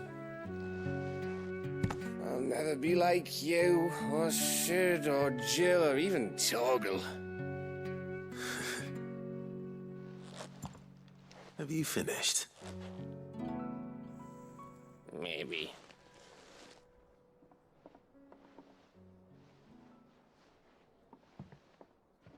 Do you know why you're our best scout? Yeah. Because you don't need anyone to hold your hand. Without your resourcefulness, your courage, your determination, I don't know where we'd be. Maybe hanging off a cliff like, That was only the once. Exactly. You learned from it. And here you are after Founder knows how many missions, stronger for everyone. And let's not forget Rosalith. Who was it who freed me from the dungeon? Who was it who ran to Jill's rescue? That would be me. Because you're our brother, Gav. My brother.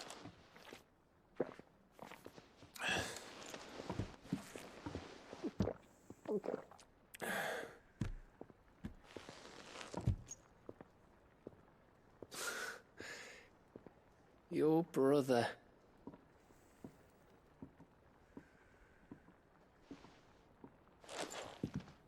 Which means that when the time comes,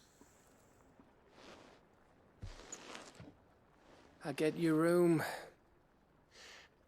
And your sword.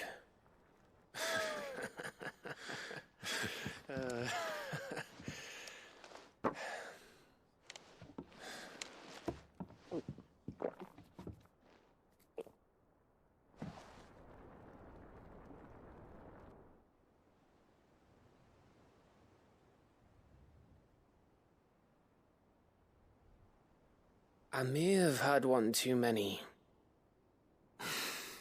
you may have had 10 too many. I said I was thirsty. Better get back to work anyway, after I walk this off. Clive? What is it? Thanks for, you know. I know. One of these days. One of these days, I swear it's gonna be me who drinks you under the table. If by under the table you mean retching on my boots half the night, I reckon one of those days was yesterday.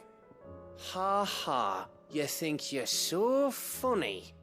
But just wait till we crack open the bottle I left in your chambers. That stuff's strong enough to burn the horns off a behemoth. Sounds like I'll be needing some new boots.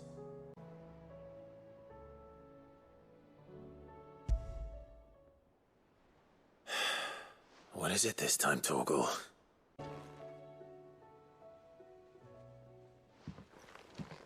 Pining for something, boy. What is it? What do you see out there?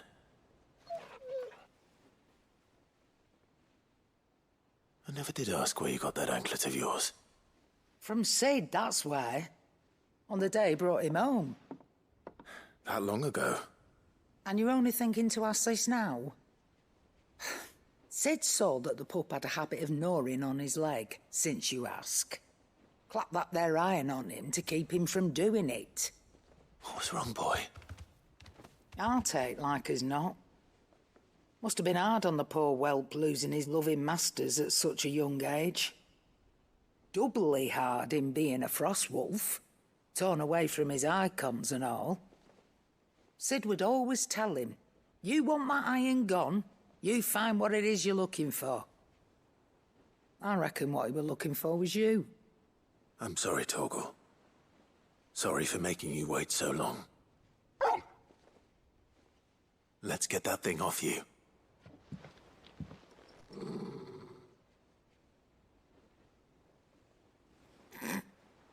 Doesn't sound like he wants it off. Indeed. You miss Sid as much as the rest of us, don't you?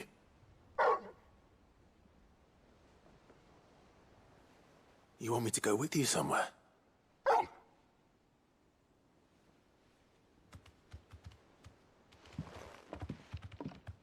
Quick, aren't you? Glad you've been paying attention. Not nearly as much as you have, Lady Karen. Aye, good thing and all. It's not like Gav would have kept him in nuts and rubbed his belly these past 10 summers. Your kindness is appreciated. You've been a good friend to him. Only because he doesn't talk back like the rest of you. Go on now.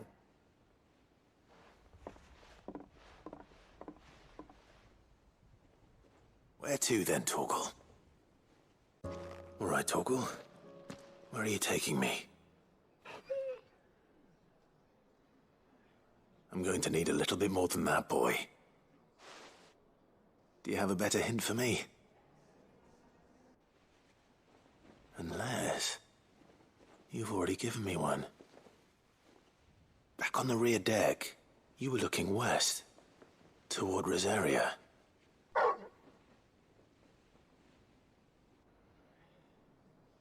Why don't we try the rookery?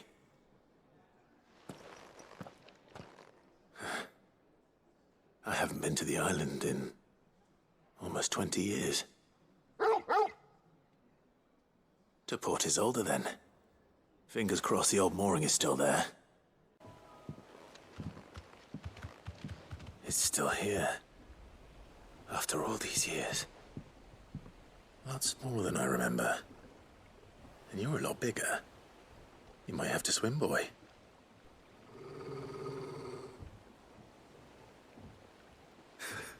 I wasn't being serious.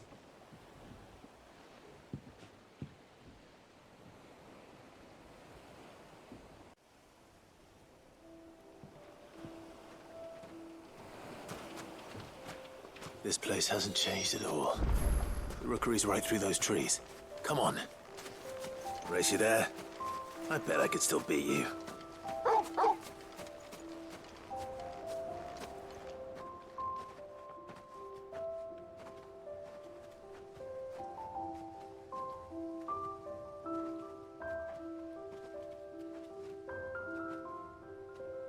Here we are.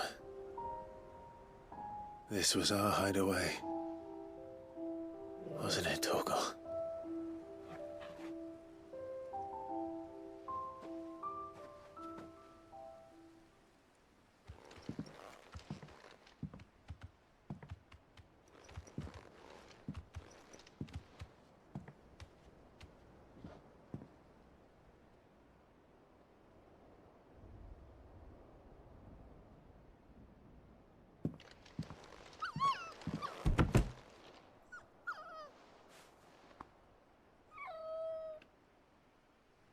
Coming here helped me to forget who I was.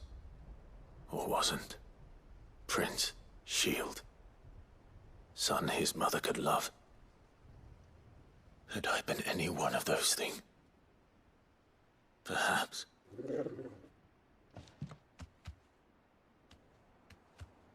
What is it, boy?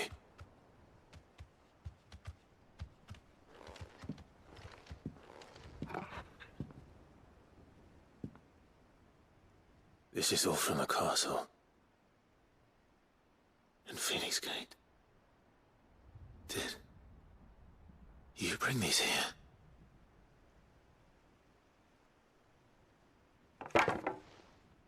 My sparring sword.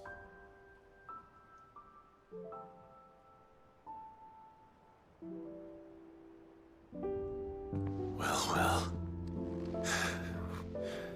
You never stopped looking for me, did you, boy?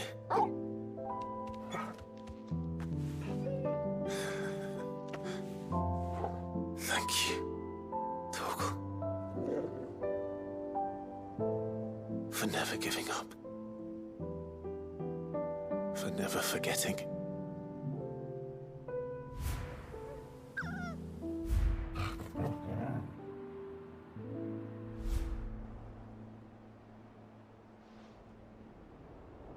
Let's take this with us, shall we? So I don't forget either.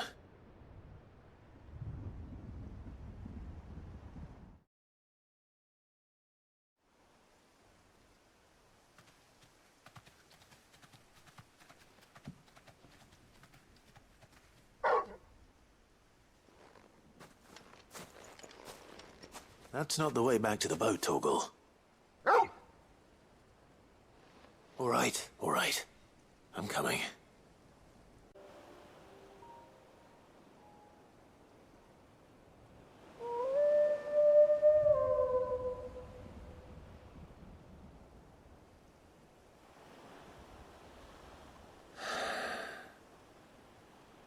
People always talk about the importance of putting the past behind you. But without it, we wouldn't be who we are today. And we certainly couldn't steer our way to a better tomorrow. Come on, Torgal. Let's go home.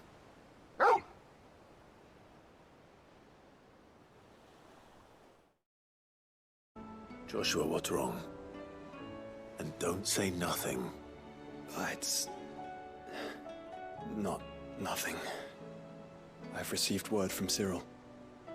The Undying have found Father's will, or something akin to it. His will? How? Where? In the crypt beneath Rosalith Castle. After Kupka was kind enough to drive out the Imperials, the Undying took the opportunity to recover what relics of the Duchy yet remained. And in the process of doing so, they found a letter from Father. I'm surprised anything survived down there. Cyril asked that I join him in Tabor at my convenience. I have been meaning to go, but... would you join me? Of course. I want to know what's in that letter as much as you do. Very well. I am ready to leave when you are. Back to Tabor, then. Not to be reunited with Yote this time, but with Father. Your Grace, my lord, I trust your journey was not overly onerous. Cyril, you found a letter from Father? Yes, I have it here.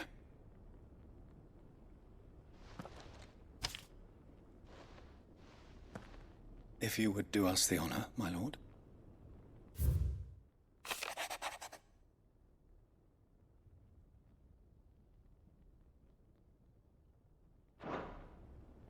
An inheritance.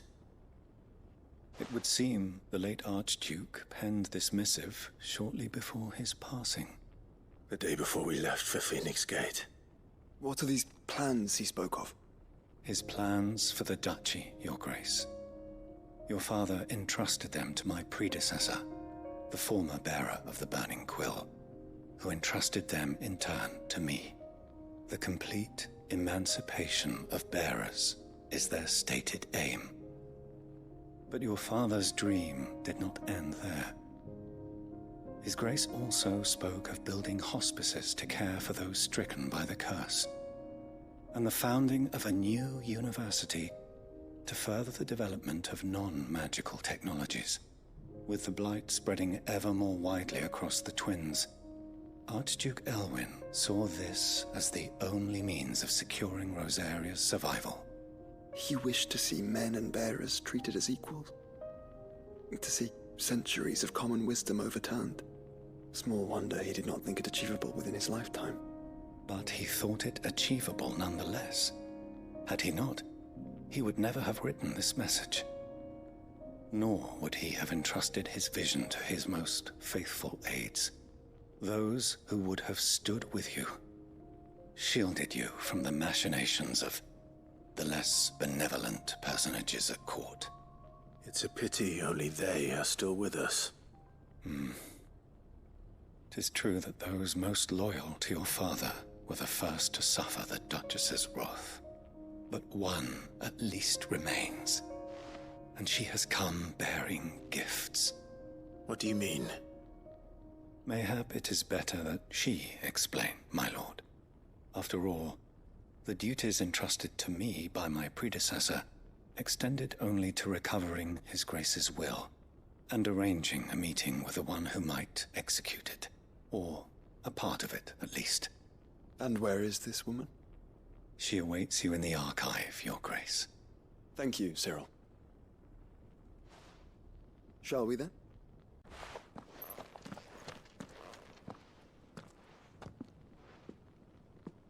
My lord, Your Grace.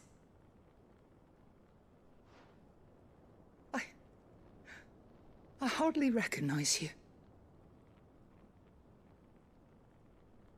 I am Goditha, retainer of House Rosfield, loyal servant to the Phoenix and his shields. Your father, the Archduke Elwyn, entrusted me with the delivery of a gift. I only hope you can forgive my tardiness in bringing it to you. Lift up your head, Lady Goditha. You have our gratitude for your service to our house and to our father. I merely did my duty, as any proud Rosarian would. My lady, perhaps you could explain a little more? What exactly is the gift you bring? As I'm sure you know, it has long been the custom for the children of House Rosfield to be presented with certain keepsakes upon their coming of age. Indeed it has. Our father often spoke of the day when our turn would come. And had he lived to see it, he would have presented you with the treasures I bear. Matching armbands for you both. Alas, he did not live. Indeed, he was taken from us even before they could be completed. He had intended to claim the Heartstone with which each armband was to be finished himself, but it was not to be. And his gifts remain incomplete. I see. It saddens me to bring them before you, as they are. It was your father's wish that you be presented with the finished articles, not these, works in progress. But with his grace long since gone, and the stone left unclaimed, I had little choice. You are grown men now, and his house is yours. And while I would not presume to insist upon your claiming the Heartstone in his stead, I know that nothing would have pleased him more than for you to do so. Thank you, Lady Goditha. What say you, Clive? What else? Of course, my lady. May our father's will be done. Oh, I am much obliged. Do you know where we might find this Heartstone, my lady? I do. Though it may be a matter of a good deal more than simply happening upon it. It is found in the bellies of elder griffins, you see. We do at least know where to find one. A certain specimen has made its nest in Titan's Wake, not far from here. A certain specimen?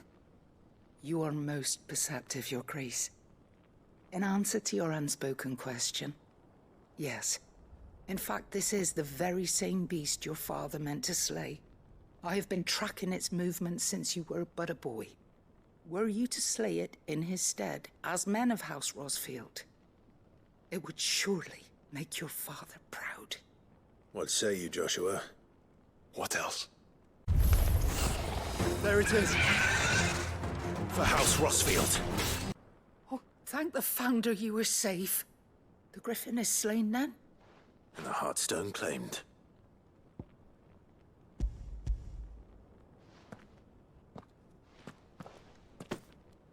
Yes, this radiant luster, like frozen flame, is just as your father described it. Thank you, my lord. Your Grace. Your father would be so proud. Lady Goditha, the lapidary is ready. Thank you, Cyril. I will be with him shortly. If you would excuse me, I shall have the stone cut and set forthwith.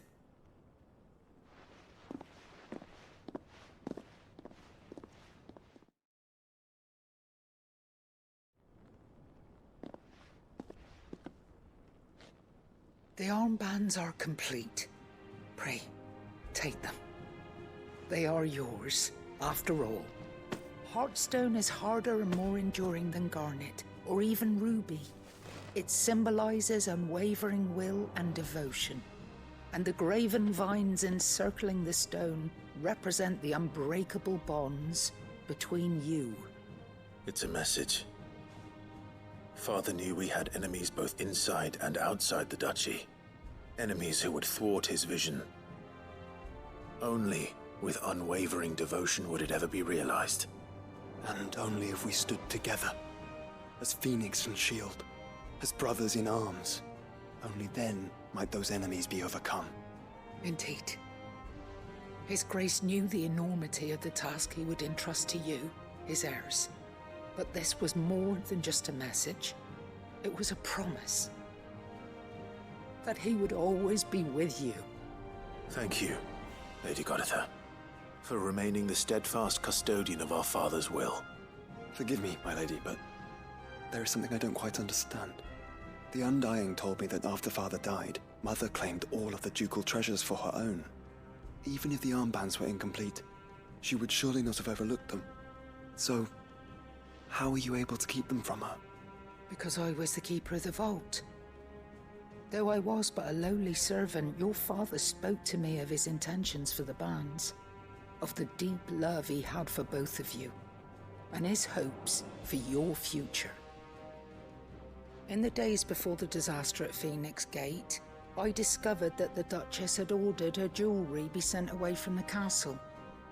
It was then that I knew she meant to betray us. I tried to warn your father, but it was too late. When word of the fire reached Rosalith, I knew my time was short. So I took up the armbands and I fled into the night. And thank the Founder you did. Yet my duty to your father was incomplete. Not knowing what else to do, I followed the Griffin, thinking I might claim the Heartstone on its passing.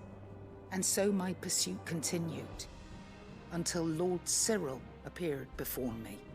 He informed me that His Grace's will had been recovered, and that his sons were alive and well. Lady Goditha, on behalf of my father and all the people of Rosaria, I thank you for your loyal service. As do I. Thank you, my lord. Your Grace, for coming back to us, for giving my service meaning. The bands suit you well. It must be gratifying to finally receive the inheritance that was denied you for so long. It is. And we thank you for the part you played, Cyril. If you would permit me to play my part a little longer, might I suggest that you make your way to your father's memorial atop Hawk's Cry Cliff? Let him see that you have received his blessing, and that his vision lives on in you. I suppose it would be churlish not to. What do you say, Clive? Should we pay Father a visit? I think we should. I was hoping to be able to offer him my thanks before we left for Origin. Your father's helm is enshrined there. It has been since the day we recovered it from Phoenix Gate. I prithee claim it, for it too is a part of your inheritance, and I do not doubt that your father would prefer it in your hands than perched upon some lonely rock. Thank you, Cyril.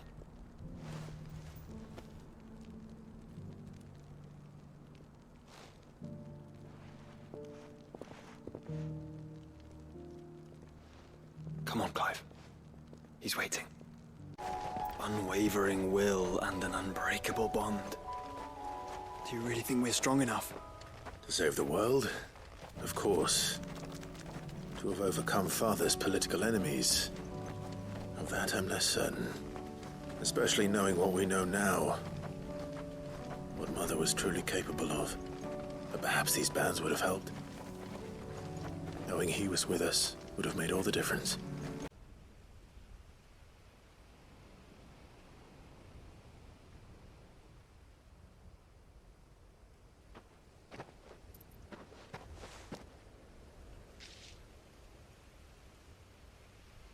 Father always fought for what he believed was right.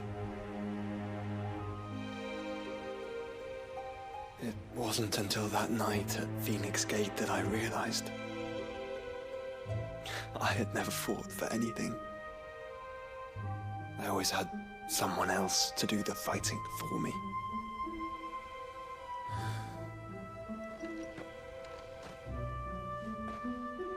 No matter how fate conspired against him, he never lost heart, never looked back, never stopped fighting. To me, he was the greatest of men. And I've been trying to live up to his ideals ever since.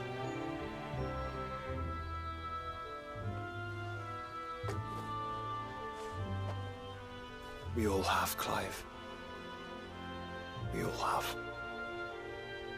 And we'll keep trying. Because that's what he would have wanted. What he would have done himself. even if it meant standing against the very gods in the heavens. I shall be borrowing this, Father, if I may, that you might watch over us as we follow in your footsteps.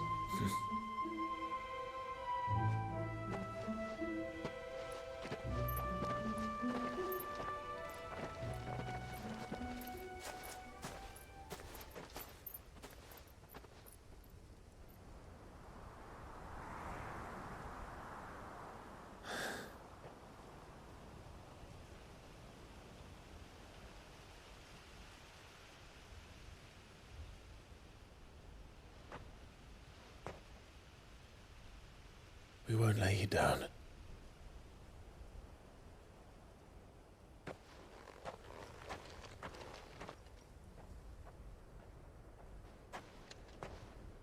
Onward then.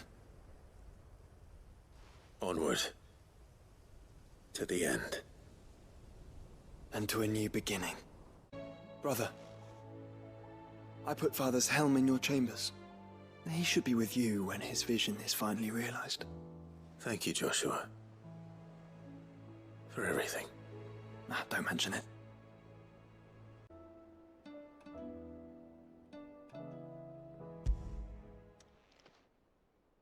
If Joshua's worried about Jill, I should go and speak with him. Joshua, I read your message. You're right. Jill is different. I don't think I'd realized how different, but since we returned from Drake's spine, I've felt it more and more. I suppose it's not hard to imagine why. She doesn't think she belongs anymore. And that's why we need to remind her she is still one of us. To let her know that we still need her, now more than ever. That you still need her. But how to do that? When last we were truly close, we were but children. Of course. Do you remember the time we accompanied Father on his annual tour of the Duchy? And Jill and I broke from the procession to ride up Man's Hill. To see the snow daisies, I remember. It was the first time Father had allowed us to join him. And when he realized you were missing, he had the entire retinue down to the pot boys combing the countryside. In the rain. A thunderstorm forced us to take refuge in a grove of oaks before we'd even made it halfway there.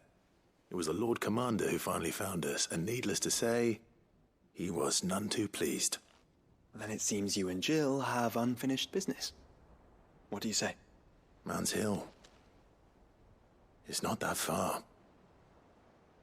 True. Though I suspect it is also much changed. Little in southern Rosaria remains as it was when we were children. You're saying I should go and scout the area for bandits? I'm saying we should first go and see if there are actually still any snow daisies left. What would you do without me, Clive? I can't say my travels ever took me back to Man's Hill. I'm curious to see how it has fared.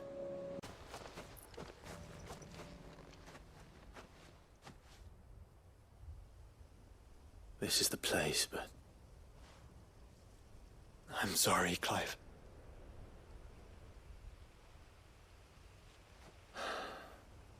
There's nowhere been spared. What do we do now? We keep looking. Man's Hill cannot be the only place where snow daisies grow. Perhaps, but it's the only place I know of. Knew of. Then why not ask someone who might know of another? Someone in the backyard? To the hideaway, then. Oh. What brings you down from the heavens, Sid? I need your advice. Joshua and I are looking for a place where snow daisies grow. Preferably in abundance. Snow daisies. Then you'll want somewhere not too hot and not too cold. And where the winds are strong enough to carry the seeds. I reckon Man's Hill would be a good place to start. There in the Royal Meadows, perhaps? Both have similar climbs and the right elevation. If the Blight hasn't claimed them yet. Right. Thank you.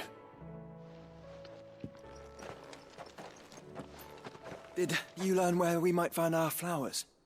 The gardener here mentioned the royal meadows in Sambrak. Ah, the fields beyond Northreach. Well, if that's the case, then Yote was right. I recalled that she kept a record of our travels, you see. So I asked her if she'd perhaps noted anywhere that snow daisies grew, and she mentioned Oilefeist Bay. Whose shores border the meadows. Off we go then. The meadows are vast. Where do we even start? Yote mentioned the coastline. We can start there. Look, brother. You see them? I do. The flowers and our friends.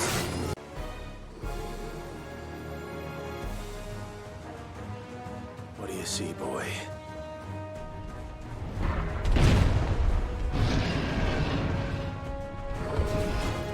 Let's hope this is the last one. Only one way to find out. That was harder than I expected.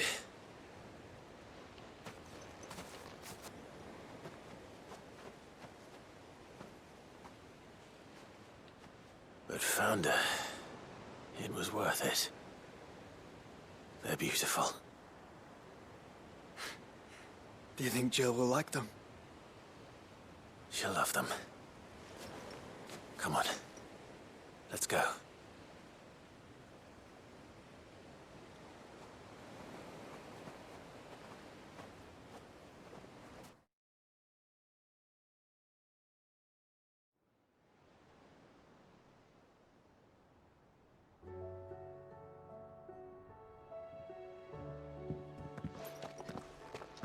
It appears my work is done.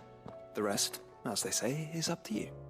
Well, you and the skies. We wouldn't want another thunderstorm now, would we? No, you needn't worry about me, Clive. I doubt Jill would appreciate my presence on your outing. Jill, there's something I'd like to show you.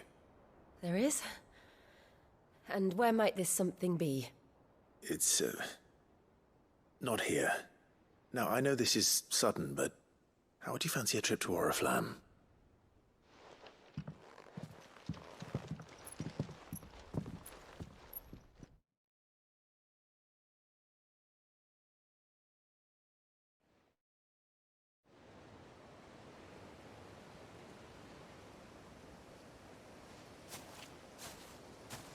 There are so many.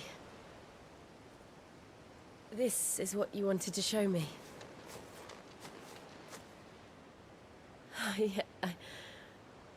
I don't know what to say. You don't need to say anything. The smile on your face is enough. We've been worried about you. Joshua and I. Do you remember when I took you to Man's Hill? Or tried to? How could I forget? You saw me crying and thought a change of scenery might lift my spirits. In the end, it earned me a nasty cough and a stern scolding from your mother. But I felt wonderful nonetheless. I'm sorry.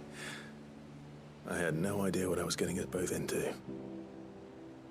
But I couldn't bear to see you like that. Before we left, my chambermaid told me she'd overheard your mother talking about my marriage prospects with some of the noblewomen at court.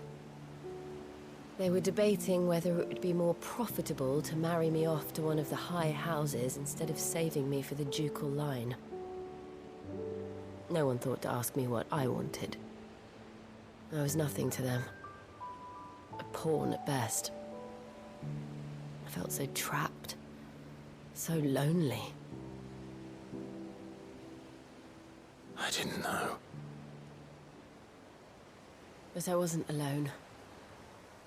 You were there. Your hand in mine as we ran for those oaks. And I knew then, no matter what happened, I would be all right. I'll never forget that feeling.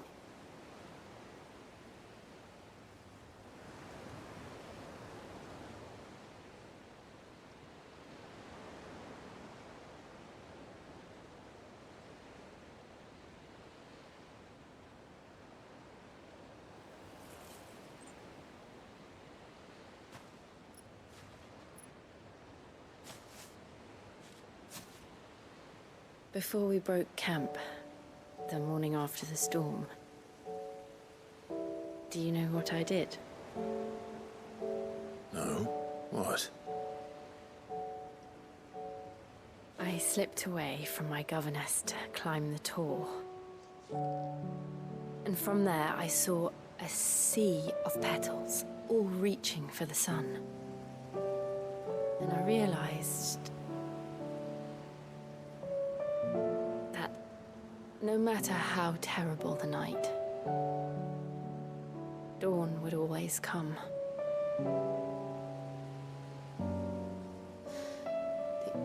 That you would always come for me. And you have. Again and again.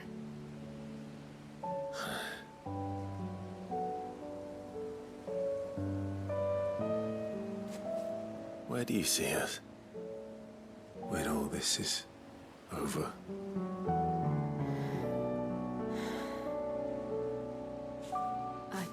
Don't know.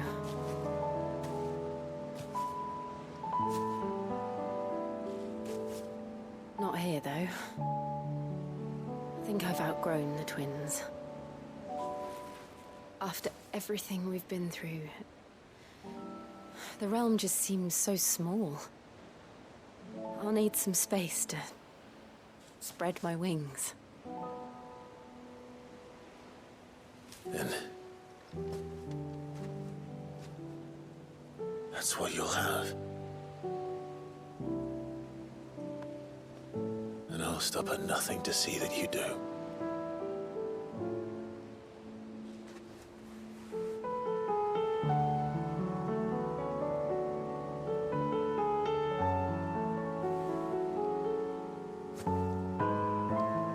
I never was much good at garlands, but it'll have to do. I'll treasure it forever. Thank you, Clive. For this, the flowers, for everything. It's exactly what I needed. You are my treasure.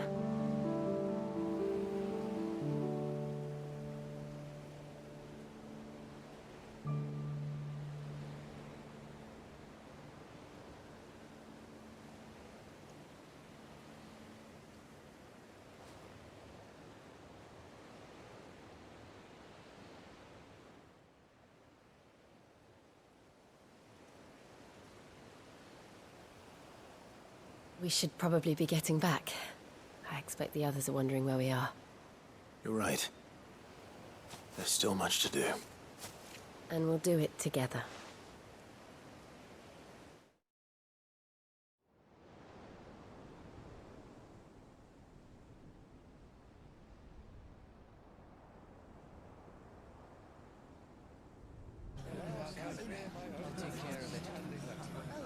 Make sure you do this time. Oh, and while you're at it...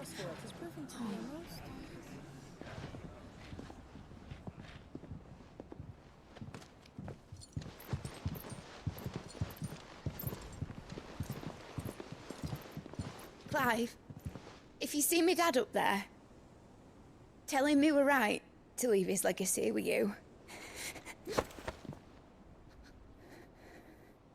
Tell him he'll be in the front row. There's no way he'd miss this. Well, behave yourself, Mitt. We'll see.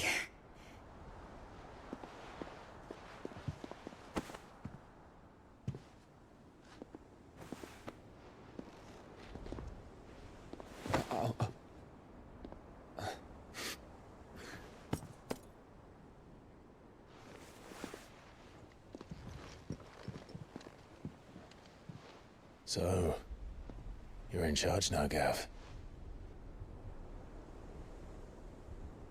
And what does Taya have to say about that? Come back before she finds out, eh?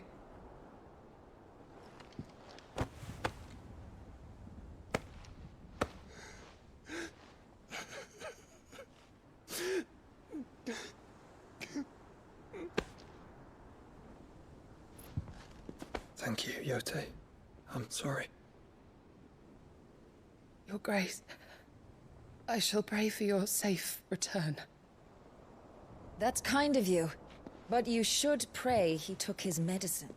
I didn't spend all night grinding herbs for his lordship to leave them on his nightstand. Again. You needn't fear, Lady Tyre. And thank you. See that your brother comes back in one piece. Or, at most, two. Any more and you can heal him yourself. I'll keep that in mind.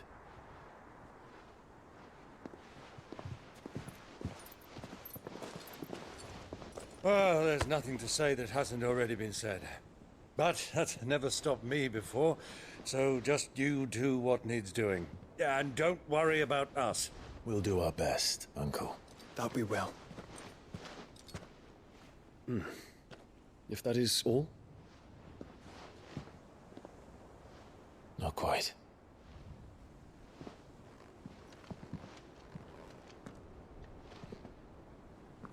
Jill. It's time, isn't it? It is. Take care of him. And you. You take care of her too, boy.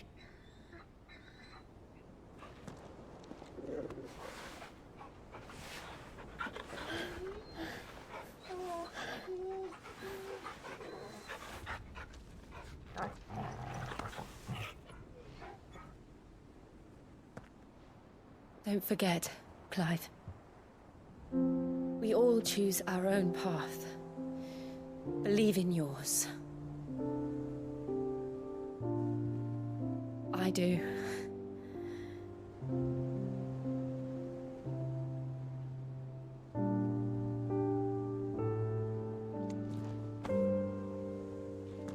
I'll be back. I promise. I love you, Jill.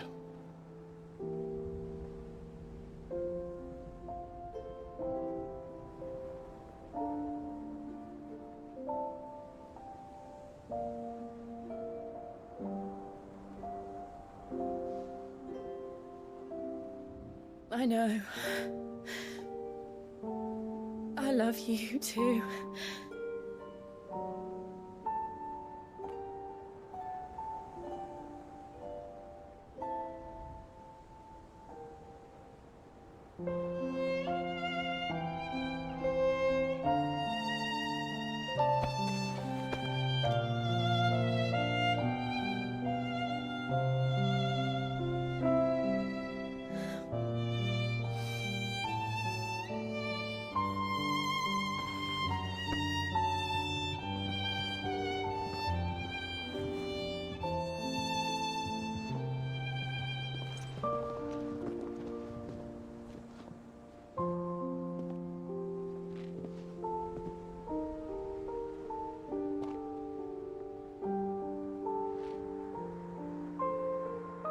Now, we have a god to kill.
Here they come.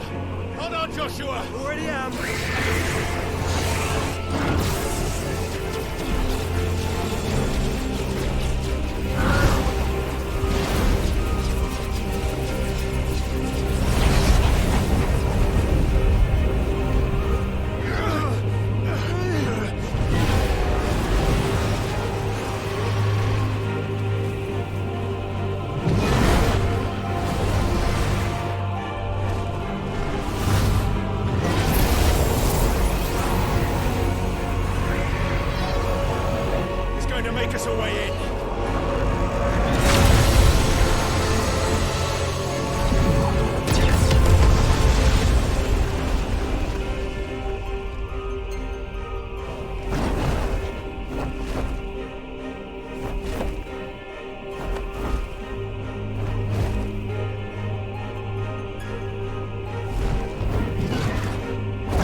So, this is Origin.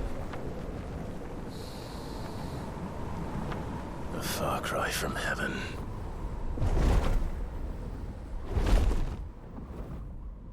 Where it all began. Where it all begins. Our ark. Your architect. There you are.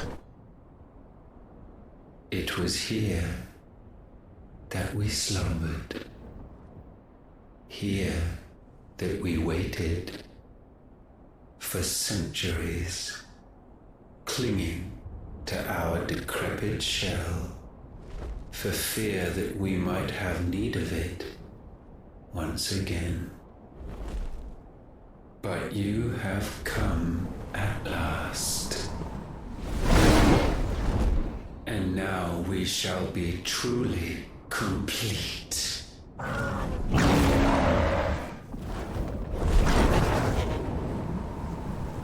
Well,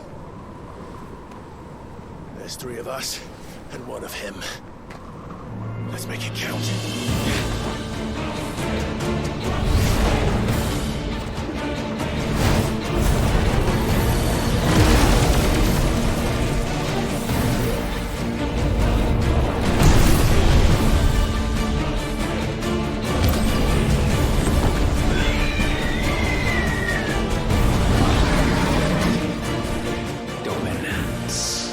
We will show you what it means to suffer.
Had you only surrendered, this unpleasantness could have been avoided.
Clive!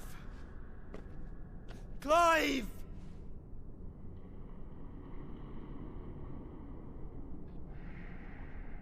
No.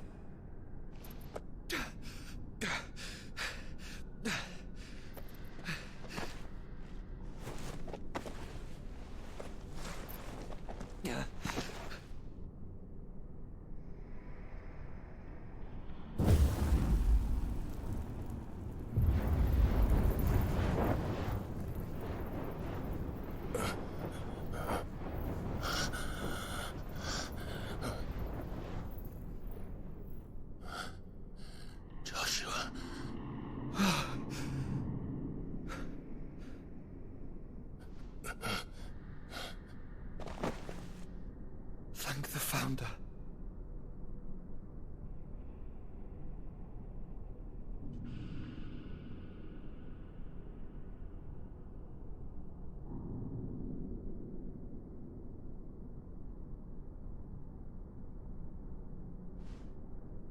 Did I mention you look terrible?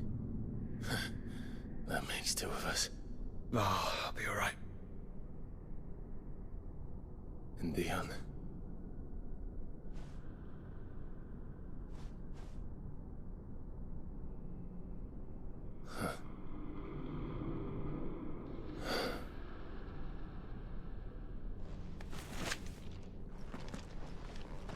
Take my hand. I told you, I'll be...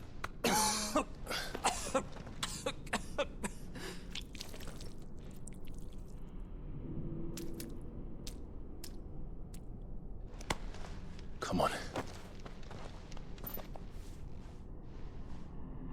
Thank you.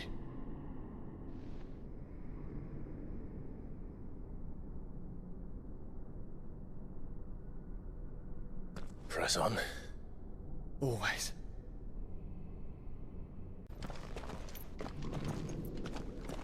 I'm sorry about Dion.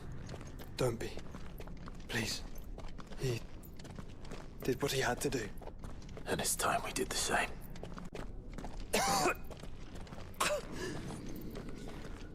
Should we stop? Because of the cough. No, I think we're past that, Clive. I suppose we are. That light, so cold. So empty. We're close, aren't we? It, seems that way. But I don't want to think what could be waiting for us in there. Then think instead of those waiting for us at home.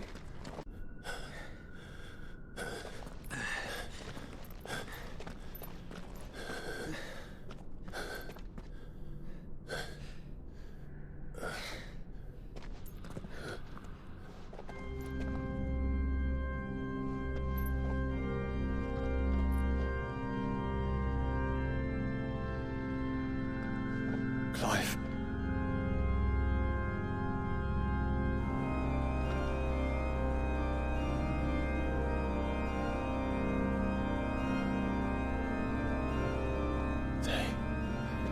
They can't be. But they are. This is the Nexus. A wellspring of life. Yours and ours. As we watch the world stumble slowly to its dark end, it was here we pledged a new beginning. And now, with the ether we have harvested, I shall raise my kin from their eternal slumber. That together we may usher in a new age of reason. This was never about creation. Only self-preservation. You condemned an entire world so that you alone might escape death. Alone. Him. Alone. Clive. I think I understand. He...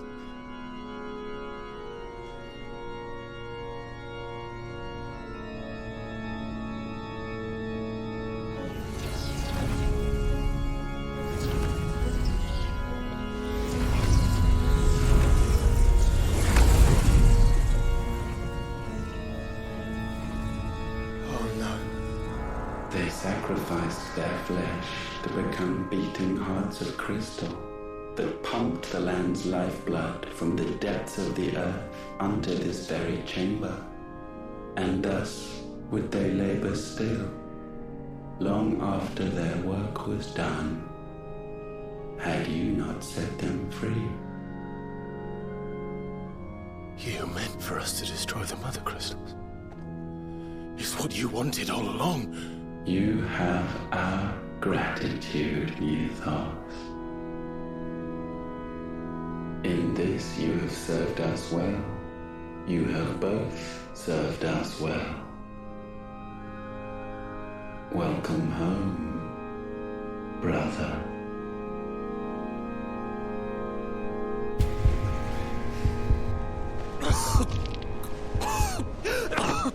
Joshua.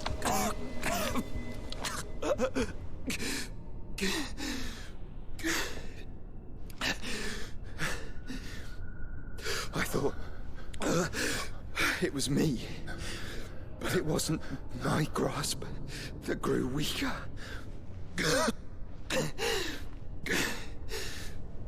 It was theirs that grew stronger.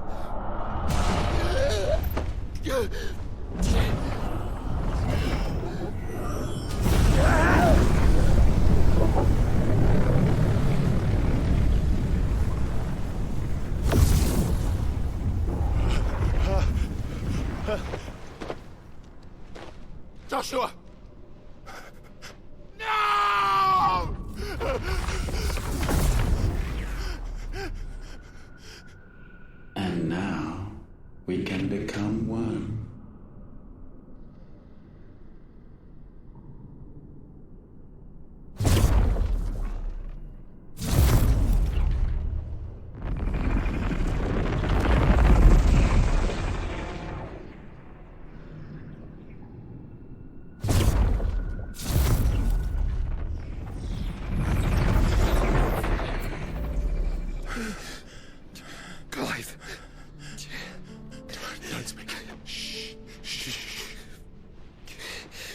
The one possessed of the destructive flames of Ifrit.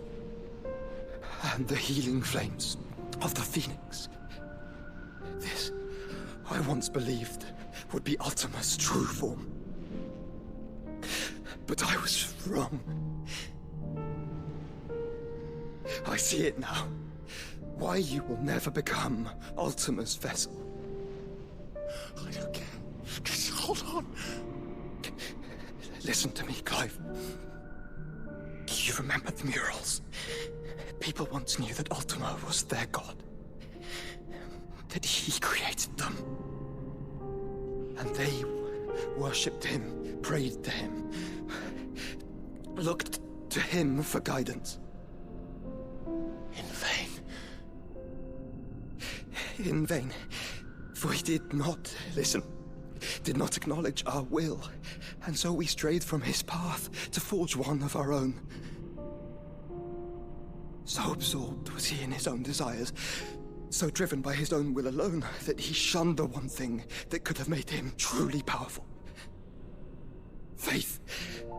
The same faith people now place in you.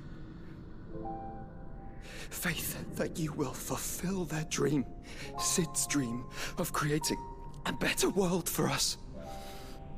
Faith that you will follow in Father's footsteps and save those who need saving most. Faith that you will answer Jill's plea to save yourself. The difference is, Clive, that you chose to listen, and that is what has steeled our bonds. Bonds that helped you stand firm when Ultima's pull was at its strongest. His power may be absolute, but so is ours. And so will yours be.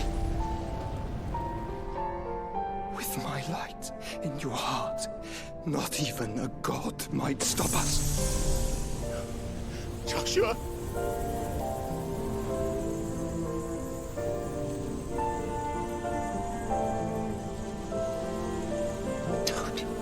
Don't do it, you'll... Enough, Clive. My body is too far gone. If the wound does not take me, the curse will.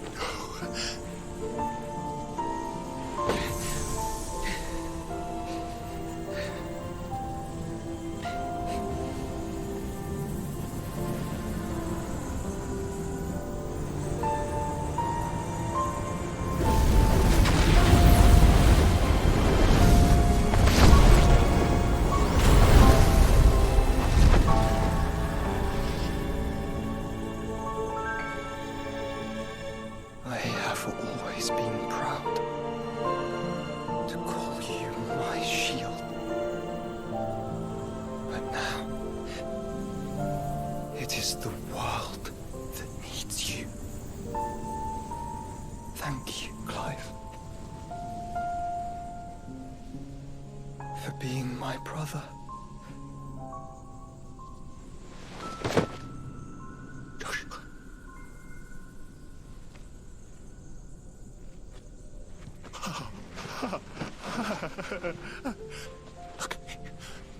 Look at me, Joshua.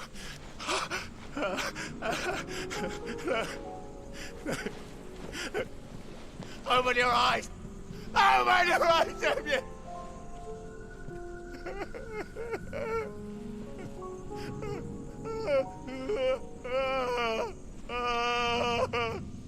Why?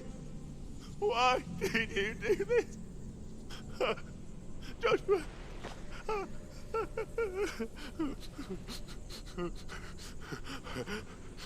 Joshua!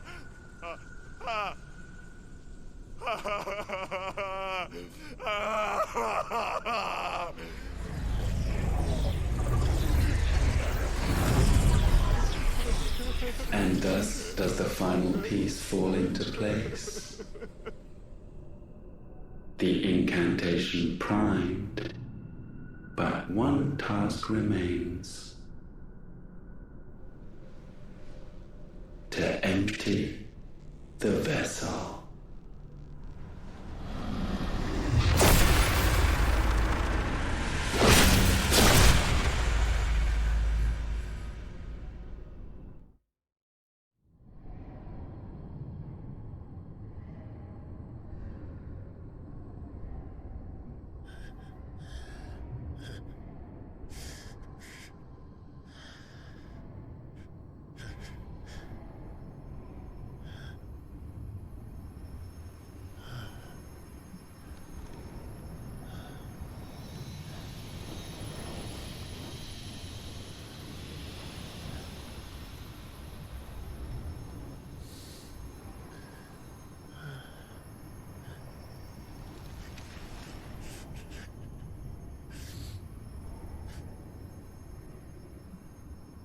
still here. With me to the end. Even now, you would deny the inevitable.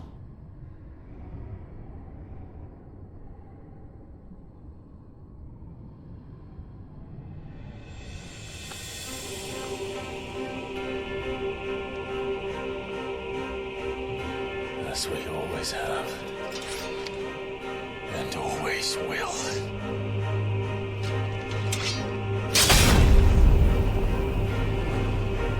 On this, my sword, I swear, to shield the Firebird's flame forevermore.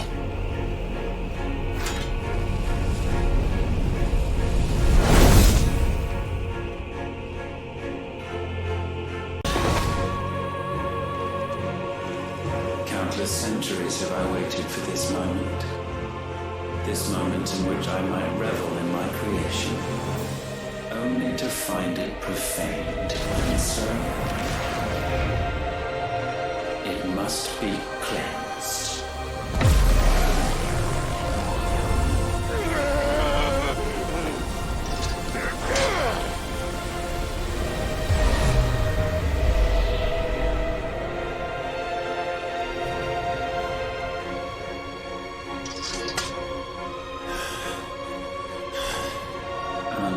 Unexpected. How is it that your will yet endures?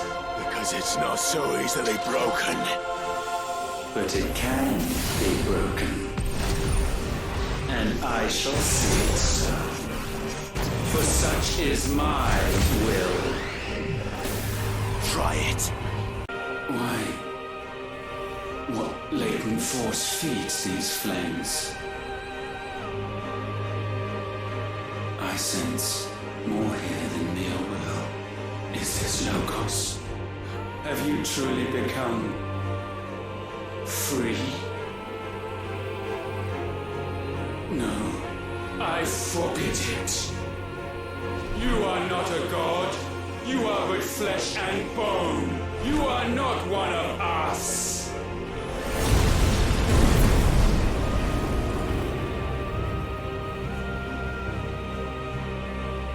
I created you, all of you. And what is mine is mine to destroy. Once, perhaps. But we are no longer yours. Our flames are our own, and they burn as one!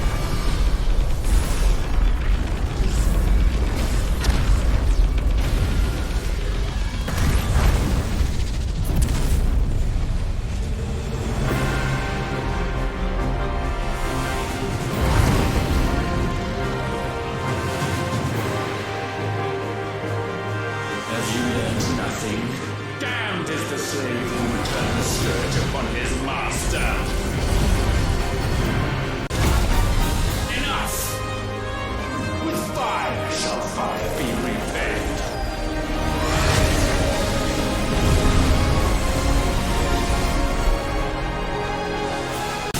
Your flames might consume mine.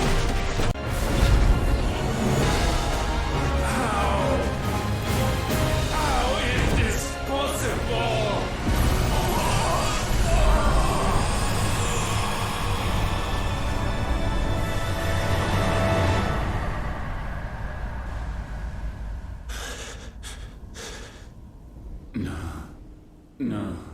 No. My will is inviolable. Something is wrong. You're afraid. You always have been. From the moment the Blight exposed what you were, weak, you conceived us to prove otherwise. But the results shook you to the core. For in us you saw yourself, and realized we had the potential to be more than you could ever be. And so you turned your back on your creation. Your back on the world, like the coward you are. You think you know me? You know nothing, Logos. Nothing.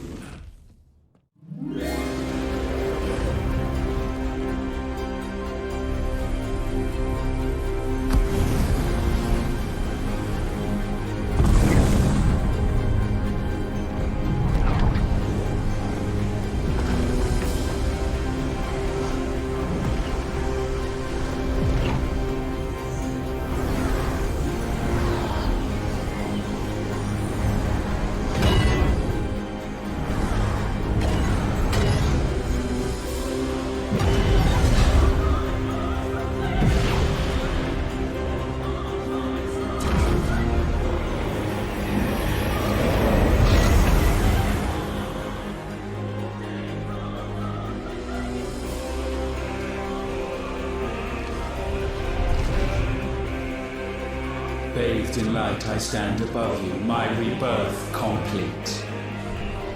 And you, for your defiance, shall pay the proper price. An eternity of anguish. Anguish. Pain. Suffering. You have known none of these. But we have. So we know what they grant. They bring us together. And that makes us strong. Gale unrelenting.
That's my boy!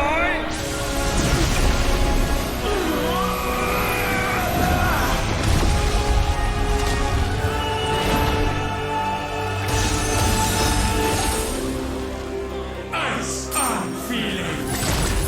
Shiva! Together!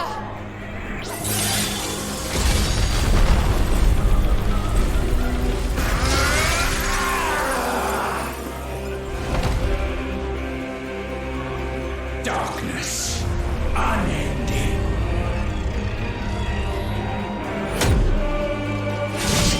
Odin.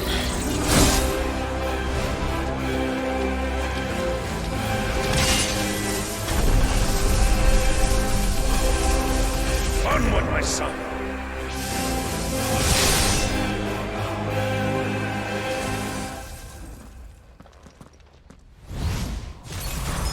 No, mine is the altar at which you pray. Mine are the eyes that look down upon you all. And yet still you cannot see. You are no better than us. We are one and the same. We are not the same. No man might stand beside me.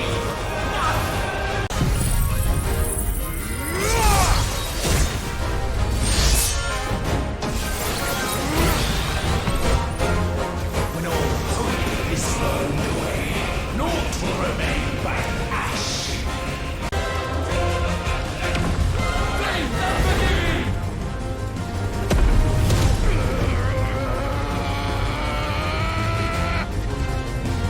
With me, Phoenix.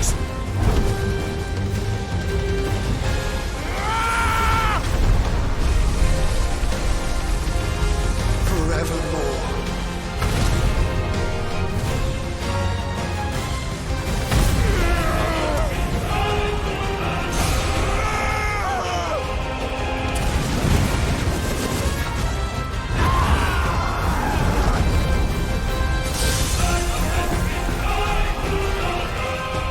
So sure of your place atop the world, you refuse to acknowledge those below. You chose to remain alone. And so you shunned the one thing that could have made you stronger. Pushed away the hands that could have raised you higher. I do not need you or anyone. And that is where we are different. I could not have made it here on my own. I carry with me the hopes and dreams of my brothers, my sisters. And it is they who will give me the strength to end your reign. I cannot end! I am the end! Mortals! The world you see is but a fantasy! The only fantasy here is yours. And we shall be its final witness.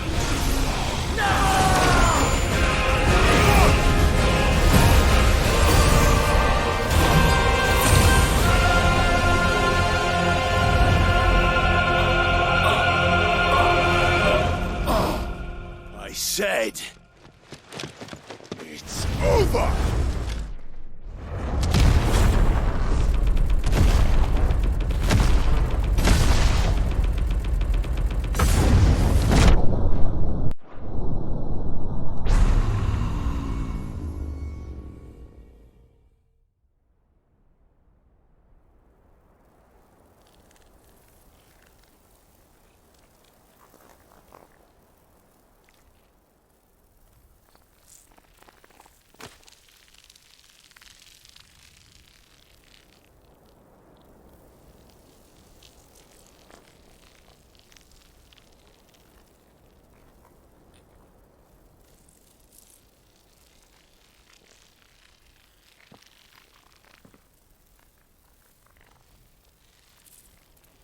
Tell me, what do you imagine will befall this world now that you have gained your precious freedom? I honestly don't know. But I doubt it will be pretty. A sorry tale of sin and suffering, hardship and pain. And it was for this that you fought so fiercely? Why? It's who we are. We fight. We survive. We endure. We don't need a reason. We are imperfect creatures. When we stumble, we reach for a shoulder to lean on. When we fall, we stand back up.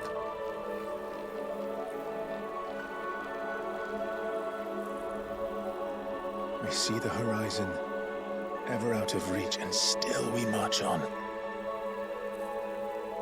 Certain the answers lie just beyond it, because that is our way.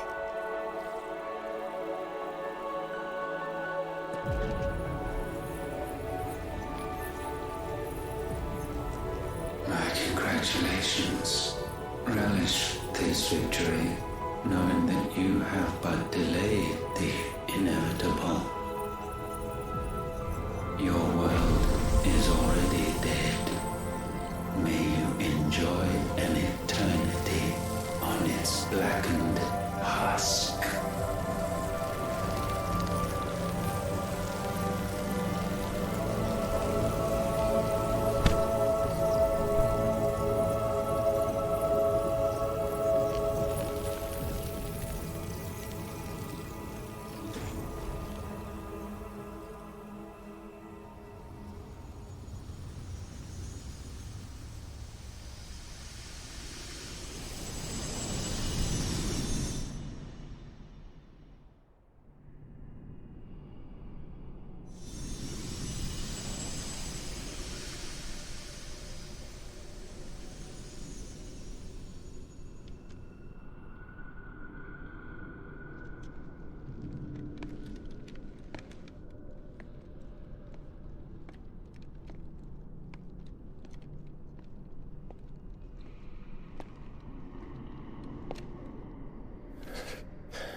It seems Ultima's power was too great for this vessel all along. But while I have it, perhaps I can use it to set things right. And see Ultima's legacy. Bearers, dominance, crystals, magic, consigned to the flames.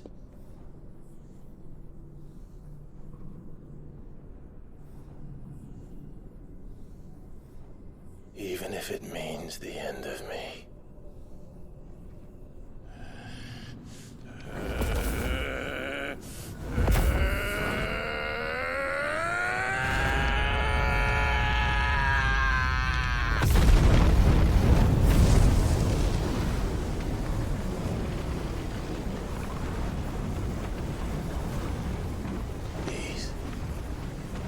These are our terms.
you the most beautiful thing.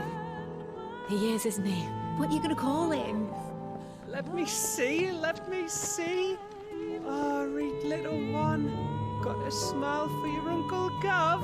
Not so loud, you Burke. What? I was only... Shh, you're scaring him. It's all right. Oh.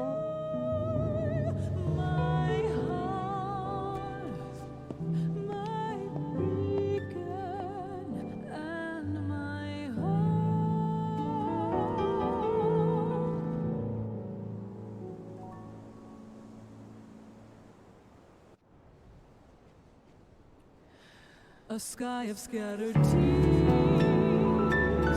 1,000 years apart. Should they fade, I will not be afraid of the dark. For If you need a rest, I can take him. I'll hold you to that.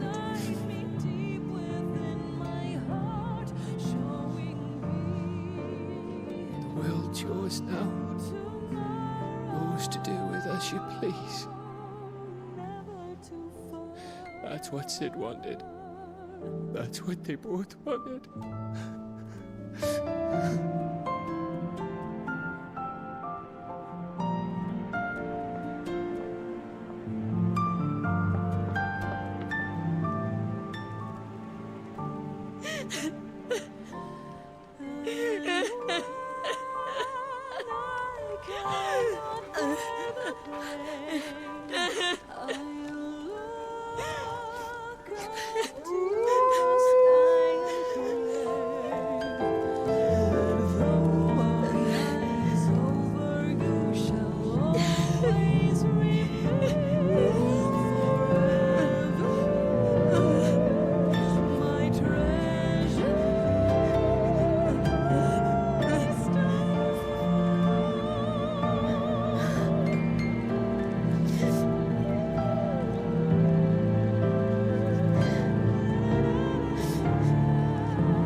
And thus did our journey end.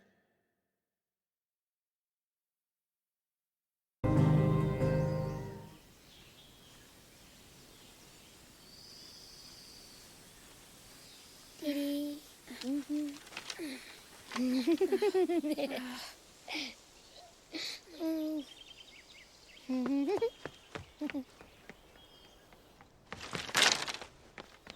Oh.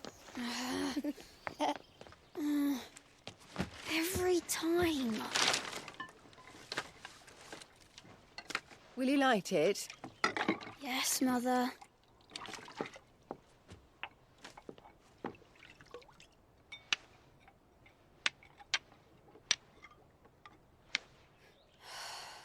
Come on.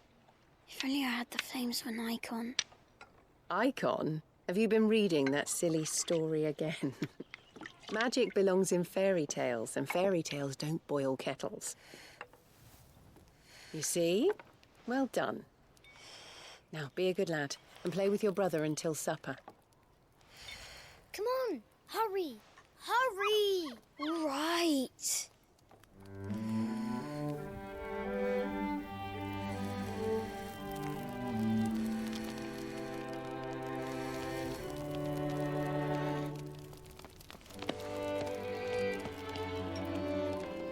Right, let's play the Saint in the Secretary. No, I don't want to be Madhu. What do you want to play then? War of the Icons! Again? Right. And I get to be Ifrit. Right, I'm the older brother. Because Bahamut says so.